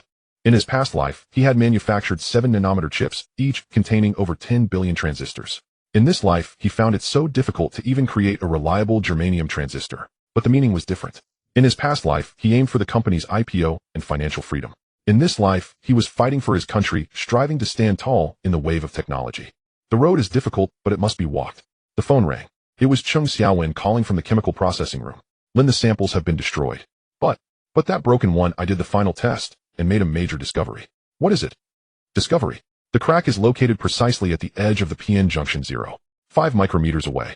The direction of the crack aligns with the crystal orientation of the 111 plane. I calculated that this specific crack at this orientation will form a minuscule acoustic resonant cavity at a frequency of 10 MHz. The lattice distortion on both sides of the crack acts like two imperfect mirrors trapping the charge carriers inside, causing them to reflect back and forth, thereby increasing the effective transmission path, which amplifies the magnification. Chung Xiaowen's voice trembled with excitement. Engineer Lin, this is not a coincidence, it's repeatable. As long as we can introduce controllable lattice defects at specific locations and orientations during the manufacturing process, we can actively create this high-frequency amplification effect. And I have an even bolder hypothesis. If we use multiple cracks to form an array of resonant cavities, the magnification can be further enhanced. Lin Yixuan held the microphone, his hand trembling. He understood. What Chung Xiaowen was talking about was defect engineering, a profound knowledge in semiconductor technology. In his previous life, engineers deliberately introduced defects using methods like ion implantation and laser annealing to adjust device performance. But in 1951, this was an unheard-of concept. What is the success rate? He asked. Theoretically, it's 30%. But it requires extensive experimentation to optimize the depth, width, and spacing of the cracks. Chung Xiaowen paused. Engineer Lin, this might be the true principle behind the Cobra. It's not a coincidence, it's inevitable. We just didn't know before. How much time will it take? How much money? Time. At least 3 months. Money. I don't know, it might be tens of thousands, or even over 100,000. Lin Yixuan fell silent. 3 months, tens of thousands. These were precisely what he lacked the most. Let's do it. But he still said, Xiaowen, draft the experimental plan, and I will arrange the money. But remember, this project will be called Golden Cicada from now on, and only you and I will know about it. All experiments will be conducted at a secret location with data handwritten and no copies kept. Can you manage that? Yes. Chung Xiaowen's voice was choked with tears. Engineer Lin, thank you for trusting me. I'm not trusting you, I'm trusting science. Lin Yixuan said, go prepare. I want to see a detailed plan within 3 days. Hanging up the phone, Lin Yixuan left the laboratory. In the morning light, the Kuntong industrial area began to awaken. Workers flooded into the factories on bicycles, and the roar of machines rose and fell. This is Hong Kong in the morning, busy, noisy, and full of vitality. He walked to a phone booth on the street, inserted a coin, and dialed Su Yula's number. Uncle Su, it's me, Yixuan. I have something I need your help with. An hour later at the Su family's villa in Repulse Bay. After listening to Lin Yixuan's words, Su Yulo remained silent for a long time. The tea had gone cold, and he hadn't taken a sip. Yixuan, are you saying that the David United Political Department, and possibly the CIA, are involved? The factory in Guangzhou has been sabotaged, and now there is a technology that could change the situation, but it requires 3 months and tens of thousands of dollars. Yes, Lin Yixuan nodded. Then what do you want me to do? 2 things, Lin Yixuan said. First, lend me 50,000 Hong Kong dollars, which I will return in 3 months with interest at twice the bank rate. Second, help me introduce someone, mister. He from Macau. Su Yulo raised an eyebrow. Ho Hung Sun. You want to meet him? Yes. I need a safe transport route from Macau to the mainland. Mister. His ship has been monitored, and mister. He has casinos, hotels, and entertainment venues in Macau with a mixed crowd that is hard to notice. As for Ho Hung Sun, Su Yulo pondered. He is ambitious, bold, but values loyalty. Seeking him out is, I have no other options left, Lin Yixuan said. Uncle Su, David wants me dead. I cannot sit idly by. The high-frequency transistor is my only chance, and I must seize it. As for the risks, what endeavor is without risk? Su Yulo looked at him for a long time, then smiled. Yixuan, you resemble your father even more than he did. Your brother Huayuan was the same. Oh, once he set his mind on something, no force could pull him back. Alright, I'll help you. The money will be transferred to the Yongxin account this afternoon. As for Mr. He, I will arrange for him to meet you for tea in Macau tomorrow. But you must remember, Ho Hung Sun is a businessman, and businessmen prioritize profit. What can you offer him? The future, Lin Yixuan replied. If the high-frequency transistor succeeds, there will be numerous special businesses. Mr. Ho, who operates a casino, will also need special communication equipment, right? Su Yulo laughed heartily. Good. You have courage. Yixuan Weiner did not misjudge you. Go ahead and give it your all. This old body of mine can still shield you from a few arrows. As he left the Su residence, the sunlight was just right. Lin Yixuan got into the car and said to the driver to the pier, buy the fastest ticket to Macau. Lin, are you going to Macau now? Didn't the political department say you shouldn't leave Hong Kong? What they said was can't leave Hong Kong, not that I can't go to Macau. Macau is a Portuguese colony, and the political department's reach does not extend there. Drive faster, I need to catch the 10 o'clock boat. As the boat left Hong Kong, Lin Yixuan stood by the railing watching Victoria Harbor recede in the distance. The skyscrapers shimmered in the sunlight, Those were HSBC Standard Chartered and Jardine Matheson symbols of the colony, heavy burdens on the shoulders of the Hong Kong people. But he knew the mountain would not last forever. One day the Chinese people would have their own banks, their own enterprises, and their own technology. One day Hong Kong would return to the hands of the Chinese. What he had to do was to hasten that day. In Macau, in a private room at the Lisboa Hotel, Ho Hong Sun was in his 40s, wearing a white suit, his hair slicked back, holding a cigar. Upon seeing Lin Yixuan, he stood up, shook hands, and smiled warmly, though there was a hint of scrutiny in his gaze. Lin, I've heard much about you. Boss Su says you are very capable working with transistors and radios and doing business with the mainland. Mister, you flatter me. I'm just making a living. Making a living. Ho Hong Sun laughed. Lin, that statement lacks sincerity. Those who merely make a living don't attract the attention of the political department, don't draw the interest of the CIA, and certainly wouldn't have my brother Su personally calling to arrange a meeting. He gestured for Lin Yixuan to sit, and poured tea himself. Let's get straight to the point. Why did you seek me out? I want to borrow your ship to transport some goods. What goods? Electronic components, instruments, and some special samples. Where are you shipping them to? Guangzhou. Ho Hong Sun narrowed his eyes. Lin, you know the current situation. The route from Hong Kong to Guangzhou is heavily monitored. Jardine's people are watching, the political department's people are watching, and the Americans may be watching too. Though my ship flies the Portuguese flag, it's not a safe deposit box. So the price is negotiable. Lin Yixuan said, I will pay 20% of the value of the goods as freight, cash, no accounting. 20%. Ho Hong Sun calculated in his mind, if the goods are worth 100,000, the freight would be 20,000. Lin, this is quite a sizable deal you're making. Not large, but urgent. Lin Yixuan looked at him. Mister, let's speak plainly. I know you want to operate a casino and a hotel in Macau and expand further. But Macau is limited in size, with the Portuguese Americans and those from Taiwan all watching. If you want to rise, you need leverage. The high-frequency transistor technology is that leverage. Oh, Ho Hong Sun was intrigued. How so? Casinos need surveillance, communication, and anti-cheating measures. High-frequency transistors can be used to make small radios, listening devices, and counter-surveillance equipment. In the future, even more advanced things can be developed. Lin Yixuan lowered his voice. Mister, Macau is a neutral ground where various forces operate. If you possess technology that others do not, you will have ears and eyes that others cannot access. How much is that worth? Ho Hong Sun stared at him, the cigar slowly turning between his fingers. The room was quiet, and the distant sounds of the casino could be heard outside the window. After a long pause, he said, Lin, you are a smart man. But smart men often meet a quick demise. Your current situation is very dangerous. That's why I came to find you, mister. Danger also means opportunity. If I can get through this, I will have a share in the entire electronic market of Southeast Asia. If mister, he helps me now, you will also have a share when the time comes. An empty promise.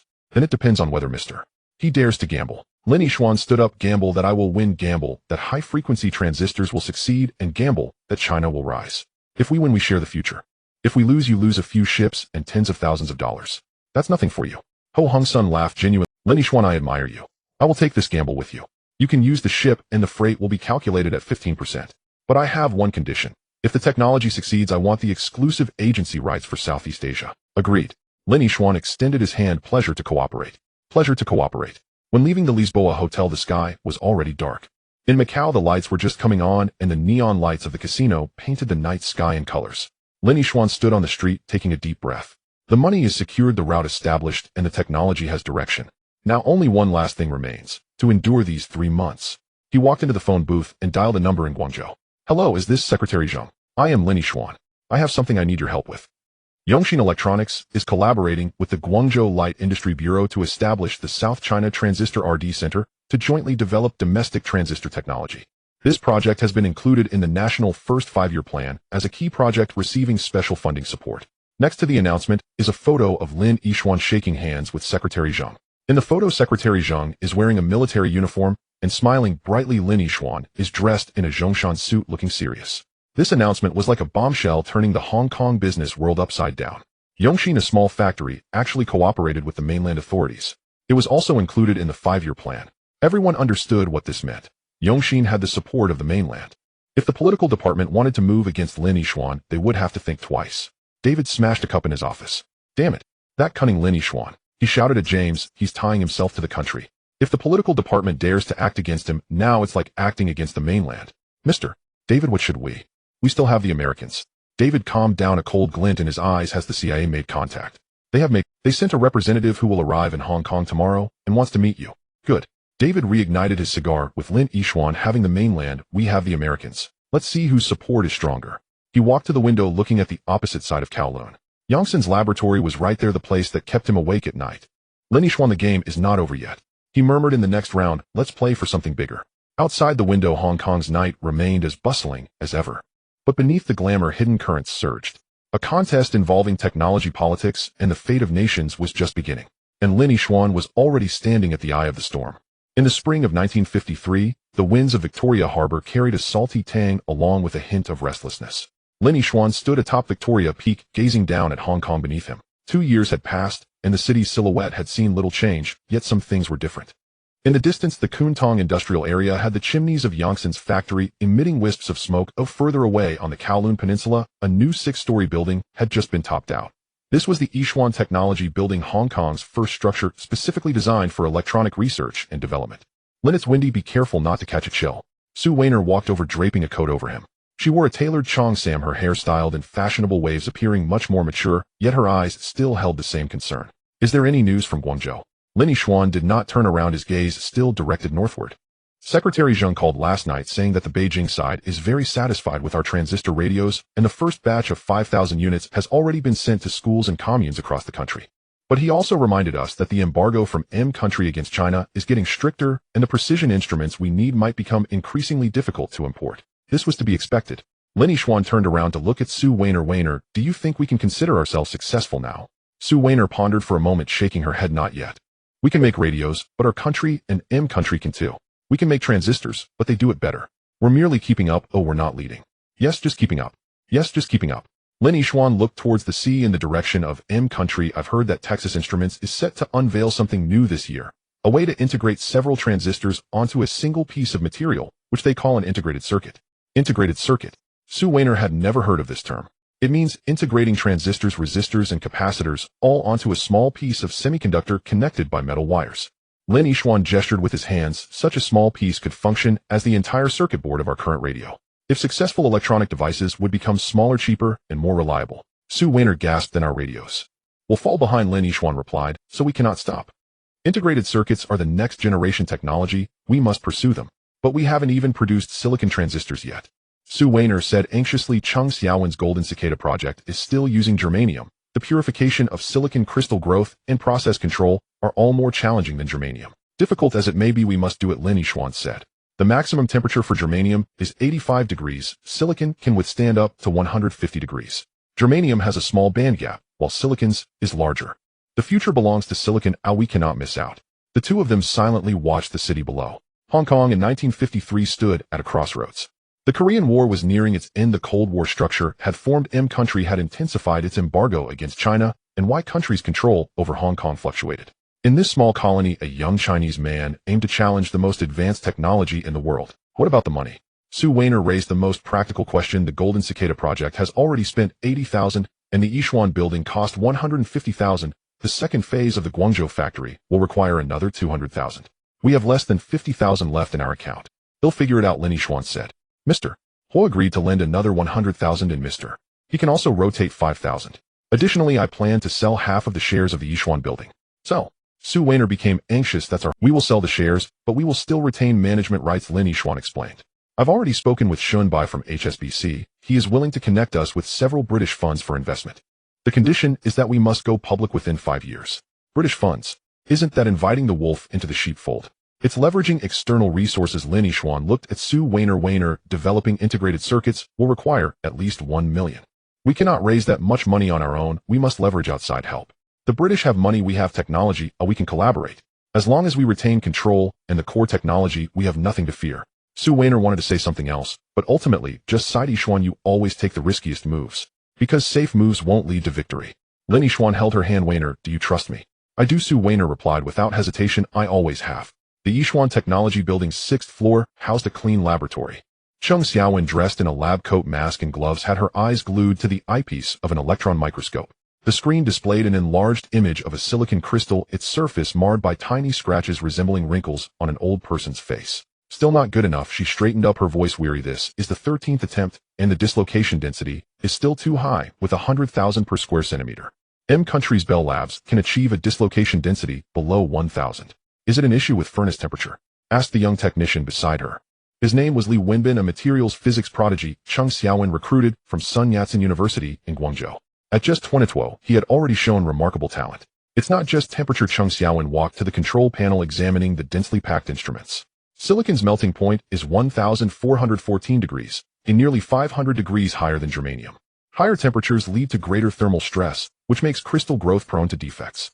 Moreover, silicon is more sensitive to impurities. Even a concentration of 1 part per 100,000 of oxygen can affect performance. Then we changed the plan. Chung Xiaowen took off her glasses and rubbed her temples forcefully. No more pulling methods. We'll switch to zone melting. A smaller temperature gradient and a slower growth rate. Though the yield may be lower, the quality might improve. But the zone melting furnace. If we can't buy it, well, make it ourselves, Chung Xiaowen said. Wenbin, go find Master Zhang and give him my design. Tell him I want to see a prototype within a month. Also have the sample testing results for the Golden Cicada project come in. They have. Li Wenbin pulled a report from his folder. The third batch of 50 samples had an average amplification of 280 times at a frequency of 10 MHz, with the highest at 320 times. But stability is still an issue. After 2 hours of operation, performance drops by 20%. 2 hours. Chung Xiaowen frowned. Military radars may need to run for several hours or even dozens of hours at a time. 2 hours of stability is far from sufficient. Furthermore, Li Wenbin lowered his voice. There's movement from David's side. Our people have noticed unfamiliar faces lingering around the lab lately. Also, the batch of high-purity silicon we imported from Macau was held at the dock by customs, claiming it needed random inspection. Chung Xiaowen's expression darkened. David was trying to choke them out. How long can we sustain with the silicon material? Based on current experimental progress, at most a month. Got it, you can go now. Chung Xiaowen waved her hand. Once Li Wenbin left, she walked to the window looking outside.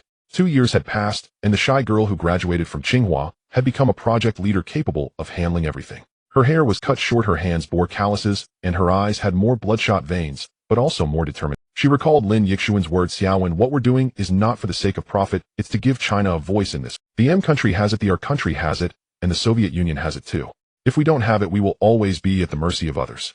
Yet it was truly difficult. Purifying silicon, growing crystals, controlling doping, lithographic precision, and packaging reliability. Every step is a challenge. The M country has decades of industrial accumulation, giants like Bell Labs, Texas Instruments, and Fairchild Semiconductor, with government investments of hundreds of millions of dollars each year. What do we have? A laboratory, a few dozen people, haphazardly assembled equipment, and funding that is uncertain how long it can last. Chung phone. A female technician called from the door. Chung Xiaowen picked up the phone. It was Lin Yixuan calling from HSBC. Xiaowen, I'm aware of the situation with the silicon material. Don't worry, I'll find a way. Also, I have something to tell you. There's news from M country. Texas Instruments produced its first integrated circuit sample last month, albeit with only 5 components, but the concept has been validated. We need to do it too. Lin Yixuan's voice came through the phone calm, but resolute. Xiaowen, starting today, the priority of the Golden Cicada project is lowered. We will focus our efforts on silicon integrated circuits. I'll give you 3 months and 1 million Hong Kong dollars. I want to see the first sample. 3 months. 1 million. Chung Xiaowen smiled bitterly. Lin, do you know how difficult that is? Just for the lithography machine, we don't even have one. M country uses military surplus aerial photography equipment that has been modified, achieving a precision of 20 microns. Our best optical instruments struggle to reach 50 microns. If we don't have it, we will make it, Lin Yixuan said. I've contacted a Swiss optical instrument manufacturer, and their engineers will come to Hong Kong next month. List your requirements and have them customize it. They'll handle the money. You just focus on the technology. But, no buts, Lin Yixuan interrupted her. Xiaowen, this is a military order. 3 months a sample.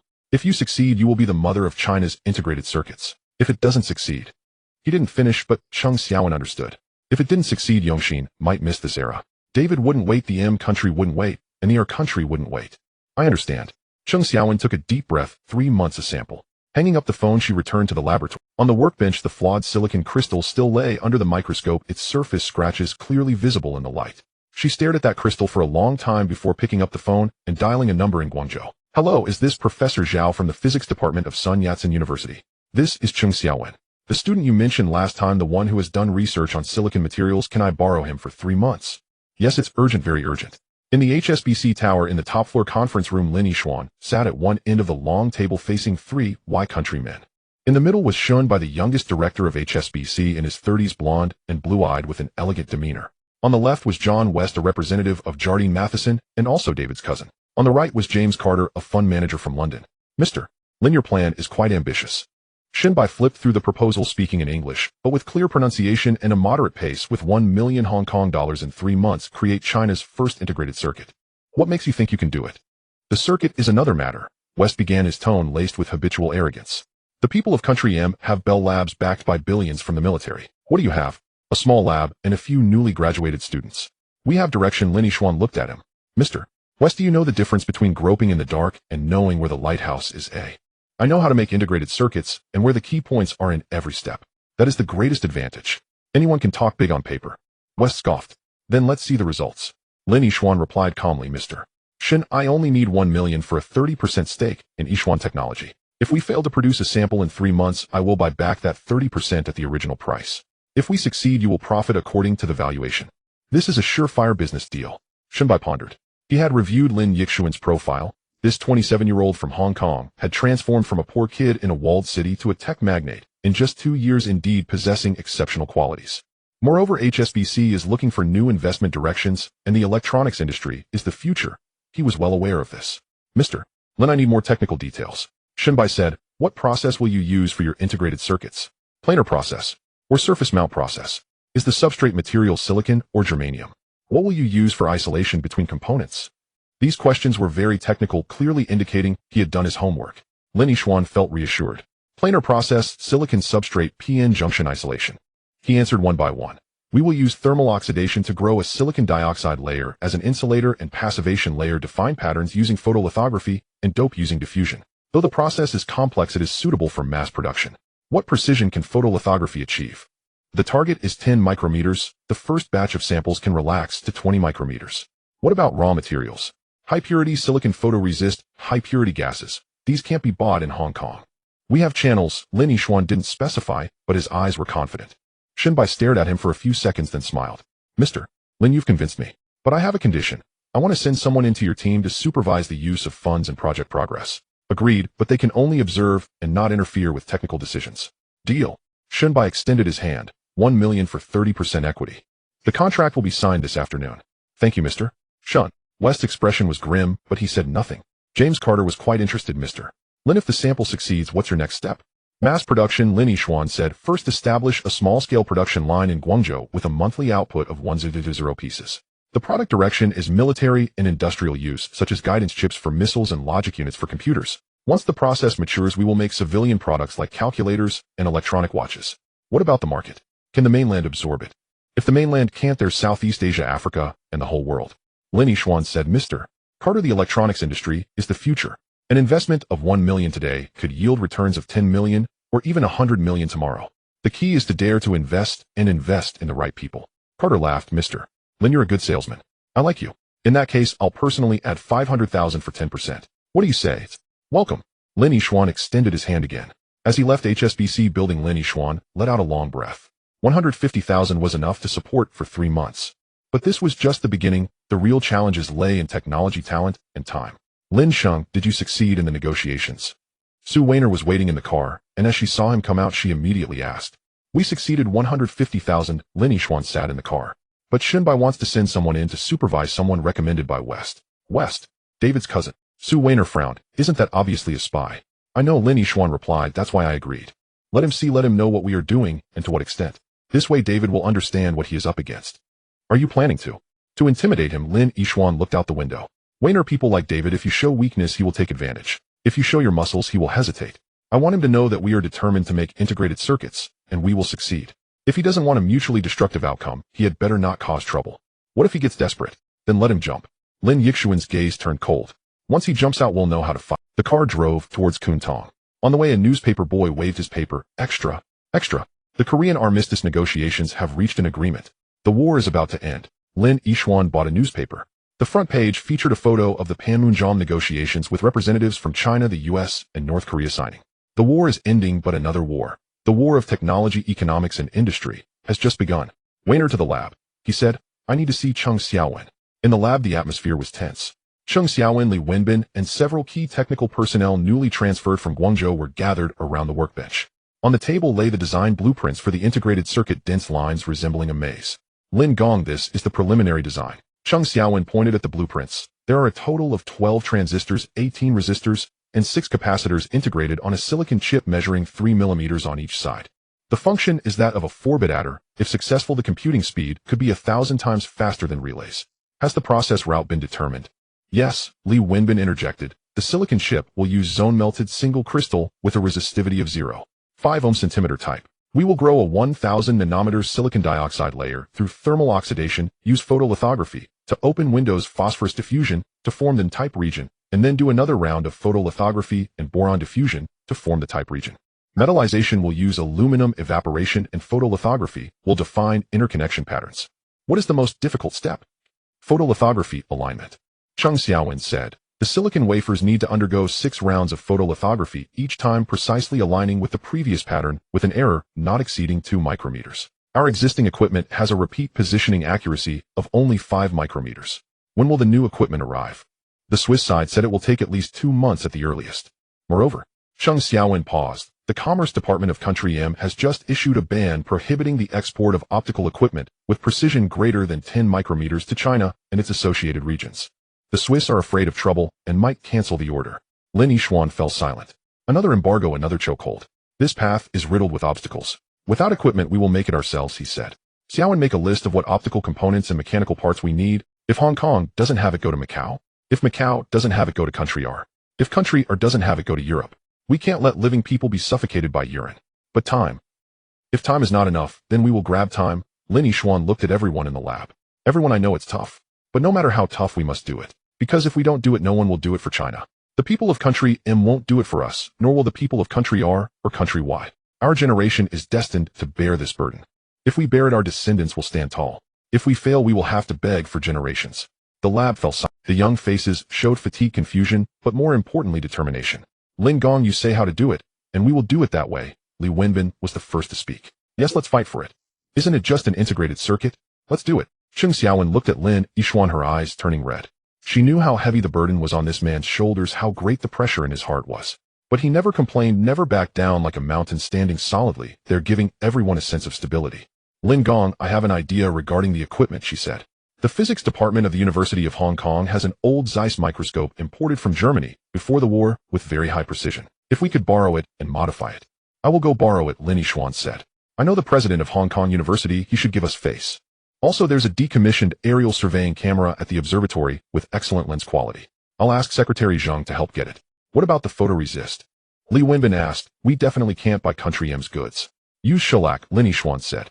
During World War II, people from Country M also used shellac as temporary photoresist. Though the resolution is low, it should be sufficient for the first batch of samples. Wainer, go find a traditional medicine shop and buy the best shellac. It must be pure. Okay. Also the mass plate, Cheng Xiaowen said. The patterns are so small that we need high-precision plate making. Hong Kong doesn't have that capability. Let's make it in Country R. Lin Yixuan said, I'll ask Mr. He to arrange it, use his boat to secretly transport it to Country R and find a small workshop to make it. Pay them more and keep it confidential. But the people of Country R also listen to Country M. Then we'll find those who don't listen to Country M, Lin Yixuan said.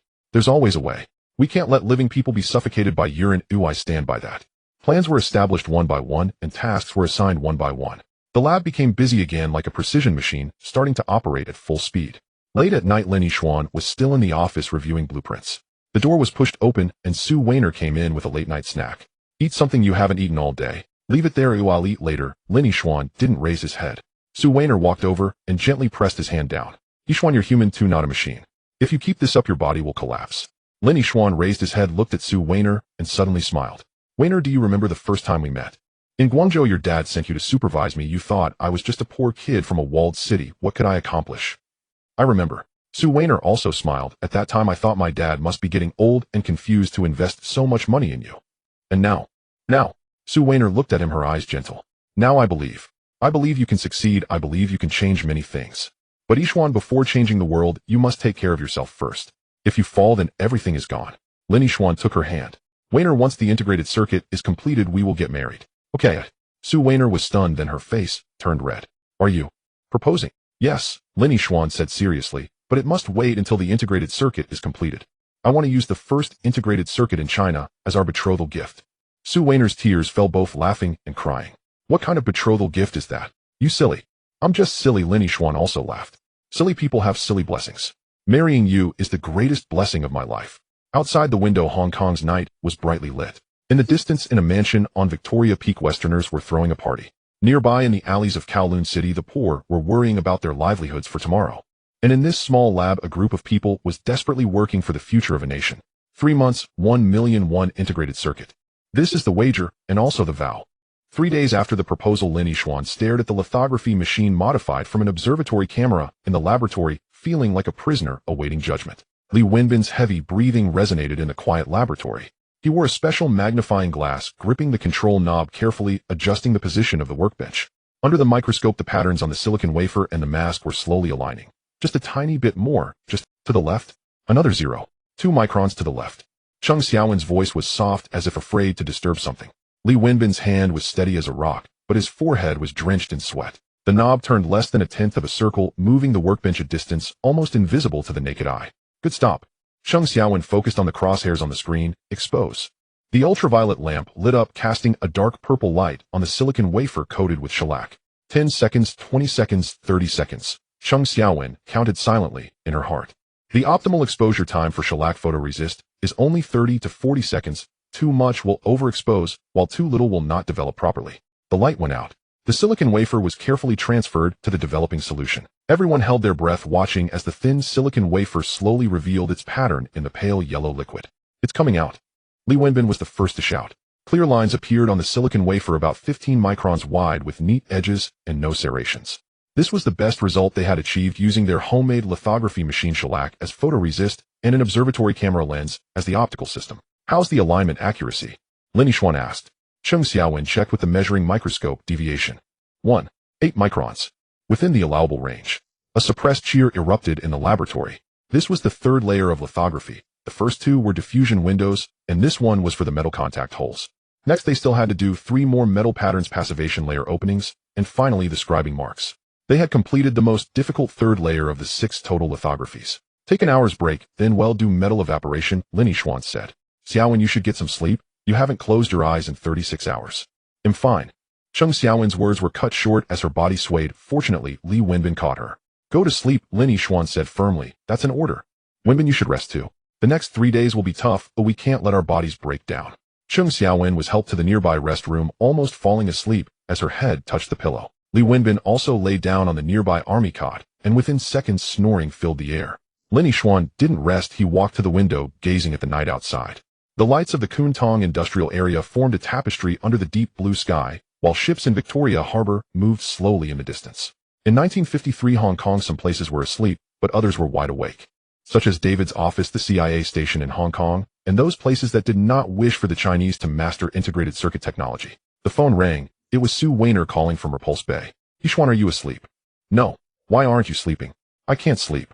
Sue Weiner's voice carried fatigue. Just now my father received a call. The supervisor sent by Shun by named Michael Jean has had his background checked. He's a PhD from MIT, but there is a gap in his work history after graduation. Moreover, his father is a mid-level officer in the CIA. Are you sure? Lin Yixuan tightened his grip on the phone. Mr. He confirmed it from Country M. This Michael Jean presents himself as Shun BIS advisor, but in reality he is a technical evaluator for the CIA. His entry into our laboratory is not just to supervise the funding, but to evaluate our technological capabilities to assess whether to eliminate us. Lin Yixuan finished her sentence for her. There was silence on the other end for a few seconds. Yixuan, why don't we stop for now? Wait for this storm to pass. We can't stop now. Lin Yixuan looked at the young people sleeping in the laboratory. Weiner, we have come this far. Stopping now is tantamount to death. Moving forward, there is still a sliver of hope. Besides, I don't believe the people from Country M would dare to kill openly in Hong Kong. But, no buts, Lin Yixuan said. Weiner, tomorrow you should go back to Nanyang and check on your father's business. In 3 months, when I have results here, you can come back. You want to send me away, eh? It's to protect you. Lin Yixuan's voice was gentle but firm. If something really happens to me, you need to live and continue this work. Our accounts and technical documents are copied by Cheng Xiaowen and hidden in a safe in Wanchai. The key is in the usual place. Sue Weiner cried, her suppressed sobs coming through the phone line. Yixuan, I won't leave. If we're going to die, we die together. Don't say silly things. Lin Yixuan smiled. We will not die. The integrated circuit will definitely be made, and we will surely win. It's just, we need to prepare for the worst. Be obedient, go to Nanyang. Keep an eye on our rubber plantation in Malaysia. That's our backup plan. Okay, I will listen to you. But you have to promise me to stay alive. You said you would use China's first integrated circuit as the wedding gift, and I'm waiting for that. I will definitely do so. After hanging up the phone, Lin Yixuan stood by the window for a long time. The night deepened, and the distant sound of a Ferris horn echoed. This small laboratory was like a solitary boat amidst raging waves, and he was the one at the helm. It cannot capsize. If it does, everything will be lost. Metal evaporation began in the early hours of the next day. The evaporation platform was modified from a second-hand vacuum pump and an old boiler by Master Zhang and his team rudimentary, like a toy. But the principle was correct. In a vacuum environment of 100,000th atmospheric pressure, tungsten wires heated aluminum bars, causing the aluminum to evaporate and deposit on the surface of the silicon wafer. The vacuum level is reached. Li Wenbin stared at the vacuum gauge. We can start now. Cheng Xiaowen placed the silicon wafer on the sample stage and closed the bell jar. It took 2 hours to evacuate the vacuum, and now the pressure inside the bell jar was 1,000,000 times lower than the peak of Mount Everest. Heat up. The tungsten wire was energized, slowly turning red and then white. The aluminum bar began to melt, turning into glistening droplets, and then vaporized.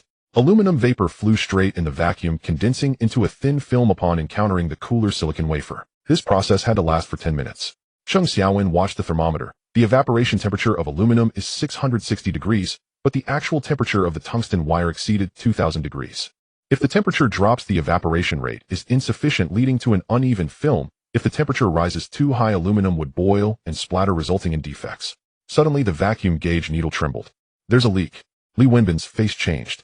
The pressure was slowly rising from 100,000th to 90,000th, 80,000th. The aluminum vapor would oxidize upon colliding with the air molecules, leaking and forming non-conductive aluminum oxide. Shut off the heating, Cheng Xiaowen shouted. But it was too late. On the surface of the silicon wafer, the just deposited aluminum film appeared with grayish-white specks, oxidized. The bell jar opened, and the silicon wafer was taken out. Under the microscope, the aluminum film looked like a rusted mirror, speckled and flawed. It's over. Li Wenbin slumped in his chair. This silicon wafer is ruined. We only have 3 wafers left. Cheng Xiaowen said nothing. She picked up the silicon wafer and examined it under the light. The oxidation was mostly concentrated at the edges, while the central area remained relatively intact.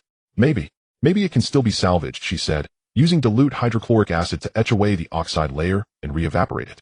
Although the thickness will be uneven, it might be usable as an experimental sample. But if we evaporate it again, how do we align it?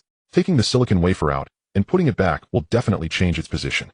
We can make a fixture. Cheng Xiaowen walked to the workbench and began sketching. Let's make a precisely positioned slot on the sample stage, keeping the positioning error of the silicon wafer within 5 microns. Our alignment accuracy is 2 microns plus 5 microns of positioning error, totaling 7 microns, which is still within the allowable range of the metal line width. But time.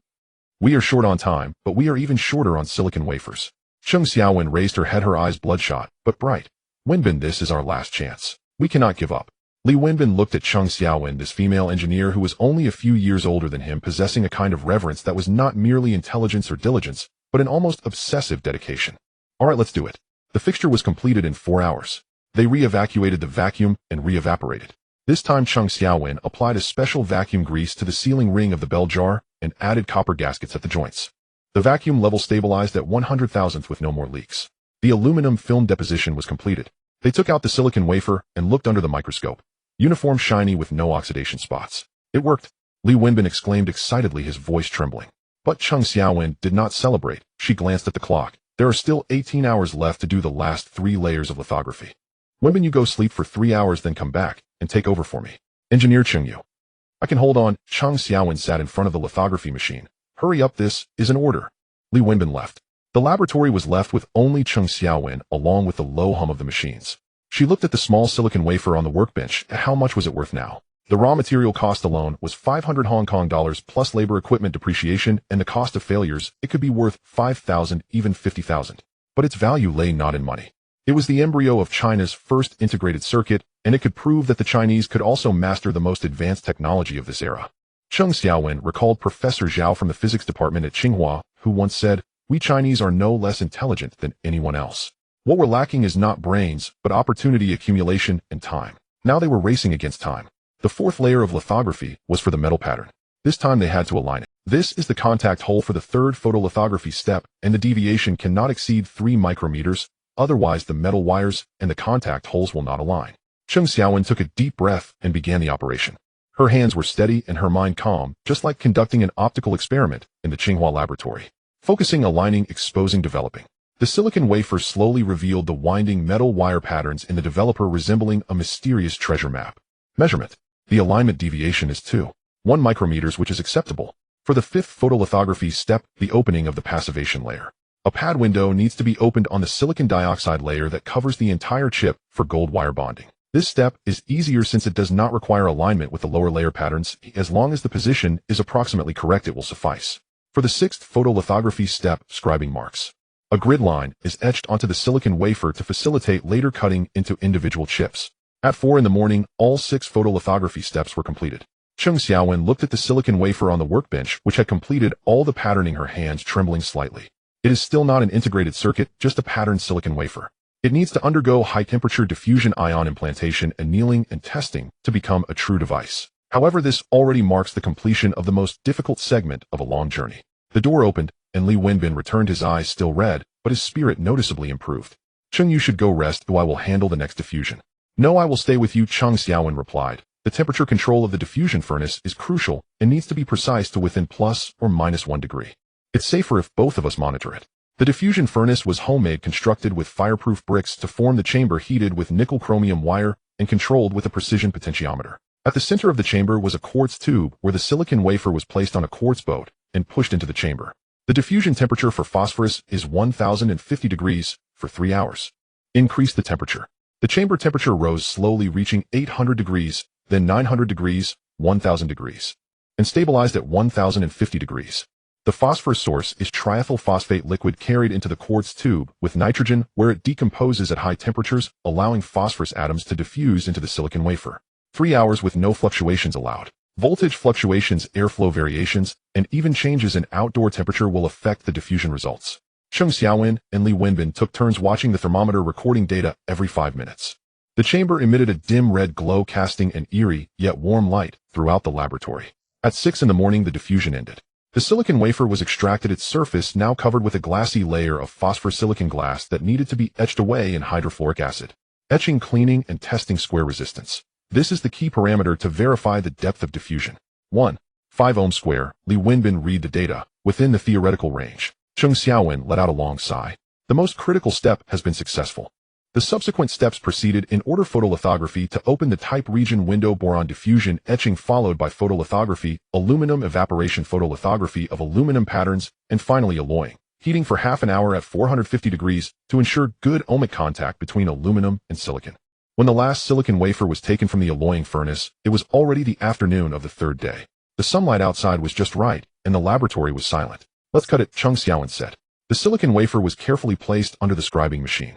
This was a modified diamond scribing machine with a blade thickness of only 20 micrometers. Following the scribing marks from the photolithography, the diamond blade glided across the surface of the silicon wafer, leaving shallow scratches. Then with a gentle snap along the scratches.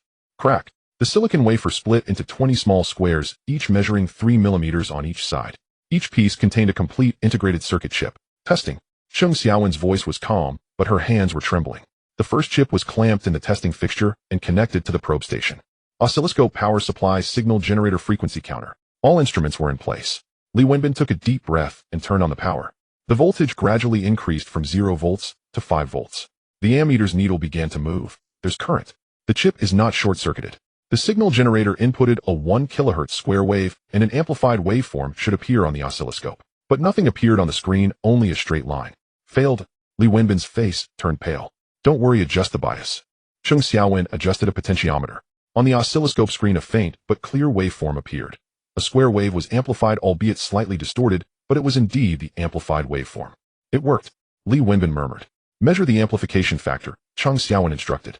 Li Wenbin adjusted the instruments and read the data. Voltage amplification factor, 15 times. The theoretical value is 20 times, but considering the process error, 15 times is acceptable. Measure the frequency response. The frequency rose from 1 kHz to 10 kHz, and the waveform remained stable. At 100 kHz it began to attenuate. At 1 MHz the amplification factor dropped to 5 times. The cutoff frequency is approximately 500 kHz. Cheng Xiaowen recorded the data. That's sufficient for a 4-bit adder. Test the functionality. She looked at Lin Yixuan, had been standing by quietly without speaking or moving, just watching. Only now did he step forward to take the testing fixture. The functional test was tedious, verifying whether this chip could correctly perform 4-bit binary addition. Cheng Xiaowen designed a set of test vectors from 00 to 1515, totaling 256 combinations. Li Wenbin manually entered the test codes while Cheng Xiaowen recorded the outputs. Lin Yixuan watched, his heart pounding. 000, correct. 7815, correct. 151,530 correct. The overflow flag is also correct. All 256 combinations were correct. The laboratory fell into complete silence before erupting into deafening cheers. Li Wenbin and several young technicians embraced laughing and crying. Sheng Xiaowen slumped into a chair, tears streaming silently down her face. Lin Yixuan walked to the workbench and picked up the tiny chip. It was only the size of a grain of rice with silver aluminum wires winding across the black silicon substrate resembling a miniature city. Inside it, there were 12 transistors, 18 resistors, and 6 capacitors, collectively achieving the function of 4-bit binary addition. This is China's first integrated circuit. Take photos, document, and archive it, Lin Yixuan said, his voice calm, but his hand holding the chip trembled slightly. Xiaowen, write the technical report. Wenbin, organize the process data. In 3 days I want to see the complete documentation. Yes. Everyone stood at attention like soldiers receiving orders. Additionally, Lin Yixuan looked out the window. This matter must remain confidential for now. No one outside this room can know. The chip will be locked in a safe, and I will keep the key. If anyone asks, just say the experiment failed. Why? Li Wenbin asked, confused. We succeeded, because it is not yet time, Lin Yixuan replied. A sample proves we can do it. But to be truly useful we need to mass produce it. 101,000, 10,000 stable performing chips. We are still far from that step. He paused, his gaze sweeping over everyone. Moreover, David, the CIA, and all those who do not wish for our success are waiting to see the results. Revealing our hand now would be tantamount to seeking death. We must wait until we can mass produce, until our second and third generations are designed, and by the time they react it will be too late. Everyone understood. This was not the end, it was the beginning. Sheng Xiaowen, Li Wenbin, you have made great contributions. Lin Yixuan looked at them, but there is no time to celebrate. Starting tomorrow we will tackle the second generation, doubling the number of transistors and expanding the functionality from an adder to an arithmetic logic unit. The timeline is 3 months. Funding 500,000. Can we do it? Sheng Xiaowen stood up, wiping her tears. Yes. Li Wenbin also stood up. Yes. Good, go rest. Tonight is a break. We'll start work tomorrow. The crowd dispersed, leaving Lin Yixuan alone in the laboratory. He walked to the window, looking at the chip in his hand. The sunlight streamed through the window, casting a small golden spot on the chip's surface. He remembered in his past life at a chip design company, he had participated in the design of a 7-nanometer chip, which contained hundreds of billions of transistors. And now this chip in his hand had only 12 transistors, its performance less than a millionth of what he had known. But the significance was entirely different. In his past life, he worked for high salaries for stocks to buy a house in Shenzhen. In this life, he aimed to help his country rise in technology. His phone rang. It was Su Weiner calling from Nanyang. Yixuan, how is it? It worked, Lin Yixuan replied. The first integrated circuit is functioning normally and the performance meets the standards. There was a long silence on the other end before a suppressed sob broke through. Weiner. I'm fine, I'm just happy. Su Weiner sniffled. Yixuan, you did it. You really did it. It wasn't just me, it was all of us, Lin Yixuan said. Weiner, I have prepared the betrothal gifts. When will you? Tomorrow, Su Weiner replied. I'll take the earliest flight back. Yixuan, wait for me. Okay, I will wait for you. After hanging up, Lin Yixuan carefully placed the chip into a special box and locked it in the safe. Then he left the laboratory and stepped into the sunset. On the streets of Kuntong industrial area, people poured out after work, chatting and laughing, heading home. They were unaware that just in the adjacent building an event had occurred that would change the fate of the country. But Lin, the road ahead is still long, but the most difficult first step has already been taken. In the distance, the lights of Victoria Peak began to shine one by one. Hong Kong in 1953 was welcoming yet another night. And on this night, a tiny seed had already broken ground. It would take root, sprout, and grow into a towering tree. Lin Yixuan believed. Surrounded by silence. The low-temperature test was a sudden inspiration for Li Wenbin on the early morning of the third day after the successful integration of the circuit. At that time, most of the people in the laboratory were catching up on sleep. 72 hours of continuous work had exhausted everyone's energy. Only Li Wenbin, unable to sleep due to excessive excitement, stared at the chip in the constant temperature box that had just passed the normal temperature test, and a thought crossed his mind: what would happen if the temperature dropped below zero? This idea was quite dangerous. Silicon transistors have better temperature characteristics than germanium, but no one had tested whether their rudimentary integration circuits could work in the extreme environment of below dozens of degrees. If the chip failed, or even got damaged at low temperatures, this precious sample would be ruined. Yet Li Wenbin, when he set the constant temperature box to -20 degrees, waited an hour for the temperature to stabilize, and then connected the testing equipment. The results were unexpected. Not only did the chip work normally, but the amplification factor increased from 15 times at room temperature to 18 times. Moreover, at a specific input signal frequency, about 2.5 MHz, an unusual oscillation waveform appeared on the oscilloscope screen, resembling ripples spreading across the calm surface of a lake after a stone is thrown and growing larger in amplitude. Self-excited oscillation. Li Wenbin murmured to himself. He increased the input signal amplitude, and the oscillation weakened. When he decreased it, the oscillation intensified. This phenomenon was unusual, While normal amplifiers might indeed exhibit self-excitation at specific frequencies, due to insufficient phase margin, it could be resolved with compensation circuits. However, this chip's self-excitation seemed to be inversely proportional to the strength of the input signal. He lowered the temperature to -30 degrees. The oscillation became more pronounced, and the frequency drifted to 2.8 MHz. At -40 degrees, the oscillation almost drowned out the useful signal with a frequency of 3.1 MHz. Li Wenbin recorded the data and plotted the curve on coordinate paper. The lower the temperature, the stronger the oscillation, and the higher the oscillation frequency. Moreover, the oscillation frequency seemed to have a certain mathematical relationship with the cutoff frequency of some transistors inside the chip. This was not ordinary self-excitation, it was a resonance. He recalled a paper he had read in Physical Review from the United States where a professor from MIT studied the quantum effects of semiconductor devices at low temperatures and mentioned the concept of parametric oscillation. But that was at liquid nitrogen temperatures -196 degrees, and to observe such a significant effect at -40 degrees was unheard of, unless they had inadvertently created a special structure that formed a kind of resonant cavity at low temperatures. Li Wenbin's heart raced.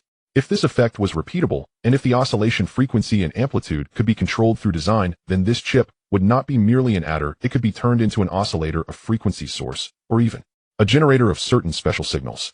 He wrote in the laboratory notebook at 3:47 a.m. on June 18, 1953, an abnormal self-excited oscillation phenomenon was observed in sample IC001 at low temperatures. Temperature 40 C, a oscillation frequency 3.1 MHz. Amplitude increases as input signal decreases. The phenomenon is similar to the parametric oscillation described in Phys. Rev. 1951 V87P. 386, but at a much higher temperature. Further verification is needed. After writing, he carefully took out the chip and placed it back into the specially designed sample box. Just then the laboratory door was pushed open. It was Chun Chi-tai, looking pale, holding a telegram in his hand. Wenbin, is Lin working? He is asleep in the lounge. What happened? Chun Chi-tai handed over the telegram. It was from Shun Bai at HSBC, containing only one line of text. Due to force majeure, HSBC and associated funds have decided to withdraw their investment in Yishuan Technology. Please return the full amount of $1 5 million within 3 days. Shunbot. Li Wenbin's mind buzzed. 3 days. 1.5 million. We don't even have 150000. There's something worse. Chun Chi-tai lowered his voice. I just received a call from Mr. He in Macau saying that Taiwan has sent 2 people to Hong Kong, one named Chun Guohua, and the other Wu Mingda, both technical agents of the Military Intelligence Bureau. Their target might be Lin. Taiwan. Why? Mr. He said the CIA assessed our technology level and believed our integration circuits could be used for military purposes. They don't want to act directly, so they have Taiwan intervene. If the chip ends up in Taiwanese hands, or if Lin experiences an accident, the source of the technology leak would be Taipei, unrelated to Washington. Li Wenbin felt a chill down his spine. This was no longer business competition, this was a matter of life and death. Wake Lin. Yes. Chun Chi-tai said, he'll notify the others. Wenbin, pack up important materials and prepare to relocate. The laboratory may not be safe anymore. Lin Yishuan was awakened while it was still dark. After listening to Chun Chi-tai's report, he silently got dressed and walked to the window. The Kuntong industrial area was immersed in the deepest darkness before dawn, with only a few scattered lights in the distance at the docks. Shin Bis' withdrawal of funds was pushed by David from behind. He said slowly, the CIA has pressured HSBC and HSBC had no choice but to cut ties. 3 days to return 1.5 million is designed to force us to death. But where are we going to get that much money? Su Weiner had also woken up, standing beside him looking haggard. How much of the money you brought back from Nanyang is left? 300 USD, about 1.5 million Hong Kong dollars at the black market exchange rate. But that was our last capital, the profits from the rubber plantation, and take it out and return it to HSBC, Lin Yishuan said. But Yishuan, that money is meant for building the second phase of the factory in Guangzhou. Moreover, we also need funds for mass production of chips. Survive first, then talk about development. Lin Yishuan turned around to look at the people gathered in the laboratory. Cheng Xiaowen, Li Wenbin, Master Zhang, and about 7 or 8 core technical personnel. Everyone's face showed exhaustion and unease, but their eyes were fixed on him. Everyone knows the situation. HSBC is withdrawing funds, Taiwanese agents are infiltrating, and the CIA is pushing from behind. This is the biggest crisis we have encountered. Lin Yixuan's voice was calm, but every word was like a nail. But crisis is also opportunity. The more anxious they are, the more important our technology is. What we need to do now is not to panic, but to be steady. Lin Gong, whatever you say we will do, Cheng Xiaowen was the first to say. Good. Lin Yishuan walked to the workbench, picked up the chip that caused the low temperature oscillation. Wenbin, you need to organize the test data in detail. Xiaowen analyzed the principle of this phenomenon to see if it can be replicated and controlled.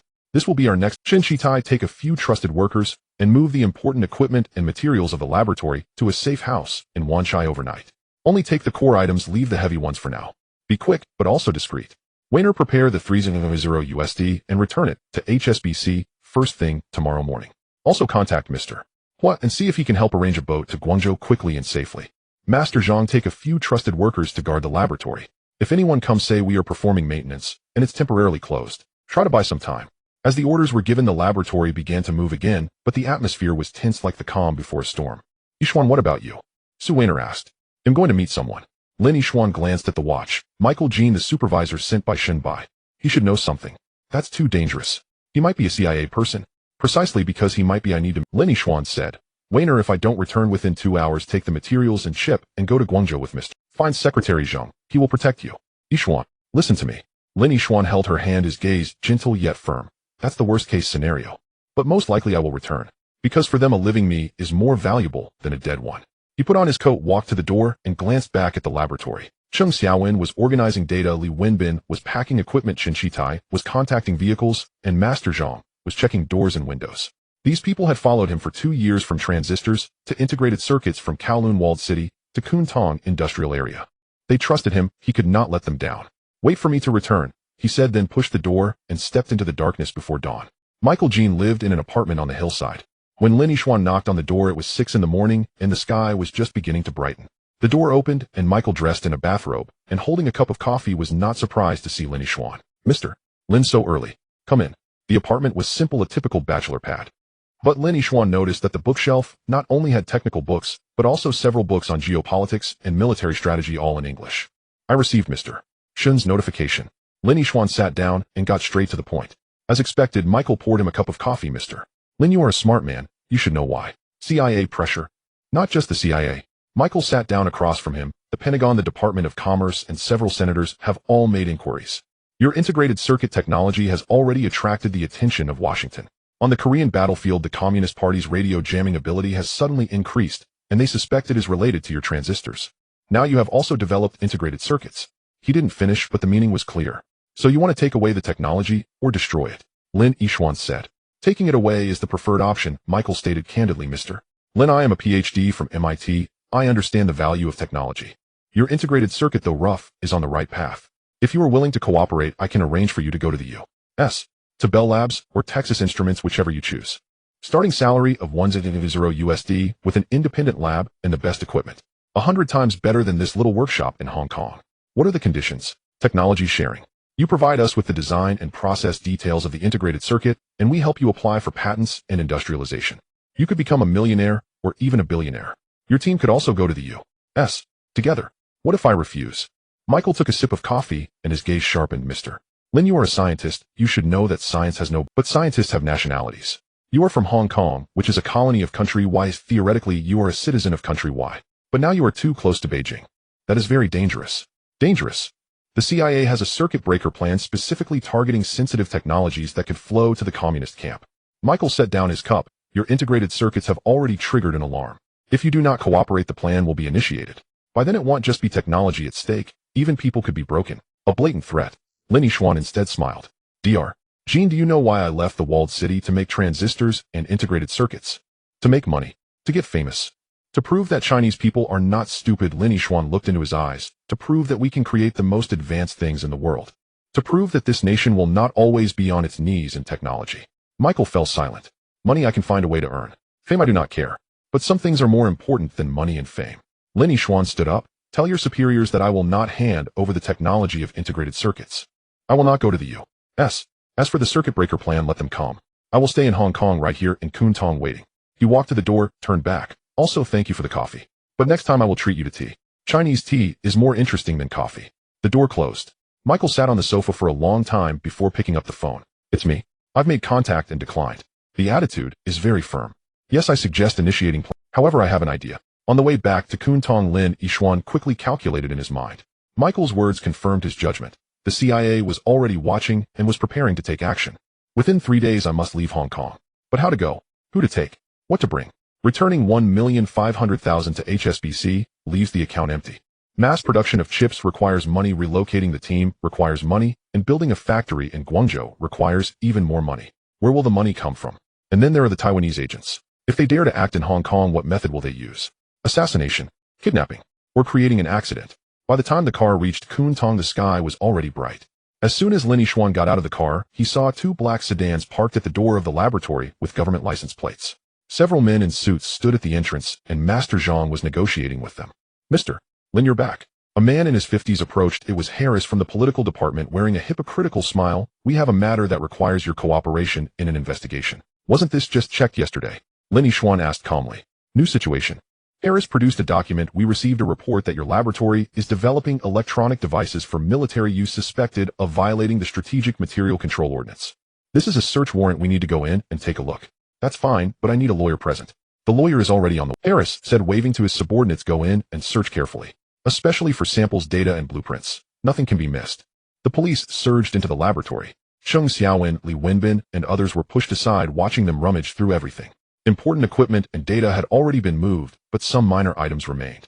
Chief, we found this. A police officer pulled out several pages of paper from a drawer, which contained low-temperature test data recorded by Li Wenbin. Harris took it and glanced at it. Although he didn't understand the technology, he recognized terms like oscillation frequency and parameter effect, knowing it was not simple. What is this? Experimental record, Lin Yixuan said. We are testing the temperature characteristics of the chip. This is normal scientific research. Do temperature characteristics need to be measured down to -40 degrees? Harris fixed his gaze on him. Mr.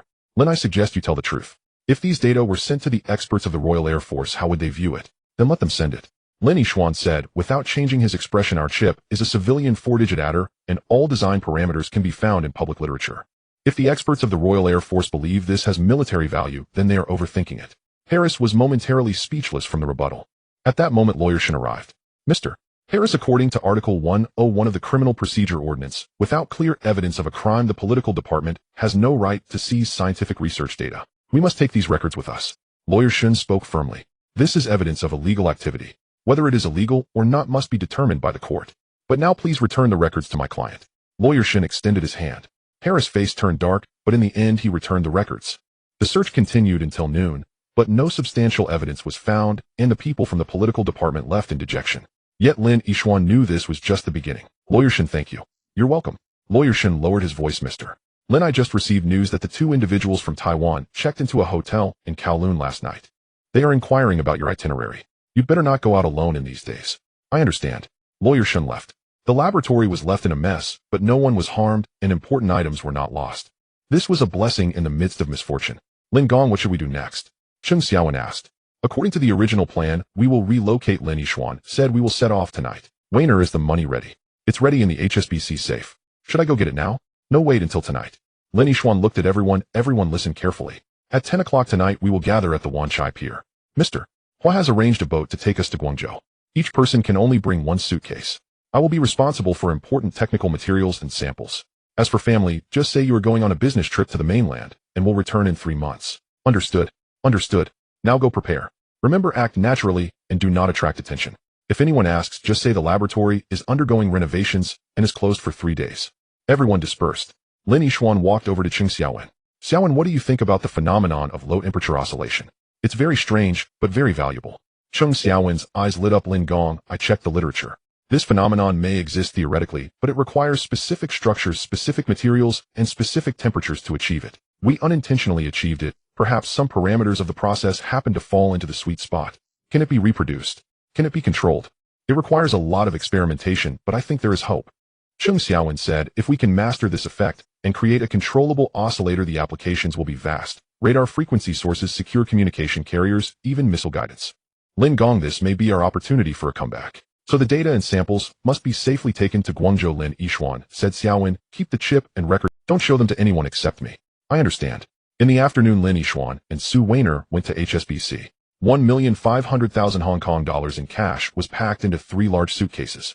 When the heavy boxes were placed in front of Shun, by this usually calm banker also showed a surprised expression. Mr.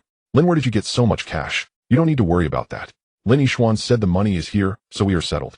Where's the contract? Shun Bai had his secretary bring the documents, and Lin Yixuan carefully reviewed and signed. The procedures for HSBC's withdrawal of investment were considered completed. Mr. Lin, there's something I want to remind you. Shinbai accompanied them to the elevator door, and suddenly said Michael Jean's flight back to M country was this morning. But the 2 individuals from Taiwan are still in Hong Kong. You. Be careful. Thank you. Lin Yixuan looked at him. Mister. Shouldn't you be careful too? Some games when played on a large scale can burn your hands. The elevator door closed. Su Weiner let out a long breath. Yixuan, are we really going to Guangzhou? Once we leave we may not come back. Hong Kong is too small to contain our ambitions. Lin Yixuan said. Guangzhou has Secretary Zheng factories and a market in the mainland. That is where our future lies. But, no buts. Lin Yixuan held her hand. Weiner, are you afraid? Afraid, Su Weiner said honestly, but I am more afraid of losing you. Wherever you go I go. At 9 o'clock in the evening at Wanchai Pier. In the night an inconspicuous fishing boat docked at a secluded berth. Hua Yingming personally waited on the boat, and upon seeing Lin Yixuan he quickly approached. Lin Xing, everything is arranged. The boat is mine, and the crew are all our people. At Guangzhou Huangpu Dock someone will pick you up. Secretary Zheng has arranged everything. Mister. Well, thank you. Don't mention it. Hua Yingming lowered his voice. I just received word that the 2 individuals from Taiwan are looking for you tonight. There are also people from the political department watching the pier. You all need to hurry. One by one people arrived. Cheng Xiaowen, Li Wenbin, Chen Chi-Tai, Master Zhang, and 7 or 8 core technical staff all brought simple luggage, their expressions tense but determined. Get on the boat, Lin Yixuan said in a low voice. Everyone quickly boarded the boat. The fishing boat slowly left the pier without lights, gliding towards the sea in the night. Lin Yixuan stood at the stern watching Hong Kong gradually fade away. The lights of Victoria Harbor sparkled like stars, and the skyscrapers of Central rose like a forest. This was Hong Kong in 1953, prosperous, beautiful, but cold. He was reborn here, started here, and created China's first transistor and the first integrated circuit. Now he was about to leave, reluctant to part. Su Weiner walked over and held his hand. Reluctant, but Lin Yixuan said, Weiner, I will come back. By the time I return, Hong Kong will be different. The Chinese people will be different. The boat sailed out of Victoria Harbor and into the open sea. The night was deep and the sea breeze was biting. Suddenly a searchlight lit up in the distance and a speedboat sped towards them. It's the water police, the captain cried. As the speedboat approached, a voice from the loudspeaker shouted in Cantonese, fishing boat, ahead, stop for inspection. We are the water police. Hui Yingming's face changed. Impossible. I've been using this route for over 10 years without incident. Lin Yixuan's heart sank. Are they from Taiwan? Or the political department? Or the CIA? The speedboat was already alongside and several uniformed personnel jumped onto the fishing boat. The leader was surprisingly a Chinese man in his 30s with sharp eyes.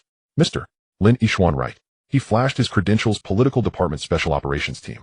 We suspect you are involved in a legal departure. Please come with us. I have legal documents. I'm going to Guangzhou for business. We'll have to check to know for sure. The man waved his hand. Search. Subordinates began searching the cabin. Cheng Xiaowen tightly hugged the bag containing the chip and data, her face pale. Chief, we found this. A subordinate pulled out several boxes from the cabin containing circuit boards, instruments, and some documents. What are these? Research samples, taking them to Guangzhou for exchange, Lin Yixuan said. Do research samples need to be secretly transported at midnight? The man sneered. Mr. Lin, I'm afraid you will have to come with us. And your colleagues. Handcuffs were Lin Yixuan watched the approaching handcuffs, his mind racing. If they were taken back, the chip and technology could fall into the hands of the CIA or Taiwan. No, absolutely not. He glanced at Hua Yingming. Hua Yingming slightly nodded, quietly reaching for his waist. Just then a horn sounded from the distance. Another boat arrived, larger and faster, with a 5-star red flag fluttering at the bow. It was a patrol boat from the mainland. This is Chinese territorial waters. Boat ahead, immediately stop. The voice in Mandarin came through the loudspeaker. The political department personnel were stunned. This was Hong Kong waters. Patrol boats from the mainland generally do not cross the line. But the patrol boat did not stop, heading straight toward them, positioning itself between the fishing boat and the speedboat. Several people stood on the boat, led by a middle-aged man in military uniform who was Secretary Zheng. Comrade Lin Yixuan, we are here to pick you up. Secretary Zheng said loudly, everyone get on our boat. The political department personnel wanted to stop them, but on the patrol boat several soldiers had already raised their guns. This is Hong Kong waters. You have no right. They are our compatriots. We are taking them home, Secretary Zheng said calmly. If you have any objections, let your governor discuss it with Beijing. Now step aside. The atmosphere was tense. The political department personnel's hands rested on their guns, but seeing the machine guns on the patrol boat and Secretary Zheng's determined gaze, they ultimately withdrew their hands. Mr. Lin, please.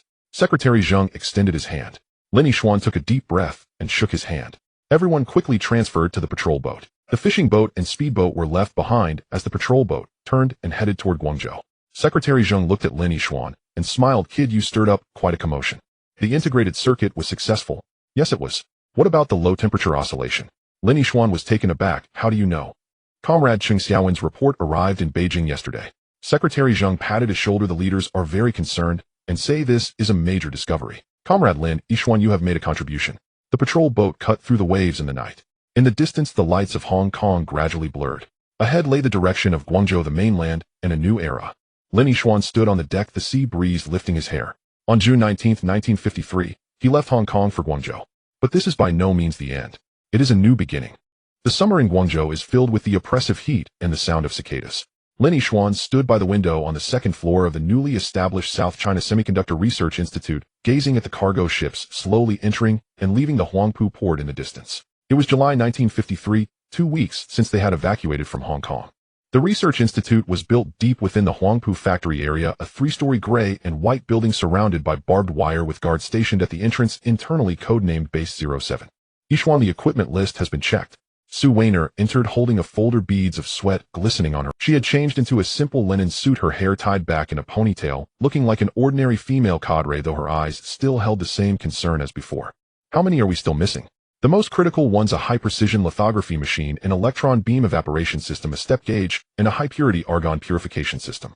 Su Weiner spread the documents on the table. Secretary Zheng has sent some from Beijing, but it's not enough. Last month the U.S. Department of Commerce placed us on the entity list, blocking all restricted materials. What about our country? David is quick to act.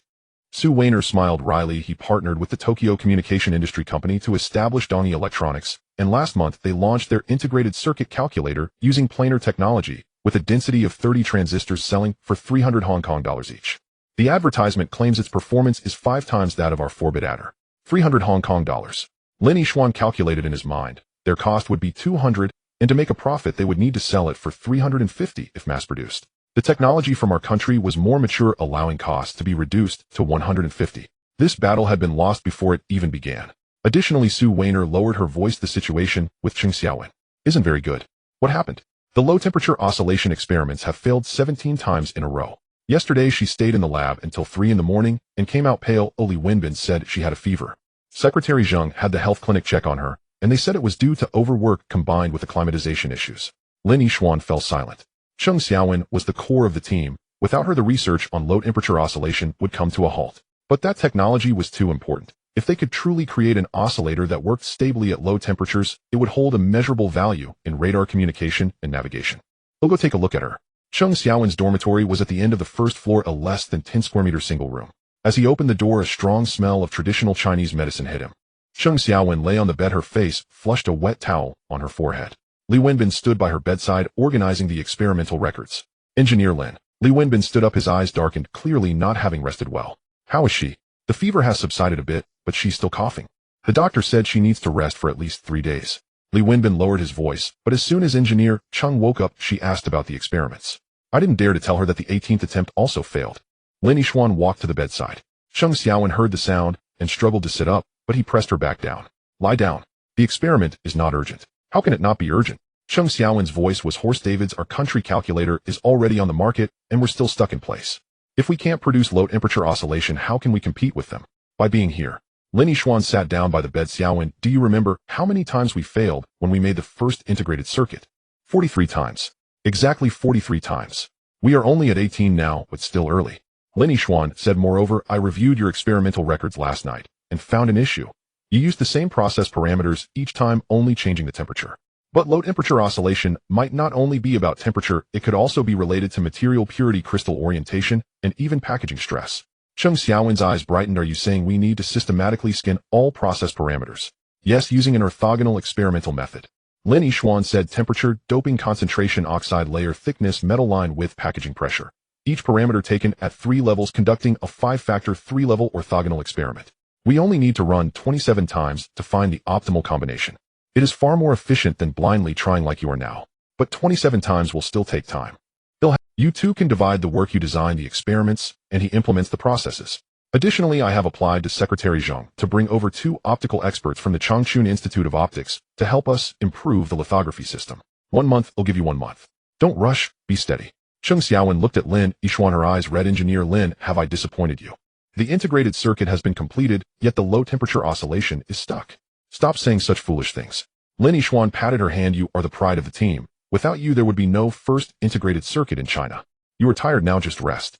Battles must be fought one at a time, and paths walked step by step. There is no need to rush. As he left the dormitory, it was already dark. The lights of the Research Institute lit up one by one like sparks in the darkness. Lin Yixuan walked into the courtyard, looking at the distant Pearl River. On the river surface, fishing lights flickered. Those were fishermen night fishing. This country was still very poor and backward, but it was waking up. Engineer Lin's secretary Zheng is looking for you. A young technician ran over in his office. He said it was urgent. Secretary Zheng's office was on the 3rd floor, and the light was still on. Lin Yixuan knocked and entered, finding not only Secretary Zheng, but also 2 middle-aged men in Zhongshan suits, one wearing glasses, and the other with a crew cut, both exuding a calm demeanor. Comrade Yixuan, come, let me introduce you. Secretary Zheng stood up. This is Comrade Qian Xixin, who just returned from our country, having studied at the California Institute of Technology, specializing in aerodynamics. This is Comrade Wang Ganshang, a nuclear physics expert. Both are urgently needed talents for the country and are temporarily assigned here. Lin Yixuan's heart jolted. Qian Xixin. He was all too familiar with this name. The father of Chinese aerospace from the textbooks of his past life, though he should still be young now. Wang Ganshang was also a key figure behind 2 bombs and 1 satellite. How could such characters come to this small research institute? Greetings, esteemed seniors. Lin Yixuan shook their hands respectfully. Comrade Lin Yixuan, I have long admired you. Qian Xixin spoke gently with a Jiangsu Zhujiang accent. We have seen your integrated circuit. It is remarkable. Though still rough, the direction is correct. I heard you are researching the semiconductor effects at low temperatures. Yes, we found that the chip exhibits abnormal oscillation at sub-zero temperatures, and we want to understand the principle. This direction is very important. Wang Ganshang spoke up, his voice resonant. We are working on atomic bombs that require many special electronic devices. Some of these need to operate in extreme environments, such as high temperatures, low temperatures, and strong radiation. Your research may prove useful. Lin Yixuan understood. This was no coincidence, it was a national arrangement. The low-temperature oscillation technology could be related to even more significant projects. Do the 2 seniors have any suggestions? No suggestions, just some exchanges. Qian Xixin took out several foreign journals from his briefcase. These are the latest issues of Physical Review and Applied Physics letters with several articles on carrier transport and semiconductors that may inspire you. Additionally, I know a few professors at MIT. If you need the latest literature, I can find a way to obtain it. That would be. Lin Yixuan felt as if he had struck gold. What he needed most now was the latest international developments. The U.S. embargo not only restricted equipment, but also literature. There is one more thing. Secretary Zheng said the Beijing authorities have decided to upgrade Base 07 to a key research unit, officially named South China Microelectronics Research Institute, under the direct jurisdiction of the Chinese Academy of Sciences. Comrade Yixuan, you will serve as the deputy director overseeing technology. Comrade Cheng Xiaowen will be appointed as the director of the research room. The state will try to ensure funding, personnel, and equipment. What about the original factory? The factory will continue to operate as usual, producing civilian radios to maintain cash flow. The Research Institute will focus on cutting-edge technology, walking with 2 legs. Secretary Zheng looked at him. Yixuan, the state entrusts you with such a heavy burden because it trusts you. But I must remind you that this path is difficult, with much pressure, temptation, and danger ahead. You must be mentally prepared. I understand, Lin Yixuan replied. Moreover, Secretary Zheng paused. The organization has considered the matter between you and Su Weiner. You may marry, but the wedding must be simplified without extravagance. Weiner's father is a patriotic overseas Chinese leader, and this connection must be utilized well, but you must also be cautious. Lin Yixuan was taken aback, but soon understood. Su Yilua had business in the Nanyang with a fleet and channels. Now that our country was under embargo, many materials needed to come through special channels. The Su family might just be that channel. I understand. Thank you for the organization's concern. As he left the office, it was already 10 at night. Lin Yixuan walked to the rooftop of the Research Institute, gazing at the night scene of Guangzhou. This city had just recovered from the war, with construction sites everywhere and hope all around. Meanwhile, in Hong Kong, David might be celebrating the success of their calculator, while the Americans were likely planning new blockades. But here a group of people were working silently. Yixuan.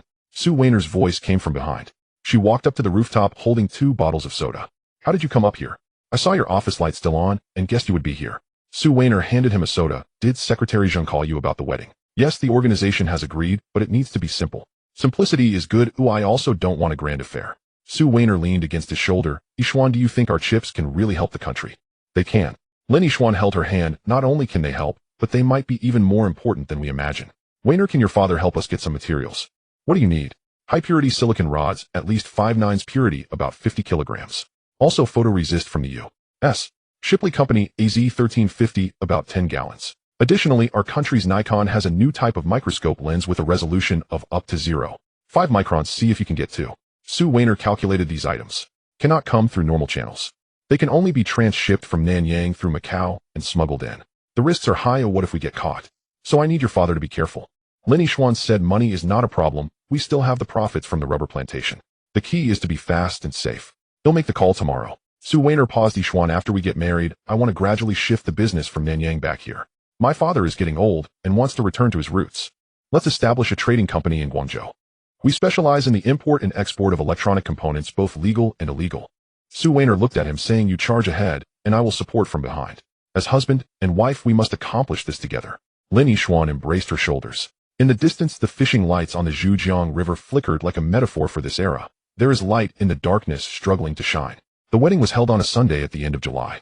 In the cafeteria of the Research Institute, 5 tables were set up. Secretary Zheng officiated the ceremony, while Qian Sishin and Wang Ganchong served as witnesses with colleagues and representatives of the workers in attendance. The food was simple, consisting of 4 dishes and a soup with local rice wine to drink. Su Weiner wore a bright red shirt, while Lin Yixuan donned a Zhongshan suit adorned with a paper flower on his chest. The ceremony was simple yet solemn. When Secretary Zheng announced the ceremony is complete, the cafeteria erupted in enthusiastic applause. Cheng Xiaowen led the crowd in urging the newlyweds to share their love story. Lin Yixuan blushed and could not speak, but Su Weiner was generous, saying, "I fell for him because he looks particularly handsome when making transistors," which drew laughter from everyone. The festivities lasted until 8 in the evening before dispersing. Lin Yixuan and Su Weiner returned to their dormitory, a room of less than 20 square meters furnished by the institute. The only new item was the large red quilt on the bed, gifted by the workers. "I feel sorry for you," Lin Yixuan said. "Others get married with houses, cars, and jewelry. We have nothing." Su Weiner poured him a cup of tea, saying, "Yixuan, we are a family now. We will walk this road together." Just then there was a knock at the door. It was Li Wenbin with an unusual expression. "Lin Qing wants you to go to the lab immediately," she said. "There is a major discovery." Lin Yixuan and Su Weiner exchanged a glance and immediately got up. In the laboratory, Cheng Xiaowen's eyes sparkled, showing no signs of illness. On her workbench lay a dozen chips, each connected to testing equipment. "Lin, look at this," she said, pointing at an oscilloscope. On the screen was a clear sine wave with a frequency stable at 2 MHz with almost no amplitude fluctuation. "This is the result of the 18th experiment," Cheng Xiaowen said excitedly. "Following your instructions, I used the orthogonal experimental method and created 27 sets of parameter combinations. The 18th set had a temperature of -35 degrees, a doping concentration of 1e16 cm superscript 3, an oxide layer thickness of 120 nanometers, a metal line width of 8 micrometers, and a packaging pressure of 0.5 megapascals. Under these parameters, the chip exhibited stable self-oscillation, and the frequency hardly changed with temperature." Hardly changed with temperature. Lin Yixuan was shocked. This was a major breakthrough. The frequency stability of electronic devices is most challenging due to temperature drift. If we can truly achieve temperature insensitivity, it would be immensely valuable. "Yes, I raised the temperature from -40 degrees to -20 degrees, and the frequency only drifted by 0.1. From -20 degrees to 0 degrees, it drifted by 0.3. Cheng Xiaowen retrieved the recorded data. Moreover, the oscillation amplitude is also very stable, with a peak around -30 degrees. Lin, we may have inadvertently discovered a sweet spot. Within this temperature range, the chip forms a kind of resonant cavity structure, and as the temperature changes, multiple parameters compensate for each other, perfectly offsetting the frequency drift. Can it be repeated? It has been repeated 5 times, and the results are consistently Wenbin added. We also disassembled one chip and observed it under a microscope.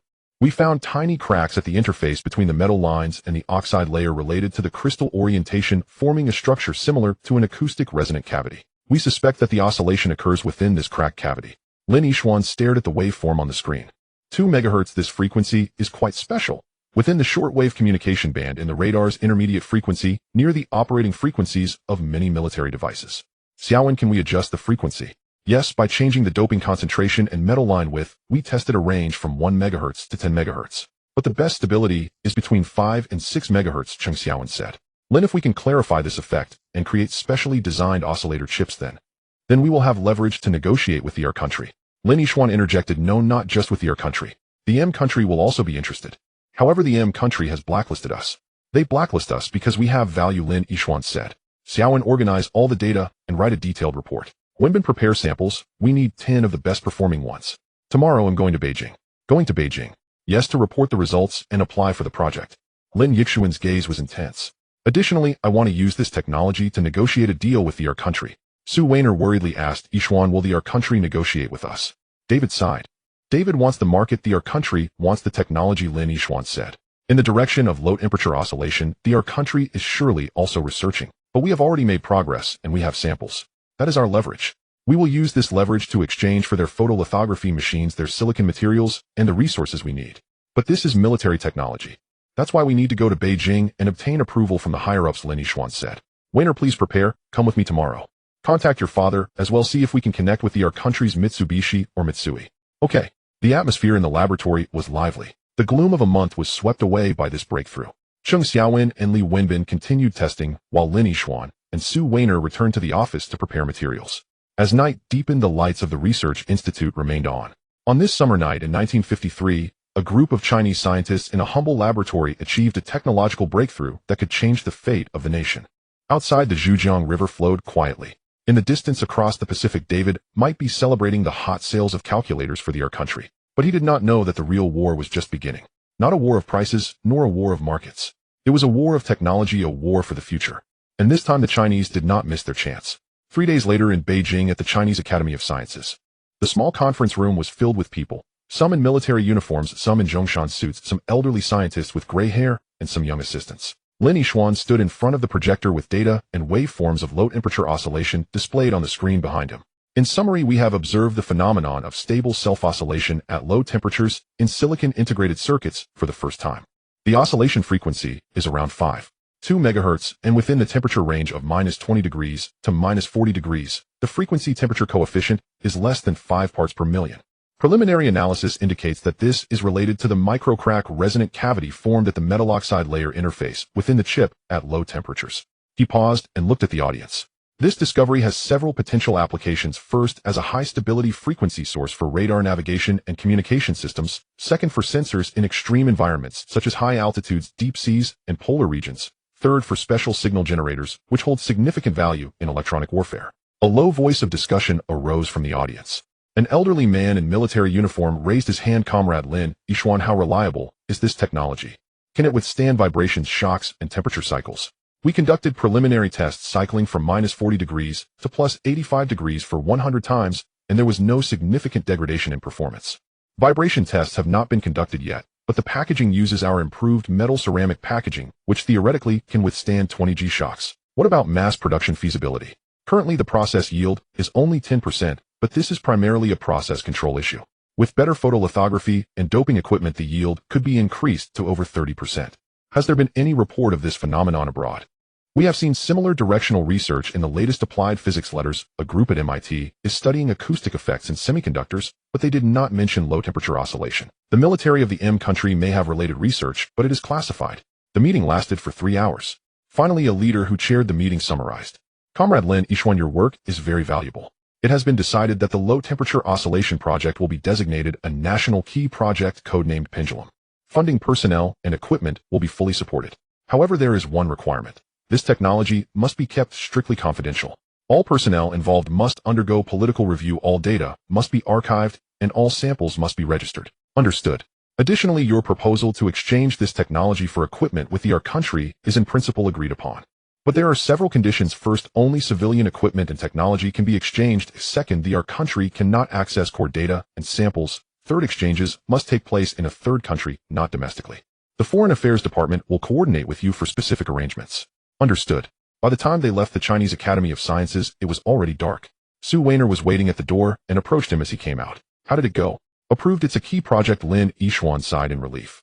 And we can negotiate with our country. Weiner, have you made contact with your father? I have made contact. A section chief from Mitsui Co. in our country named Ichiro Matsumoto expressed interest. He said he could arrange a meeting in Hong Kong, negotiating under a trading company name. Hong Kong. Lin Yixuan pondered. Returning to Hong Kong carries risks, but it is indeed the most suitable place. Neutral, convenient, and with all parties present. When? Next Wednesday. Matsumoto said David will also be there. David? Lin Yixuan sneered. He sure is well informed. All right, next Wednesday we meet in Hong Kong. On the train back to Guangzhou, Lin Yixuan kept gazing out the window. In the night, the fields of the North China plain rushed past with the occasional flicker of village lights. This country is rising from the ruins, and he is one of its small drivers. Yixuan, what are you thinking about? Su Weiner leaned on his shoulder. I was thinking about my father, Lin Yixuan said. If only he could see today, it would be wonderful. He can see it, Su Weiner said softly. He will definitely see it. The train continued through the night. Ahead lay Guangzhou, the laboratory, and unfinished endeavors. And further ahead, a resurgent giant of the East. Lin Yixuan clenched his fist. On August 6, 1953, in a suite on the top floor of the Kowloon Hotel in Hong Kong, Lin Yixuan stood by the window, watching the bustling crowd on Queen's Road below. In the distance, the Star ferry shuttled back and forth in Victoria Harbor, and the skyscrapers of Central glistened under the afternoon sun. This is Hong Kong, the place he left and returned to. Yixuan, we have news from Matsumoto. Su Weiner came out from the inner room, holding a telegram. The negotiation has been moved to tomorrow afternoon at 3 o'clock in the conference room of Jardine Matheson. David will also attend. As expected, Lin Yixuan replied without turning around. Matsumoto cannot make decisions alone. David is the representative of Jardine and also a partner, so he will definitely be involved. Is there any news from Xiaowen? Yes, just received it. Su Weiner handed over another telegram sent by Cheng Xiaowen from Guangzhou in code. She said the low-temperature oscillation operates at a frequency of 5.2 MHz, which is highly consistent with the guidance frequency of the Sparrow air-to-air missile being developed by the U.S. company Raytheon. The error does not exceed 0.1. Lin Yixuan's heart trembled. Raytheon, the Sparrow missile, these are core secrets of the U.S. military. How did Cheng Xiaowen know? The telegram had another line. The information comes from a reference in the U.S. Aviation Weekly provided by Comrade Qian Xixin, November 1952 edition, page 37. The article mentioned that Raytheon was looking for a more stable frequency source for the Sparrow missile requiring a temperature coefficient of less than 1 in a million. Our sample has achieved a coefficient of 5 in a million. Qian Professor. Lin Yixuan understood. Qian Xixin has connections in the academic circles of the U.S. and can obtain internal information. This information is too important. If the country learns that their low-temperature oscillation technology can reach the standards for military missiles, they will surely bid even higher. But conversely, the risks are also greater. If the U.S. learns that China possesses such technology, their reaction will be even more intense. Moreover, Su Weiner lowered her voice. Mr. He sent intelligence from Macau saying that 2 Americans checked into the Peninsula Hotel yesterday registered as businessmen, but Mr. He's contacts recognized one as a former CIA intelligence officer stationed in Manila. They went to Jardine Matheson this morning to meet with David. The CIA has also come. Lin Yixuan was not surprised. The low-temperature oscillation technology involves military frequencies, and the CIA cannot afford to ignore it. But personally sending someone to Hong Kong shows a high level of concern. Additionally, Su Weiner paused and took out an envelope from the bottom of her suitcase, the old photo of your father that you asked me to bring. I found that there are words on the back of the photo. Lin Yixuan took the envelope. Inside was a black-and-white photo from 1943 featuring his father Lin Huayuan and several young men. He flipped it over and saw a line of small characters written with a brush on August 15th of the 32nd year of the Republic of China in Kunming. From left, Zheng Shuyi Lin Huayuan, Zhou Rin Qian Bojun. On this day, the surrender of the Japanese invaders was in sight, and we should strive to save the country with science. August 15th of the 32nd year of the Republic of China corresponds to August 15th, 1943. In the photo, 4 men are visible, with his father being the second. The first is named Zheng Shuyi. Zheng Shuyi. Secretary Zheng. Lin Yixuan scrutinized the person on the left side of the photo. Young, thin, with sharp eyes. Although he has a different temperament from the current secretary, Zheng, his brows and eyes indeed share a resemblance. If this is indeed the same person, did his father know Secretary Zheng from before? Were they classmates in Kunming? Or, Yixuan, look at this. Su Weiner pointed to the edge of the photo where there was a line of even smaller text seemingly added later. Brother Zheng went to the U.S. for further studies. Huayuan remained in Kunming. Parting may lead to eternal farewell, yet we share the same aspiration to save the country. Supplementary notes from the autumn of the 34th year. The 34th year corresponds to 1945, the year of victory in the War of Resistance. His father said, parting may lead to eternal farewell, with a heavy tone. Zheng Shuyi went to the U.S. while his father stayed in Kunming. What happened afterward? Why eternal farewell? The phone rang. It was the hotel front desk informing him that a Mr. Shinbai arrived. Lin Yixuan asked Su Weiner to put the photo away and tidied his clothes. 2 minutes later, Shinbai walked into the suite with a briefcase. Mr. Lin, Miss Su, long time no see. Shinbai shook hands, his expression serious. I won't waste time on pleasantries. He'll get straight to the point. There's danger in tomorrow's negotiations. What danger? David and Matsumoto have set a trap. Shinbai took out several documents from his briefcase. This is what I found in the commercial registry. Although Dongi Electronics is a joint venture between David and Tokyo Communication Industry, the actual controlling party is an offshore company registered in the Cayman Islands. Among the shareholders of that company, there are shadows of Raytheon Company from the U.S. Raytheon, Lin Yixuan, and Su Weiner exchanged glances.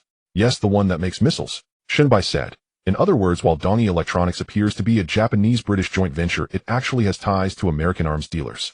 Their desire for your low-temperature oscillation technology is not for calculators, it's likely for evaluation by Raytheon. If the technology can indeed meet military standards, the next step could be acquisition or forced appropriation. The CIA has arrived in Hong Kong today. I know, Shinbai nodded. So in tomorrow's negotiations, you must be especially careful. I suggest not bringing samples and not giving out core data. Only discuss concepts, not details. Also, there must be a third party present during the negotiations, preferably journalists. In a public setting, they won't dare to act recklessly. But we need photolithography machines and equipment. If we don't discuss details, how can we exchange? Negotiate, but do it in batches, Shunbai replied. First, sign a letter of intent to exchange technical concepts for a list of equipment. Once the equipment arrives and is accepted, then provide some technical data. Finally, once the equipment is in production and meets quality standards, provide the core processes. 3 steps must be taken with guarantees and penalties at each stage. This way, even if they try to play tricks, there will be restrictions. Lin Yixuan pondered. Shinbei's suggestion was prudent, but the Our Country people would not agree. They want the technology as soon as possible. Lawyer Shin, can you be our legal advisor? I came here for that purpose, Shunbai smiled. However, Mr. Lin, legal fees aren't cheap. Whatever the price is, I want haggle. Alright, then I'll come to pick you up at 2 o'clock tomorrow afternoon. Now I need to meet a few more people to smooth things over. There are some rules to business in Hong Kong, as you know. Shunbai left. Lin Yixuan paced in the room. Outside the window, the sky darkened and the lights of Victoria Harbor began to light up one by one. This prosperous colony looks glamorous on the surface, but underneath currents are stirring. David Matsumoto, the CIA Raytheon, and Secretary Zhang, whose allegiance is uncertain. All the threads are intertwined. Yixuan, what are you thinking? Su Weiner asked softly. I am thinking when my father was in Kunming, did he and Secretary Zhang face similar? Lin Yixuan looked at the lights outside the window. Saving the country with science sounds easy. But science knows no borders and scientists have nationalities. Who the technology is used for, where it is applied, whether it is technology that saves the country or technology that harms it, sometimes comes down to a moment's thought. Are you worried that the low-temperature oscillation technology will be used to make missiles? If the Americans get it, they definitely will, Lin Yixuan said. But the technology itself is not wrong. The wrong lies with those who use it. Weiner, I have an idea for tomorrow's negotiation. What idea? We want not only to exchange equipment, but also to exchange personnel. Lin Yixuan turned around, his eyes bright. Let Matsumoto send a technical team to Guangzhou under the pretense of installing and debugging equipment, but in reality, it will be for technical exchange. Our people will go to the Our Country under the guise of training, but in reality, they will learn about their quality management and process control. Technology for technology, talent for talent. In this way, even if they obtain the low-temperature oscillation technology, we can also learn their entire industrial system. But will the Our Country people agree? So we need leverage, Lin Yixuan said. The frequency stability of the low-temperature oscillation is leverage. Tell them we can achieve a temperature coefficient as low as 3 in a million or even lower. This level is something Raytheon cannot achieve. As long as they want it, they have to offer something of equal value. Su Weiner looked at him, her gaze complicated. Yixuan, you've become more and more like a businessman. Not a businessman, but a warrior. Lin Yixuan grasped her hand. Weiner, in this battle we cannot just defend.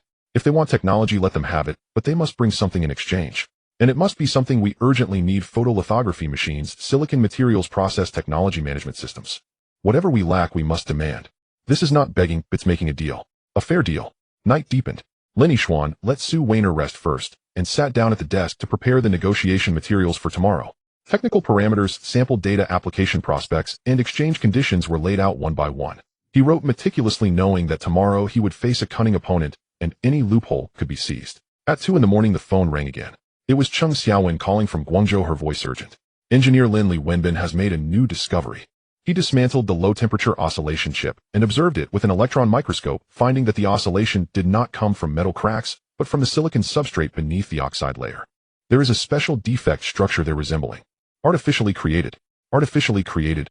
Yes, the arrangement of the defects is regular with uniform spacing, like a grating. Li Wenbin suspected that it might be due to uneven exposure during photolithography, or that the silicon wafer itself had problems. Yet this kind of problem inadvertently created the conditions for oscillation. We tried to deliberately create similar defects during photolithography, and it really worked. The yield increased from 10% to 30%. Lin Yixuan held the receiver, his hand trembling. This means that low-temperature oscillation is not a coincidence. It is reproducible and manufacturable. Moreover, a yield of 30% already meets the conditions for mass production. Xiaowen, keep this discovery confidential for now. Don't tell anyone, not even the Our Country people. I understand. Engineer Lin, how about you? I am. Negotiations in Hong Kong. Once resolved, I'll inform you immediately. After hanging up, Lin Yixuan gazed silently at the nocturnal skyline of Hong Kong. That night, across 2 cities, Guangzhou and Hong Kong, a group of Chinese people worked tirelessly toward a shared goal. Though the path ahead was perilous and their adversaries formidable, they possessed expertise, clarity of purpose, and unwavering mutual trust. That was enough.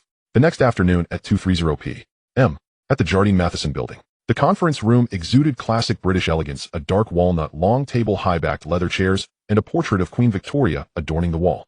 David Matsumoto and several Japanese engineers were already present. Upon seeing Lin Yixuan's delegation enter, David rose with a broad smile. Mr. Lin, it's been too long. I hear your endeavors in Guangzhou have flourished. My sincerest congratulations. Thanks to Mr. David's kindness we manage. Just barely, Lin Yishuan replied, shaking hands with poised composure. Matsumoto Ichiro, in his 50s, short in stature and wearing gold-rimmed spectacles, embodied the archetype of a seasoned technical bureaucrat. He stood and bowed, deeply observing impeccable etiquette. Mr. Lin, it is an honor to meet you for the first time. I am Matsumoto, director of the technical headquarters at Tokyo Communications Industry. I have long admired your groundbreaking achievements in semiconductor technology. Meeting you today is truly a privilege. Mr. Matsumoto, you flatter me. Please be seated. All took their seats.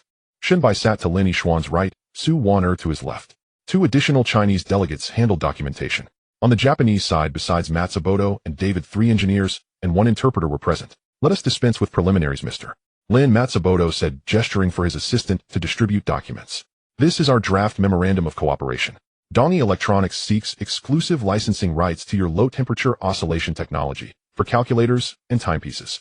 In exchange, we offer a complete integrated circuit production line, including photolithography steppers, diffusion furnaces, evaporation systems, and the corresponding process technologies. Moreover, we will dispatch a technical team to assist you in establishing the production line and training your personnel. Lin Yishuan scanned the document swiftly. The terms were exceptionally generous, almost accommodating every request. Yet one clause caught his attention, Clause 6. The technology license shall be valid for 20 years, during which the licensee shall not transfer or sublicense the technology to any third party within the licensed territory. The licensed territory included mainland China, Hong Kong, Macau, Taiwan, and all Southeast Asian nations. In essence, Donnie Electronics sought to acquire exclusive rights to this technology across nearly the entire East Asian region, using equipment as leverage. And with a 20-year term, the technology would effectively be locked away. Mr. Matsumoto, isn't this licensed territory rather expansive? Lin Yishuan set the document down. Mr. Lin, the equipment we are offering exceeds $3 million US in value. Such a substantial investment naturally demands a commensurate market to absorb it. Matsumoto smiled faintly. Furthermore, by selling our calculators across Southeast Asia, we are also promoting your technology. Truly a win-win scenario. The technology is ours. The market is ours. Using our innovation to generate our revenue, only to then restrict our own access to it. Mr. Matsumoto, this is less a win-win than a unilateral sweep. A palpable tension settled over the room. David interjected smoothly. Mr. Lin, negotiations are meant to be flexible. If anything seems unsuitable, we're open to revision. I believe cooperation must rest on equality, Lin Yishuan declared. We are willing to license the low-temperature oscillation technology, but not exclusively and not for 20 years. A 5-year term limited strictly to civilian applications, calculators and timepieces. Military applications remain entirely off-limits. In return, we do not require the full production line.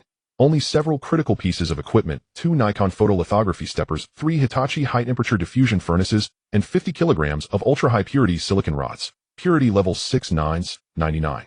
9,999. Matsumoto and David exchanged glances. Lin Yishuan's counteroffer proved sterner than anticipated, yet more pragmatic. Rejecting the turnkey line implied confidence in China's capacity to build its own infrastructure. His specific demand for Nikon and Hitachi equipment revealed deep familiarity with Japanese industrial capabilities, requiring silicon purity at 6 nines signaled military-grade specifications. Mr. Lin, the equipment you've requested appears on the Coordinating Committee for Multilateral Export Control's COCOM embargo list, Matsumoto remarked slowly. Exporting them requires dual approval from Japan's Ministry of International Trade and Industry and the U.S. Department of Commerce. It will be extremely difficult. Then the low-temperature oscillation technology itself qualifies as sensitive, Lin Yishuan retorted sharply. If this proves too arduous for you, we may explore alternatives, with Europe, perhaps ASML in the Netherlands, or Zeiss in Germany. David's expression shifted. ASML, though still emerging, was rapidly gaining ground in photolithography, surpassing Nikon in ambition, if not yet in execution. Should China pivot to Europe, Japan would forfeit the opportunity entirely. Mr. Lin, ASML has yet to produce high-precision photolithography steppers, Matsumoto countered. Nikon remains the optimal choice. Very well, we will endeavor to secure the equipment, though it will take time. In addition, we propose one condition: we require 3 sample low-temperature oscillation chips for evaluation in Japan. Should performance match your claims, we will initiate the export procedures without delay. Samples may be provided, but only after equipment shipment has commenced, Lin Yishuan stated firmly. Moreover, samples shall be used solely for performance evaluation, not reverse engineering. We require a supplementary agreement stipulating a $10 million penalty for any breach. 10 million, David exclaimed. Mr. Lin, that figure seems excessive. The true value of this technology far exceeds 10 million, Lin Yishuan replied calmly. Mr. Matsumoto, you understand precisely what it signifies, to engineer an oscillator stable at -40 degrees Celsius with a temperature coefficient of 5 parts per million. Such a device transcends calculators. It enables communication-based stations at extreme altitudes, scientific research outposts in polar regions, and other specialized environments. He paused, deliberately observing Matsumoto's reaction. A flicker in Matsumoto's eyes betrayed full comprehension of the unspoken implication. Mr. Lin, those applications certainly intrigue us, Matsumoto responded carefully. Yet technological worth must be validated by the marketplace. Donnie Electronics possesses mature distribution channels, capable of transforming your innovation into tangible products and real profit. That benefits us both. Therefore, deeper collaboration is essential, Lin Yishuan continued. Beyond equipment for technology, I propose personnel exchange. Your technical team deploys to Guangzhou to assist in building our production line. In return, we send our engineers to Japan to study your quality management and process control methodologies. Duration, 3 months. Expenses borne entirely by us. Matsumoto fell silent. This proposal had been unexpected. Technical exchange implied Chinese engineers would gain exposure to Japan's advanced industrial system. Though only 3 months, the learning capacity of Chinese engineers meant immense knowledge could be absorbed in that. Mr. Matsumoto, David interjected. I find Mr. Lin's proposal remarkably sincere. Personnel exchange benefits both parties. We should consider it seriously. Matsumoto glanced between David and Lin Yishuan, then nodded decisively. In principle, yes. However, specifics require further negotiation. As for the samples, equipment shipment first, then sample delivery. That is non-negotiable, Lin Yishuan held firm. The negotiations lasted 3 hours. Ultimately, they reached a preliminary framework agreement. Donnie Electronics would supply 2 Nikon photolithography steppers, 3 Hitachi diffusion furnaces, and 50 kilograms of ultra-high purity silicon rods, in exchange for a 5-year non-exclusive license to deploy the low-temperature oscillation technology in civilian applications. Additionally, both sides agreed to a 3-month technical exchange program. 5 Japanese specialists would travel to Guangzhou, 3 Chinese engineers would go to Japan. Samples would be delivered upon equipment shipment under stringent confidentiality and penalty clauses. After signing the memorandum, it was already 6 o'clock in the evening. Matsumoto extended an invitation to dinner which Lin Yishuan politely declined, citing preparations for departure. As they exited the Jardine Matheson building, twilight softened the sky. Engineer Lin, do you believe they'll honor their commitments? Su Wanner asked en route to the hotel. No, Lin Yishuan replied. Matsumoto conceded too readily. Nikon's photolithography steppers represent Japan's most advanced technology. Why would they yield them so easily? I suspect they'll deliver scaled-down versions or obsolete models. The silicon rods may also fall short of the promised purity. Then why sign it all? To secure a formal agreement, binding them legally, Lin Yishuan explained. Our legal counsel, Mr. Shin, will draft ironclad clauses. Any violation grants us grounds for substantial compensation. And crucially, the technical exchange is genuine. That is precisely what we need most. The 3 engineers sent to Japan must be our sharpest minds. Once there, they must learn relentlessly, absorb every nuance of Japanese management process, engineering, and quality control. But the samples? We'll provide samples, but not our best. We'll deliver units with 30% yield and a temperature coefficient of 10 parts per million. Our finest, 5 parts per million, remain securely with us. When they discover the samples underperform, they'll return to renegotiate. And then we hold the leverage to demand far more. Su Wanner studied him, then shook her head with a wry smile. Yishuan, you're growing more like a shrewd merchant. Lin Yishuan chuckled. It's not by choice, it's necessity. Now pack up. Tonight we depart for Macau. Mr. He has arranged a vessel. We sail for Guangzhou tomorrow morning. Shall we not meet Secretary Zheng? He cannot receive us now. Lin Yishuan lowered his voice. Mr. Shin warned that the political department has him under close scrutiny. We'll return to Guangzhou and wait for him to come to us. Back at the hotel, they began packing. Lin Yishuan stood before the window, casting one final gaze upon Hong Kong. He would return to this city, armed with superior technology, greater capital, and an unstoppable momentum. Below, a black sedan idled at the curb. Inside, an occupant trained binoculars steadily on his window. It was a CIA operative. Lin Yishuan drew the curtains shut and lifted his suitcase. Let's go. Under cover of night, they departed the hotel and boarded the vessel bound for Macau. The glittering lights of Victoria Harbor receded into soft haze behind them. Ahead lay the Pearl River estuary, Guangzhou, and home. The vessel slipped into motion. Lin Yishuan leaned against the rail, watching the dark, heaving sea. Subsurface currents churned, but he had found his course. In August in Guangzhou, even the wind feels scorching.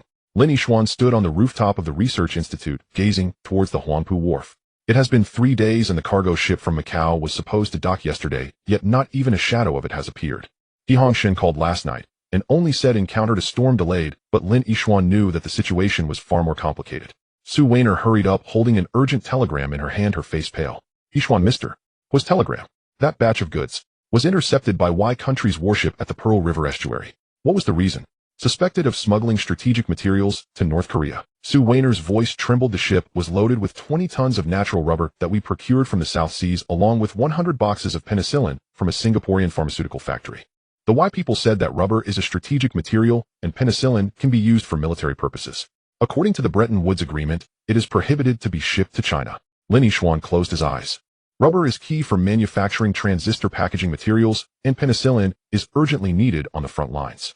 He had prepared for 2 months, spending the last 100,000 US dollars on the account. Now it is all over. What about the crew? They were taken to Hong Kong for questioning. Mr. Hua said the Y people are very tough this time, possibly under pressure from M country. CIA. This term popped into Lin Yishuan's mind.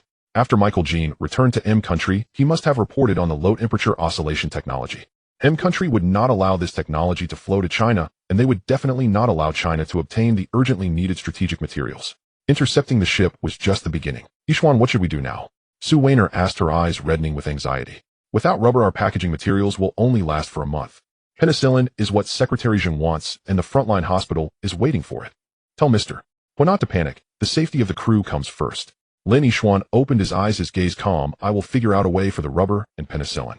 You send a telegram back to Secretary Zheng saying the goods will be delayed a few days, but they will definitely arrive. What plan do you have? The Y people are guarding the Pearl River estuary, and the Macau route is cut off. Ships from the South Seas now dare not come this way. We'll go by land. Lin Yishuan said, enter from Yunnan. Your father has a rubber plantation in Myanmar. Have him transport the rubber to Yangon, then come in through the Yunnan-Myanmar road. As for penicillin, I will find Professor Wang Ganchang. The Academy of Sciences has a pharmaceutical factory in Kunming that can produce terramycin. Although it is not as effective as penicillin, it can serve as an emergency substitute. But how long will that take? The conditions on the Yunnan-Myanmar road are so poor that it will take at least half a month. Still better than nothing. Lin Yishuan turned and headed downstairs. I will go find Secretary Zheng. Wayner, contact your father and have him ship the goods immediately. The rubber must be raw, not processed, for easier transport. Also tell him to double the price, and we will cover the shipping costs. Yishuan. Sue Wayner grabbed him. Are you trying to hold? We have no money left in our account. How can we pay for the double price? With technology. Lin Yishuan looked at her. Your father has always wanted the agency rights for transistor radios in Southeast Asia. I will give it to him. 5 years of exclusivity free of charge. Additionally, the first batch of products for the civilian use of low-temperature oscillation technology will also be given to him. This should be enough to exchange for 20 tons of rubber. But that's our hard work. Our hard work can be regained, but if people are gone, we have nothing left. Lin Yishuan held her hand. Wayner, trust me. As long as we are alive and the technology exists, money can be earned back anytime. But now the front line is waiting for medicine and the factory is waiting for raw materials. We must overcome this hurdle. Sue Wayner looked at him, tears finally falling. Yishuan, I will go with you. No, you stay here. Sheng Xiaowen needs people, and our country equipment is arriving soon. You need to oversee the acceptance. Also, Lawyer Shin sent a document from Hong Kong regarding the new ban from M country's Ministry of Commerce. Take a close look and think of a countermeasure. New ban. Yes, it prohibits any company using M country technology from conducting business with us. Lin Yishuan smiled wryly. This is meant to completely cut us off. But the more they do this, the more it shows we are on the right path. Wayner, hold on. He hurried down the stairs, got into the car, and headed straight for the military district compound. On the way, he quickly calculated 20 tons of rubber at a market price of 50,000 US dollars doubled to 100,000. 100 boxes of penicillin at a market price of 30,000, and the substitute terramycin would cost about 20,000. Adding up to 120,000 US dollars equivalent to 400,000 Hong Kong dollars. There was less than 50,000 left in the account, a shortfall of 350,000. How much could the technology authorization be worth? Transistor radios in Southeast Asia generate a profit of about 100,000 Hong Kong dollars a year, totaling 500,000 over 5 years.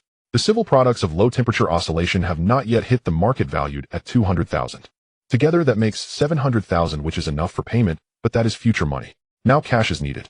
The car arrived at the military district. Secretary Zheng was already waiting in the office, his face ashen. Comrade Yishuan, I received the telegram. The Y people are brazenly provoking us. The Pearl River estuary is Chinese territorial waters. How dare they inspect our ship with their warships and cannons? Lin Yishuan sat down calmly. Secretary Zheng, this is not the time to be angry. The ship has been detained and the goods can't be retrieved, but the medicine for the front line must not stop. I have a plan. Go ahead.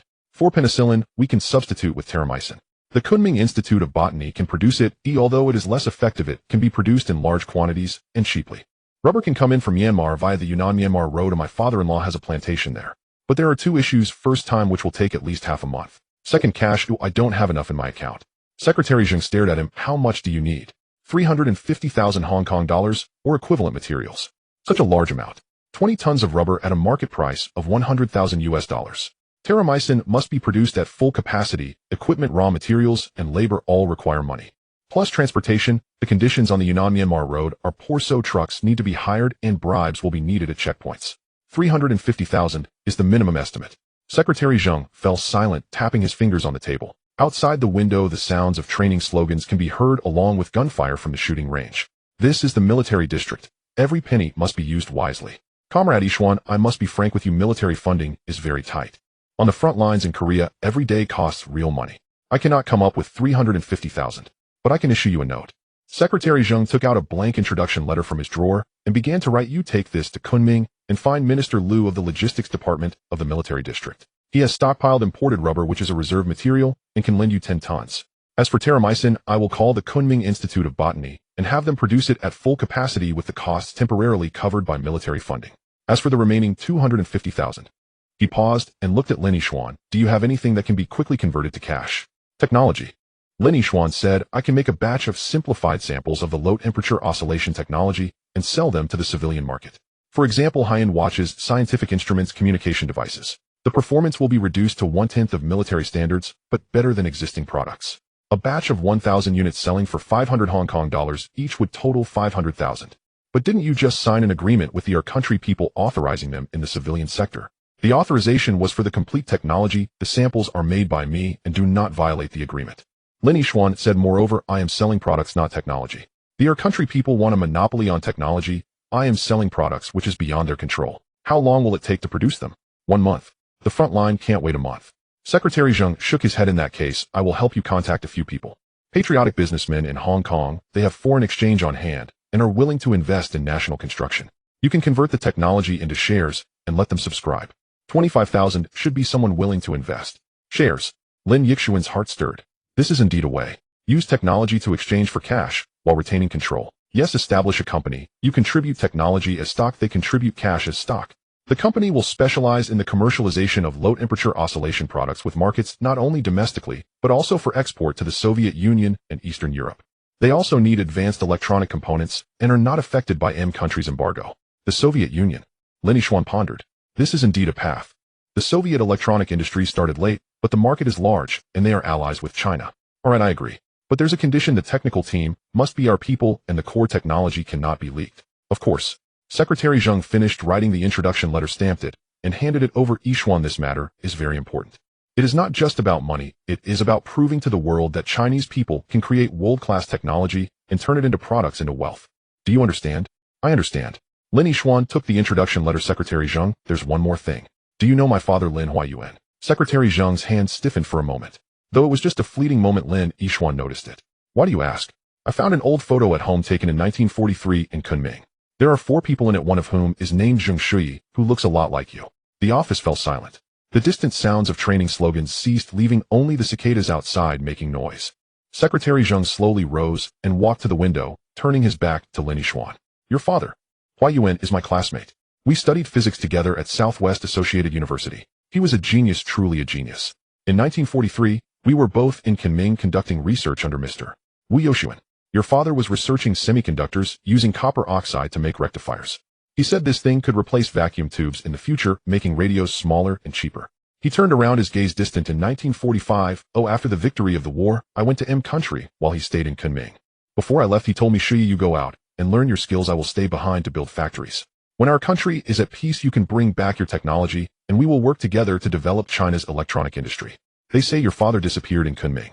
Some say he was captured by the Kuomintang agents, others say he went to Yan'an, and some say the ship he was on was sunk in the Yangtze River. I sought help for a long time, but found nothing. Later I returned to the country, joined the revolution, and never stopped inquiring. It wasn't until last year when I saw you in Guangzhou, saw the transistors you made, and saw your father's manuscript that I dared to confirm. He is indeed gone. Lin Yishuan clenched his fists. Although he had long been mentally prepared, hearing it with his own ears felt like being struck by a heavy hammer. Secretary Zheng, did my father's research involve any sensitive technology? Secretary Zheng looked at him for a long time and nodded. In 1945, Country M dropped an atomic bomb on Country R. Your father keenly realized that nuclear energy is the future. He began researching semiconductor detectors for nuclear reactions using silicon as the material. But in that era, high-purity silicon was a strategic resource only available to Country M. Your father found a way to buy a batch from India and set up a small laboratory in Kunming. Later, the laboratory was bombed, the silicon materials were stolen, and your father disappeared. Who did it? I don't know. It could have been the Kuomintang, it could have been people from Country M, or it could have been the Soviets. Secretary Zheng said, Yishuan, the unfinished work of your father is now in your hands. Silicon transistors, integrated circuits, low-temperature oscillators. These were all things he wanted to create back then. You are fulfilling his legacy. Lin Yishuan took a deep breath. Secretary Zheng, on the back of that photo, you wrote a line, parting may become eternal farewell. My father replied, sharing the same ambition to save the country. You and my father are both people who want to save the country. Now the country has been saved, but it is not yet strong. I want to make it strong in technology. This requires your help. I will help you, Secretary Zheng replied, coming back to press his shoulder, but you also need to help me. The front line is at war and soldiers are bleeding. Your technology and your products must be able to turn into weapons, into medicines, into things that can protect the homeland. Can you do it? Yes. Lin Yishuan stood up. In 1 month, the first batch of low-temperature oscillator samples. In 3 months, mass production. In half a year, equip the troops. I promise. When he left the military district, it was already dark. Lin Yishuan sat in the car looking at Guangzhou outside the window. This city, just reborn from the flames of war, still had bullet holes in the streets and ruins on the rooftops, but the people were busy building and filled with hope. His phone rang. It was Cheng Xiaowen calling from the research institute. Engineer Lin, the equipment from Country R has arrived. But there is a problem. What problem? The photolithography machine is an old model from 5 years ago with a resolution of only 5 microns, and it doesn't have automatic alignment. The temperature control precision of the diffusion furnace is only plus or minus 5 degrees, which is far worse than the contract requirement of plus or minus 1 degree. The high-purity silicon rods have a purity of only 4 nines with boron added, making them completely unusable. Lin Yishuan closed his eyes. Indeed, the people from Country are played tricks. They sent old equipment and inferior materials, trying to exchange garbage for technology. Have you signed for it? Not yet, waiting for you to return. Refuse the shipment. Return all the equipment. Tell the Japanese representative that the contract is void and let them leave. But Engineer Lin, without this equipment, our mass production. Without garbage equipment, we can still produce ourselves. If we use garbage equipment, we will forever be stuck making garbage. Lin Yishuan said, Xiaowen, tell everyone to work overtime tonight. We will modify the photolithography machine ourselves, build the diffusion furnace ourselves, and purify the silicon materials ourselves. If the people from Country are choking us, we will grow our own neck. Back at the research institute, it was already 9 at night. The laboratory was brightly lit, and no one had left. Cheng Xiaowen, Li Wenbin, Master Zhang, and dozens of technicians and workers were all waiting for him in the yard. Engineer Lin, the equipment is in the warehouse. Here is the list. Cheng Xiaowen handed over the document. Lin Yishuan didn't look at it and walked directly to the crowd. Everyone knows the situation. The people from Country R gave us old equipment and inferior materials, trying to exchange garbage for our technology. The people from Country Y are holding our goods, trying to starve our factory. The people from Country M issued a ban, trying to block our way. He paused, scanning every face. Young and old, all had fatigue, but more was anger and defiance. What should we do? Surrender? Beg for mercy? Hand over our technology for a meal? No. Someone shouted. Exactly no. Lin Yishuan raised his voice. We came out of Kowloon walled city and started from scratch to create China's first transistor, the first integrated circuit, and the first low-temperature oscillation chip. What do we rely on? Is it technology? Is it intelligence? Yes, but not entirely. What we rely on is our spirit. A spirit that refuses to yield. A spirit that wants to make China stand up. Now this spirit must not leak. The people from Country R gave us old equipment, so we will transform it into new. If there is no high-purity silicon, we will purify it ourselves. If there is no photoresist, we will make it ourselves. If the people from Country M impose an embargo, we will create it ourselves. We will create things they cannot ban, create things they must buy. The crowd erupted. Li Wenbin was the first to raise his hand. Engineer Lin, tell us how to do it, and we will do it. Yes, we will compete with them. Isn't it just a photolithography machine? Disassemble and reassemble it. Lin Yishuan raised his hand and silence fell. Tonight we will work in 3 shifts with machines running continuously. Cheng Xiaowen, you take a team to disassemble the photolithography machine, study its structure, and draw the modification blueprint. Li Wenbin, you take a second team to modify the diffusion furnace and redo the temperature control system. Master Zhang, you take a third team to build the silicon material purification device using the vacuum furnace we have here for modification. I will coordinate, and Su Weiner will handle logistics. Everyone stay in the institute for food and lodging until the problem is solved. The orders were given, and the crowd dispersed to their tasks. In the laboratory, the roar of machines resumed, louder and more urgent than before. Lin Yishuan walked into the photolithography machine workshop. That old Nikon photolithography machine had been disassembled and parts were scattered all over the floor. Cheng Xiaowen squatted in front of the optical lens, holding a magnifying glass, her brow furrowed. What's the problem? The lens resolution is not enough, and there are aberrations. Cheng Xiaowen said Nikon has kept something hidden. They send us inferior lenses. I've calculated that even if we tune it to the best, the resolution can only reach 3 microns, which does not meet our requirement of 1 micron. Can it be repaired? It's difficult. The lens is precision optics requiring regrinding and coating, and we do not have the conditions. Cheng Xiaowen looked up, but maybe. We can circumvent it. How do we circumvent it? Using 2 sets of lenses, one for low magnification to locate, and one for high magnification to expose. Cheng Xiaowen drew a diagram on paper. The low magnification lens has a low resolution, but a large field of view allowing for quick alignment. The high magnification lens will be ours, the one from the observatory, which can reach a resolution of 0.5 microns, but has a small field of view. We will mount the 2 lenses together, first using the low magnification to find, then exposing with high magnification. Though slow, the precision is sufficient. What about the alignment system? Manual. Cheng Xiaowen said the automatic alignment of the people from country are as mechanical with a precision of only 2 microns. We will use manual methods with micrometers and microscopes, training operators. Once skilled, the precision can reach 0.5 microns, even better than their automatic systems. Good, let's do it that way. Lin Yixuan made the decision. What parts do we need? Precision guide rails, fine-tuning knobs, and... Cheng Xiaowen hesitated for a moment. We need money. These parts cannot be bought domestically. We need to buy them from the black market in Hong Kong. It will cost about 50,000 Hong Kong dollars. They'll find a way for the money. You list the items, and tomorrow I'll have Weiner take care of it. Leaving the photolithography workshop, Lin Yixuan went to the diffusion furnace area. Li Wenbin was leading a team to dismantle the furnace chamber covered in dust. Engineer Lin, the temperature control system has been completely replaced. The potentiometer from the people of country are as carbon film with poor precision and high drift. I've replaced it with a wire wound potentiometer, which can improve the precision tenfold. Additionally, I've replaced the heating wire with our own nickel chromium wire, which has a longer lifespan and more uniform temperature. What about the temperature sensor? The thermocouple from the people of country has a precision of only plus or minus 2 degrees. I've had Master Zhang make a platinum resistor which can reach a precision of plus or minus 0.1 degree. But platinum resistors are expensive. A one costs 500 Hong Kong dollars, and we need 8. Buy them. Lin Yixuan said, don't be afraid to spend money. We need the best. Wenbin, once this furnace is modified, it will be our model. From now on, all furnaces will be made according to this standard. Lastly was the silicon material purification workshop. Master Zhang was working with several old workers to modify the vacuum furnace, sparks flying. Engineer Lin, this furnace was originally used for metal heat treatment. I've modified it into a zone refining furnace. The principle is the same, but silicon has a high melting point requiring high standards for the furnace materials.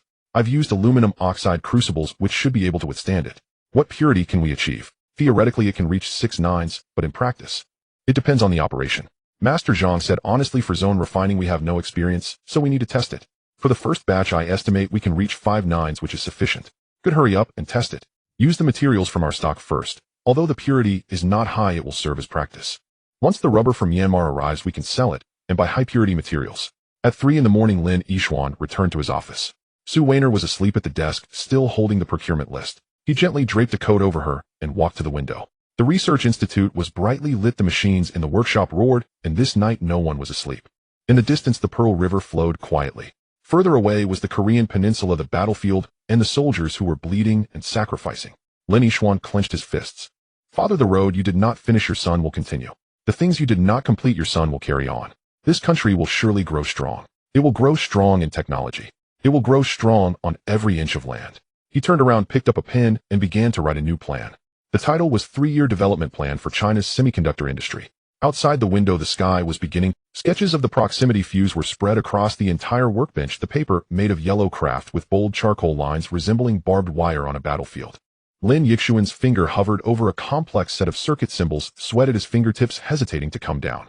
Outside the window in August 1953, the noon sun roasted the surface of the Pearl River, creating a shivering mist. In the courtyard of the Research Institute, the edges of the recently transplanted banana leaves had turned yellow and curled, while the cicadas cried out hoarsely, as if shouting for some kind of countdown. 72 hours had passed since Secretary Zhang issued the urgent military order for 1-month proximity fuse. Lin, this is the result of the 3rd simulation calculation. Li Wenbin pushed the door open, holding a thick stack of calculation drafts. His eyes darkened and his lips cracked.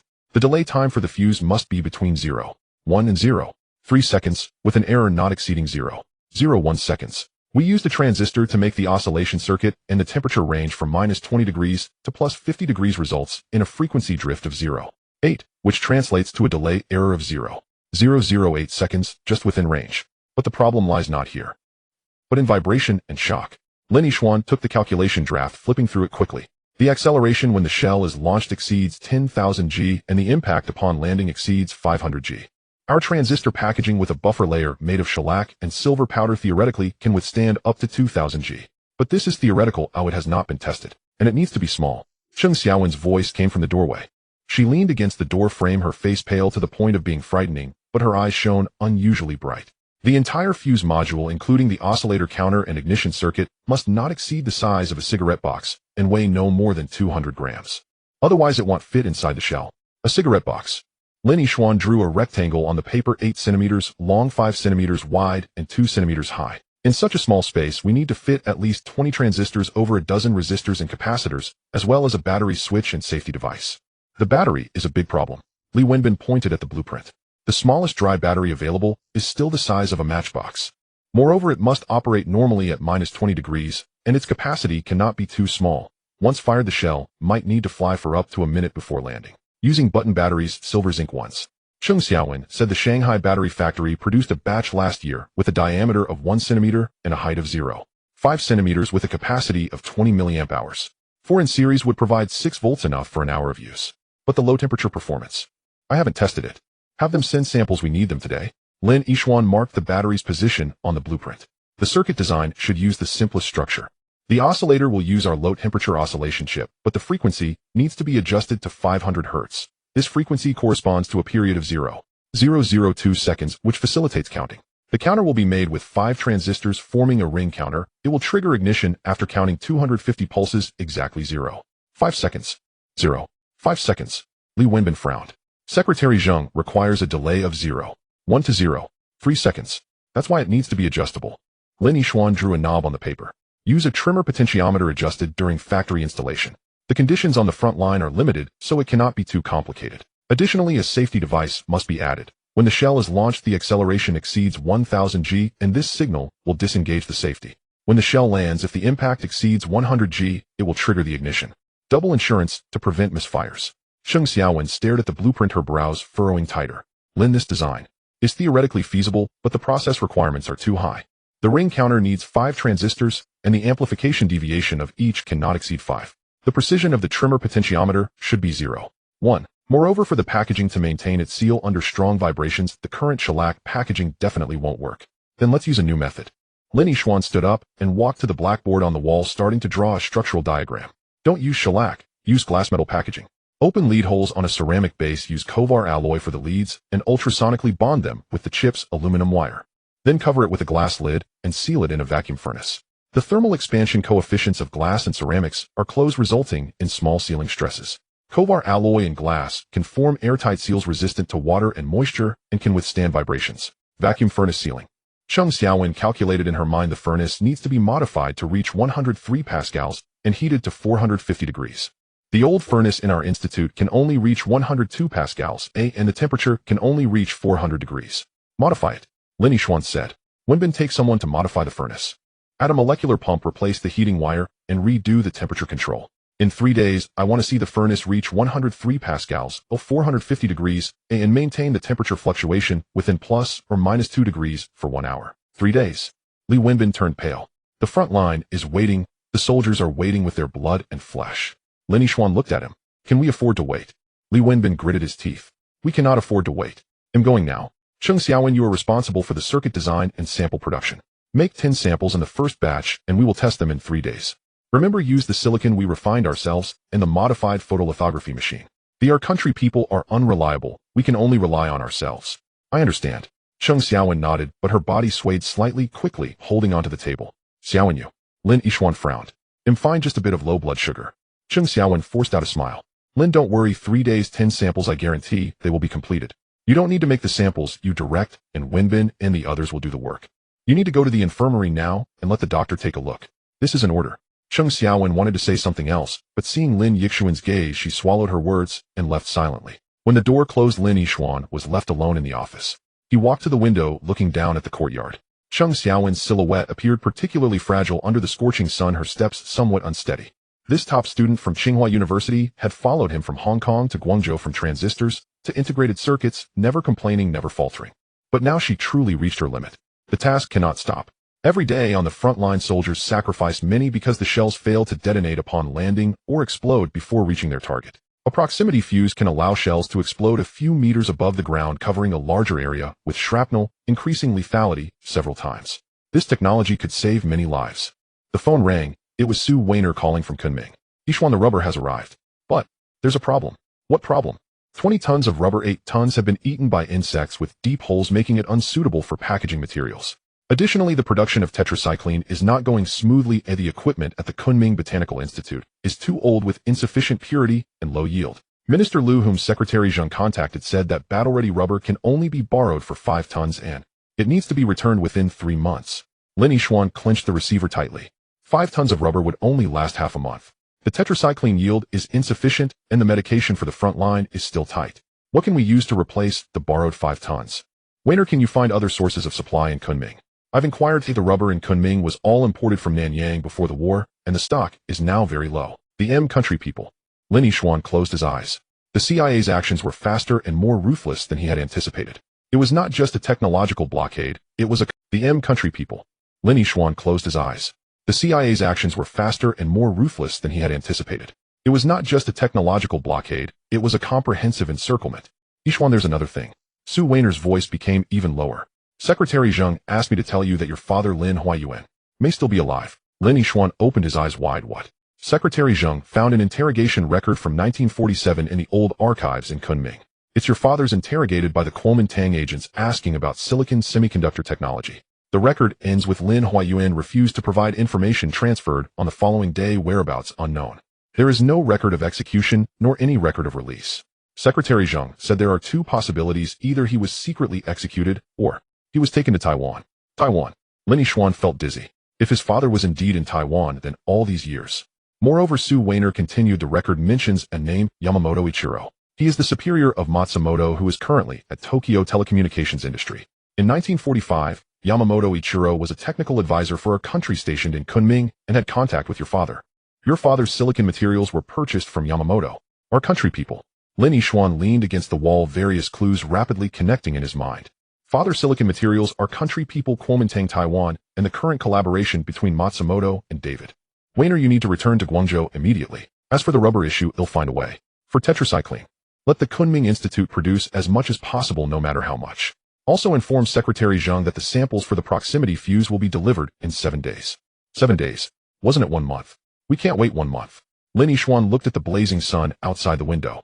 The country people, our country people, and Kuomintang are all watching us.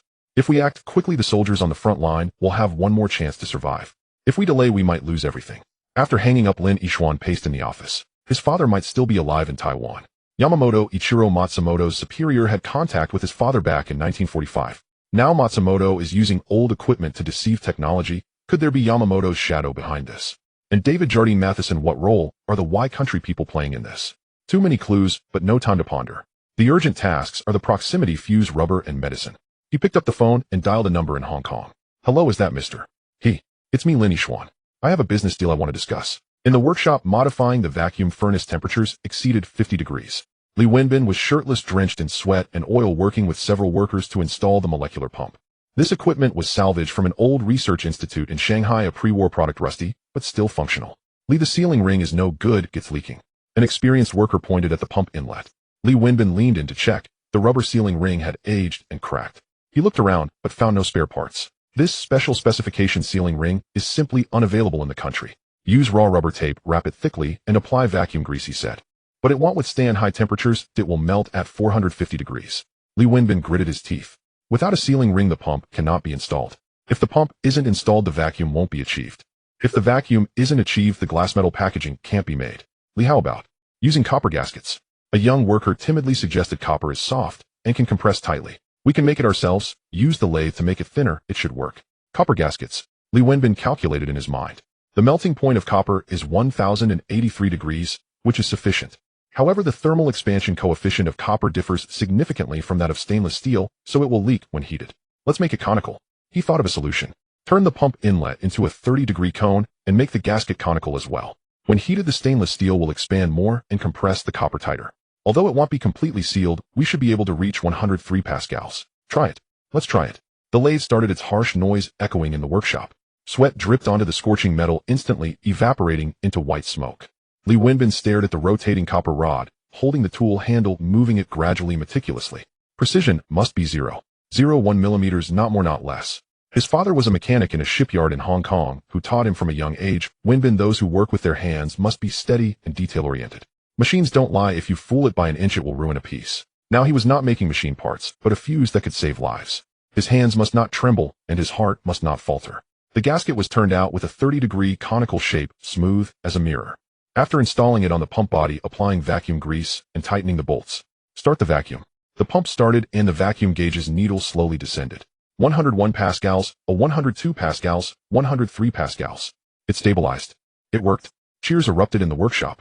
Li Wenbin collapsed on the ground, feeling as if he had fallen apart. But he had no time to rest. The next problem awaited. Winding the heating wire. The heating zone of the vacuum furnace was circular, needing to be evenly heated to 450 degrees, and the arrangement of the heating wire was crucial.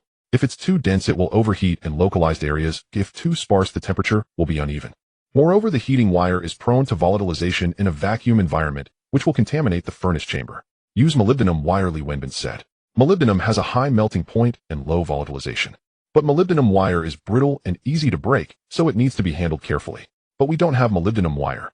I have a solution. Li Wenbin stood up and walked to the storage corner, opening a wooden box. Inside were several rolls of dark gray metal wire which he had brought from Hong Kong, originally intended for experiments, but had never dared to use. These are tungsten wire. It's more expensive, but better. Li Wenbin caressed the metal wires as if stroking a lover's hair. Let's wind it, but be careful. If one breaks, there will be one less. The workshop fell silent, the only sound being the slight buzzing of the winding machine. Everyone knew that what they held in their hands might be one of the few rolls of tungsten wire in the country. If it breaks, it's gone. Cheng Xiaowen was in the infirmary receiving an 4-drip glucose vitamins and an injection of an unknown supplement. The doctor said she was severely anemic with hemoglobin only half of normal levels. If she continued like this, it would lead to serious problems. Chen, you must rest. The doctor was a woman in her 40s, speaking sternly. With your condition, you would have collapsed on the battlefield. Does Director Lin know? He knows. Cheng Xiaowen stared at the ceiling. But he can't do anything. No, I can't either. Doctor, the front line is fighting and the soldiers are bleeding. What we can do in technology is to deliver better weapons to them in the rear. If I rest, the progress will slow down. If progress slows down, it could lead to soldiers sacrificing because our shells fail to detonate. I can't bear that responsibility. But your health. I know. Cheng Xiaowen closed her eyes. Once this batch of samples is completed, I'll rest. I promise. The door opened and Lin Yishuan walked in holding a lunchbox. Doctor, how is she?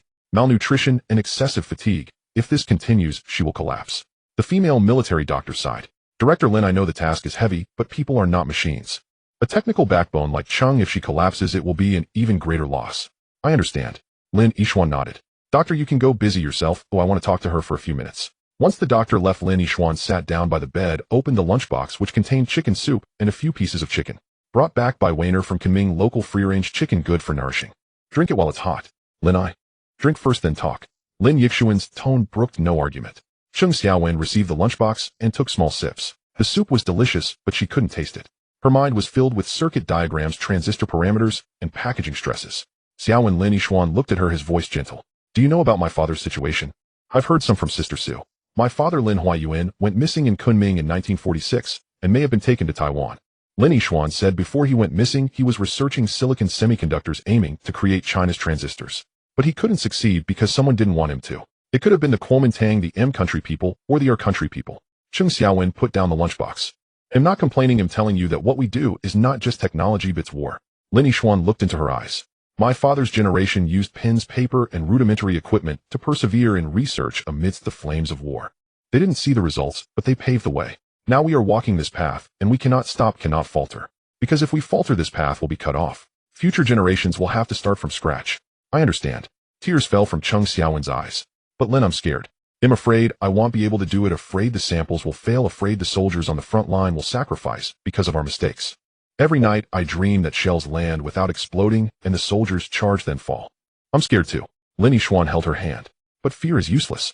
What we can do is perfect every detail, minimize errors. Then trust our soldiers, trust that they can use the weapons we create to win battles and survive. Lin, if this time succeeds, what do you plan to do next?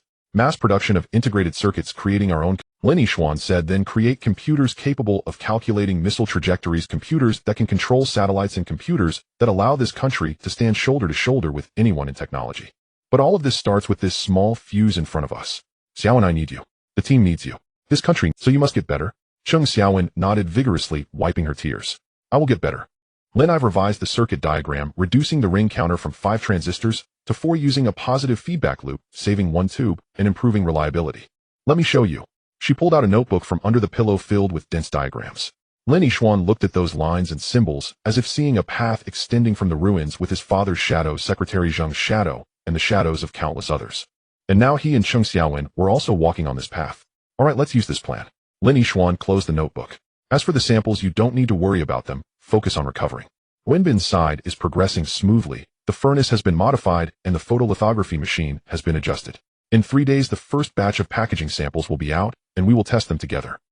Leaving the infirmary, Lin Yixuan stood in the corridor, watching the sunset outside. The sky was a bloody red, staining half of Guangzhou City. In the distance, the machines in the workshop were still roaring. Nearby, coughing echoed from the ward. This was China in 1953, poor and backward, but full of hope. Every machine, every drawing, every drop of sweat was striving for a simple belief. To make this country, to make this nation strong. Lin Yixuan clenched his fists. Father, if you are still alive, please watch. The road you did not complete, your son will continue. The things you did not finish, your son will continue. This path will surely lead to brightness. The explosion erupted at precisely 8:07 p.m. A muffled, suffocating roar, unlike artillery fire or conventional explosives, it sounded as though something had been trapped for too long inside a sealed vessel, straining until it tore open a violent fissure. At that moment, Lin Yixuan sat in his office reviewing the revised circuit diagram by Chung Xiaowen. When the sound struck, the pencil in his hand snapped cleanly in two. He rushed to the window. The test workshop stood alone at the westernmost edge of the research institute. A single-story building now vomiting thick black smoke from its windows and door cracks, churning violently within the beams of searchlights like coagulated blood. Chung Xiaowen. The name flashed through Lin Yixuan's mind as he whirled and bolted downstairs. The courtyard was already in chaos. The night guard blew his whistle frantically. Our workers poured out of dormitories, some clutching buckets, others gripping fire extinguishers, but all were driven back by the suffocating smoke. Li Wenbin stood bare-chested, his face streaked with soot and ash, screaming hoarsely at the workshop door. There are still people inside. Engineer Chung is still in there. When did she go in? Lin Yixuan seized him. Just moments ago. She said she needed one final check on the samples. I couldn't stop her. Li Wenbin's voice cracked with sobs. Senior Engineer Lin, it's my fault. I should have stopped her. Now is not the time for blame. Lin Yixuan snatched a bucket of water and drenched himself, then pressed a soaked towel over his mouth and nose, ready to plunge into the inferno. Senior Engineer Lin, you can't go in. The fire's too fierce. Several workers clung to him desperately. Within the smoke, flames licked hungrily at workbenches. A sharp popping detonations echoed like snapping bones. Those transistors, those circuit boards, those prototypes born from countless sleepless nights, all were being consumed by fire. Then, staggering unsteadily from the smoke, a lone figure emerged. It was Chung Xiaowen. Blood streamed across her face. Her left arm hung limp and lifeless, while her right clutched a rusted metal box with desperate tenacity. Her work uniform was half consumed by flame, revealing skin blistered and glowing red beneath. Seeing Lin Yixuan, her lips trembled, as if trying to speak, but no breath rose to meet them. She collapsed forward, rigid and silent. Lin Yixuan lunged forward and caught her, his hands brushing her back, slick and warm, drenched in sweat or blood, he could not tell. The metal box clattered to the ground, its lid springing open to reveal 10 intact proximity fuse prototypes, gleaming coldly with metallic luster amid the firelight. Xiaowen. Lin Yixuan slapped her cheeks. No response. He swept her up in his arms and sprinted toward the infirmary, shouting, "Call the physician, quickly." The infirmary descended into pandemonium. Chung Xiaowen lay stretched across the examination bed. The female military physician snipped away her scorched uniform and drew a sharp, involuntary breath. Her left arm was fractured, severe burns covered her right shoulder and upper back. Worst of all was her face. A shard of glass embedded just below her left eye. Half a centimeter higher, and her vision would have been lost forever. Prepare for surgery, the physician commanded. Debris staunch, bleeding stabilized the fracture. Director Lin, you must leave. Lin Yixuan stood motionless in the corridor, his hands and clothes smeared with Chung Xiaowen's blood. It was warm, viscous, glistening black under the fluorescent lights. He slid slowly down the wall until he sat on the floor, his mind utterly blank. Explosion, fire, critical injury. Most proximity fuse prototypes had been destroyed. Chung Xiaowen's fate remained uncertain. Only 23 days remained before the deadline. And then the question loomed: what had caused the explosion? Li Wenbin stumbled in, clutching half a charred notebook salvaged from the blaze. The edges curled and blackened. Senior Engineer Lin, this is Engineer Cheng's log. Right before the blast, she was calibrating sample No. 3. The record states its delay time was anomalous, only 0. 5 seconds, or less than half the design specification. She disassembled it for inspection and discovered the resistor in the counter had been swapped. Its resistance value had been reduced by 1/3. Swapped? Lin Yixuan lifted his head, eyes bloodshot. By whom? We don't know, but these resistors are manufactured in-house. Each bears a unique serial number. Sample No. 3 should have contained resistor R047, but instead R083 was installed. R083 measured only 47 ohms, whereas R047 was 100 ohms. A 50% reduction in resistance halved the delay time. Where was R083 originally assigned? In the scrap bin. Li Wenbin's voice trembled. Last week's testing flagged R083 for excessive resistance drift. Engineer Chung declared it defective. Per protocol, scrap components must be centrally destroyed. There is no legitimate way for it to appear in a new prototype. Lin Yixuan rose and walked to the window. Outside, the fire at the test workshop had been extinguished, but thick smoke still billowed upward, a towering black column piercing the night sky. Someone had tampered with the prototype, replacing a functional resistor with a known defect, slashing the safe delay time of 0.2 seconds down to a lethal 0.5 seconds. During Cheng Xiaowen's test, the shock signal from the artillery simulator triggered premature ignition, detonating the simulated explosive charge. This was no accident. It was murder, targeted at Cheng Xiaowen, targeted at the proximity fuse project, targeted at the entire institute. Lin Yixuan's voice was quiet, yet each word fell like shards of ice. Everyone who handled the prototypes. Everyone granted access to the test workshop. Everyone familiar with the resistor numbering system. One by one. If the culprit cannot be identified, no one leaves the institute. But Senior Engineer Lin, the project timeline. Timeline. Lin Yixuan turned, locking eyes with Li Wenbin. Wenbin, someone wants Cheng Xiaowen dead. Someone wants this project ruined. Right now the timeline no longer matters. Finding the perpetrator does. Yes, sir. Li Wenbin departed. Lin Yixuan remained in the corridor for a long time, until the operating room door swung open and the female military physician stepped out, her surgical mask stained crimson. How is she? Her life is saved. The physician removed her mask, exhaustion etched deep into her features. The fracture has been set, the burns treated, and the glass fragment extracted. However, her left optic nerve sustained damage. Whether vision will recover depends entirely on rehabilitation. Additionally, she inhaled large quantities of toxic fumes, resulting in pulmonary injury. She must remain bedridden for at least 1 month. 1 month. Lin Yixuan's heart sank. Cheng Xiaowen was the project's cornerstone. If she fell, circuit design, process optimization, and test validation would all grind to a halt. Director Lin, I must say this, the physician said, studying him intently. Engineer Cheng's body had already reached its breaking point. Anemia, malnutrition, chronic exhaustion. This time it was an explosion. Next time it could be her heart or her brain. Why do you all push yourselves so relentlessly? What are you truly striving for? What for? Lin Yixuan gazed at the operating room door, its small glass pane revealing Cheng Xiaowen's pale, still face. For this nation, to reach a day when her children and their children need never sacrifice so much. For a future where our scientists conduct cutting-edge research in pristine laboratories equipped with the finest instruments, not trading lives for incremental technological breakthroughs. The physician fell silent, then nodded slowly. I understand. But humans are not forged of iron. You must also know your limits. I will provide round-the-clock care for Engineer Cheng. And you, go tend to your own wounds. Lin Yixuan looked down, only then noticing a shallow gash on his forearm, still oozing blood. He wrapped it hastily with gauze and left the infirmary. Back in his office, dawn was breaking. On his desk lay the U.S.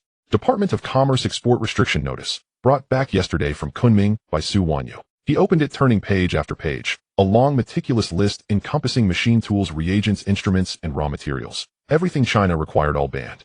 His finger paused on the final page. A supplementary annex titled Associated Individuals and Entities, listing names, corporations, and organizations. On the third line, he saw a familiar name, Su Yulo, overseas Chinese leader from Nanyang, chairman of Su Group Rubber Corporation.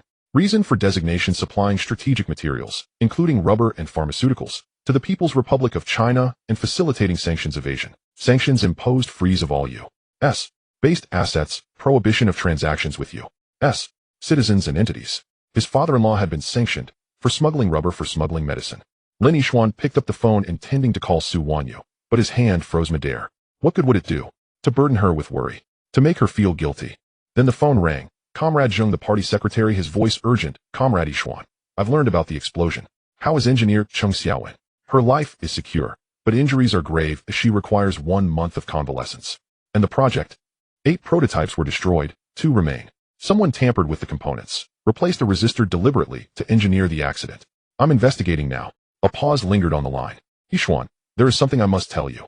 Taiwanese authorities have conveyed a message through clandestine channels your father Lin Huayuan is indeed in their custody, in Taipei at a facility called Onkong Institute. They propose exchanging him for the complete technical data and physical specimens of the cryogenic oscillation technology.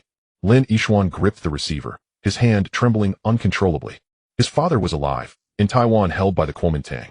They sought to trade his father's freedom for state technology. Comrade Secretary Zheng, what is your counsel? My opinion carries little weight. The decision rests solely with you. Yishuan, cryogenic oscillation technology concerns national defense and security itself. Your father is your father. This choice belongs only to you. But let me warn you, Taiwan cannot be trusted. Even if you surrender the technology, they may still refuse to release him. Moreover, should this leak, you will be branded a traitor. Treason. The two words pierced his heart like twin daggers. Comrade Secretary Zheng, if my father were alive, would he ask me to exchange technology for his freedom? The silence on the line stretched longer still. I knew Brother Huayuan well. He was a man who would sacrifice everything for his country. Back in Kunming, Kuomintang agents once pressed a pistol to his temple, demanding he surrender his silicon material research notes. He replied, the documents are burned. Take my life. It's all I have left. Then I know what to do, Lin Yishuan said. Comrade Secretary Zheng, please inform Taiwan this technology belongs to the state, not to me personally. If they wish to acquire it, they must offer something real in return. Tell them I demand full information. What my father has done during these 7 years in Taiwan, his physical condition, whether he has suffered. Only upon receipt of this intelligence will I consider a meeting, held in a neutral third location selected and secured by us. Should they agree, we proceed to further negotiations. Yishuan, this is perilous. The meeting could be a trap. I know, but I must see my father, even once. Even for 1 minute. Lin Yishuan's voice broke. Comrade Secretary Zheng, please arrange it. The call ended. Lin Yishuan sat in his chair watching the sky lighten beyond the window. Explosion. Critical injury. Sanctions. Coercive exchange. Every crisis entangled him in a tightening net. Yet he could not collapse. Cheng Xiaowen lay unconscious in surgery. Li Wenbin hunted the mole. The front lines awaited their fuses. The nation awaited its technology. He rose and approached the blackboard, picking up chalk. On the left he wrote crisis. On the right, response. Then he began listing methodically. Explosion incident. Identify the saboteur, restore prototypes, resume testing. Cheng Xiaowen's critical injury. Restructure the team, Li Wenbin to serve temporarily as technical lead. Su Yulo's sanctions. Secure alternative suppliers, forge new logistical channels. Taiwan's proposal. Engage cautiously, gather intelligence, withhold action until concrete assurances are obtained. Proximity fuse project. Revised schedule, completion must be achieved within 23 days. After finishing, he stared at the board for a long while, then erased crisis, leaving only response. Crisis is inevitable, but solutions must be forged by oneself. Li Wenbin's preliminary investigation yielded results by noon the following day. 17 individuals had direct access to the prototypes. 23 possessed authorization to enter the test workshop. 08 knew the resistor numbering protocol. Of those 8, 5 were Cheng Xiaowen's apprentices, 3 were Li Wenbin's assistants. 5 had verifiable alibis during the explosion. Li Wenbin spread the list across the desk. 3 were inside the workshop, but far from the blast epicenter, sustaining only minor injuries. Additionally, I inspected the scrap bin. R083 was indeed present, but its lock had been subtly pried open, nearly imperceptible unless examined closely.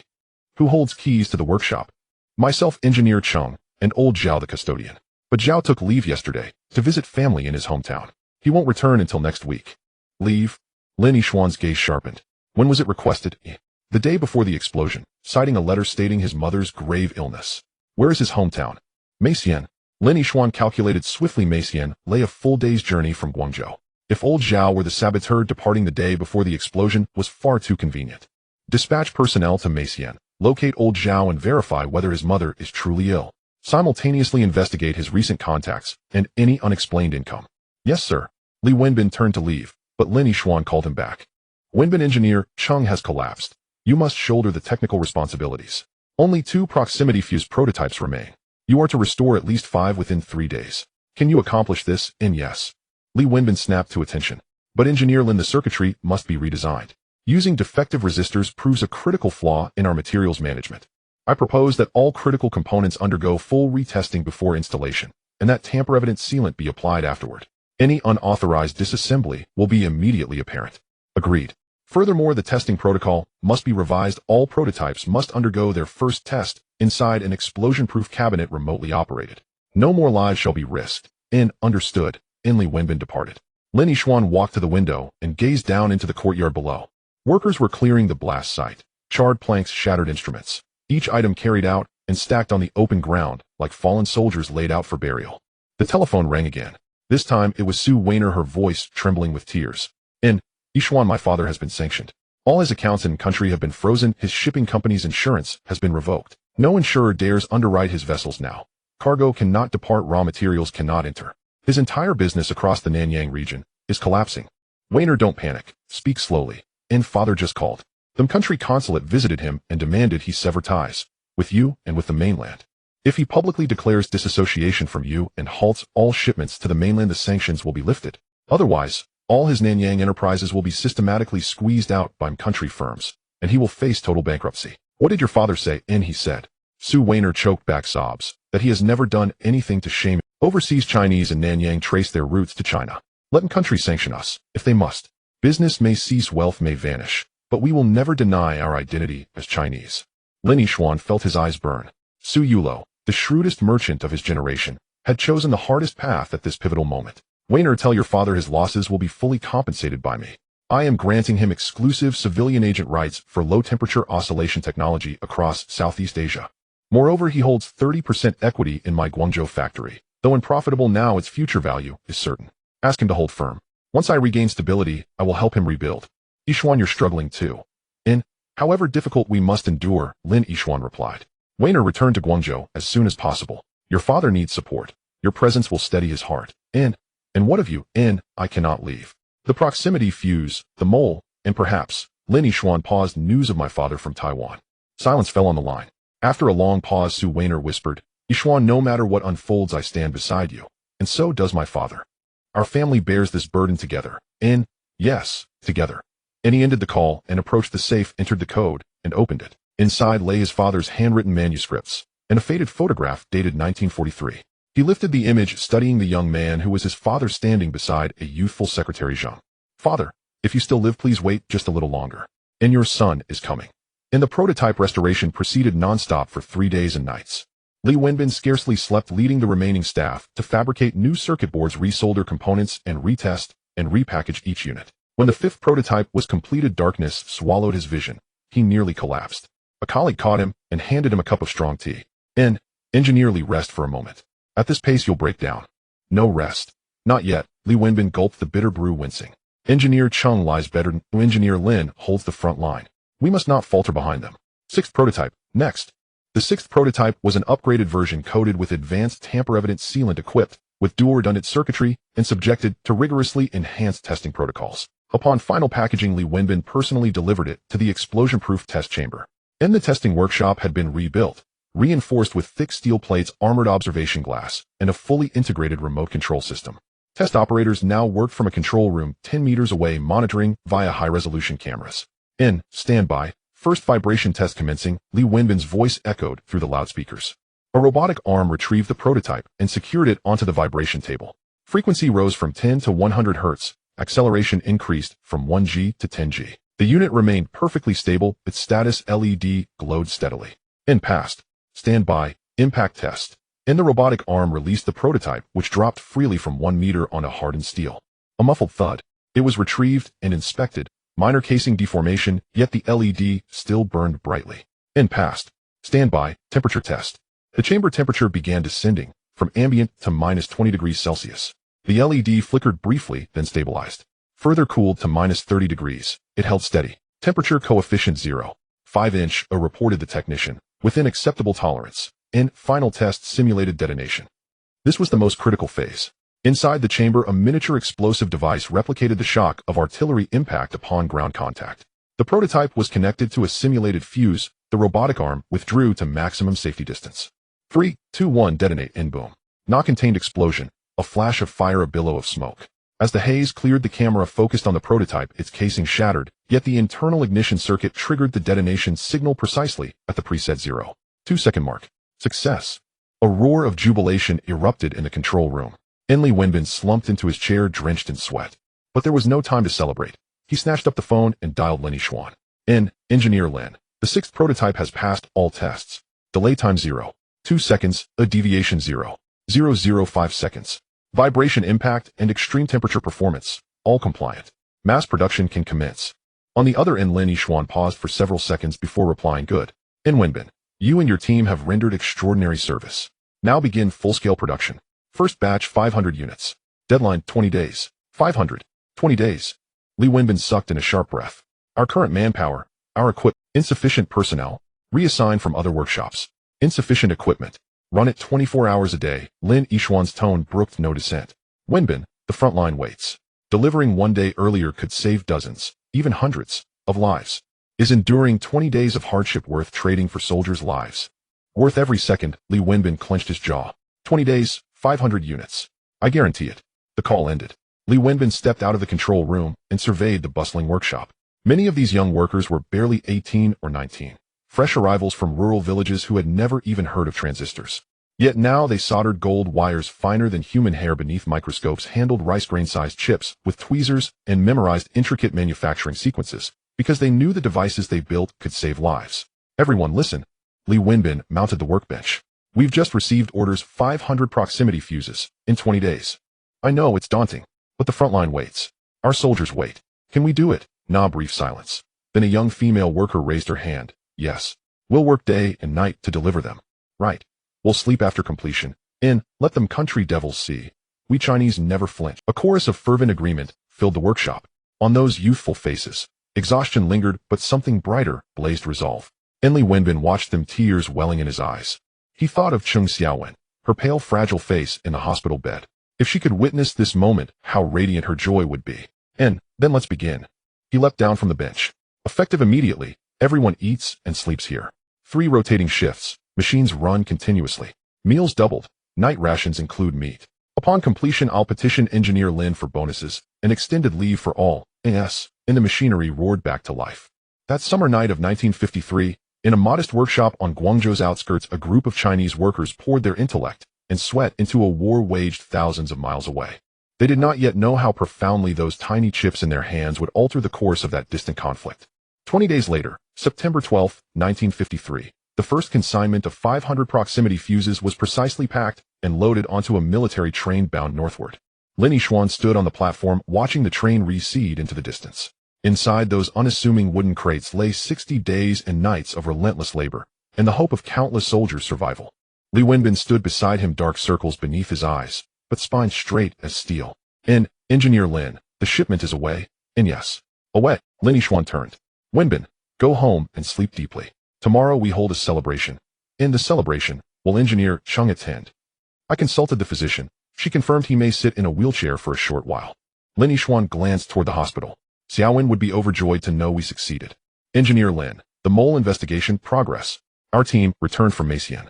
Old Zhao's mother was ill, but Zhao stayed only 1 day before departing, claiming he'd traveled to Guangzhou to purchase medicine, yet never returned to the institute.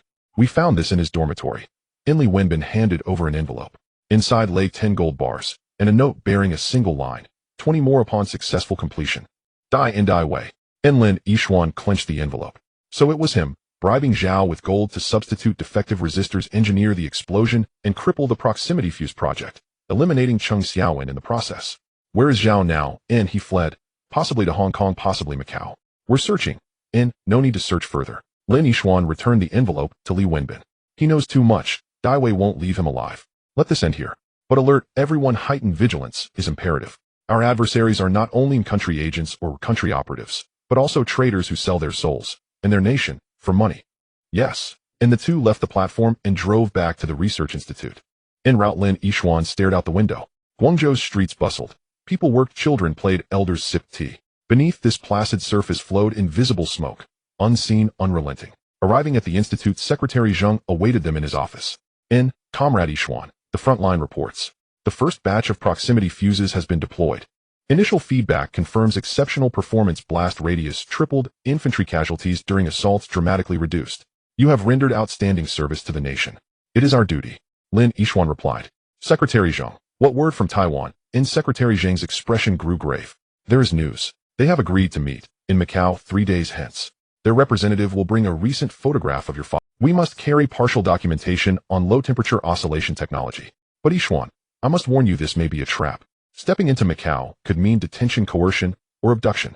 I understand, Lin Yishuan said. Yet I must go, to confirm my father lives, and to see him as he is now. Secretary Zheng, please arrange it. I will proceed with utmost caution. Secretary Zheng studied him, then nodded slowly. Very well, I will coordinate. But remember, whatever you see, whatever you hear, the technology stays with the state. It belongs to the nation, not to you personally. I understand. And leaving the office, Lin Yixuan went to Cheng Xiaowen's ward. She sat upright, her face swathed in bandages, only one eye visible. Seeing him, that eye crinkled. Engineer Lin, I heard, the prototypes were dispatched in S. Frontline feedback is excellent. Your dedication was not in vain. That's good, Cheng Xiaowen whispered. Engineer Lin, once I recover I'll resume work. Low temperature oscillation, integrated circuits, computers. We have so much yet to build. Indeed, we have much ahead of us. Lin Yixuan clasped her hand. So heal quickly. Your team needs you. Tears seeped from beneath her bandage. Engineer Lin, during the explosion, I wasn't afraid. I only wondered, if I died, could Wenbin and the others complete the project? Now I know, they can. We Chinese, when we set our minds to it, leave nothing undone. Nothing undone. Outside, the sun sank beyond the horizon, bathing Guangzhou in golden twilight. 3 days later, in Macau, a silent contest, unseen, unspoken, would commence. And far beyond, stretching ahead like a path paved with thorns, yet gleaming with light, the future unfolded beneath the feet of these Chinese men and women. In September 1953, Macau was enveloped in a damp heat, like a piece of soaked velvet tightly wrapping every inch of skin. Lin Yixuan stood by the window of the suite on the 3rd floor of the new Central Hotel, gazing at the bustling crowd on the street below. At 4 in the afternoon, the sun slanted across the gravel road as a street vendor selling almond cakes pushed his cart by. A woman in a cheapao held an umbrella and a Portuguese soldier leaned against the wall smoking. This was Macau in 1953, a Portuguese colony, a gray area where various forces intermingled. Lin Sheng, they have arrived. He Hongshan entered the room, lowering his voice. He was dressed in a light gray suit, his hair neatly combed, but his brow was furrowed. How many? 3. One claims to be surnamed Chun from the Taiwan military intelligence. One is surnamed Wu, his assistant. And another. He Hongshan paused as David. Lin Yixuan tightened his grip on the window frame. David had indeed come. This meeting was a trap from the very beginning. Mister, he has everything arranged. It's all arranged. He Hongshan nodded. I've booked the banquet hall on the 2nd floor, and all the waitstaff are my people. There are people watching at the staircase, the back door, and the fire escape. But Lin Sheng, I still have to say, it's too risky. David is a man who stops at nothing to achieve his goals. In Macau, the Portuguese police may not be reliable. I know. Lin Yixuan turned around, picked up the briefcase on the table. But some risks must be taken. Mister, if things go wrong later, you take Weiner and leave first. Go to the pier, the boat is already ready. Then you. I have my ways. Lin Yixuan smiled, but there was no warmth in his smile. The suite door opened, and Sue Weiner walked in. She wore a dark green cheapao, her hair styled up, and donned a pair of pearl earrings, looking like an ordinary businessman's wife. But Lin Yixuan noticed that her hand remained in her handbag where a Browning pistol was hidden, a gift from Secretary Zheng before he left. Yixuan, are you ready? I'm ready. Lin Yixuan walked up to her, gently holding her hand. Weiner, remember, no matter what happens, don't act impulsively. Your safety is the most important. So is yours. The two exchanged glances, their eyes filled with unspoken words. Some things did not need to be said. In the banquet hall on the 2nd floor, the crystal chandelier shone glaringly. At the long table, 4 people were already seated. On the left sat 2 men in dark Zhongshan suits, expressionless, Mr. Chun and Mr. Wu from Taiwan. On the right, David, dressed in a white linen suit, held a glass of whiskey. Upon seeing Lin Yixuan enter, he broke into an exaggerated smile. Mr. Lin, long time no see. I heard you're doing well in Guangzhou, even developing detonators. Impressive. Lin Yixuan ignored him and walked straight to the main seat. Sue Weiner sat to his left, and He Hongshan sat to his right. Mr. Chen, Mr. Wu, it's a pleasure to meet you. Lin Yixuan spoke in Mandarin. Mr. Lin is too polite. The middle-aged man surnamed Chen nodded. He looked to be in his 50s with graying hair and gold-rimmed glasses, resembling a university professor, but his gaze was sharp. We are very sorry to hear about your father. Over the years, he has always thought of you while in Taipei. Where are the photos? Lin Yixuan asked directly. Mr. Chen took out a brown paper envelope from his briefcase and pushed it to the center of the table. Lin Yixuan opened it to find 2 black and white photographs. The first showed an elderly man sitting in a wicker chair with a simple room as the backdrop, a window, a table, and a pot of orchids on the table. The old man was thin, his cheeks sunken, and though his eyes looked at the camera, they seemed hollow. He wore a gray Zhongshan suit, faded but tidy. It was his father, Lin Huayuan. Though he had aged and grown thin, Lin Yixuan recognized him at first glance. That was his father in this world, the one who left behind a manuscript urging him to save the country through industry, the father who had been missing for 7 years, his life and death unknown. Lin Yixuan's hands trembled. He took a deep breath and flipped to the second photo. It was still his father, but the scene had changed. This time he was in a courtyard, sunlight streaming down, sitting on a stone bench with a chess set before him. He was playing chess, but the opponent was not captured in the frame. Only a hand holding a chess piece was shown. On that hand was a mole on the tiger's mouth. Lin Yixuan stared at the mole, his mind racing. Where had he seen it before? Where? Suddenly he remembered. In Secretary Zheng's office once, when Secretary Zheng handed him a document, he had noticed a mole on Secretary Zheng's left hand. The position and size were identical. Was the photo fake? No, the father was real, the courtyard was real, but that mole. Was it a clue? Was it a secret signal? Was his father trying to tell him something in this way? Mr. Lin, your father is in good health, but he is getting old and has some age-related ailments. Mr. Shin said slowly, the climate in Taipei is good and the medical conditions are also good. We have always taken good care of him. But you know the situation is tense now and the two sides are cut off. Your father misses you very much. Conditions. Lin Yixuan set the photos down, looking at Mr. Chen. Mr. Lin is straightforward. Mr. Chen smiled. The conditions are quite simple. I want all the data and samples of the low-temperature oscillation technology, and you. He paused. You come to Taipei and reunite with your father. We will jointly develop the technology. You will have the best laboratory and treatment in Taipei, 100 times better than that small research institute in Guangzhou. What if I refuse? Mr. Chen's smile vanished. Then your father might suffer a bit. You know the Hong Institute in Taipei has limited conditions. An elderly person cannot withstand much strain. A blatant threat. Lin Yixuan felt a surge of anger rise from deep within, but suppressed it, maintaining a calm expression. What about Mr. David? What are your conditions? Me. David swirled his wine glass, a smug smile on his face. My conditions are even simpler. For the low-temperature oscillation technology, I want the exclusive agency rights for Southeast Asia. Also, I want all the patents from the South China Microelectronics Research Institute to be shared with me. In exchange, I can have the U.S. Department of Commerce remove you from the entity list, get HSBC to grant you a loan again, and have your father-in-law, Su Yulu, unfreeze his assets. How about that? Quite a bargain, right? It sounds like a good deal. Lin Yixuan nodded. But I need to confirm first that my father is still alive and verify his current condition. I need to make a phone call to hear his voice. This, Mr. Chen hesitated. This request is very reasonable. David interjected. Mr. Chen, just let Mr. Lin make a call. It's been 7 years since father and son have seen each other. What's the harm in a phone call? I have a radio here that can directly connect to Taipei. Mr. Chen looked at David, then at Lin Yixuan, and finally nodded. All right. But it can only be 3 minutes. Also, you can only talk about family matters, not mention technology or politics. Otherwise, we will cut it off immediately. Okay. David stood up, walked to the corner cabinet, and opened it, revealing a military radio. He adjusted the frequency and connected it, handing the microphone to Lin Yixuan. Mr. Lin, please. The frequency is set, and on the other end in Taipei is your father's caregiver. You speak, and he can hear you. He speaks, and you can hear him. Lin Yixuan took the microphone. The banquet hall fell silent, all eyes on him. Hello? Is it Yixuan? A frail, elderly voice came through the microphone. It was his father. Lin Yixuan's heart tightened. Dad, it's me, Yixuan. Yixuan, you really are alive. They told me, but I didn't believe it. His father's voice choked with emotion. Where are you? Are you okay? I'm fine, Dad. How about you? How's your health? I am okay. Just getting old, my legs aren't as nimble anymore. Here. The people here treat me well, you can rest assured. Dad, do you remember when I was a child you taught me how to play chess? You said playing chess is like living, you must see far and calculate clearly. Lin Yixuan slowly said, I can play chess now too. Sometimes I think of the chess strategies you taught me. There was silence on the other end of the call for a few seconds. Then his father said, yes, chess. Do you remember that book, Secrets of the Orange, I gave you? I remember. On the title page you even wrote a note. What did you write? To save the country through industry, to rejuvenate the nation through technology. Lin Yixuan recited word for word. Right. His father's voice suddenly became clearer. Yixuan, you must remember some things are more important than some paths must be walked alone. Some situations. He paused. Some situations can only be overcome to survive. That I understand. Time's up. Mr.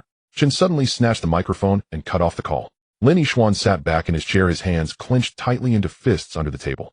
The previous call was a signal from his father.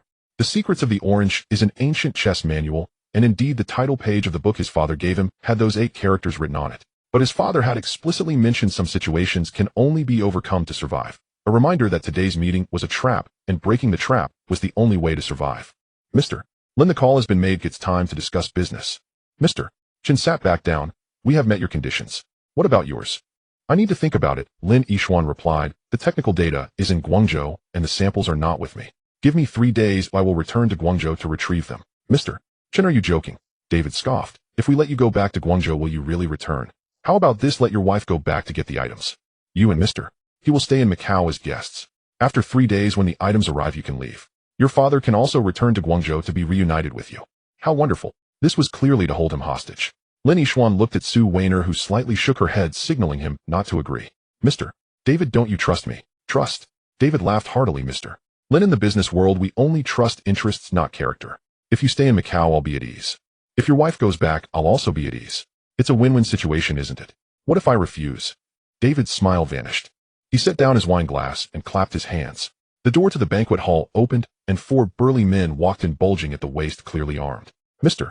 Chun and Mr. Wu also stood up, their hands resting on their waists. Mr. Lin, you may not realize the situation, David said slowly. This is Macau, not Guangzhou. Here I have the final say. Today you must agree whether you like it or not. The atmosphere suddenly grew tense. He Hongshen's hand discreetly moved towards the table where there was a button. If pressed, people outside would rush in. But there were 6 of them, all armed, and a direct confrontation would certainly lead to casualties. The banquet hall doors opened again. A young man in a server's uniform pushed a trolley covered with a white cloth. He kept his head down, his face indistinct. Who let you in? Out, Daiwei barked. The young man did not leave. Instead, he lifted his head. It was Li Wenbin. Engineer Lin, Engineer Chung asked me to deliver something, Li Wenbin said as he lifted the cloth. There were no dishes beneath it. Only an oscilloscope, a signal generator, and a small iron box. What is this? Mr. Chen frowned. Low-temperature oscillation samples with test data. Li Wenbin opened the iron box. Inside lay 10 chips, their surfaces emitting a cold glow under the lights. Engineer Chung said, since you want to discuss the technology, test it face to face. Is it real? A test will tell. Daiwei's expression shifted. He had not expected Lin Yixuan to bring samples, let alone test them on the spot. Mr. Lin, what do you mean by this? Nothing special. Just an inspection. Lin Yixuan rose, approached the trolley, picked up a chip, and hooked it to the oscilloscope. Mr. Daiwei, weren't you asking about the technology? He added, the technology is here. But it has a peculiarity, it works only under our precise process conditions. Change the process or the materials, and it becomes scrap. Even if you obtain a sample and dissect it, you cannot replicate it. He switched on the signal generator and fed a test signal. The oscilloscope displayed a steady sine wave at 5.2 megahertz. See that? 5.2 megahertz, frequency stability of 5 parts per million. This is currently the most stable semiconductor oscillator in the world. How much can your country technology achieve? 5 parts in 100,000. 10 parts per million. Daiwei stared at the screen, his eyes alight. He understood the figures and their implications. Applied to radar, this indicator could raise detection precision by an order of magnitude. Applied to communications, its anti-jamming capability would multiply. What do you want? Simple. Lin Yixuan turned off the instruments. I can give the technology. But not to you. To Mitsubishi, to Matsushita, to country companies. I want their photolithography machines, their silicon materials, their process equipment. You arrange the introductions, I run the business. We split the profits, 30 for you, 70 for me. 70 for you, 30 for me. Lin Yixuan, aren't you greedy? Lin Yixuan smiled. Greedy? Daiwei, do you know what this technology is worth? Them country military would pay at least $5 million to buy it out. Her country buyers would pay at least 10 million. All I ask for are some machines and some materials. Tell me who is greedy. Daiwei fell silent. He calculated and weighed his options. Lin Yixuan was right. The technology was truly valuable. If he secured the agency or partnered with her country firms, his position in IHA could be cemented, perhaps even a board seat. Photolithography machines are embargoed. They cannot be shipped out. That is your problem, Lin Yixuan said. You have the means. From our country to Nanyang, from Nanyang to Amin, from Amin to Guangzhou. Choose the route. You bear the risk, I want the result. And if I refuse, then today's visit was for nothing. Lin Yixuan put the chip away. They'll take the technology and find another way regarding my father. But Daiwei, think carefully, missed this chance, and next time when I have new technology, I will not come to you. They'll go directly to their country people or them country people. By then your place in IHA will truly be gone. He struck at the vital point. Lin Yixuan knew Daiwei valued his status in IHA above all. Years ago, after being outmaneuvered by Lin Yixuan's transistor radio, Daiwei spent 3 years clawing his way back. If he missed the low-temperature oscillation now, it could be the end. Daiwei fixed Lin Yixuan with a venomous gaze. After a long moment he smiled. Mr. Lin, you win. I agree, but one condition: you must give me a set of technical documents first. I need to verify authenticity. Fine. Lin Yixuan took a file from his briefcase. 10 pages, the principle of the low-temperature oscillation and some process parameters. This is the first part. When the equipment arrives in Guangzhou, you get the second part. When the materials arrive, you get the third. Once everything is delivered, we sign the agency agreement. Daiwei took the papers and flipped through them quickly. He was technically literate enough to discern their value. Though incomplete, the direction was correct and the parameters genuine. Very well, it's a deal. He extended his hand. Lin Yixuan took it. 2 hands clasped, each nursing secret intentions. Mr. Chen, Mr. Wu, what about you? Lin Yixuan looked to the Taiwanese delegates. Mr. Chen's face had gone dark. Daiwei's abrupt move had disrupted their plans, but Daiwei was from M country. No one dared cross him easily. Mr. Lin, about your father's matter. I want to see my father myself. Lin Yixuan said. Within 3 months, arrange for my father to be brought to Xiangang. I must see him with my own eyes and confirm he is safe. After that I will give you a technology. Not the low-temperature oscillation, but another more useful technology for you. What technology? Anti-jamming technology. Lin Yixuan replied slowly. I heard that the proximity detonation fuses on the front have been malfunctioning recently. Mr. Chen's pupils contracted. That was top-secret intelligence. How could Lin Yixuan know? How did you? How I know is irrelevant. Lin Yixuan cut him off. What matters is I can fix it. I will give you the technology in exchange for my father. Do you accept? Mr. Chun and Mr. Wu exchanged a glance and whispered together briefly. We can do it. But we must first see results from the technology. The front lines are at war, results will come swiftly. Lin Yixuan said. If the problem is solved within a month you arrange for my father to be sent to Xiangang. If not the deal is void. Agreed. Agreed. Thus a negotiation yielded a three-party exchange, one technology for machines materials, and it was dancing on a blade's tip, walking a tightrope. That's all for today. Dai Wei rose. Mr. Lin, Mr. He'll see you out. No need, we'll leave ourselves. He Hongshin stood, as well his hand remaining under the table. They left the banquet hall past the corridor and went downstairs. The lobby of the new central hotel bustled with people. They stepped through the revolving door and were met by a wave of heat. Get in the car. He Hongshin's vehicle waited at the entrance. The three climbed in, the doors closed, and He Hongshin exhaled deeply. Mr. Lin, that was perilous just now. If Dai Wei had turned hostile. He wouldn't, Lin Yixuan replied. He wants the technology more than we do. Besides, he wouldn't dare cause a scene in Amin. Though the Portuguese rule a light hand, a murder would be a public disgrace. Mr. He, thank you for this time. Don't mention it. He Hongshin started the car. Mr. Lin, are you really going to cooperate with your country firms? Those machines are embargoed. Getting them in won't be easy. That's why I need you. Lin Yixuan looked at him. Mr. He, you have connections in Amin, ships routes. From our country to Nanyang you handle it. From Nanyang to Amin you handle it. From Amin to Guangzhou. He paused. Secretary Zheng will arrange the rest. You're dragging me into this. You must get wet if you want to fish. Lin Yixuan smiled. Mr. He, am reserving 20% of the Southeast Asia agency rights for you for the low-temperature oscillation technology.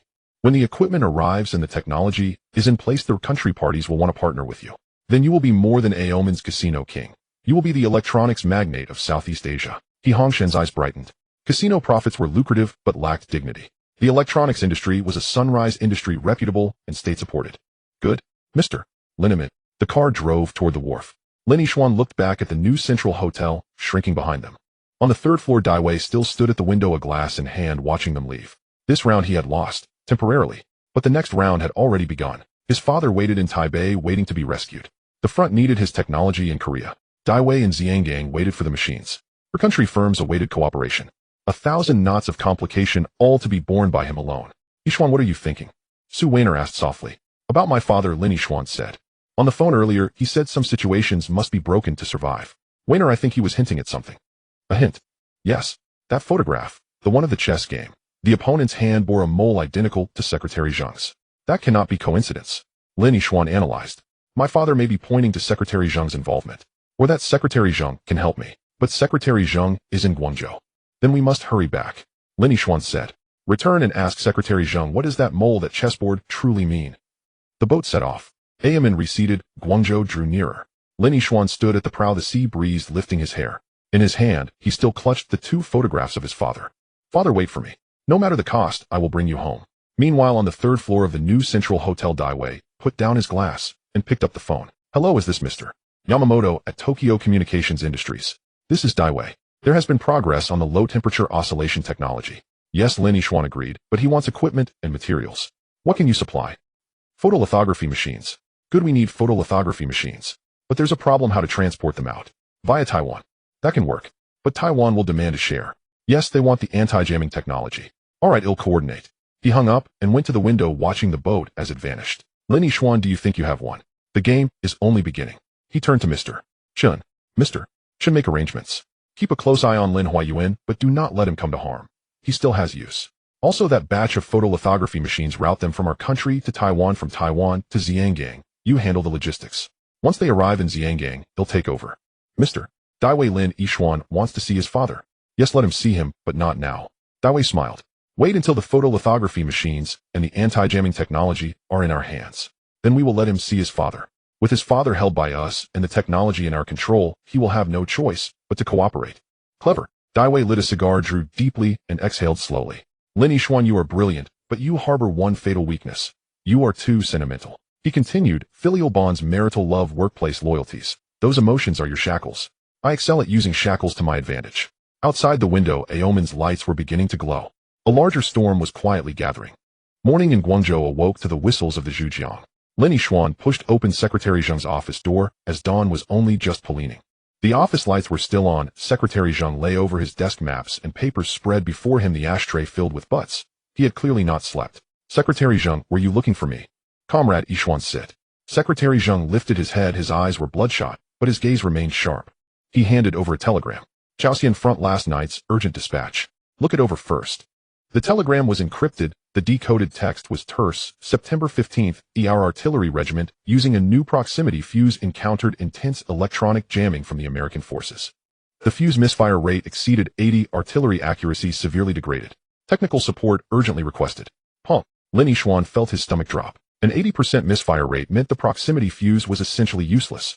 Soldiers charged with their lives, yet shells detonated midair. How was this war to be fought?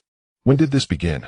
It started 3 days ago. The American forces suddenly intensified electronic jamming, their bands covering the operating frequencies of our fuses. Our technicians analyzed that the Americans may have obtained our technical parameters and are jamming with targeting precision. Secretary Zheng fixed him with a stare. Yixuan, who besides the Institute knows the technical parameters of the proximity fuse. Daiwei knows part of it. Our Guo people might also know some, but they cannot obtain the core parameters, Lin Yixuan said, his mind racing. Unless we have a mole inside, Secretary Zheng finished for him. The photographs you brought back from Macau. Let me see them. Lin Yixuan produced a brown paper envelope. Secretary Zheng took the photographs. At the first one, his expression remained composed.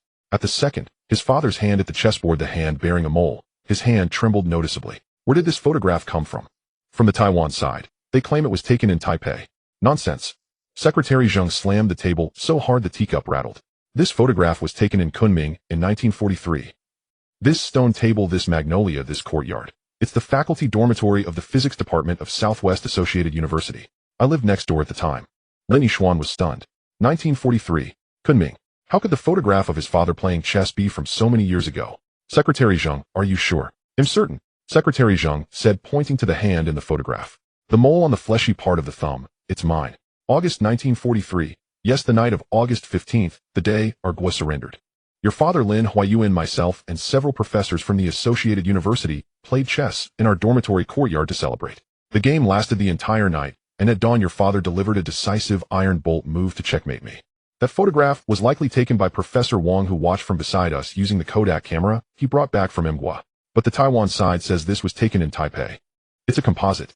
Secretary Zheng produced a magnifying glass and examined the photograph's edges. See, your father's portrait is genuine, the background is fake. Where in Taipei would you find this kind of magnolia? It is native to Yunnan. They have spliced two photographs together to deceive you, to tell you your father is living well in Taipei and still able to play chess. A chill ran down Lin Yixuan's spine. If the photographs were forged, what of the phone call? Could his father's voice on the line have been fabricated as well? The voice on the phone was indeed Huan's. Secretary Zheng seemed to read his thoughts. But the words carried another meaning. Some situations must be broken to survive. That was the code we used when we ran underground operations at the Associated University.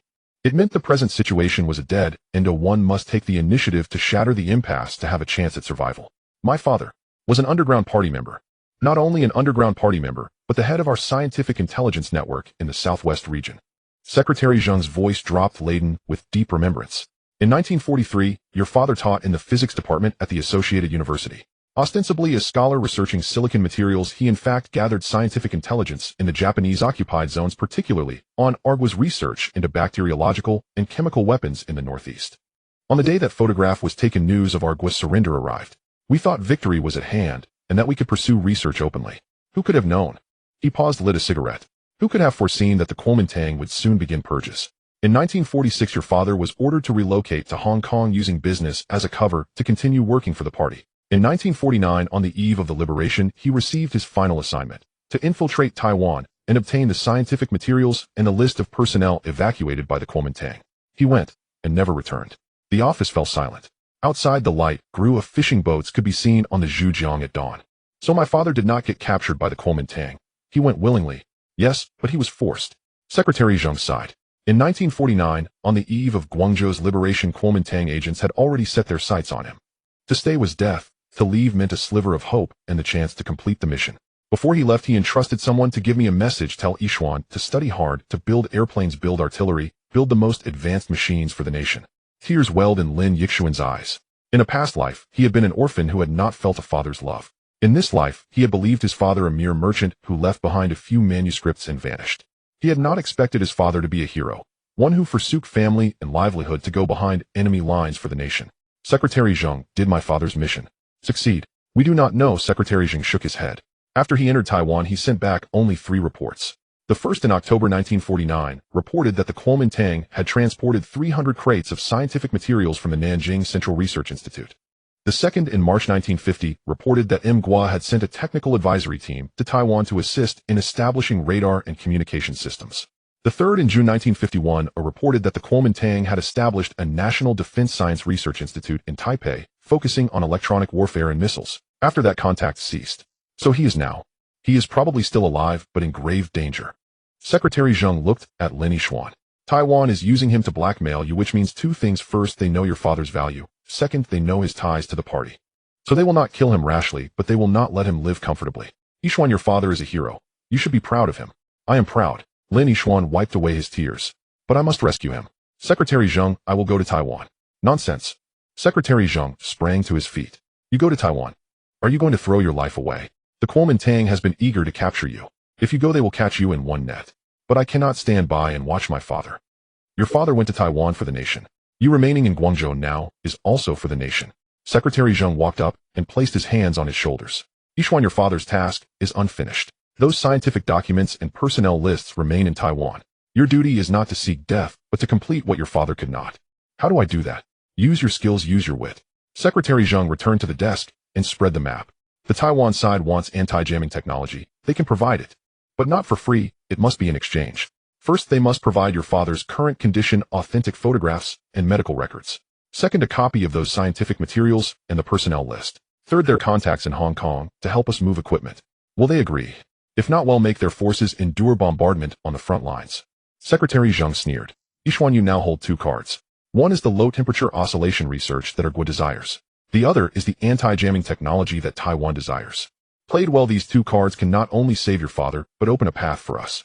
Lin Yixuan looked at the map. The narrow strait of the Taiwan Strait stood between him and his father's 7 years of time, life, and death. Secretary Zheng, do we have anti-jamming technology? Not yet, but we can develop it. Secretary Zheng looked at him. Yixuan, you are a chip expert and authority in electronic warfare. The Americans jam our fuses through frequency suppression, signal deception, and noise saturation. If you can build a fuse, you can build an anti-jamming fuse. I want a plan from you within a month. 1 month. The front cannot wait longer. Secretary Zheng's voice was resolute. Yixuan, this is a war. Your father fights in Taiwan, you fight in Guangzhou, I fight in Beijing. Each of us stands on his own post. But our aim is the same. To make this nation stand up, to make it strong. Lin Yixuan drew a deep breath and straightened. Yes. I will complete the task. When he left Secretary Zheng's office, the sky had brightened. In the institute's courtyard, workers began their shifts. The machines roared to life. This small yard was a battlefield, a front line, the continuation of his father's unfinished work. He entered Cheng Xiaowen's ward. She could now sit up. Bandages still wrapped her face, but her complexion had improved. Li Wenbin was beside her, reading experimental notes aloud. Engineer Lin. Cheng Xiaowen smiled when she saw him. How do you feel? Much better. The doctor says in another week I can get out of bed. Cheng Xiaowen looked at him. Engineer Lin, I heard about the front. The fuses were jammed. Was it because the frequency was too singular? Yes. The American forces have learned our working frequency and suppressed the entire band. Then change it. Cheng Xiaowen struggled to sit upright. Li Wenbin quickly supported her. Engineer Lin, I previously designed a frequency hopping fuse that randomly jumps among 10 frequency points. Its anti-jamming capability could be improved 10-fold. But the circuit was too complex and it was abandoned. Now we must build it. Lin Yixuan sat at the bedside. Xiaowen, give me the design, Wenbin, and I will build it. You must recuperate properly. No. This design is mine above all else. Cheng Xiaowen shook her head. Engineer Lin, let me participate. I can draw schematics from my bed and guide the tests. My hand is injured, but my mind is not. Lin Yixuan looked at her. Her face was still swollen, her eyes bandaged, but the light in them shone brighter than ever. Very well, but promise me you will work no more than 4 hours a day. Wenbin, you supervise. Yes, Li Wenbin. There is another task. Lin Yixuan lowered his voice. Secretary Zheng wants us to develop anti-jamming technology, not only to protect our fuses, but to be able to jam American communications and radar. Xiaowen, in your earlier research on low-temperature oscillation, you discovered an abnormal self-excitation phenomenon. Can that frequency be tuned? Yes. By altering doping concentrations and structural dimensions, it can be tuned from 1 MHz to 10 MHz. If we turn it into an active jammer and suddenly emit a powerful signal on the battlefield to cover the American communications band, their radio stations will be crippled. Cheng Xiaowen's eyes brightened. But Engineer Lin, that requires enormous power, extremely precise frequency control, and also, what does it need? Say the word. The nation will give full support. Cheng Xiaowen fell silent, staring at the sunlight outside. After a long moment, she said, Engineer Lin, do you know what MGW's Bell Labs developed last year? What? A device called a traveling wave tube that can amplify microwave signals thousands of times. If we use that with our low-temperature oscillation chip, we could make a high-power jammer. But the traveling wave tube is MGW's top secret. We cannot obtain it. If we cannot obtain it, then we will build it ourselves, Lin Yixuan said. Xiaowen, draw the schematics. I will assign the Institute's best engineers to you. In 1 month, I want to see a prototype. 1 month. Cheng Xiaowen bit her lip. He'll try. Leaving the ward, Lin Yixuan went to the laboratory. Workers were producing the second batch of proximity fuses, but the atmosphere was heavy. News of the front's failure had spread. Oh, everyone knew what they held might be useless. Everyone stopped for a moment. Lin Yixuan climbed onto a workbench. All heads looked up at him. I know you have all heard about the front, and your hearts are heavy.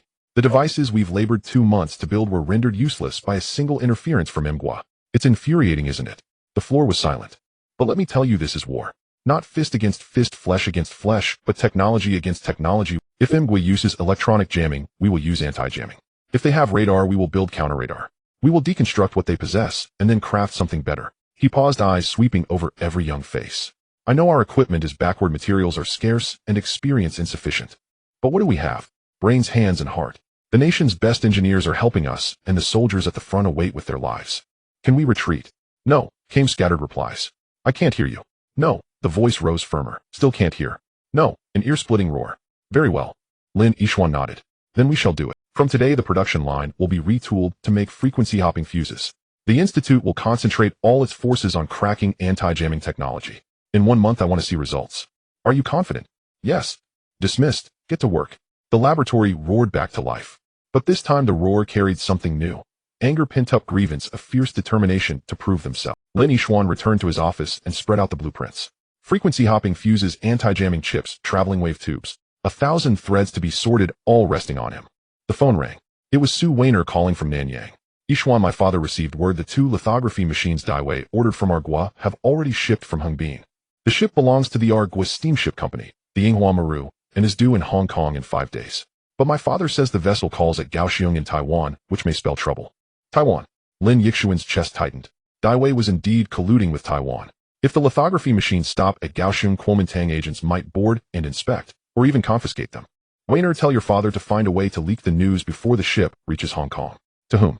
To the Macau Marine Police, to Hong Kong Customs. Claim the vessel is smuggling military goods. Make a big scene. The bigger the better. But the lithography machines are what we need. We need them, but we cannot let Daiwei and Taiwan control them. Lin Yixuan said, stirring things up will draw in the Portuguese and the Waigwa people. Then Daiwei will either have to reveal the machine's destination or abandon them. If he reveals them, he violates the embargo. If he abandons them, the machines will be seized. Either way, he gains. How will we obtain the lithography machines? Wait, Lin Yixuan said. Wait until the machines are seized and Daiwei is cornered. Then we will trade a portion of our anti-jamming technology for them. Remember, trade not purchase. Make him beg for the exchange. Su Weiner understood. Yixuan, you're driving Daiwei to desperation. He forced my hand first. Lin Yixuan's voice was icy. Weiner, in this war there is no retreat. We must win. After ending the call, Lin Yixuan walked to the window. In the courtyard, workers busied themselves. The light in Cheng Xiaowen's ward still glowed. Smoke still wreathed from Secretary Zheng's office. This small research institute was like a single skiff on tempestuous waves. Yet he knew that this skiff bore the hope of a nation. His father was in Taiwan waiting for him. The front in Chaoxian awaited him. History awaited him. He spread out his father's manuscripts. On the yellowed pages, dense formulas and charts lay. On the final page was a line of small script he had not noticed before. If later descendants see these notes, let them know my resolve was not written for paper. Technology can prosper a nation or ruin it. All depends on the human heart.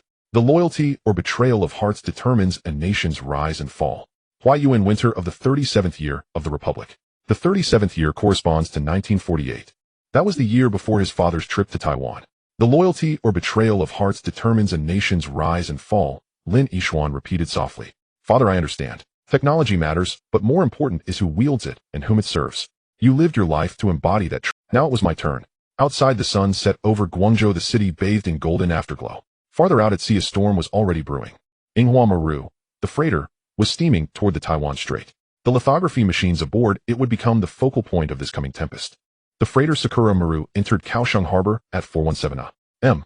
on September 22, 1953. Moonlight hung pale and thin across the sea, only the ship's own searchlights carved stark, ghastly columns through the darkness. The hull sat deep in the water, its cargo hold laden not only with 2 Nikon NSR-101 photolithography machines, but also 30 tons of ultra-pure silicon ingots and 20 sets of electron beam evaporation system components specially procured by David from Mitsui Bussan of our country, strategic materials expressly prohibited for export by the M-Country Department of Commerce. Captain Kenichi Matsumoto stood on the bridge, his face shifting between shadow and pallor beneath the eerie green glow of the instrument panel. 52 years old, he had served 30 years with our country's postal shipping company, from deckhand to captain, sailing across the South Seas, the Americas, and Europe, but never once along a route as uncanny as this one. From Yokohama to Hong Kong, the straight-line distance was barely 2,000 nautical miles, normally covered in 5 days. Yet senior management had insisted he detour via Kaohsiung, citing a critical cargo handover. What critical cargo? He had asked 3 times, each time receiving only the same reply: do not ask what you ought not to know. Captain, the Port Authority has signaled us to dock at Pier 3. The first officer approached quietly. Also, they demand we open all cargo holds for inspection. Matsumoto frowned. We are a civilian freighter carrying lawful goods. The Kaohsiung Harbor Authority claims they received an intelligence report, the first officer said, alleging contraband aboard our vessel. He wiped sweat from his brow. And besides harbor officials, there are uniformed soldiers waiting ashore, possibly the Taiwan military. Matsumoto's heart sank. He recalled David himself seeing him off at Yokohama port before departure, slipping him a thick envelope saying everything aboard will become clear once you reach Kaohsiung. Now he understood. David had known inspections were inevitable. He had already colluded with the Taiwan authorities. Open the cargo holds and cooperate with the inspection. But inform them, Matsumoto added, that we are in our country vessel protected under our country law. Without just cause they may not seize our cargo. Yes, sir. The freighter eased slowly toward the pier. A dozen figures already waited ashore. The lead pair dressed respectively in harbor authority uniforms and the insignia of a Kuomintang major. 8 armed soldiers stood behind them. Matsumoto descended the gangway and presented the manifest. Sir, here is our cargo list. We carry standard industrial equipment, destined for Hong Kong. Standard equipment. The major took the manifest without glancing at it, then handed it to his aide. Captain Matsumoto, reliable intelligence indicates your vessel carries embargoed goods. We require boarding and inspection. Please comply. Sir, this violates international law. The major waved dismissively. Board the ship. Search it. Soldiers surged onto the freighter. Cargo hatches were pried open. Searchlights flooded the holds with blind. 2 massive wooden crates stood centered in the hold, stamped with Japanese characters reading Nikon Precision Optics and marked boldly in red Precision Instrument. Handle with extreme care. Open them, commanded the major. The crates splintered open, revealing silver-gray machinery within. Cylindrical optical barrels, precision-guided rails, intricate control systems. These were Nikon's latest generation photolithography machines, capable of 1-micron resolution, among the most advanced semiconductor manufacturing tools in the world in 1953. Photograph and document everything, the major instructed his aide. Evidence is conclusive. Under the regulations for the suppression of rebellion and the martial law decree, these devices are suspected of aiding insurgents and are hereby seized. Both ship and cargo are impounded. All crew members are to be detained for investigation. Sir, we are citizens of our country. Matsumoto cried out. You have no authority. The major replied coldly, take them away. The crew were marched down the gangway and shoved into waiting military vehicles. The freighter was sealed with official placards. Armed sentries took up positions along the pier. The entire operation lasted less than an hour. Clean, precise, unmistakably premeditated. When news reached Hong Kong, it was 7:00 a.m. David sat in his suite at the Peninsula Hotel halfway through slicing a fried egg when the telephone rang. It was his informant stationed in Kaohsiung. Mr. David, something's gone wrong. The Sakura Maru has been seized in Kaohsiung. Both photolithography machines have been confiscated and the entire crew arrested. The seizure was carried out by the Kuomintang military, citing violation of embargo regulations. David's fork clattered onto his plate. He shot upright, overturning his coffee cup. Dark brown liquid spilling across the table. Who ordered it? Specifically who? It was Major Guo Huachun of the Taiwan Ministry of National Defense Intelligence Bureau, the same Mr. Chen you met in Macau. He added he sent a message for you. What message? If you want the photolithography machines back, bring us the anti-jamming technology. David's complexion drained white, flushed crimson, then turned ashen. He understood now. The Taiwan side had feigned cooperation during the Macau negotiations while secretly plotting this ambush. What they truly wanted was not low temperature oscillation, but the far more urgent anti-jamming technology. Because American forces on the front lines were suffering relentless bombardment, and Taiwan needed to prove its loyalty to M country. Son of a bitch. David snatched up the phone and dialed Taipei. Hello, is this Mr. Chen? This is David. Was the Sakura Maru incident you're doing? Good morning, Mr. David, came the voice on the line, calm, unhurried. We acted strictly within official protocol. Those two Nikon photolithography machines clearly violate the Coordinating Committee for Multilateral Export Control's COCOM embargo. We enforce such restrictions to fulfill our international obligations. But those machines are mine. I paid 200,000 US dollars for them, which is precisely why I said we can negotiate. Chen chuckled softly. Mr. David, we know you urgently need these machines to broker a deal with Lin Yixuan. But have you considered, why would Lin Yixuan agree to trade with you at all? He now enjoys the patronage of Secretary Zheng and the full backing of Beijing. He could bypass you entirely and negotiate directly with our country nationals. So tell me, what leverage do you still hold? David fell silent. Chen was right. The photolithography machines were his sole bargaining chip. Without them, he held no ground in negotiations with Lin Yixuan. What do you want? Simple, Chen replied. Complete technical documentation and physical samples of the anti-jamming technology. Once delivered to Taipei, the photolithography machines are yours to reclaim. We'll even arrange transport to Hong Kong or even Guangzhou. And we'll provide you with additional intelligence. Lin Yixuan's father, Lin Huayuan, is currently in our custody. Is that leverage sufficient? David gripped the receiver tightly. The Taiwan side had struck ruthlessly, targeting every vulnerability he possessed. How do I know your claim is genuine? This afternoon, a medical report on Lin Huayuan will be delivered to your hotel. You may review his current condition. Additionally, you'll receive a photograph taken 3 days ago. Mr. David, we approach this in good faith. You're aware, of course, how tense the frontline situation has grown and how immense the pressure is on country. We require technology, you require equipment and access routes. Mutual benefit, surely that's ideal. I need time to consider. Granted, you have 24 hours. I'll await your answer at this time tomorrow. Remember, if you delay beyond then, the equipment will be transferred to the country advisory team. At that point, you'll have no opportunity left. The line went dead. David collapsed onto the sofa, hands trembling. Outside, Victoria Harbor shimmered under brilliant sunlight, waves glittering, ferries gliding across the water. Yet all he saw was darkness. 200,000 US dollars, 2 photolithography machines, gone, vanished into nothing. No, not merely 200,000. To secure our country connections, bribe the shipping company, and orchestrate this clandestine route, he had invested 300,000 US dollars in total.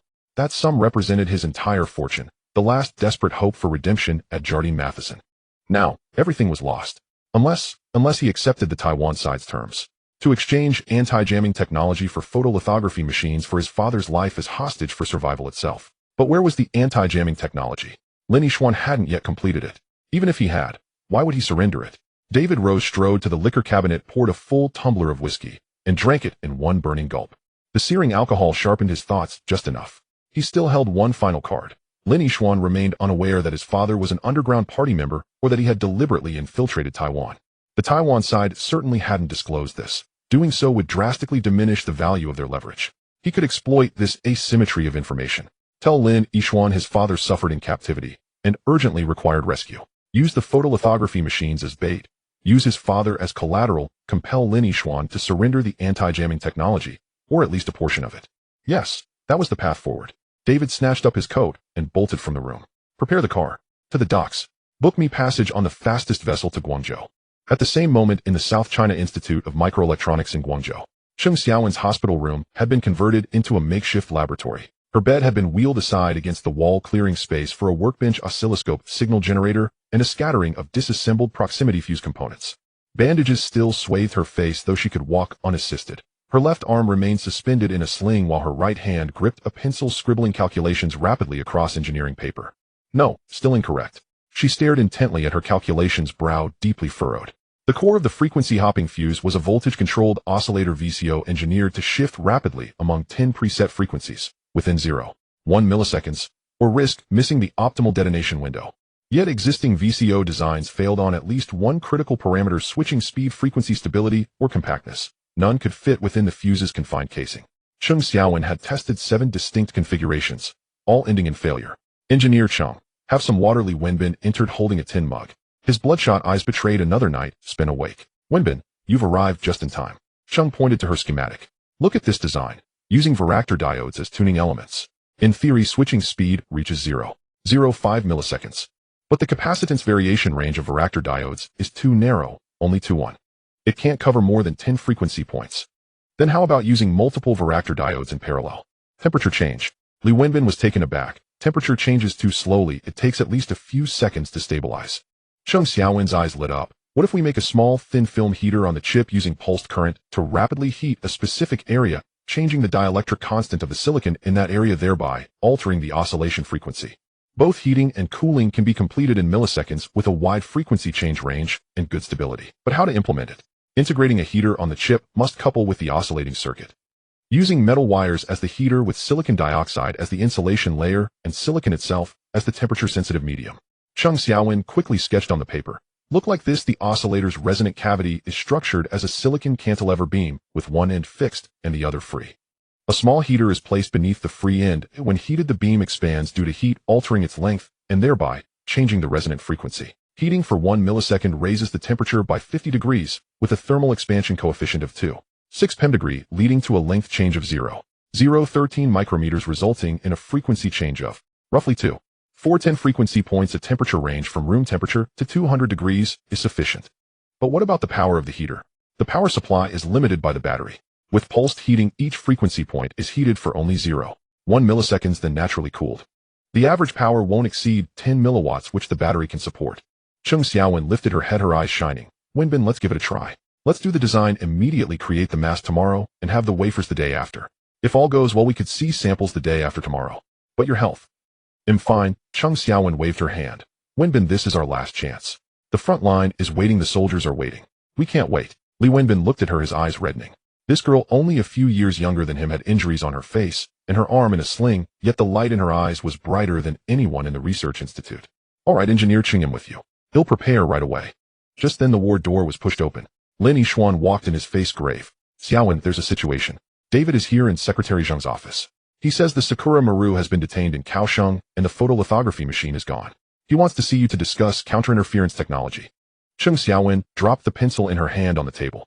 The photolithography machine is gone. It was seized by the Taiwanese military, claiming it was a prohibited item. Lin Yixuan walked to the bedside. David is desperate, trying to use counterinterference technology to exchange for the photolithography machine and wants to use my father as a hostage. Xiaowen, how's your frequency hopping fuse coming along? I have some thoughts, but it needs time, Chung Xiaowen said. Engineer Lin, we can't give David the counterinterference. If we do, our soldiers will suffer. I know, Lin Yixuan looked at her, but we need the photolithography machine too. Without it, you can't create the cantilever beam structure, and the frequency hopping fuse will remain just on paper. But don't worry, I have a plan. Lin Yixuan sat down by the bedside. Xiaowen, what was the frequency change range you mentioned for the cantilever beam heating solution? Theoretically it's 2, but in practice it might only be 1.5 due to thermal conduction losses. 1.5. That will suffice. Chung Xiaowen understood. Engineer Lin, you want to provide fake technology. No, it's real technology, just a stripped-down version, Lin Yixuan said. David doesn't understand the technical details. As long as he sees it can hop frequencies, he'll believe it. On the Taiwanese side, they are eager to present technology to Country M and won't investigate deeply. By the time they realize the performance is insufficient, our real technology will already be in mass production. But the risk is too great. What endeavor is without risk? Lin Yixuan grasped her hand. Xiaowen, this is a war. On the battlefield, deception is the norm. We are deceiving them technically, just as they deceived me with photographs. Chung Xiaowen remained silent for a long time before finally nodding. All right, I'll design it. But I need time, at least 3 days. I'll give you 5 days. In 5 days, I want to see 2 complete designs, including mass designs, process documents, and testing plans. Can you accomplish this? I can. Good, then I'll go meet David. Lin Yixuan stood up. Xiaowen, remember, your health is the most important. If you're tired, rest. Don't push yourself. I understand. Lin Yixuan left the ward and headed towards Secretary Zheng's office. In the corridor, sunlight streamed in through the windows, casting long shadows on the floor. He walked steadily, but his heart was turbulent. David had arrived, the photolithography machine was gone, his father was suffering in Taiwan, and the front line was waiting for counterinterference technology. There were countless threads to manage, all resting on his shoulders. But he couldn't falter. If he fell, what would happen to Chung Xiaowen? What about Li Wenbin? What about the hundreds of people in the research institute? What would happen to the soldiers on the front line? Arriving at Secretary Zheng's office door, he paused, took a deep breath, straightened his collar, and then pushed the door open. David was sitting on the sofa, his face haggard, bloodshot eyes. Seeing Lin Yixuan enter, he stood up abruptly. Mr. Lin, you finally arrived. Mr. David, it's a rare visit. Lin Yixuan sat down across from him. I heard your goods were seized. How unfortunate. Lin Yixuan, don't beat around the bush with me. The first wafer flow occurred at 11 o'clock on the night of September 28th. Chung Xiaowen stared at the silicon wafers taken from the cleaning tank. Under the microscope, the tiny cantilever beam structures resembled rows of soldiers awaiting inspection. But upon closer inspection, an anomaly was discovered. Approximately one-third of the cantilever beams curved upwards as if gently lifted by an invisible hand, and another third bent downwards resembling an elderly person burdened by weight. Only the middle third maintained a perfect horizontal level. Film stress. Li Wenbin sighed beside her, his voice weary. The thermal expansion coefficients of silicon dioxide and silicon differ too much, causing uneven contraction during cooling, which bends the beams. Engineer Chung, our process control is still not precise enough. Chung Xiaowen said nothing. She set down the silicon wafer and walked to the window. In the night, the lights of the research institute cast fragmented reflections on the Pearl River. 5 days, 5 sleepless days, designing the mask, optimizing the process, conducting 3 simulations, yet the first actual attempt resulted in failure. Moreover, the problem was critical.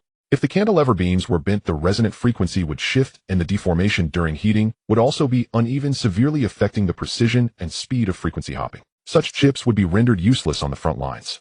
How much stress difference? She asked, her voice calm. We measured 20 points with an average curvature of 0. 3 microns, maximum 0. 5 microns. Li Wenbin handed over the measurement report. The beam length is 100 microns, bending 0. 5 microns with an angle deviation of 0. 3 degrees. The resonant frequency shift calculates to about 3. This is twice the design value. 3. This means that 10 frequency points would overlap, interfere with each other, losing the significance of frequency. How long until the second wafer flow?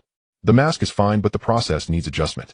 Either lower the oxidation temperature to reduce stress, or introduce phosphorus into the oxidation layer to adjust the stress direction. But doping with phosphorus will affect insulation performance, possibly causing leakage. Li Wenbin shook his head. Engineer Chung, whichever method, we must redo the experiments and rework the process parameters. At least 3 days. 3 days. David only gave 5 days, and today was already the 5th day. Before midnight, if we can't produce usable samples, David won't go to Taipei, and the lithography machine won't come back, and my father will. Engineer Chung, how about we temporarily use the varactor diode plan? Li Wenbin tentatively asked. Although the performance is poor, at least it can be used. David sighed. Not acceptable. Chung Xiaowen turned around, her gaze firm. Wenbin, we can deceive the enemy, but we cannot deceive ourselves. The varactor diode plan is a stripped-down version, merely a stopgap for David. However, what we use ourselves must be the real thing. The lives of frontline soldiers cannot be compromised. But time. There are still 7 hours. Chung Xiaowen glanced at the clock on the wall. Wenbin, do you remember when we made the first integrated circuit, we also encountered the film stress issue? How did we solve it back then? At that time, we used a stress compensation layer. Li Wenbin recalled. We grew a layer of silicon nitride on top of silicon dioxide. The stress directions of the two materials offset each other. But the growth temperature of silicon nitride is high at 800 degrees, the cantilever beams can't withstand it. No need to grow it throughout, just at both ends of the beams. Chung Xiaowen returned to the workbench, quickly drawing on the blackboard with chalk. You see, the bending of the cantilever beams is mainly due to stress concentration at the connection between the beam and the substrate. We can create 2 small silicon nitride anchor points at both ends of the beams, like adding 2 piers to a bridge. The stress at the anchor points will hold the beam, counteracting the tensile stress from the oxidation layer. But anchor points will change the vibration mode of the beam. So the anchor points need to be very small and made into a gradient structure. Chung Xiaowen continued to draw. From the beam to the anchor point, the thickness gradually increases and the stiffness changes gradually, allowing stress to transition smoothly. Thus, the main part of the beam remains free, but the bending is suppressed. Li Wenbin stared at the blackboard, his mind racing with calculations. Anchor point dimensions, gradient slopes, stress distribution, vibration modes. 5 minutes later, he raised his head, his eyes bright. Theoretically feasible, but the position and size of the anchor points must be precisely controlled with an error not exceeding 0.1 microns. Our lithography machine. Well, use electron beam direct writing. Chung Xiaowen said, the old electron beam exposure machine in the institute can achieve a resolution of 0.05 microns. Although it's slow, it's enough for making anchor points. Wenbin, you need to revise the design immediately, and he'll redraw the mask. It must be completed before dawn. But Engineer Chung, your health. I'm fine. Chung Xiaowen had already returned to her drawing board, picking up its square. Hurry up. Time waits for no one. Li Wenbin gritted his teeth and turned to dash towards the design room. Chung Xiaowen took a deep breath and began to draw the new mask pattern. The pencil glided over the sulfuric acid paper, making a rustling sound like spring silkworms eating leaves. Outside the window, the night deepened. At the same time, at Taipei Songshan Airport, as David stepped down the gangway, a light drizzle fell from the Taipei night sky. The rain formed a fine curtain under the runway lights, making the distant terminal lights appear hazy and ambiguous. He carried a black briefcase containing the stripped-down version of the anti-interference technology data given by Chung Xiaowen, along with 3 sample chips. He was met by Chun Guohua, still in the same major's uniform, but today his expression was not too good. Mr. David, you've had a hard journey. Mr. Chun, is the lithography machine ready? David asked bluntly. It's at the dock ready to ship at any time. Shun Guohua gestured for him to proceed, but Mr. David, we need to inspect the goods first. You should understand this is the rule. Sure. David patted the briefcase. Find a quiet place, and he'll The two walked towards the VIP room next to the terminal. The rain intensified, tapping against the glass windows with a crackling sound. In the VIP room apart from them, only two waiters were distantly wiping tables and chairs. David opened the briefcase and took out a palm-sized metal box connecting it to the power supply and oscilloscope. Inside the box were the 3 chips already soldered onto the test board. Watch closely. David flipped the switch. A stable sine wave appeared on the oscilloscope screen with a frequency of 5.0 MHz. David pressed a button, the waveform jumped, and the frequency changed to 5.1 MHz. Press again 5.2 MHz. 3 frequency points, switching time of 0.2 milliseconds, frequency stability of 5 parts per 10,000. David said, this is the core of frequency hopping anti-interference technology. The U.S. military's jammer operates at a fixed frequency. As long as our frequency hops fast enough, they won't be able to interfere. Shun Guohua stared at the screen, his eyes sharp. Only 3 frequency points. That's too few. The U.S. military's jammer has a wide frequency band. At least 10 frequency points are needed to effectively evade. This is the basic version. David was already prepared with his explanation. The full version has 10 frequency points, but requires more precise manufacturing processes. Once the lithography machine arrives in Guangzhou, Lin Yishuan will produce the second generation of chips, and an upgraded version will naturally be provided. Mr. Chen, we are looking at long-term cooperation, so patience is essential. Shun Guohua stared silently at the screen for a long time before lifting his head. We need to test the actual anti-jamming performance. The airport has our electronic warfare testing vehicle that can simulate U.S. military interference. Mr. David, please. Now. The two stood up and exited the VIP room. The rain had become heavier, creating a white haze between heaven and earth. A grass-green military jeep waited at the door, the engine still running, white steam rising from the exhaust pipe. Just as David bent down to get in, an unexpected change occurred. Bang! A gunshot pierced the rainy night. David felt a heat in his left shoulder, and his entire body was thrown backward by the tremendous force. He fell to the ground, rain mixed with blood spreading beneath him. The briefcase fell aside, the metal box tumbled out, and chips scattered across the ground. There's an assassin. Shun Guohua reacted quickly, dragging David behind the car while drawing his pistol. Bang, bang, bang. 3 more shots struck the hood of the jeep, sending sparks flying. In the distance, a shadow darted through the rain. Chase! Shun Guohua shouted at the driver while crouching to check David's injury. The bullet entered below the left scapula and exited through the chest, creating a penetrating wound. Blood gushed out like a fountain, rapidly diluting in the rain. Mr. David, hold on. Shun Guohua tore his shirt open, pressing hard on the wound. The chips.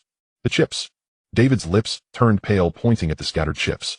Shun Guohua picked one up. The chip's surface was cracked, but the structure was relatively intact. He stuffed the chip into his pocket, then hoisted David up, rushing toward the terminal. Medical room. Call a doctor. The airport descended into chaos. The sound of sirens, shouts, and running footsteps blended with the sound of rain like an absurd drama. Meanwhile, in the shadows of the second floor of the terminal, a man in a trench coat packed away a sniper rifle, quickly disassembling it and placing it in a violin case. He glanced at the chaotic scene below, a cold smile tugging at his lips, then turned and disappeared into a safe passage. The rain continued to fall. In Guangzhou, at the South China Microelectronics Research Institute, the second wafer flow was completed at 6 o'clock on the morning of September 29th. Cheng Xiaowen was almost helped out of the clean room by Li Wenbin. She had no color in her face, her lips cracked, but her eyes shone frighteningly bright. Clutching the freshly produced silicon wafer, she held it as if it were the most precious treasure in the world. Testing immediately. Engineer Cheng Yu should rest first. Li Wenbin's eyes were red. No will rest after the tests are complete. Cheng Xiaowen pushed him aside, staggering towards the testing station. The silicon wafer was cut into small pieces, packaged, wire bonded, and connected to the testing system. The oscilloscope powered on the signal generator warmed up, and the spectrum analyzer took its position. Cheng Xiaowen's hands trembled, but she forced herself to steady them. She pressed the power switch. On the oscilloscope screen, a clean signal appeared. The sine wave, with a frequency of 5.0 MHz, was as stable as if it had been drawn with a ruler. Frequency 0.1 stable, reported Li Wenbin. Cheng Xiaowen pressed the switch button. The waveform quivered slightly, then stabilized at 5.15 MHz. Frequency 0.2 stable, switch time 0.08 milliseconds. Pressing again, it reached 5.3 MHz. Frequency 0.3 stable.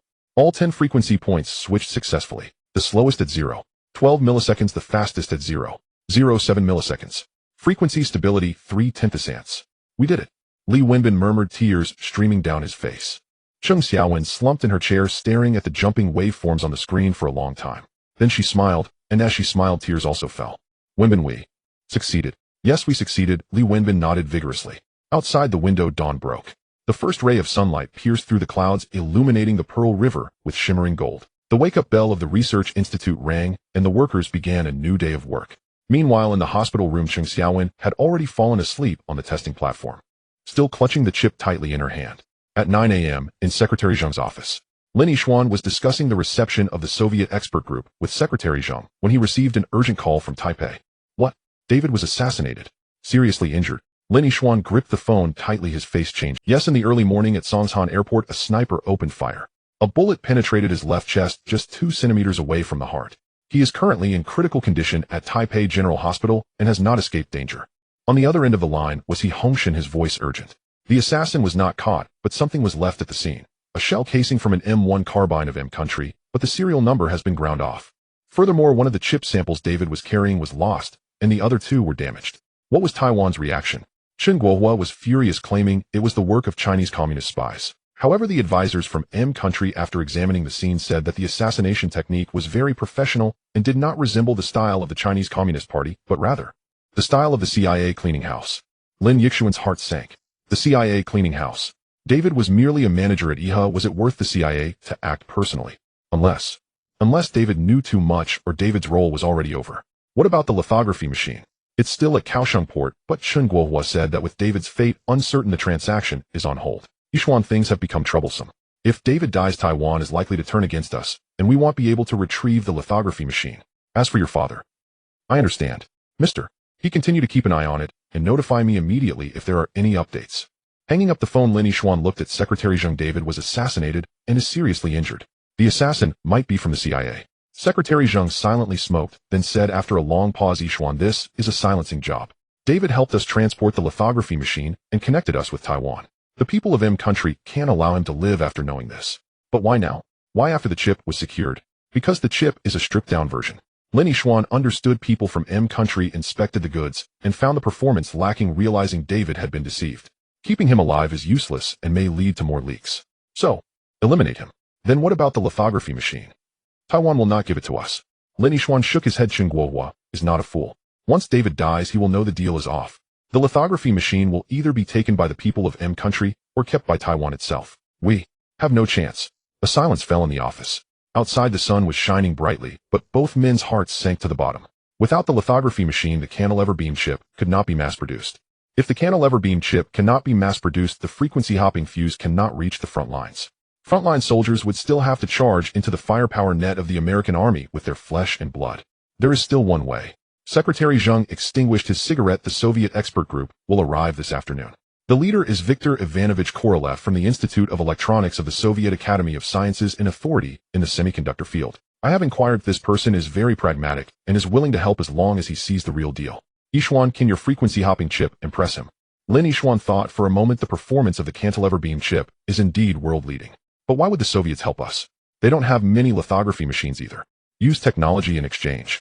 Secretary Zheng said the Soviets are strong in radar and missiles, but lag behind M country in microelectronics.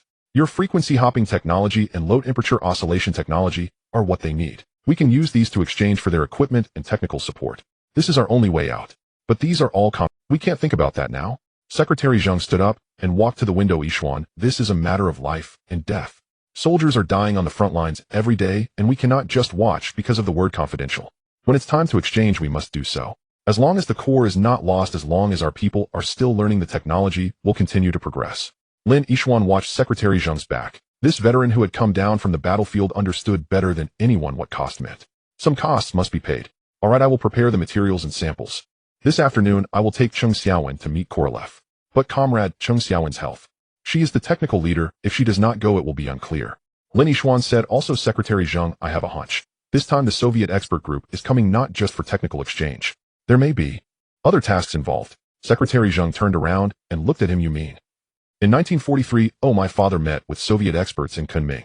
That circuit diagram of the B-52 was given to him by the Soviets. Lin Yixuan slowly said. The Korolev, coming this time, if I am not mistaken, should be an old acquaintance of my father from the Soviet Union. He might not just be here for technology, but also to find my father. Silence fell again in the office. Outside, a bird flew by, and the sound of its wings slicing through the air was very soft. At 2 p.m., 3 Volga sedans drove into the Research Institute. The door opened, and the first to step out was a Soviet man in his 50s, tall, slightly plump, with neatly combed gray hair, gold-rimmed glasses, and sharp eyes. He wore a gray suit with a deep red tie and carried an old leather bag. It was Viktor Ivanovich Korolev. Lin Yishuan stepped forward and said in Russian, "Professor Korolev, welcome. I am Lin Yishuan." Korolev sized him up, his eyes filled with scrutiny, curiosity, and a hint of barely detectable excitement. "Comrade Lin Yishuan, I have heard your name. Your father Lin Huayuan is my friend." He extended his hand, and their handshake was firm. "In 1943, in Kunming we met. You were only 1 year old. 2 years. My father often spoke of you," Lin Yishuan said. "He said you were the smartest physicist he had ever met. He said the same about you." Korolev smiled a nostalgic smile. "Come, let's go see your work. I've heard you have developed some impressive chips." A group walked towards the laboratory. Cheng Xiaowen was already waiting at the door, dressed in a clean work uniform with the bandage on her face removed, revealing scars that had not yet fully healed. But she stood straight, her gaze calm.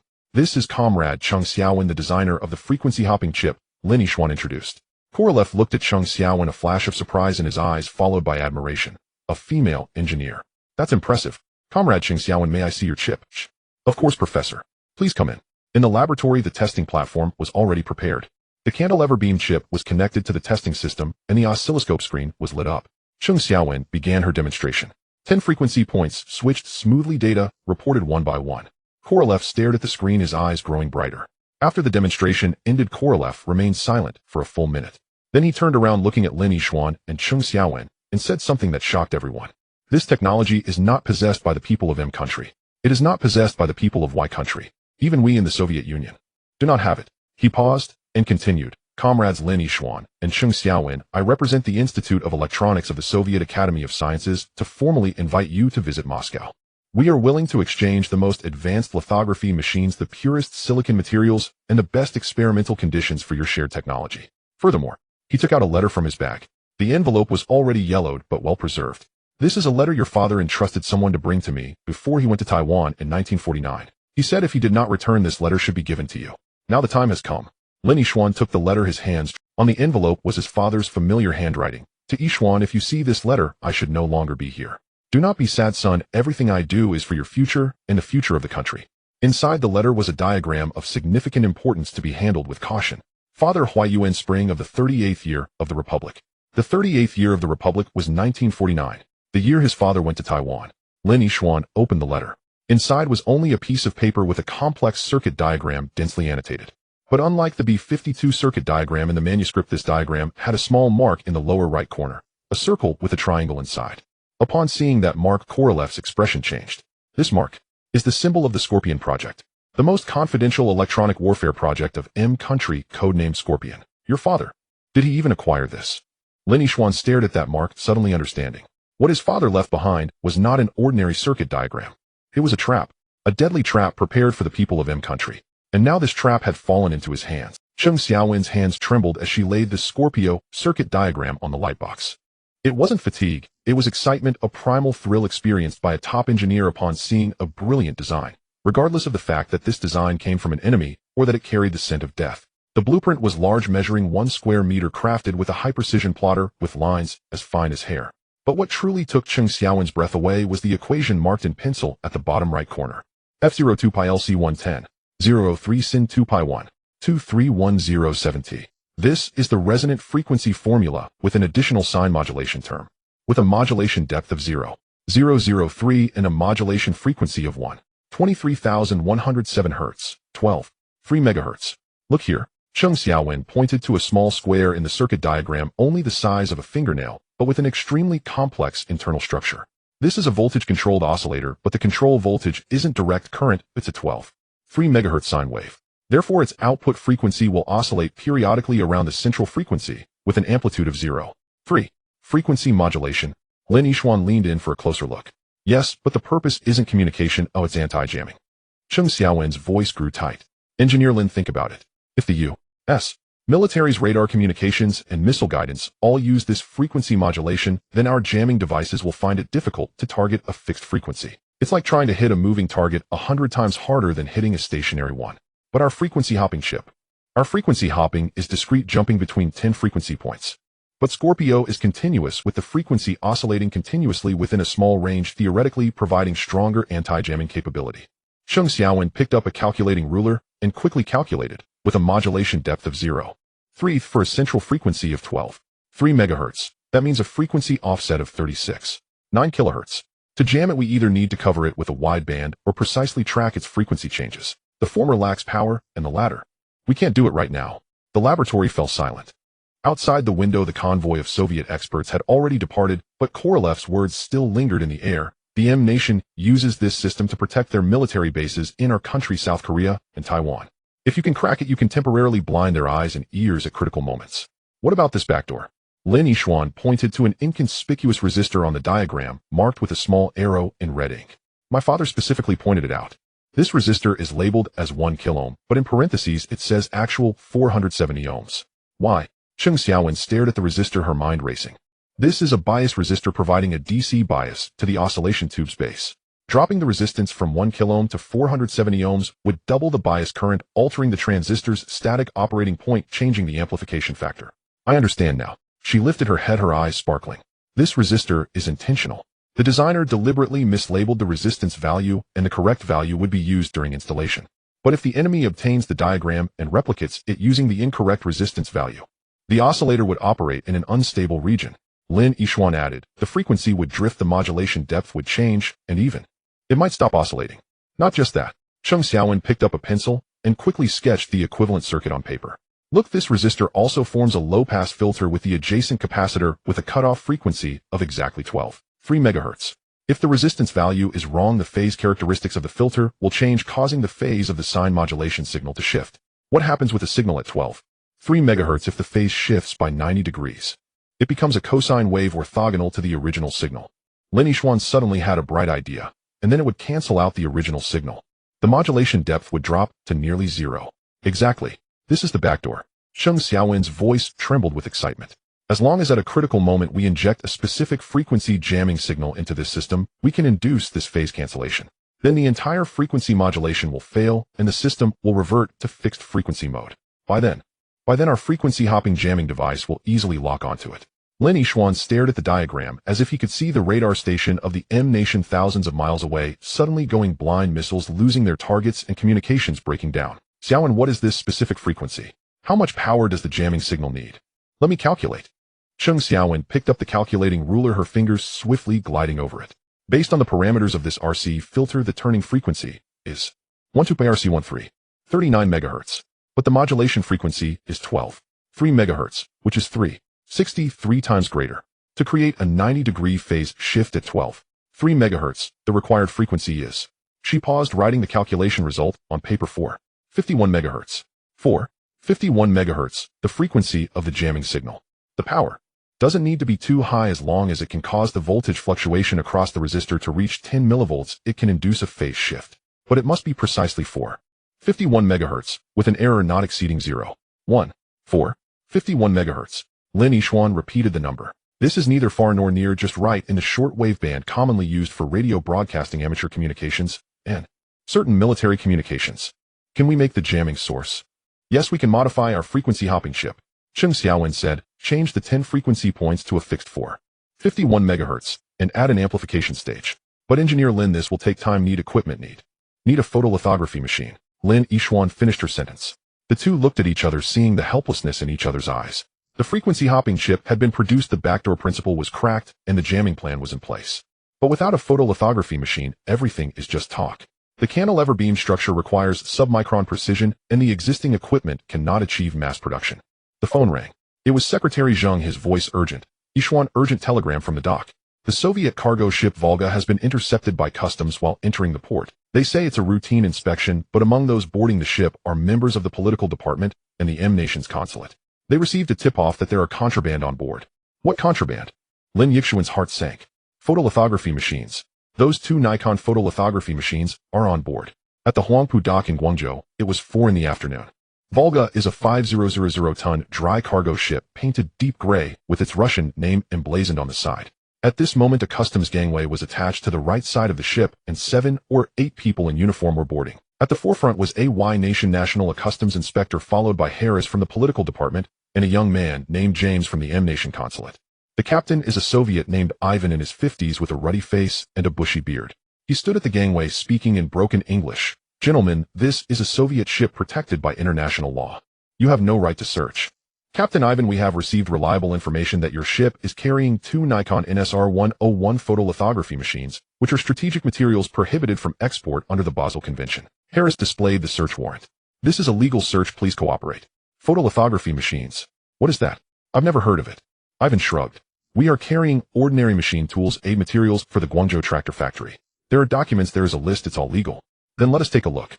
Sorry, the cargo hold is locked and the key is with the first mate. The first mate has gone ashore and won't be back until tonight. Ivan remained unperturbed. James stepped forward speaking fluent Russian. Captain Ivan, I am James from the M Nation Consulate. We have received reliable information that those two photolithography machines were shipped from Kaohsiung port, originally belonging to our nation's shipping company Sakura Maru. The captain of Sakura Maru, Kenichi Matsumoto, is now in our custody. He has already confessed. Ivan's expression changed slightly, but he quickly regained his composure. I don't know any Matsumoto, nor do I know anything about Sakura Maru. Gentlemen, if you have no evidence, please disembark. Otherwise, I will lodge a protest with my embassy. Evidence? Harris sneered, waving his hands. Search. Search every cargo hold. The customs officers began to forcibly unlock the doors. Ivan tried to stop them, but was blocked by two strong men brought by James. On the dock, the crowd watching was growing, with workers, crew members, and even reporters rushing over. The first cargo hold opened, revealing boxes of machine parts. The second held tractor components. Found it, a customs officer shouted. Deep in the cargo hold, two massive wooden crates stood quietly emblazoned with the Japanese characters for Nikon Precision Optics, identical to those on Sakura Maru. Open it, Harris commanded. The wooden crates were pried open, but to everyone's surprise, inside were not photolithography machines, but two old Soviet lathes, paint peeling and covered in rust. This? Harris was stunned. James rushed forward, carefully inspecting the lathe, and then looking at the wooden crate. The crate is from Nikon, but the contents have been swapped. Captain Ivan, where are the real photolithography machines? I told you there are no photolithography machines. Ivan laughed, his smile laced with unabashed mockery. Gentlemen, you've been played. Or perhaps someone deliberately fed you false information. Harris' face turned ashen. He had received a tip that the photolithography machines were on the Volga, with the informant being someone from Taiwan's military intelligence, and it shouldn't have been wrong. But now, continue searching. Every cargo hold, every corner. The search continued until dark. The cargo hold's machinery rooms, crew quarters, and even the fuel tanks were checked, yet nothing was found. Those two photolithography machines seemed to have vanished into thin air. Fall back. Harris gritted his teeth, leading his men off the ship. James didn't leave. He stared at Ivan, whispering in Russian. Captain, tell Professor Korolev that the game isn't over. The M Nation knows what you are doing, and they know what Lin Yishuan is doing. Some technologies are not for you to touch. Then well, wait and see. Ivan replied calmly. The farce at the dock was over, but the real play was just beginning. Research Institute Secretary Zheng's office. The photolithography machines aren't on the ship. Lin Yishuan held the phone, unable to believe it. Not on board. On the other end of the line was He Hongshan, his voice lowered. But my people learned from the crew that those two photolithography machines never made it onto the Volga. They were transferred in Kaohsiung, loaded onto a small boat, taking the smuggling route commonly used by Taiwanese fishing vessels. They should be nearing the Pearl River estuary by now. A small boat. A smuggling route. Yes, disguised as fishing boats, mingling among hundreds of fishing vessels. Inside the boat, the people from Country M and the political department are checking the large ship, but they won't check the small ones. Moreover, He Hongshan paused. Moreover, Korolev has made a deal with Taiwan, using a batch of Soviet tank blueprints in exchange for these two lithography machines and the safety of your father in Taiwan. Lin Yishuan tightened his grip on the microphone. My father. Your father is still alive, but in a dangerous situation. The Taiwan side knows he is working for the mainland and is aware that he possesses important intelligence. Korolev exchanged tank blueprints for his life, but could only ensure he wouldn't be executed, not guarantee his freedom. The call ended. Lin Yishuan stood by the window, gazing at Guangzhou in the night. In the distance on the Pearl River, fishing lights twinkled. Fishermen were fishing at night. It was life, it was peace. But he knew that among those fishing lights there might be a small boat carrying the lithography machines, bringing both hope and danger. Yishuan. Secretary Zheng pushed the door open, his expression serious. Korolev wants to see you. Now at the Shamian Hotel. Does he know about the lithography machines? He knows, and he has something to say to you. Secretary Zheng looked at him. Yishuan, do not trust the Soviets completely, but at this moment they are the only ones who can help us. Remember, at the negotiation table, strength is a bargaining chip, but the bottom line is dignity. What needs to be fought for must be fought for, and what needs to be conceded must also be conceded. At the Shamian Hotel, in a small conference room, Korolev sat alone at one end of the long table, a bottle of vodka and two glasses in front of him. Upon seeing Lin Yishuan enter, he poured two glasses and pushed one over. Comrade Lin Yishuan, sit. Let's have a drink and talk. Lin Yishuan sat down, but did not touch the glass. Professor, where are the lithography machines? In a safe place, they will be delivered to your research institute before dawn tomorrow. Korolev took a sip himself, exhaling. But Comrade Lin Yishuan, there is no free lunch in this world. We can provide the lithography machines, teach the technology, and even find a way regarding your father. But what can you? We have already demonstrated the technology for frequency hopping chips. That's valuable, but not enough.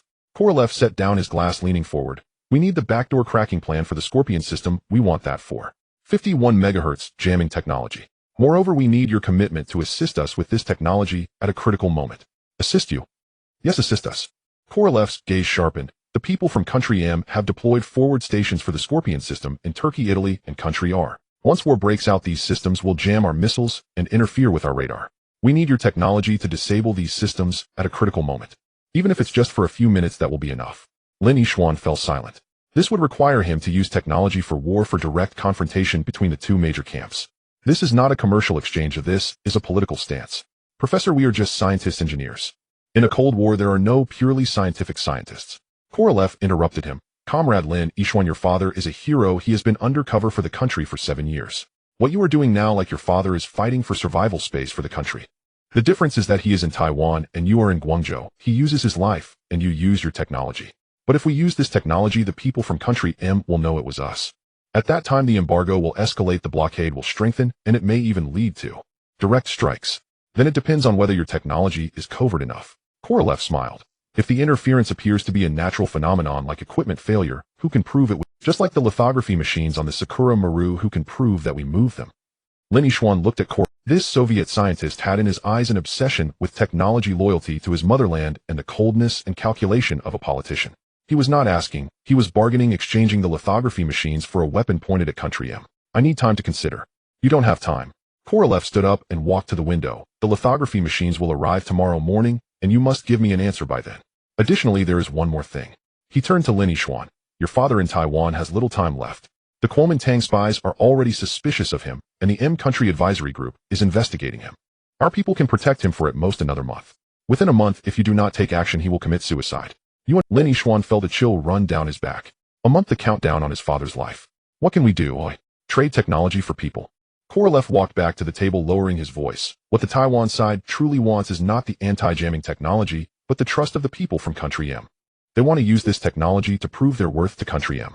But if this technology has a small problem, failing at a critical moment, causing the people from Country M to suffer losses in battle, then the Taiwan side will lose trust and will need a new ally. Lin Yishuan understood. You want me to provide a technology with a backdoor allowing Taiwan to fail at a critical moment, then you will take advantage of the opportunity to win them over. Smart. Korolev nodded. Comrade Lin Yishuan, this is the only way to save your father. Give Taiwan a technology with a backdoor that will fail at a critical moment. Then our people will extract your father amidst the chaos. The boat is already prepared and the route is planned. But the prerequisite is that the technology must be provided and must appear flawless. What is the backdoor? 51 megahertz interference, but the triggering conditions must be covert. Korolev said, it cannot be continuous interference that would be discovered. It must be designed to trigger only under specific times, locations, and electromagnetic environments. For example, when the radar detects a specific model of aircraft, when the communication system receives a specific coded signal, when the missile reaches a specific altitude. He paused, looking at Lin Yishuan. You are the expert, you design it. We will provide the conditional parameters and you implement it. If you succeed, your father will return, and you will obtain the lithography machines and technology. If you fail, he did not finish, but the meaning was clear. Lin Yishuan stood up and walked to the window. In the night, the Pearl River flowed quietly, and the lights of Guangzhou flickered like scattered pearls.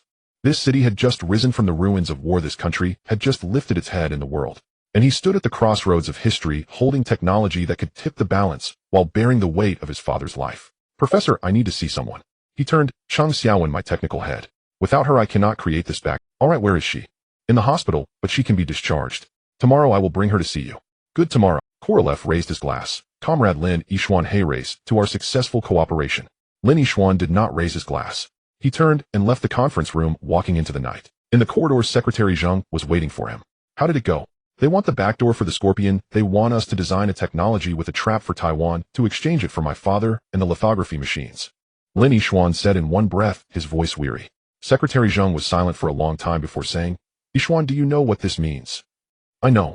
It means we are officially involved in the Cold War. It means we may become a thorn in the side of Country M, and it means countless risks. But it also means your father may return alive. It means we will have the lithography machines, the opportunity to cooperate with the Soviets, and the possibility of not losing to the people from Country M in electronic warfare. Secretary Zheng looked at him. Yishuan, this is a gamble. The stakes are very high. But do we have a choice? No. Lin Yishuan smiled bitterly. Since we made the first transistor, there has been no turning back. Secretary Zheng, I agreed. But I have a condition. Technology can be given, but the core parameters must remain in our hands. The triggering conditions for the backdoor must be controlled by us. It cannot be whatever the Soviets say it is. That's reasonable. Also, Cheng Xiaowen must be involved. She is the technical guarantee. Additionally, the Research Institute needs to form a dedicated team to study countermeasures, in case the Soviets use this technology against us. You think far ahead. Secretary Zheng patted his shoulder. Yishuan, go do it. The country supports you, the people support you. As for the risks, our country has been in danger since the day it stood up. Lin Yishuan nodded and walked out of the hotel. The night wind blew, carrying the dampness of the river. He looked up at the starry sky. Father, wait a little longer. Sun is coming to save you. Using technology, wisdom, and the nascent strength of this country. The next morning, in the yard of the Research Institute, a truck covered with a tarpaulin slowly drove in. As the tarp was lifted, 2 huge wooden crates were revealed. Workers carefully unloaded the cargo, opened the boxes, and assembled them. It was those 2 Nikon NSR-101 lithography machines, with silver-gray bodies, precise rails, and complex optical systems. In the morning light, they shimmered with a cold metallic luster. Cheng Xiaowen stood in front of the machines, reaching out to touch the cold body, her fingertips trembling. They are here. They really are. Li Wenbin stood beside her, staring at the machines without blinking, like a pilgrim seeing a sacred object. Lin Yishuan walked over and patted Cheng Xiaowen's shoulder. Xiaowen, from today, this is your battlefield. Beam-arm chips, frequency-hopping fuses, 451 MHz jammers. I want you to mass-produce all of them within a month. Can you do that? Cheng Xiaowen turned to look at him, still bearing scars on her face, but her eyes shone. Yes. Engineer Lin, in a month, I will give you something that can change the war. Good. Lin Yishuan nodded, then lowered his voice. Also, we need a technology with a backdoor from Korolev. You design it, and I will give you the parameters tonight. Remember, it must be covert, lethal, and must strike at a critical moment. Cheng Xiaowen fell silent. She understood this was not just technology, it was a weapon, a trap, a way for her father to come home. I understand, she said, her voice soft but resolute. The sun rose, shining on the lithography machines, reflecting dazzling light. On this autumn morning of 1953, China's semiconductor industry took its first true step. And thousands of miles away in Taipei, Lin Huayuan sat in the corner of his cell, using the faint light coming through the iron bars to carve a line on the wall. 1953. 9:30. Yishuan, father is safe. If you see this letter, my son has grown capable. It is the country's great fortune and my comfort. After carving, he looked at that line and smiled. The smile was old but bright. The lens distortion measured 0.15 microns in spherical aberration and 0.23 microns in field curvature. Cheng Xiaowen stared at the colorful striped graph on the interferometer screen, her voice strained. This is the Zeiss lens equipped with the Nikon NSR-101 lithography machine, measuring the wavefront aberration distribution under the gline at a wavelength of 436 nanometers. Theoretically, the aberration of this lens should be controlled within 0.05 microns, but now the actual distortion has increased threefold. Li Wenbin asked from the side, unable to comprehend the complex stripes, but could tell from Cheng Xiaowen's expression that the problem was serious. What does that mean? Cheng Xiaowen pointed at the distorted stripes on the screen. Look, the stripes in the center are straight, but they start to curve. If we expose a cantilever beam 100 microns long, the edges will shorten by 0.3 microns due to distortion, or widen by 0.2 microns. The resonant frequency of the cantilever beam is inversely proportional to the cube of its length, width, and thickness. A 0.3 micron error could result in a frequency deviation of over 5. Li Wenbin gasped. The frequency hopping trigger requires 10 frequency points to be accurately distributed around the preset frequency, with an error not exceeding 0.5. A 5 deviation means the chip would be rendered useless. Can it be repaired? It needs to be sent back to the Zeiss factory in Germany for disassembly and recalibration. But the round trip would take at least 3 months. Cheng Xiaowen rubbed her temples wearily, and the Soviets won't agree. This machine is now considered special material, and exporting it would attract attention from the Americans. What should we do? Cheng Xiaowen silently gazed at the screen. Morning light spilled in through the window of the clean room, casting a harsh glow on the silver-gray casing of the lithography machine. Outside, the wake-up bell of the Research Institute rang, and workers began their shifts. Meanwhile, thousands of miles away on the front lines, artillery shells might be falling and soldiers might be charging. We can compensate with software, she said softly but firmly. Software? Yes, modify the mass pattern to counteract the lens distortion with pre-distortion. Cheng Xiaowen walked to the drawing board, picked up a pencil, and said, the lens distortion is fixed, measurable, and can be modeled. So we can reverse engineer and create a reverse deformation of the pattern on the mask, and it will come out correct when exposed. It's like looking through a funhouse mirror. If we know how the mirror distorts, we can mentally restore the image. But this requires submicron precision, and we only have one chance. Chung Xiaowen turned to him.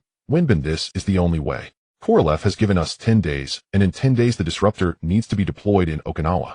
We don't have 3 months, not even 10 days. Right now, immediately measure the distortion distribution across the entire field of view and establish a mathematical model.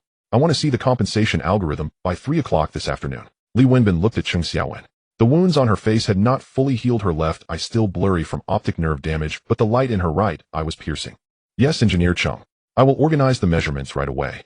Taipei General Hospital Intensive Care Unit. David regained consciousness on the 3rd day at dawn. First came his hearing, the muffled sound of conversations, the ticking of instruments, followed by his sense of smell, the scent of disinfectant, the smell of blood, and finally his vision, a blurred white, slowly focusing into the ceiling. He wanted to move, but his body felt pinned to the bed. Only his fingers could tremble slightly. A sharp pain radiated from his left chest. Each breath felt as if a knife were stirring within his lung. He is awake, a voice said in English with a Midwestern American accent. David struggled to turn his head. At his bedside stood 2 people. One was Chun Guohua, still in his major's uniform, but looking haggard. The other. David's pupils dilated. Michael King. That MIT PhD, the supervisor sent by Shun by the CIA technical evaluator. He wore a white coat and had a stethoscope, looking like a doctor, but the look in his eyes was familiar to David. That was the look of a hunter watching its prey. Mr. David, can you hear me? Michael leaned forward, pressing the stethoscope against David's chest. The bullet entered from below the scapula, penetrating the left lung 3 centimeters from the heart. You're lucky, really. David opened his mouth, wanting to speak, but only a breathy sound escaped. Don't rush, you still need time to recover. Michael straightened up, looking at Chun Guohua. Mr. Chun, I need to speak with Mr. David privately about his treatment plan. Chun Guohua hesitated for a moment, then nodded and exited the ward. The door closed. Michael sat by the bed and pulled a chip from his white coat pocket. It was the very frequency-hopping chip sample that David had broken at the airport, now cleaned with the broken casing taped with clear tape. David, let's get straight to the point. Michael's tone turned cold. We analyzed this chip. The frequency hopping is correct, but its performance is only half of what Lin Yixuan claimed. Moreover, the core voltage-controlled oscillator uses a varicap diode, which has a slow switching speed and poor frequency stability. If this thing is sent to the front line, it will be treated as a toy by the U.S. military's jammers.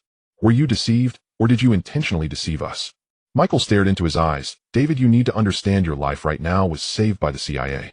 The assassin was arranged by me, but the bullet was intentionally offset by 2 centimeters. Otherwise, you would already be a corpse. Why save you? Because you know too much, but you are still useful. David finally spoke, his voice hoarse like sandpaper rubbing together. You are the assassin. Yes, that's right, Michael admitted openly. David, your trade with Taiwan, your trade with Lin Yixuan to transport the lithography machine to the mainland has already violated the Neutrality Act and the Export Control Act. The CIA has the right to clean house. But I didn't kill you because I want to know what Lin Yixuan gave you. He pulled out several sheets of paper from his pocket, which were the reduced version of technical data given by Chung Xiaowen. These formulas, these parameters seem to be fine.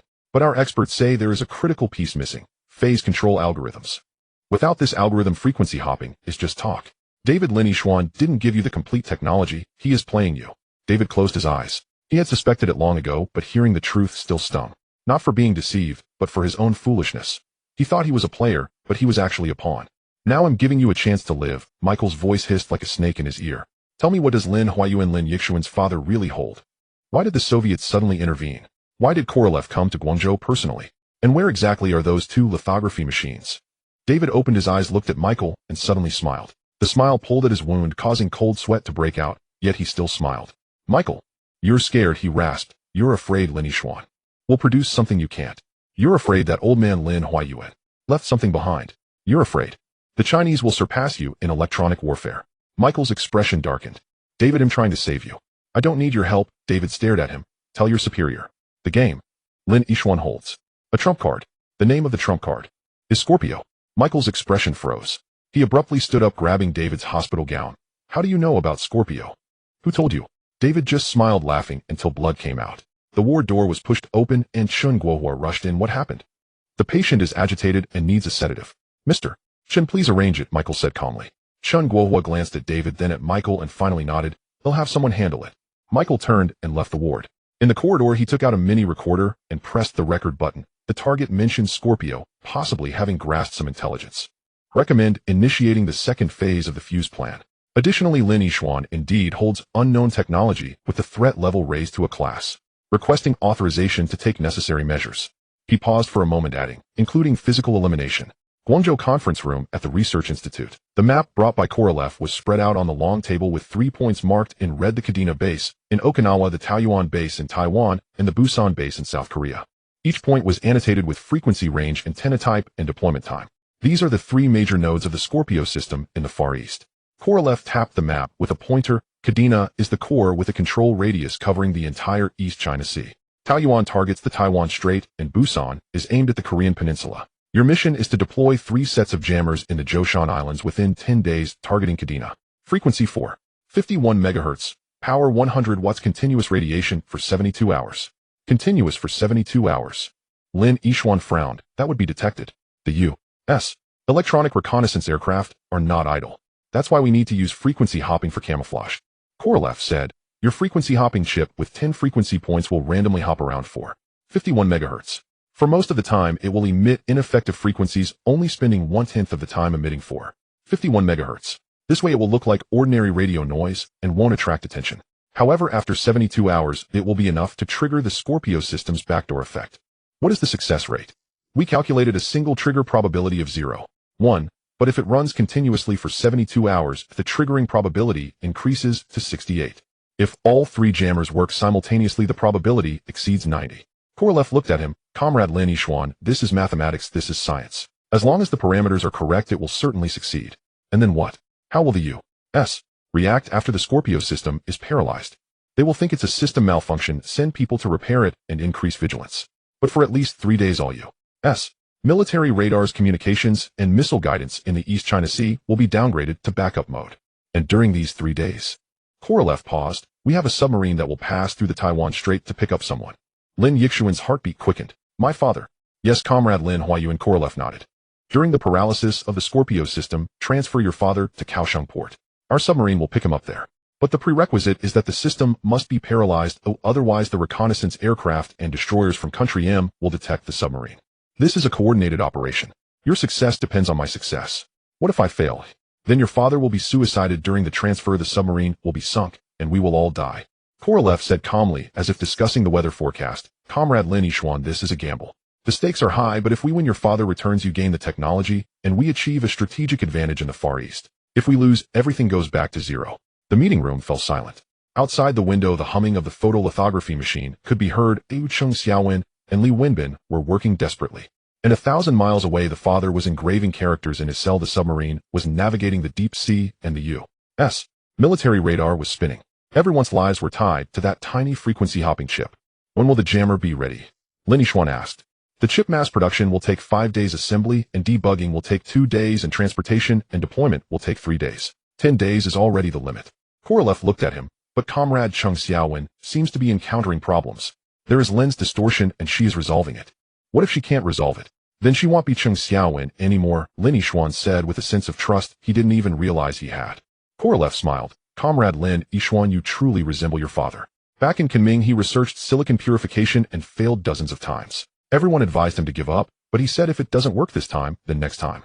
If next time doesn't work, then the time after. As long as a person is alive, they can always achieve it.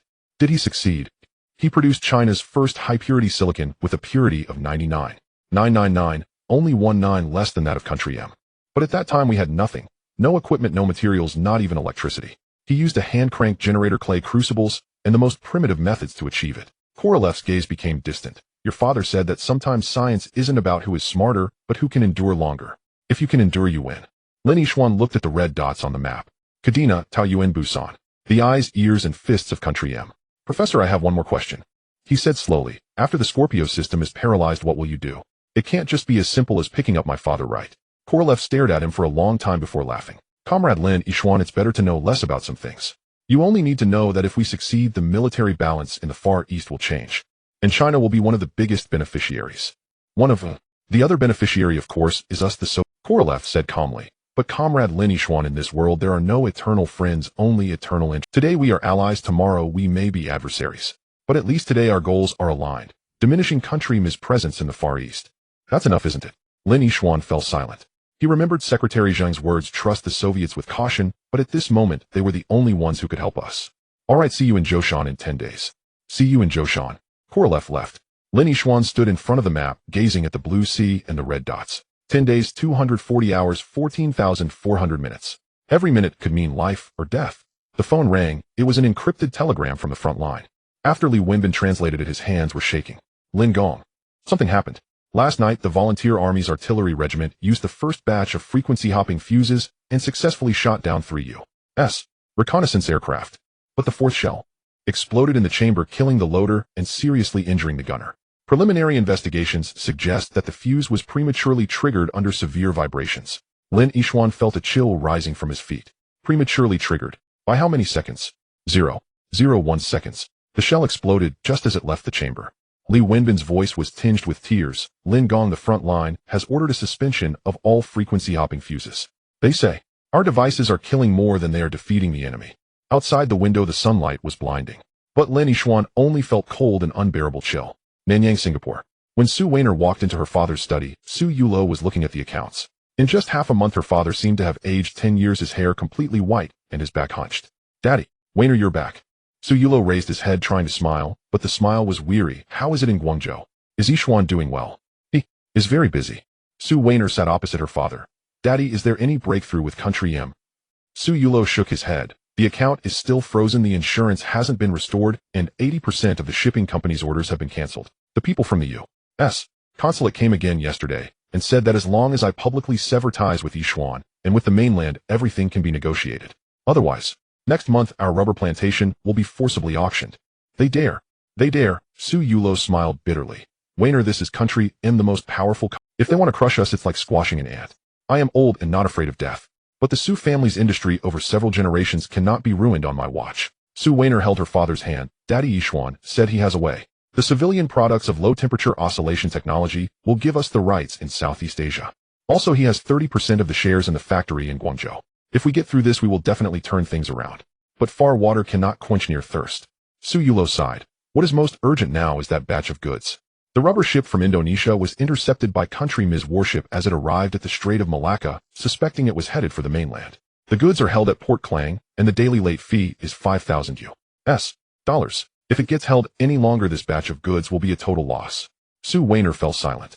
She knew this batch of goods, 3,000 tons of natural rubber, was bought by her father after mortgaging the rubber plantation.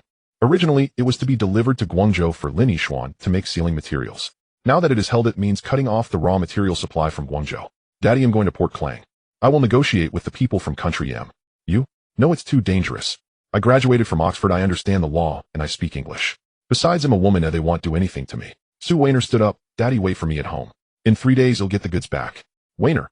Trust me. Su Weiner looked at her father, her eyes resolute. Daddy, Yixuan is fighting on the front line. We cannot hold him back. This batch of rubber is related to the lives of the soldiers at the front. I must get it back no matter what. She turned and left the study. As she reached the door, Su Yulo called out to her.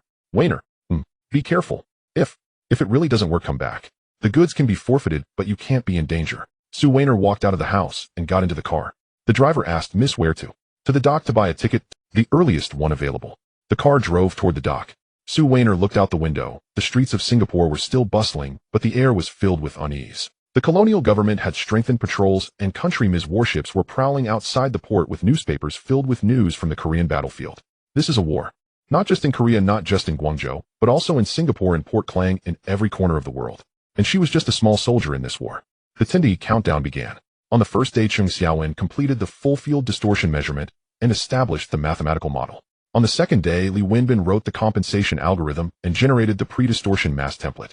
On the third day, the first compensation exposure tested the chip, reducing the cantilever beam length error from 0.3 microns to 0.08 microns, and the frequency deviation from 5 to 1.5. Not enough. On the fourth day, Chung Xiaowen optimized the algorithm, adding temperature compensation, humidity compensation, and mechanical vibration compensation. The second exposure yielded an error of 0.05 microns and a deviation of 0.8. On the fifth day, the third exposure achieved an error of 0.03 microns and a deviation of 0.5. Meeting the design criteria. Mass production. Chung Xiaowen issued the order. The production line started up. The photolithography machines ran continuously for 24 hours, with batches of silicon wafers going in and chips coming out. Testing, screening, packaging. The yield rate climbed slowly from an initial 10 to 30, then to 50. On the sixth day, the first batch of 5,000 frequency hopping chips came off the line. At the same time, Lin Yixuan completed the technical design with a backdoor. In the version sent to Taiwan, he included a hidden resonance point. When detecting a specific coded radar pulse sequence, the chip would quietly shift the phase of the interference signal at 451 MHz by 90 degrees, triggering the backdoor of the Scorpio system. And this radar pulse sequence was the unique identification code used by the U.S. military at Kadena Air Base. On the seventh day, 3 sets of jammers were assembled. Each set included a frequency hopping signal generator, a 100-watt power amplifier, a directional antenna, and a diesel generator. The total weight was 500 kilograms and needed to be disassembled for transport. On the 8th day, the transport team set out. They traveled by land to Shantou, switched to fishing boats, and sailed toward the Zhoushan Islands under the cover of night. On the 9th day in Zhoushan, the 3 sets of equipment were secretly deployed on 3 small islands. The antennas were directed eastward toward Okinawa. On the 10th day at 4 in the morning, Lin Yixuan stood at the highest peak in Zhoushan, holding a telescope. In the distance, the sea was shrouded in mist, but he could see the horizon gradually lightening. Today is October 10th, 1953. Today his father would either return home or bid farewell forever. Today China's electronic warfare would either rise or fall. The intercom buzzed. It was Cheng Xiaowen's voice coming from Guangzhou. Lin Gong, all 3 sets of equipment are in position and have passed self-checks. Frequency 451 MHz, power 100 watts, frequency hopping mode, disguised, signal strength 120 dBm. Ready to start at any time. Lin Yixuan pressed the talk button. Xiaowen, do you trust me? There was silence on the other end for a few seconds. I trust you. Good. Lin Yixuan took a deep breath. They'll count to 3 and start simultaneously. 1, 2, 3. Over the East China Sea, the invisible waves pierced the dawn. The war has begun. On October 10th, 1953, at 4:40 in the morning, the first ray of sunlight over the East China Sea had yet to pierce the horizon, but the morning mist had begun to drift. Sergeant James Miller, a radar operator at the Kadena Air Force Base, yawned as he stared at the circular screen of the ANFPS-3 long-range early warning radar. At the center of the screen was Okinawa, surrounded by the deep blue sea, with several small white dots representing fishing boats, merchant ships, and occasionally Soviet reconnaissance planes slowly moving. Everything was normal, just another boring night on alert, until a small patch of irregular snowflakes appeared at the edge of the screen towards the Zhoushan Islands. Initially faint like signal interference. Miller adjusted the gain. The snowflakes diminished, but did not disappear. He glanced at the nearby spectrum analyzer. Around 451 MHz, a continuous low-intensity noise signal appeared with an intensity of only 120 dBm, just slightly above the background noise. Tom, take a look at this, he called to his companion. Technical Sergeant Tom Harris leaned over, staring at the spectrum analyzer for a few seconds. It's probably civilian radio noise. This frequency band has many fishing boat radios. The signals are mixed, but the pattern is different. Communication signals from fishing boats are intermittent and modulated, but this signal is very stable and seems to have a regular pattern of slight fluctuations. He picked up the phone and called the Electronic Warfare Center. This is Radar Station 3, detecting an unidentified continuous low-intensity signal near 451 MHz, requesting analysis. On the other end, the duty officer's lazy voice came through, noted it might be atmospheric noise. Continue monitoring. Miller hung up, but kept his eyes on the screen. The patch of snowflakes was slowly expanding, creeping from the edge of the screen toward the center. Very slowly, very faintly, but indeed expanding. Something feels off, he murmured. Zhoushan, Dongfushan Island. Lin Yixuan stood in a camouflage shelter disguised as a fisherman's hut, peering through an observation hole at the sea surface. He held a walkie-talkie with real-time data from Cheng Xiaowen in Guangzhou coming through his earpiece. Transmitter 1, power stable, frequency, jump cycle 0. 1 seconds, 10, probability of 451 MHz, camouflage, signal coverage 92. Transmitter 2, power fluctuation 3, within the allowable range. Transmitter 3, antenna, angle deviation 0. 2 degrees, software corrected. Her voice was steady, but Lin Yixuan could sense the tension within. It had been 2 hours. Kadena should have responded, but the sea surface remained calm. Only the sound of the tide crashing against the rocks could be heard. Lin, there's a situation, the duty soldier whispered. In the northeast direction, there's a light, like a ship. Lin Yixuan raised his binoculars. In the mist, he vaguely saw the silhouette of a fishing boat, but it was larger than a typical fishing vessel and had no navigation lights, only dim running lights. The boat moved quickly, heading towards Dongfushan. It's a spy ship from the Kuomintang. Lin Yixuan's heart sank. At this time, the Zhoushan Islands were still under the control of the remnants of the Kuomintang, with many spies lurking on the island and in the surrounding waters. This ship had clearly detected the unusual radio waves and was coming to investigate. Prepare for battle, he ordered quietly. The 5 soldiers in the shelter immediately checked their weapons. 2 guarded the entrance, while 3 moved to the rooftop firing positions. Lin Yixuan grabbed a submachine gun. He didn't know how to use it, but he had to. The boat got closer, dropping anchor about 300 meters from the shore. A small boat was lowered carrying 4 people, who quickly rowed towards the island. Wait until they land before firing, Lin Yixuan said. The small boat reached the shore, and the 4 men jumped out, all wearing fishermen's clothing, but moving very professionally, spreading out into a combat formation towards the shelter. What they held were not fishing spears, but American-made M3 submachine guns. Fire! Lin Yixuan ordered just as the soldiers on the rooftop opened fire. A burst of bullets swept through, and 2 spies fell to the ground in response. The other 2 immediately dropped to the ground, taking cover behind the rocks and returning fire. The gunfire sounded especially jarring in the quiet morning. Lin Yixuan crouched in the shelter, hearing the thudding sound of bullets hitting the rocks. One soldier threw a grenade from the rooftop, and with a loud bang, debris flew everywhere. Lin, radio, another soldier shouted. It was Cheng Xiaowen's urgent call. Lin, there's a response from Kadena. 2 American P-2V electronic reconnaissance planes took off heading towards Zhoushan. They are expected to arrive in 20 minutes. You must evacuate immediately. The interference cannot stop. We must hold out until the end. Lin Yixuan insisted. But, no buts. Xiaowen, continue monitoring. The antenna must not deviate. On the other end of the walkie-talkie, there was a moment of silence, then Cheng Xiaowen's determined voice replied, understood. Interference continues. Lin Yixuan grabbed the submachine gun and fired a burst towards the direction of the rocks. He had never shot a gun before, and the recoil made his shoulder ache, but the sparks from the bullets hitting the rocks kept the 2 spies from daring to raise their heads. Grenade, give me one, he said to the soldier beside him. The soldier passed one over.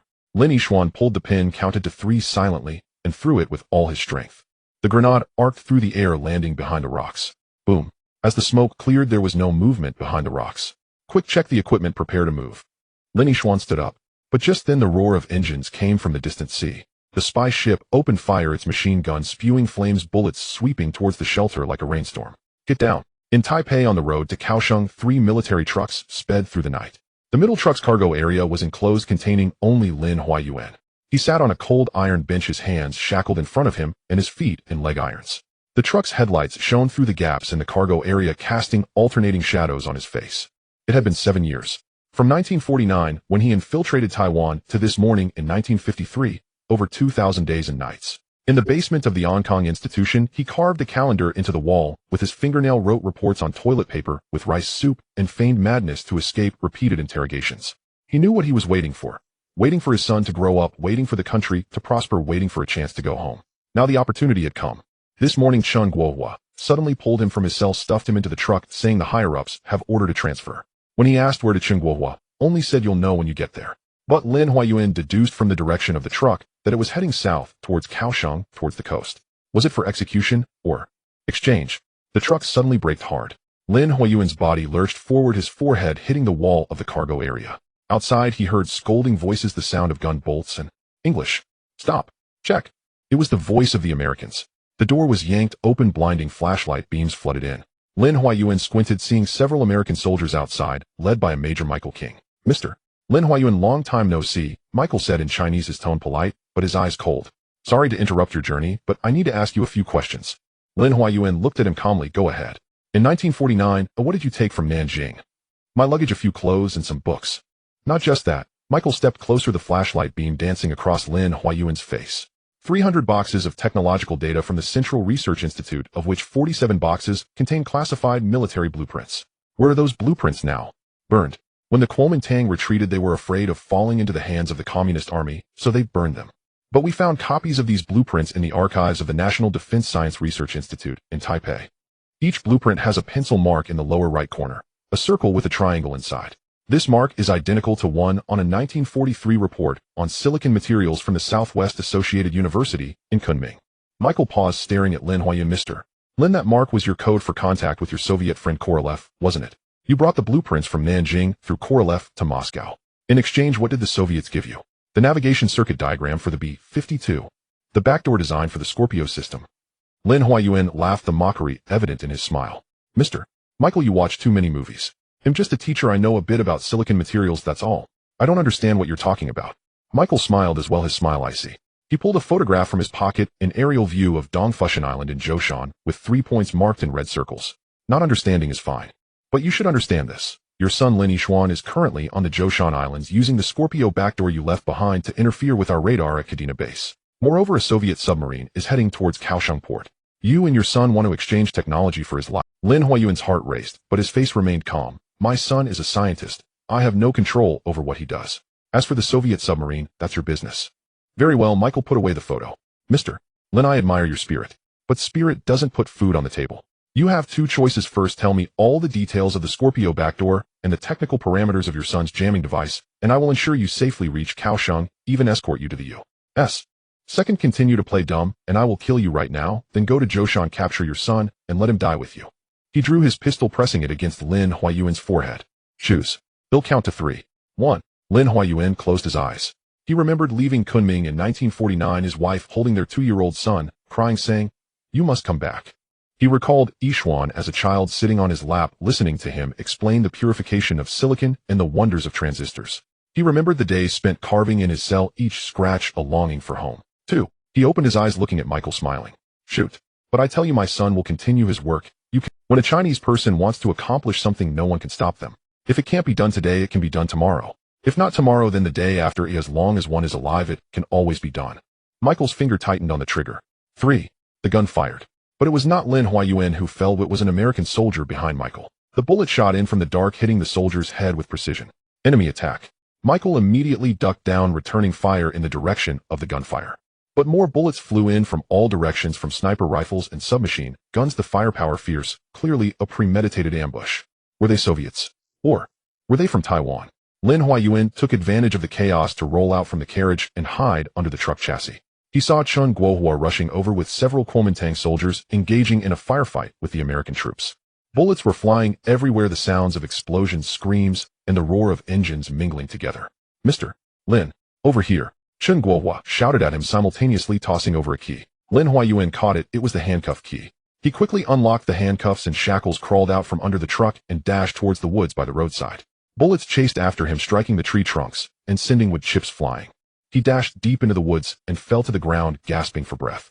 Behind him, the gunfire continued, but gradually thinned out. The American troops evidently did not wish to linger, beginning to retreat. Suddenly, a hand covered his mouth. "Don't make a sound, follow me." It was in Russian. Lin Huayuan looked up and saw a stranger's face. It was a Soviet. The man pulled him, quickly navigating through the woods. 10 minutes later, they arrived at a hidden bay where a small submarine was half submerged, its hatch open. "Hurry, get on board." Lin Huayuan climbed onto the submarine. The hatch closed, and the submarine slowly submerged. Through the porthole, he could see the American forces and Kuomintang soldiers still searching on the surface, but they could no longer find their target. "Comrade Lin Huayuan, welcome home." A Soviet officer approached, speaking in halting Chinese. "Where's my son?" Lin Huayuan asked anxiously. "He has completed his mission and is in the process of retreating. But we need you to send a telegram immediately." "What telegram?" "To Moscow, stating that the Scorpion system has been compromised and the Kadena radar is down. Additionally," the officer paused, "your son has hidden a message within the interference signal. Our experts have cracked it. It is meant for you." He handed over a piece of paper which contained a string of Morse code translating to only 3 words: "Father safe." Lin Huayuan tightened his grip on the note, his eyes reddening. "Did he say anything else?" "He said to wait for him. He will come to pick you up soon." Port Klang Customs Warehouse. Sue Wainer stood in front of a pile of 3,000 tons of natural rubber, facing Colonel James Anderson of the U.S. Navy's 7th Fleet, a man in his 50s with graying hair and sharp eyes. Behind him stood 8 fully armed Marines, while behind Sue Wainer were only the 2 lawyers she brought and a few officials from the Port Authority. "Miss Sue, I will say this again." Colonel Anderson's voice was cold. "This batch of rubber is suspected of violating M country's embargo regulations against China and will be seized. You have the right to remain silent, but everything you say can and will be used against you in court." "Colonel, I will also..." "The ownership of this batch of rubber belongs to the Sue Trading Company in Singapore, and it is a legitimate purchase destined for a rubber processing factory in Singapore. Your seizure has no legal basis. We have intelligence indicating that the final user of this batch of rubber is mainland China. Please present the evidence." Sue Wainer extended her hand. Colonel Anderson fell silent. He indeed had no direct evidence, only a highly credible intelligence report provided by the CIA. "During the investigation, the goods must be seized," he insisted. "Then I must also take legal action." Sue Wainer nodded to the lawyer behind her, who took out a document. "Colonel, this is a copy of the minutes from the Yalta Conference in February 1945, certified by the Foreign Ministry of Y country. On page 37, paragraph 4, it clearly states that U.S. President Roosevelt, Y Prime Minister Churchill, and Soviet leader Stalin reached a consensus on the issue of post-war colonies. The peoples of all colonies enjoy the right to self-determination, and colonial powers may not interfere with their legitimate international trade for any reason." She paused, staring at Anderson. "Malaysia gained autonomy in 1953, and Singapore is part of Malaysia. As a signatory of the Yalta Agreement, the U.S. has no right to seize the legitimate goods of a Malaysian company in Malaysian ports. Otherwise, it would be a blatant violation of international law and the agreement signed by M country itself. The warehouse fell silent. The officials from the Port Authority exchanged glances, the lawyers quickly took notes, and even the Marines showed slight signs of emotion. Colonel Anderson's expression darkened. He had not expected that this young Chinese woman could produce such a document. Most of the contents of the Yalta Conference were classified, but there were indeed clauses regarding colonial trade. If the copy in Sue Wayner's hands was genuine, then the seizure operation by M country today would be legally untenable. The authenticity of this document needs to be verified. He attempted to delay. Of course, Sue Wayner produced another document. This is a certification letter from Y country's High Commissioner in Singapore proving that the copy is genuine and valid. Colonel, do you need to contact Washington to have the Secretary of State verify it personally? Colonel Anderson stared at her for a long time before waving his hand. Let it go. Thank you. Sue Wayner gave a slight bow and turned to the Port Authority officials saying, please arrange for loading the goods destination Singapore. All expenses will be borne by the Sue family. She walked out of the warehouse, the sunlight blinding. Her phone rang. It was Lin Yishuan calling from Zhoushan. Wayner, did you get the goods? Yes, we got it, and it's being loaded. Sue Wayner replied, her voice tinged with a hint of fatigue, but more so with determination. Yishuan, how is it on your end? The interference was successful, father. Should be on the submarine now. But I'm having trouble. A Kuomintang spy ship is chasing us, and the American reconnaissance plane is almost here. Wayner, if I can't make it back. Don't say such things. Sue Wayner interrupted him, her voice choked. Yishuan, you must come back. You promised to use China's first integrated circuit as a betrothal gift. I haven't received it yet.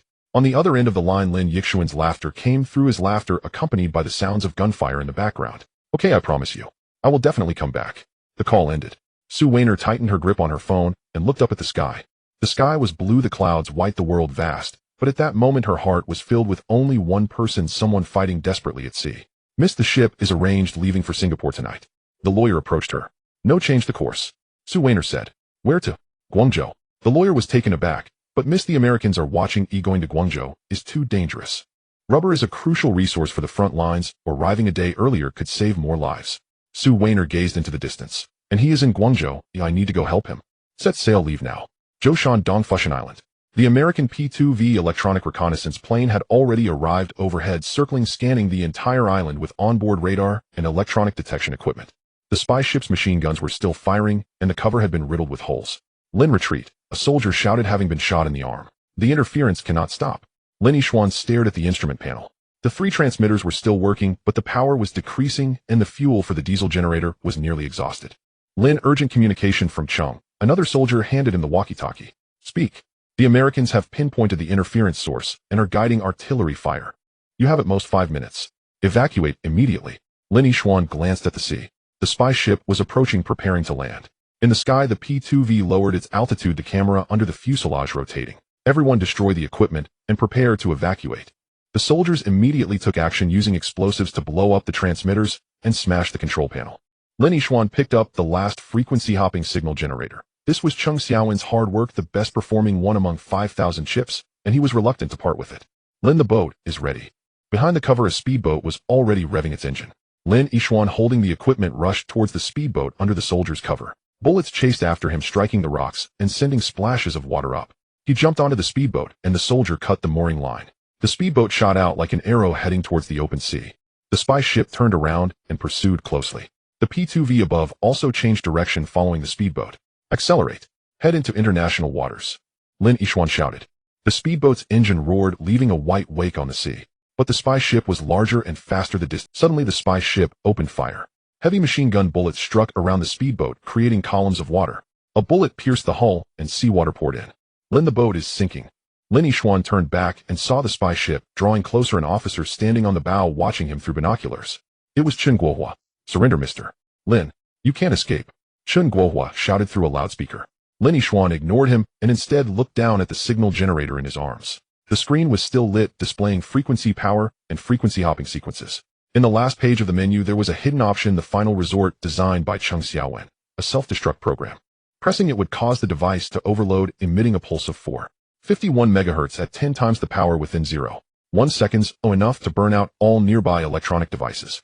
However, the device would be completely destroyed, the chips would melt, and the massive electromagnetic pulse might also cause the speedboat's engine to stall. Lin, they're about to crash into us. The spy ship accelerated, charging towards them, ready to ram the speedboat. Lin Yishuan took a deep breath and pressed the self-destruct button. Virum. A deep rumble echoed, and the air seemed to freeze. The next second, an invisible shockwave spread out. On the spy ship, all electronic devices instantly went black. The radar failed, the radio fell silent, and even the engine shut down. The P-2V reconnaissance plane shook violently, smoke billowing from its electronic equipment, the pilot desperately pulling up, fleeing in disarray. Meanwhile, the engine on the speedboat also shut down. But due to inertia, the speedboat continued to glide, heading towards international waters into the depths of the morning mist. Lin Yixuan turned back and saw the spy ship spinning in place, Chun Guohua stamping his feet in frustration. In the distance, the rising sun finally leapt above the sea, casting golden rays everywhere. He held on to the now-defunct equipment, slumping down in the speedboat, smiling. As he smiled, tears fell. Father has come home. I too am going home. In the morning mist, a patrol boat, flying the 5-star red flag, approached, with Secretary Zheng standing at the bow waving at him. The day had dawned.